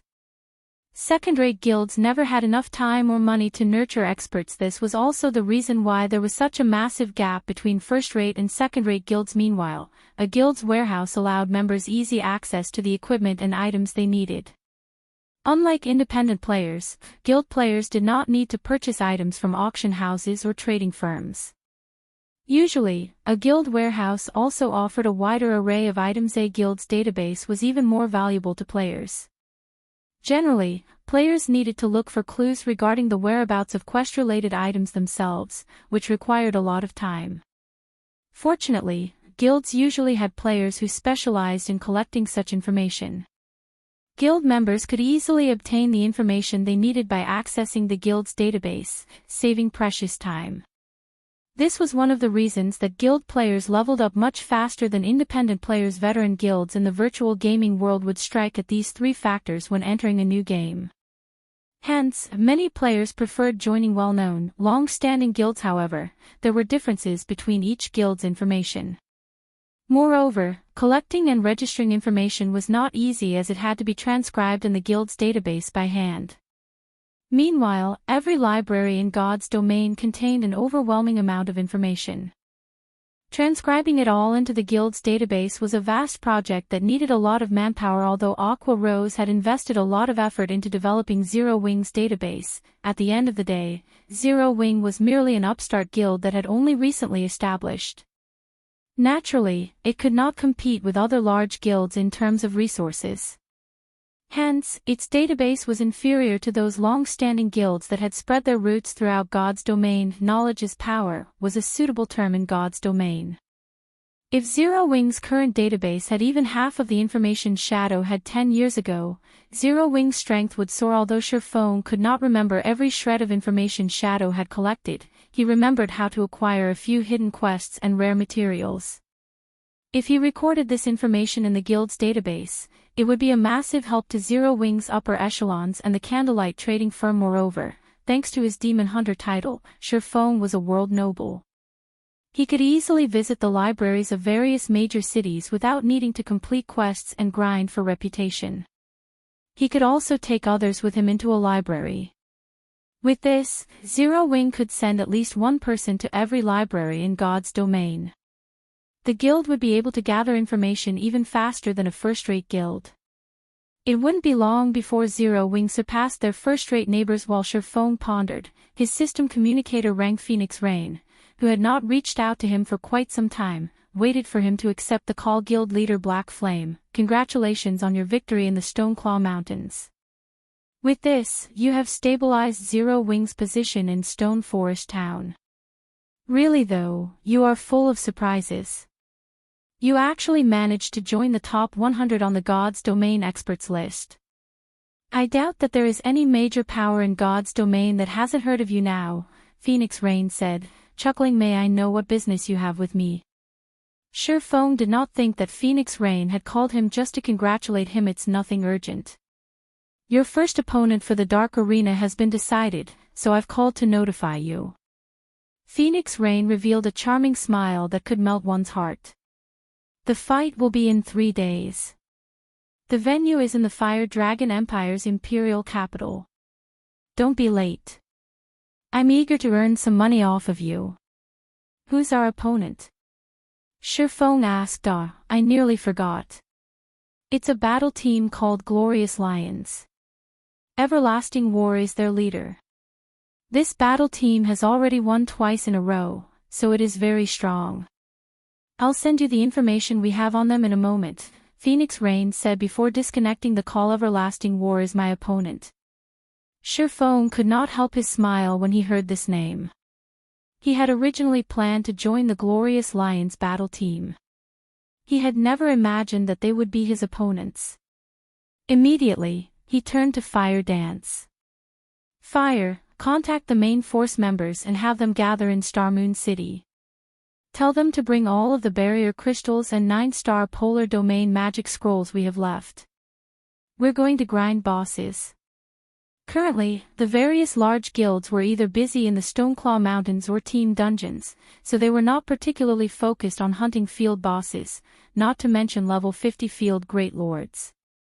Guilds typically avoided such bosses like the plague. With the strength of Zero Wing's main force, killing a level 50 field great lord was practically a dream. Fortunately, they had the 9-star polar domain magic array. Feng could think of a few level 50 field great lords they could test their strength on previously. To avoid the Flower of Seven Sins as assassins, Zero Wing's main force had taken a break from leveling, hiding safely in the city. Hence, their levels were not particularly high. There were no level restrictions or strength suppression in the Dark Arena. Even a difference of 1 level could lead to a huge difference in attributes. Zero Wing was at a disadvantage. Hence, he needed to raise everyone's levels as quickly as possible by killing these bosses. Not only could he farm for Inferno Gold, but he could also help his team level up, killing 2 birds with 1 stone. Understood. I'll notify them right away. Everyone will be excited to hear this. Fire Dance burst with energy. It had been a very long time since Feng had taken them along to kill bosses. Moreover, after breaking through into the Refinement realm, her strength had improved significantly. She could use these bosses to get used to her new strength. Chapter 766, Asura Battle Team. Beast Empire, Beast City. As the imperial capital of an empire, Beast City was far more prosperous than Starmoon City. Moreover, its territory was vast. It ranked near the top, even among the many empires on the continent of God's domain. Beast City's player population alone exceeded 10 million. The city had even more elite and expert players than White River City and Starmoon City combined. Although there were 5 first-rate guilds in Beast City, the imperial capital's true ruler was the super guild Battle Wolves. All 5 of these first-rate guilds submitted to Battle Wolves' rules. They were only allowed to develop in Beast City after signing an agreement with the super guild. Otherwise, the massive guild would have chased them out of the city long ago. Inside Battle Wolves' guild residence. Leader, our opponent for the next match has been decided. Here is a list of their names and the information we have gathered. The vice leader of the Glorious Lions battle team, Journey Leave, reported as he approached Everlasting War. The report Journey Leave held was very thin as the folder only contained a single sheet of paper. Many of the battle team's members in the meeting room were confused. Vice leader, you couldn't have brought the wrong report, right? Why is there only one sheet of paper? Don't we usually have a stack for each team? The other members asked curiously. Journey Leave's report regarding the previous 2 battle teams they had faced had taken them nearly 3 days to analyze, yet their vice leader held only a single sheet this time. No matter how they looked at it, that did not seem like their usual reports. This isn't a mistake. The battle team we're facing this time has only recently joined the Dark Arena. This will be their debut match, Journey Leave confirmed when he had received the report. He, too, had his doubts. However, the intelligence department had confirmed that there was nothing wrong with the report, stating that their opponent was a new battle team. Aside from the battle team's leader, there was no information on any of the team's members. A new battle team. Everlasting War's curiosity grew. He had not expected a new battle team to boldly challenge the Glorious Lions. It seems that the battle team's employer is confident of their team. In any case, we should be careful. Journey, give us a general introduction. Journey Leave nodded. He then opened the report on the meeting table and displayed it before his team members. This battle team is a new one, so, aside from some basic data on the registered team leader, we haven't uncovered any information. As of now, the other members have not been registered yet, and we have nothing on them. The battle team is called Asura, and it's led by Feng. I researched this team leader myself. When God's Domain launched, he was relatively famous. He had once defeated a large guild by himself, so he is very powerful. However, it has been a very long time since anyone has seen him. Even when I went to the secret pavilion to research him, I left empty-handed. He is a complete mystery. As for his exact strength right now, that is also unknown. Journey Leave then played Feng's battle video for everyone to watch. However, this battle video had been recorded before everyone had reached the cities. In the video, Feng killed dozens of players by himself while inside the town. Although Phoenix Rain had given Feng full authority over the battle team, he had no intention of participating in the Dark Arena as Black Flame. Black Flame was a guild leader. Having a guild leader of a large guild participate in a brawl would only make him a laughingstock. Hence, Feng intended to use his true identity in the Dark Arena. What kind of report is this?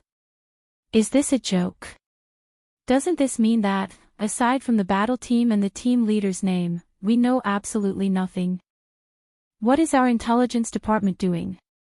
How old is this battle video? Feng hadn't even reached level 10 yet. Mainstream players are already reaching level 30. Don't we have anything current on him? The battle team's members demanded answers, one after another. There was a massive gap between level 10 and level 30. The battle video could not be used as any kind of reference. Journey Leave shook his head helplessly. He had also investigated Feng. However, there was nothing to find. It was as if all traces of Feng had vanished from God's Domain. While everyone complained, Everlasting War sat back in a daze. Why is he the Asura battle team's team leader?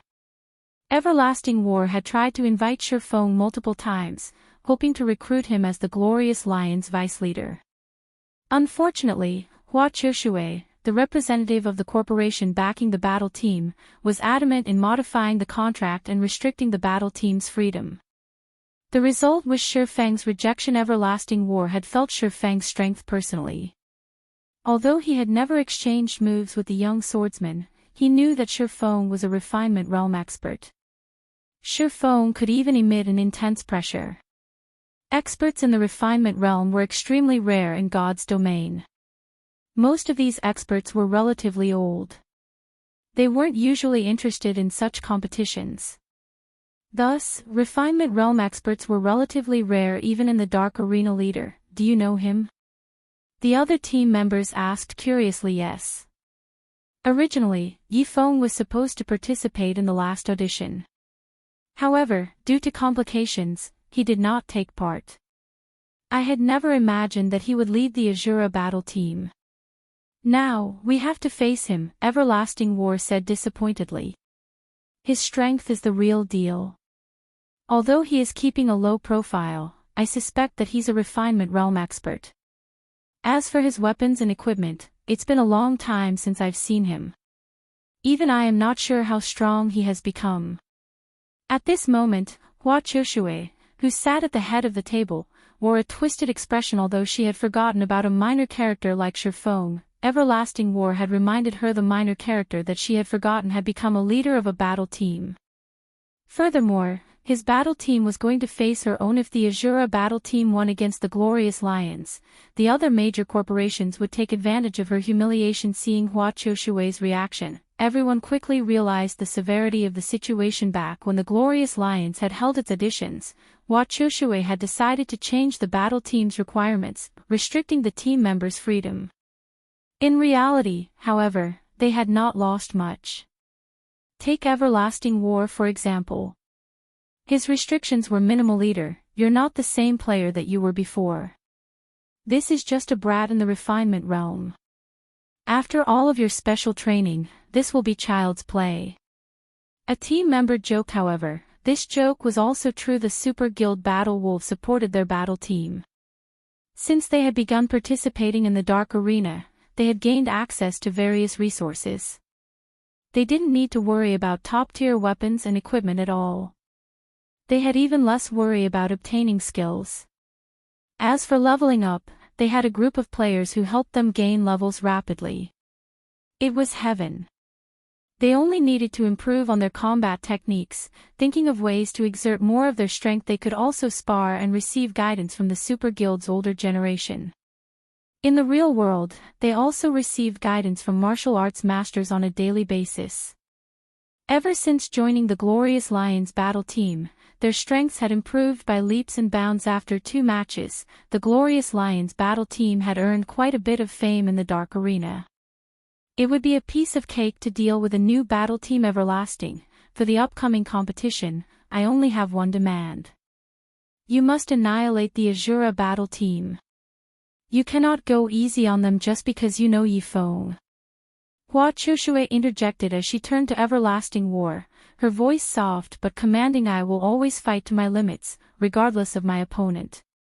Please rest assured, Director Hua. Everlasting War could guess what was going through Hua Qiushui's mind. However, he wouldn't go easy on an opponent just because they were acquainted. The Dark Arena was his battlefield. On a battlefield, he would not show any enemy mercy. Hearing Everlasting War's assurance, Hua Qiushui nodded in satisfaction. Campbell Volcano. After Feng finished dealing with his matters, he led Zero Wing's main force to Campbell Volcano in search of level 50 Great Lords Guild leader. I've found the boss. Minor Wind shouted in the team chat. Chapter 767, Godly Skill for Grinding Monsters. Alright, everyone gather over there. Feng commanded through the team chat. Campbell Volcano was a level 40 to level 50 regional map in Starmoon Kingdom and was famed for dropping fire resistance equipment. However, the Campbell Volcano's environment was extremely severe. Not only did the scorching temperatures increase the burden on players' stamina significantly, but players also had to deal with a debuff high temperature environment. All of your basic attributes have been decreased by 10%, flame damage received increased by 20%, and HP recovery rate decreased by 50%. The monsters in Campbell Volcano's map all used fire-type skills. Some monsters even dealt flame damage with their basic attacks. Due to the severe environment, even common monsters were challenging opponents, not to mention the elite and boss monsters in the future. However, Campbell Volcano would become a favored destination. Many workshops would grind here for fire resistance equipment, earning a fortune. However, God's Domain's mainstream players had not yet reached level 30, so ordinary players could not survive here. Guild players were even less likely to visit this map. This was primarily due to the two main field bosses that wandered about Campbell Volcano. Both bosses were level 50 Great Lords, and they would turn any player that ventured into Campbell Volcano to level up into a Charred Corpse Guild leader. That's the boss, Minor Wind said as he pointed towards the massive bear sleeping in the magma-filled valley. Violent Flame Bear, Elemental Being, Great Lord. Level 50. HP 63,000/63,000,000. Its HP is insane. Blackie gulped. This was the first time he had seen a boss with such a high HP. How long would they have to spend to grind this boss down? The Violent Flame Bear was a level 50 Great Lord. Depending on the boss's defense, after including the damage reduction due to the level suppression, their damage output would drop by at least 50%. Its HP isn't the only challenge. Don't forget about its environment. Look, we are surrounded by magma. If we accidentally touch the magma, the entire team will be in danger. Fire Dance quickly noticed that there were too few footholds for them to stand on. There was no way their MTs could dodge the Flame Bear's attacks properly. A level 50 Great Lord's attack power would definitely be astonishing. If their MTs did not have enough space to avoid attacks. With Fire Dance's reminder, the team realized the crux of the problem. The Great Lord was already absurdly strong. If it could use skills that utilized the surrounding magma, they would not be surprised if they team-wiped without extremely high fire resistance. The magma would reduce them to ashes in less than 3 seconds. Fear ripped through the team as they were suddenly paralyzed. Cola, Yiwumian, stand where the magma intersects. Everyone else, wait along the sides of the valley's entrance. I'll lure the boss. Feng could not help but laugh at his team's response. If they threw themselves into battle, they would never defeat a level 50 Great Lord. It was especially true for the Violent Flame Bear. Due to the high-temperature environment, the Flame Bear could even instant-kill a well-equipped level 50 MT. Normally, only Tier 2 MTs could survive the Great Lord's attacks. In addition, the Violent Flame Bear also had the team-wiping skill Earth Fury. When activated, the Great Lord would execute an earth-shaking stomp. Although the skill's damage was not particularly high, the stomp would create a magma tsunami that would devour all enemies within a 50-yard radius. Even Feng, with his high fire resistance, would lose 500 or 600 HP each second in the molten liquid. He'd be surprised if his teammates didn't lose 5,000 HP per second. Among Zero Wing's main force members, even Cola would only last several seconds with all of his life-saving skills active, much less everyone else in the past. To deal with the Violent Flame Bear, the various large guilds had lost hundreds of 100-man teams. These teams had consisted of level 50 and above elite players. They had been much stronger than Zero Wing's main force naturally. Since Feng had chosen to raid this boss, he had a strategy to deal with it. Feng retrieved the Bible of Darkness and Magic Amplification Scroll. He then summoned a Demona. Tier 3 demon was the equivalent of a Great Lord. Although the Tier 3 demon Feng summoned would suffer the debuff and wouldn't have any environmental advantages, it could still act as a meat shield. A level 53 Tomahawk demon with 11 million HP appeared before them, stupefying Zero Wing's main force. None of them had thought that Feng could still summon a Tier 3 demon. A single Tier 3 demon was far more useful than 4 or 5 level 50, 100-man teams. With this demon, raiding the Violent Flame Bear would be much easier. Go. Feng directed the Tomahawk demon to fly towards the Great Lord. When the Tomahawk demon was within 50 yards of the Flame Bear, the sleeping Great Lord discovered its presence. Suddenly, the Flame Bear opened its mouth, gathering an overwhelming surge of fire-type mana in its mouth before releasing Tier 2 spell, Breath of Fire. Instantly, a red beam of light lanced through the air towards the Tomahawk demon. The beam was too fast. Feng already struggled to control the demon. Hence, the red beam struck the Tomahawk demon, sending it plunging into the molten magma. 124,084. The violent flame bear's damage left everyone speechless. With one move, the flame bear had managed to obliterate so much of the demon's HP, regardless of the fact that it had as much defense as a great lord of the same level. If a player had received that attack, they would die instantly. Isn't it going to instant kill us if we rush at it? Kola unconsciously gulped when he saw the demon plunge into the fiery liquid. He doubted whether he could even stop the violent flame bear from moving past him. However, while everyone was still in a daze, Feng controlled the Tomahawk demon to brandish its axe. The 5-meter-tall battle axe transformed into a stream of light and slammed into the Great Lord's body. Tier 2 skill, Axe of Destruction. -84,509. Despite using a Tier 2 skill, the Tomahawk demon's attack was weaker than the violent flame bear's. However, Feng did not mind. After all, with him directing the Tomahawk demon, he exerted less than 50% of the skill's effect. He was satisfied with dealing over -80,000 damage. Jiao. The attack had clearly inflicted pain as bloodthirst flashed in the flame bear's ruby eyes. Immediately, it launched itself from the magma and charged towards the Tomahawk demon. Good. It took the bait. Feng then had the Tomahawk demon rush towards the valley's entrance. Kola, Yi Wumian, get ready. When the flame bear gathers mana in its mouth, use Mach to attract its aggro and direct the bear's attack towards the intersection where you're standing. Do not let it attack elsewhere. The violent flame bear's general attacks were limited to Flame Claws and Breath of Fire. Flame Claws was not an AoE attack, so the Tomahawk demon could deal with it easily. Breath of Fire, on the other hand, was a straight-line AoE spell. The spell contained frighteningly destructive power, and any mishap could destroy the valley's entrance. This would put the other players in danger. The Tomahawk demon did not possess any aggro-holding skills, so it could not control the direction of the flame bear's attack. They needed someone else to do the job. If Kola failed to attract the Great Lord's aggro, Yi Wumian could back him up. As long as the valley's entrance remained intact, the high terrain could prevent everyone from drowning in magma. When the violent flame bear activated Earth Fury. With their HP, Zero Wing's main force members could easily handle Earth Fury's base damage. I understand. Kola nodded heavily. Very quickly, Feng lured the violent flame bear to the valley's entrance. He then directed the Tomahawk demon to pin the Great Lord down. With the Tomahawk demon's high attack power, no one could steal the Great Lord's aggro. Time flew by. Throughout the battle, Zero Wing's main force toyed with the violent flame bear.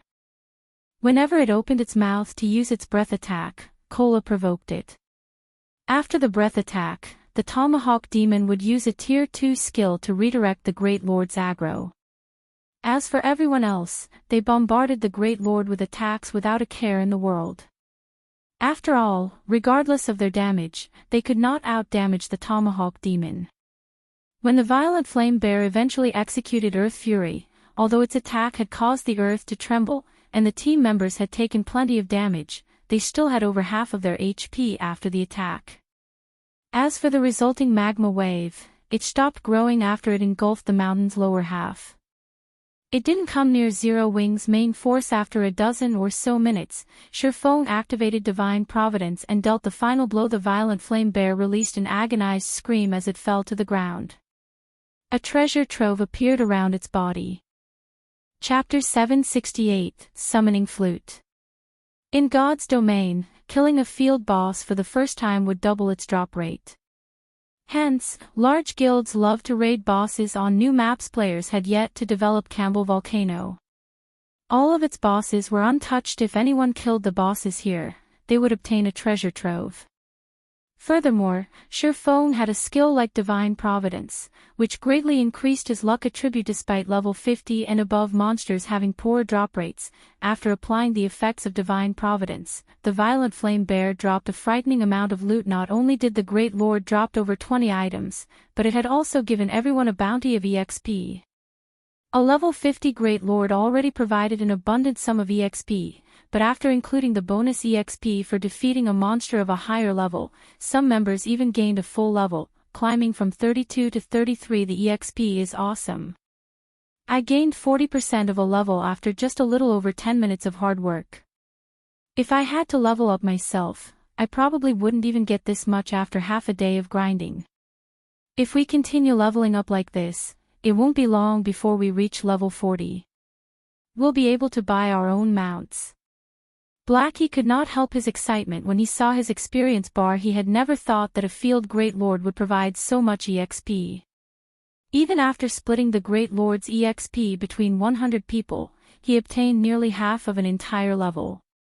He was already level 33. He required a massive amount of EXP to level up. Even if he grinded and raided dungeons non-stop, it would take him at least 2 or 3 days to reach level 34 now. However, he only needed to kill 2 more Great Lords to reach level 34. His could level faster than a rocket. Feng simply laughed and shook his head as he watched Blackie's reaction. His friend was too optimistic. Although it was true that field bosses provided an abundance of EXP and that they had only taken a dozen minutes or so to defeat the Violent Flame Bear, field bosses were not common monsters. They were not easy to find. Take Campbell Mountain for example. There were only 2 Great Lords in this entire map. After these bosses died, it would take a day before they respawned. Then could not grind them indefinitely. Moreover, they had been able to kill this boss due to the Tier 3 demon. Without the Tier 3 demon tanking the Great Lord, with their current level and equipment, killing a level 50 Great Lord was impossible for them as they were guild leader. What did the boss drop? Although Kola was similarly shocked by the EXP he had received, he was more interested in the boss's loot. Hearing Kola's question, everyone redirected their attention towards the loot as well. A Great Lord ranked boss's loot was a temptation to any guild in God's domain. The loot is alright. The Flame Bear dropped 8 weapons and pieces of equipment. Among them, one is a level 50 dark gold ranked plate armor, one is a dark gold ranked 2-handed battle axe, and the rest are all fine gold rank. However, this flute is the most precious item among the loot. After Feng finished arranging the drops, he smiled as he revealed a silver flute. Players were lucky if an ordinary level 50 Great Lord dropped even 10 items. It was only due to the first kill bonus and Feng's high luck attribute that the Violent Flame Bear had dropped over 20. Among the items, over half were rare materials. The materials were all good quality, and even an ingot of Inferno gold, an item with an extremely low drop rate, had dropped. They had definitely profited from this raid. However, what had surprised Feng the most was the appearance of the silver flute in his hands. Guild leader, what's so special about this flute? Even after examining it for a long moment, Aqua Rose could not see any peculiarities about the silver flute. The others couldn't see anything special about it either. There was only one line of text introducing this silver flute: broken flute. If they had picked up this item during a normal hunt, they would have sold it to an NPC as garbage. You guys have heard of summoning flutes, right? Feng smiled faintly as he provided a hint. What? Guild leader, are you saying this is a mount? The Guardian Knight Turtledove shouted excitedly. While everyone else relied on their own feet for travel, it would be absurdly awesome if she could ride a high-ranking mount. Mounts were still out of players' reach, and it wasn't only because of their low levels. The main issue was money. Even after reaching level 40, players needed to 40 gold to purchase a steed. Even to expert players, 40 gold was astronomical. Furthermore, expert players would not be satisfied with a common mount. However, obtaining rarer mounts was extremely difficult. A guild mount also required a lot of time and resources to nurturing. Hence, riding a high-ranking mount right now was practically a dream. Everyone began drooling over the silver flute in Feng's hands. This flute should trigger a quest that rewards a mount. The mount should be bronze rank at the very least. It might even be mysterious iron rank. Feng was relatively familiar with mount quests. A mount quest generally awarded a bronze mount. However, as they had obtained this flute by killing a field boss for the first time, the mount quest might even reward a mysterious iron mount. Alright, which one of you wants it? We'll start the bidding at 50,000 GCPs. In terms of coins, 50,000 GCP was worth roughly 150 gold. A bronze mount would cost far more than just 150 gold. There was also a chance that this silver flute would yield a mysterious iron mount. If that were the case, the mount would be worth several times more. Guild leader, don't you want it? This is a high-ranking mount. Aqua Rose asked strangely. Feng was Zero Wings guild leader. He was their guild's face. He should be seen on the best mount they could find. Although she knew that the guild had already captured a mount, the guild stable had not been built yet. None of them could purchase a guild mount right now. Moreover, a guild mount only started out slightly stronger than a common mount. It was far from the prestige of a bronze or mysterious iron mount. I already have one, so you can fight for it. Feng smiled faintly. He had not told anyone that he had obtained an even better mount when he had visited the Dark Den. When everyone heard that Feng would not participate in the auction, their hearts pounded as they frantically shouted their bids. In just a short moment, the bidding had increased past 100,000 GCPs. However, this was only the beginning. As the main force's ordinary members reached their limits, Blackie, Fire Dance, Aqua Rose, Violet Cloud, Cola, and the other upper echelons joined the auction. 140,000. 145,000. 150,000. 220,000. As the upper echelons reached their limits, Aqua Rose shouted an offer that disappointed everyone present. Aqua Rose did not normally utilize her guild contribution points. She also often donated plenty of weapons and equipment to the guild warehouse. Hence, she had accumulated an immense amount of GCP. Her offer instantly dismissed everyone's hopes. If converted to coins, 220,000 GCPs would be worth 660 gold. If other guilds discovered that Aqua Rose had only spent 660 gold to purchase a mysterious iron mount, they would be shocked. If it were up to them, they would not hesitate to spend 1,000 gold on purchasing the mount. Following which, Feng handed the silver flute to Aqua Rose as envy swept through the team. Before she had even reached level 40, Aqua Rose had obtained a high-ranking mount. As soon as she reached level 40, she could travel through God's domain with ease. Alright, enough idling. Split up and search for the other great lord. Who knows? The next one might drop another mount as well, Feng said, laughing. Feng's words motivated everyone instantly as they began searching for the other great lord in Campbell Volcano. Chapter 769, Levels Rising Rapidly. In the Stoneclaw Mountains. A long-abandoned city rested in a circle of mountains. Tens of thousands of corpses belonging to both players and half-orcs surrounded and littered the city. Several hundred players stood at the city's entrance. They were all out of breath and covered in fresh blood. Flame blood, revive the healers first. We'll continue after some rest, a man wearing deep blue chainmail and carrying a longbow on his back commanded. Flame blood, whose white robes had long since been stained red with blood, immediately began reviving the fallen healers. Guild leader, the respawn rate is simply too fast. We've only managed to clear out these half-orcs after so much trouble. If we don't hurry and enter now, entering the city will become far more difficult, Daybreak Fog said anxiously, a tired expression on her face. To enter this ruined city, Heaven's Burial had dispatched all of their elites, over 20,000 players. Only after several hours of fighting had they eliminated the half-orcs surrounding the ancient city. Overall, they had sacrificed over 20,000 elite players to deal with the tens of thousands of elite half-orcs, a Great Lord-ranked half-orc, and 5 High Lord-ranked half-orcs. If they did not venture into the city now, all the regret in the world would not help them when the monsters respawned. It doesn't matter. Even if they respawn, that level 45 Great Lord won't be a problem. At most, we'll have to deal with those High Lords again. If we want to complete this quest, we need to stabilize the situation outside the city. Otherwise, we'll die. Singular Burial, who was the man in the deep blue chainmail, responded calmly. We've been here for several days already. Now that success is in sight, it is important that we do not rush. As long as we complete this quest, Heaven's Burial will become Starmoon City's overlord. Both Ouroboros and the Star Alliance will have no choice but to submit. Currently, players throughout the Starmoon Kingdom and surrounding countries drooled over the Stoneclaw Mountains.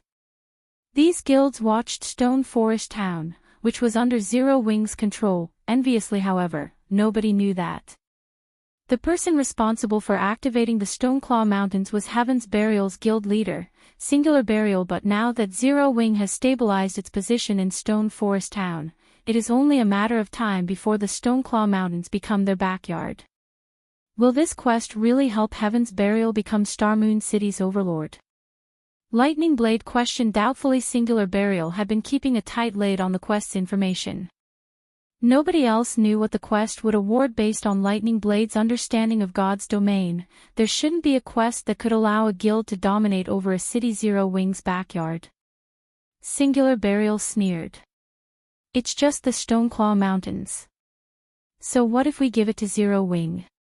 Since this quest is almost complete, I'll explain. Do any of you know why there are so many magic crystals in the Stoneclaw Mountains? Although other countries have their own regional dungeons that provide magic crystals, none of them are as saturated as the Stoneclaw Mountains. This ancient city is the reason. This city contains a treasure that is capable of condensing mana naturally. Hence, the Stoneclaw Mountains monsters have a much higher chance to drop magic crystals if we can get our hands on that treasure. Even without grinding monsters in the Stoneclaw Mountains, any monster we kill within a certain radius of the item will drop magic crystals. Moreover, the drop rate will be the same as it is in the Stoneclaw Mountains. Do you think I would pay so much just to clear a ruined city if not for such a treasure? When Daybreak Fog and the others heard Singular Burial's explanation, they were stunned. The monsters in the Stoneclaw Mountains were too strong. Not only were these monsters hard to kill, but they were also harder on weapons and equipment than monsters elsewhere. If monsters in other maps could also drop magic crystals with the same probability as the monsters in the Stoneclaw Mountains, they would be able to farm magic crystals much faster and more efficiently than in the regional dungeon. Moreover, it would cost less to farm elsewhere. Even if the other guilds put more effort into farming crystals in the Stoneclaw Mountains, they would be miles behind Heaven's Burial. As long as they had a sufficient stock of magic crystals, Heaven's Burial could rise to power. All right, get some rest. We'll enter the city when we've recovered, Singular Burial commanded. While Heaven's Burial's members were preoccupied with their secret quest, the various large guilds throughout Starmoon Kingdom desperately tried to level up, getting themselves ready to challenge level 40 large-scale team dungeons to ordinary players. Level 40 was still far out of their reach. To the various large guilds, however, they would reach it soon. Level 40 could be considered a new beginning. At level 40, players could use mounts, doubling their mobility. As a result, their leveling and questing efficiency would double as well. However, purchasing a large number of mounts for its members was unrealistic for a guild. Having a guild mount was more reasonable. Hence, the guilds needed to focus on constructing a stable. However, stable designs' drop rates were abysmal. Only 100-man team dungeons had a somewhat higher drop rate. Hence, the various large guilds were desperately preparing to raid level 40 large-scale team dungeons in the hopes of obtaining a stable design sooner. For a time, guilds were in a frenzy to raid large-scale team dungeons. Time quickly passed. 3 days had gone by before anyone had realized it. During this period, Feng led Zero Wing's main force all around the kingdom, hunting for great lords. If they did not find any, then they would kill field lords and high lords until they had finally exhausted the magic amplification scroll. Feng had also completed his quest. All 10 Inferno gold ingots were accounted for. Meanwhile, the team had climbed in levels. Originally, the average level of Zero Wing's main force was level 33. Now, the lowest among the team was level 37. Blackie, Fire Dance, and the other upper echelons had even risen to level 38. Throughout all of God's domain, they had the highest levels. Currently, the number 1 player on Starmoon Kingdom's ranking list was only level 35. Although there was only a difference of 2 levels, the EXP gap was massive. As for Feng, he had reached level 39. He was only one step away from level 40. Unfortunately, Feng's magic amplification scroll was now useless. He could no longer summon a tier 3 demon to assist them in battle. Otherwise, they would have continued leveling at this speed. Aside from levels, they had also obtained a massive stock of materials and level 50 equipment. They had filled Feng's bag completely, transferring the overflow into Aqua Rose's bag. They had more than 40 pieces of level 50 dark gold equipment and several hundred pieces of fine gold equipment. Contrary to what they had expected, they had obtained less than 100 pieces of level 50 secret silver equipment. If they sold these items on the Blackwing auction house, it would definitely shake God's domain's major powers currently. While the various large guilds struggled to reach level 40, level 50 top-tier equipment was already on display. It'll be a little rushed, but fortunately, we've completed the quest. Feng breathed a sigh of relief as he looked at the time. He had 5 hours remaining before his appointment with Phoenix Rain. Immediately, he said through the team chat, "Everyone can head back to the city. Aqua, take your team to get some rest. In 3 hours, meet up in Starmoon City's teleportation hole." Chapter 770, Basic Fire Resistance Armor Kit. Starmoon Kingdom, White River City, Candlelight Trading Firm. Upon arriving at the trading firm with Fire Dance, Feng noticed a significant decrease in the shop's customers. "We've reached our limit already?" Feng glanced at the players on the streets before taking another look at the situation inside the shop. Despite the Candlelight Trading Firm's location in the trade area, a high-traffic area, and the fact that this area enjoyed a growing player population, the trading firm was losing customers. This situation illustrated a lot of problems. Glancing at the street again, Feng noticed that several large guilds and merchant players had set up shop near the street corners. With more shops, the competition grew more intense. Although the Candlelight Trading Firm's position in White River City was still unshakable, the trading firm was losing profits initially. The firm could bring in over 1,000 gold every day from each shop. Now, including the shops in major cities throughout Starmoon Kingdom and other countries, the trading firm was just barely making a total profit of 1,000 gold per day. Currently, fewer and fewer hot-selling items such as whetstones and advanced whetstones, as well as various other necessities such as recovery potions and mana regeneration potions, sold each day. This was all due to the new competition. Most of these new shops had powerful backers. Furthermore, the designs for hot-selling items were becoming more common. One could easily farm them or purchase them from the auction house. As long as these shops hired some lifestyle players to produce these items and sold them at a lower price than the Candlelight Trading Firm, with a profitable location, they could easily steal plenty of the Candlelight Trading Firm's customers. Fortunately, light stones and basic strengthened armor kits still sold like hotcakes. However, Feng knew that this situation would not last. Neither the light stones nor the basic strengthening armor kits were unique items like the mana armor kit. As more time passed and players reached higher levels, it would become easier to obtain these items' designs. As a matter of fact, after just being away from the city for 3 days, other shops had already begun selling basic strengthened armor kits. Only, they demanded slightly higher prices than the Candlelight Trading Firm. It wouldn't be long before light stones would appear in other shops as well. At that time, the Candlelight Trading Firm would lose some of its advantages. Guild leader, why have you called for me? Melancholic Smile asked with a tired expression as she entered the firm's reception room. Melancholic Smile was feeling the pressure of the lost profits. Although she had thought of many solutions, none were effective enough to save them from this predicament. How is the production of the strengthening devices coming along? Feng asked. With the Candlelight Trading Firm's current income, they could never earn 150,000 gold in the next 20-some days. They needed to increase their profits. The strengthening devices were their only hope. More players flocked to White River City. Among them, there was no lack of elite and expert players. These players often ventured to high-level maps to grind. The burden on their equipment was much higher than ordinary players. Hence, they also had a much greater need for an item like the strengthening device, so that they could grind and adventure for longer periods. So far, I've produced 400 strengthening devices. My success rate is roughly 40%. Unfortunately, our stockpile is still too small to begin selling them. We will sell out before we even begin attracting customers. I intend to put them up for sale in the trading firm once we have a stockpile of 1,000 units. Melancholic Smile was optimistic about the strengthening devices when they began to offer the strengthening devices. The Candlelight trading firm would regain its popularity, increasing their daily sales tremendously, a success rate of 40%. Feng was slightly surprised. He had not expected Melancholic Smile to have such a high success rate. If Feng produced the strengthening devices himself, he'd have a 30% success rate at most. He then revealed a stack of designs and passed them to Melancholic Smile, saying, "Let Coco and the others learn these designs. If the firm has anyone with potential, you can allow them to learn one as well. Produce as many of these as you can. I have something important I need them for." Melancholic Smile was dumbfounded as she accepted the stack of design strengthening device. Basic Fire Resistance Armor Kit.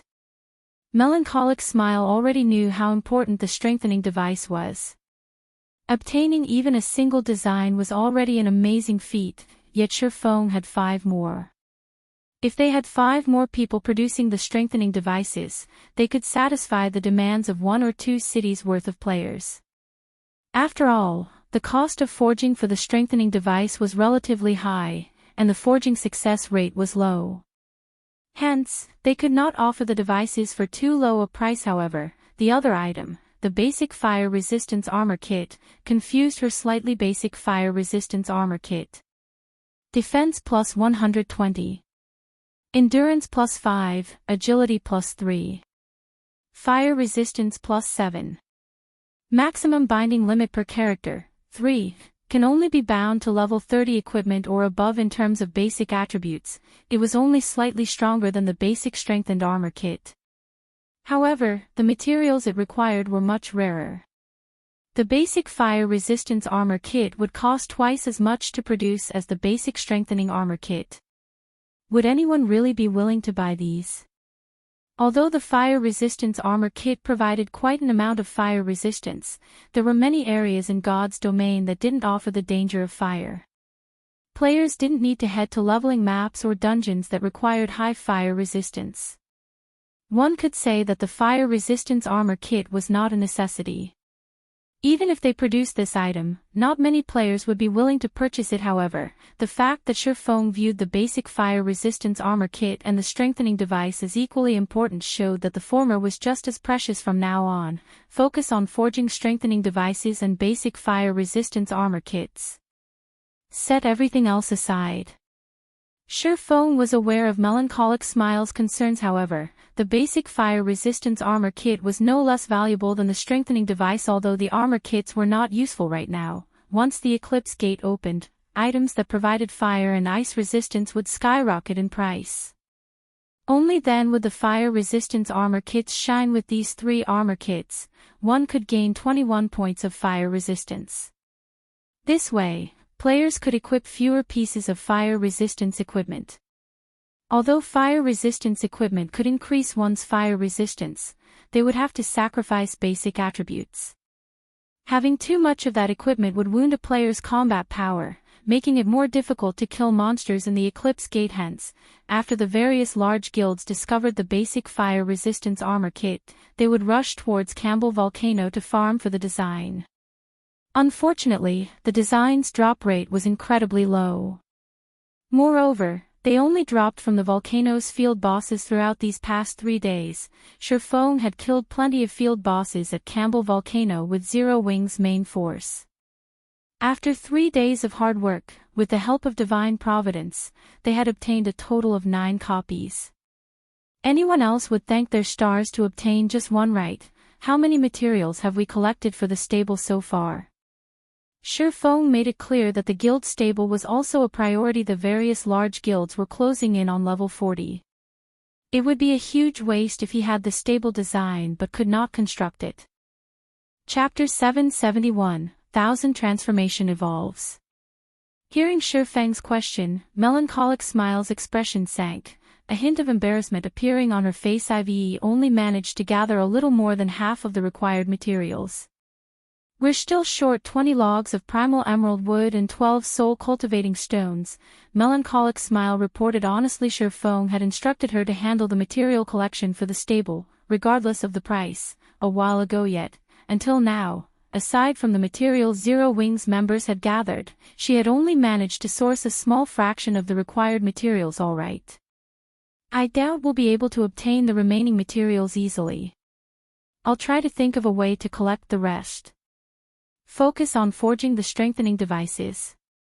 Feng nodded. Feng understood just how difficult it was to find the materials they needed to construct a stable. Even in 100-man hard mode team dungeons, the drop rates for these materials were abysmally low. Only Hell mode had a slightly higher drop rate. If they had not obtained the first clear of the Frost Prison, they wouldn't have as much stock as they did right now. It was already impressive that they had over half of the materials. Moreover, the situation in God's domain had changed. The various large guilds were only a short time from the level 40 era. As long as the various large guilds did a little research, they would discover a hint to what they needed for their own stables. Primal emerald wood and soul cultivating stones were among the more obvious necessities. However, only those with stable designs would know the majority of the materials they needed. There were many kinds of rare materials that dropped in large-scale team dungeons, and they could be used in multiple designs. Even if they came across some building material that the stable design would require, the various guilds might assume it had a different purpose. However, as information on the primal emerald wood and soul cultivating stones was available in cities' libraries, it would be nearly impossible to purchase these materials from other guilds. They were usually hard to obtain. However, Feng was also feeling celebratory. If he had not been able to participate in the Dark Arena, searching for a way to obtain the remaining stable materials would have really given him a headache. On the surface, the Dark Arena appeared to be a secret competition between the various international corporations. In truth, however, it was a place for the various corporations to exchange precious material and items. The Dark Arena provided a method to obtain the rarer materials and items. Of course, if one wanted these items, they needed to gamble on the team battles in the Dark Arena. Credits were not the most valued resource. Rather, it was the precious materials and items of God's domain. Normally, God's domain's major powers refused to sell these rarer items. At most, they might be willing to trade for items of equal value. Meanwhile, in the Dark Arena, if one offered a fair price, they could negotiate. Once both sides agreed, they would then bet on a match of their choosing. The winner would take everything. However, the winning battle team would also earn a small portion of this bet. If the battle team did not want the offered rewards, the party that won the bet could purchase the items from the winning team with credits. This was why so many powers throughout God's domain had hungered to join the Dark Arena in the past. They hadn't just wanted the fame.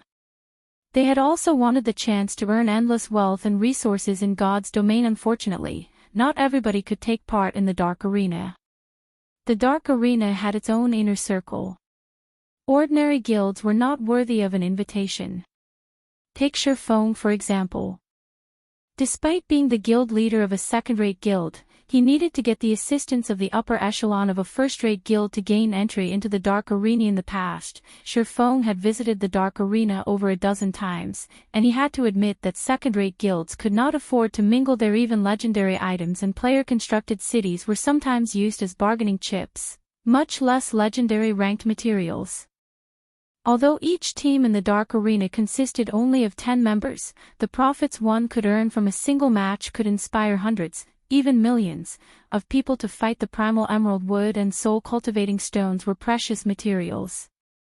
In the Dark Arena, however, these materials were considered subpar wagers. Hence, it would not be difficult for Feng to gather the materials he needed to build his stable. After Feng stored the rare materials and level 50 weapons and equipment in the trading firm's warehouse, he hurriedly led Fire Dance towards Celiora's smithy. In Celiora's smithy, Feng handed Celiora the 10 Inferno gold ingots. Immediately, the sound of a system notification reached his ear. System, Epic Hidden Quest, Recast 1000 Transformations, Completed Quest Rewards, 200 million EXP and Fortitude +5. Suddenly, Feng's experience bar rose to 42% of level 39. 200 million EXP might be a lot to ordinary players, but to Feng, it was a drop in the bucket aside from the fact that he required double the EXP normal players required to level up. An ordinary level 39 player needed an astonishing amount of EXP to level. Even several hundred millions of EXP was not enough to climb from level 39 to level 40. However, the 5 fortitude points were quite valuable. If Feng challenged advanced quests, he would have to waste a lot of time and complete 3 or 4 to gain 5 fortitude points. After stowing away the Inferno gold with satisfaction, Celiora looked at Feng and asked seriously, "Now that I have everything I need, who is the weapon intended for? My companion here will use it." Feng tugged Fire Dance forward as he introduced her to Celiora. Since 1000 transformations was going to be recast, a Grandmaster forger like Celiora could not recast the weapon blindly. She needed to make sure that the weapon would fit its user perfectly. Taking a look at Fire Dance, Celiora turned back to Feng and said, "You must think this through. The weapon I recast will not be some garbage epic weapon that you can find anywhere on the streets.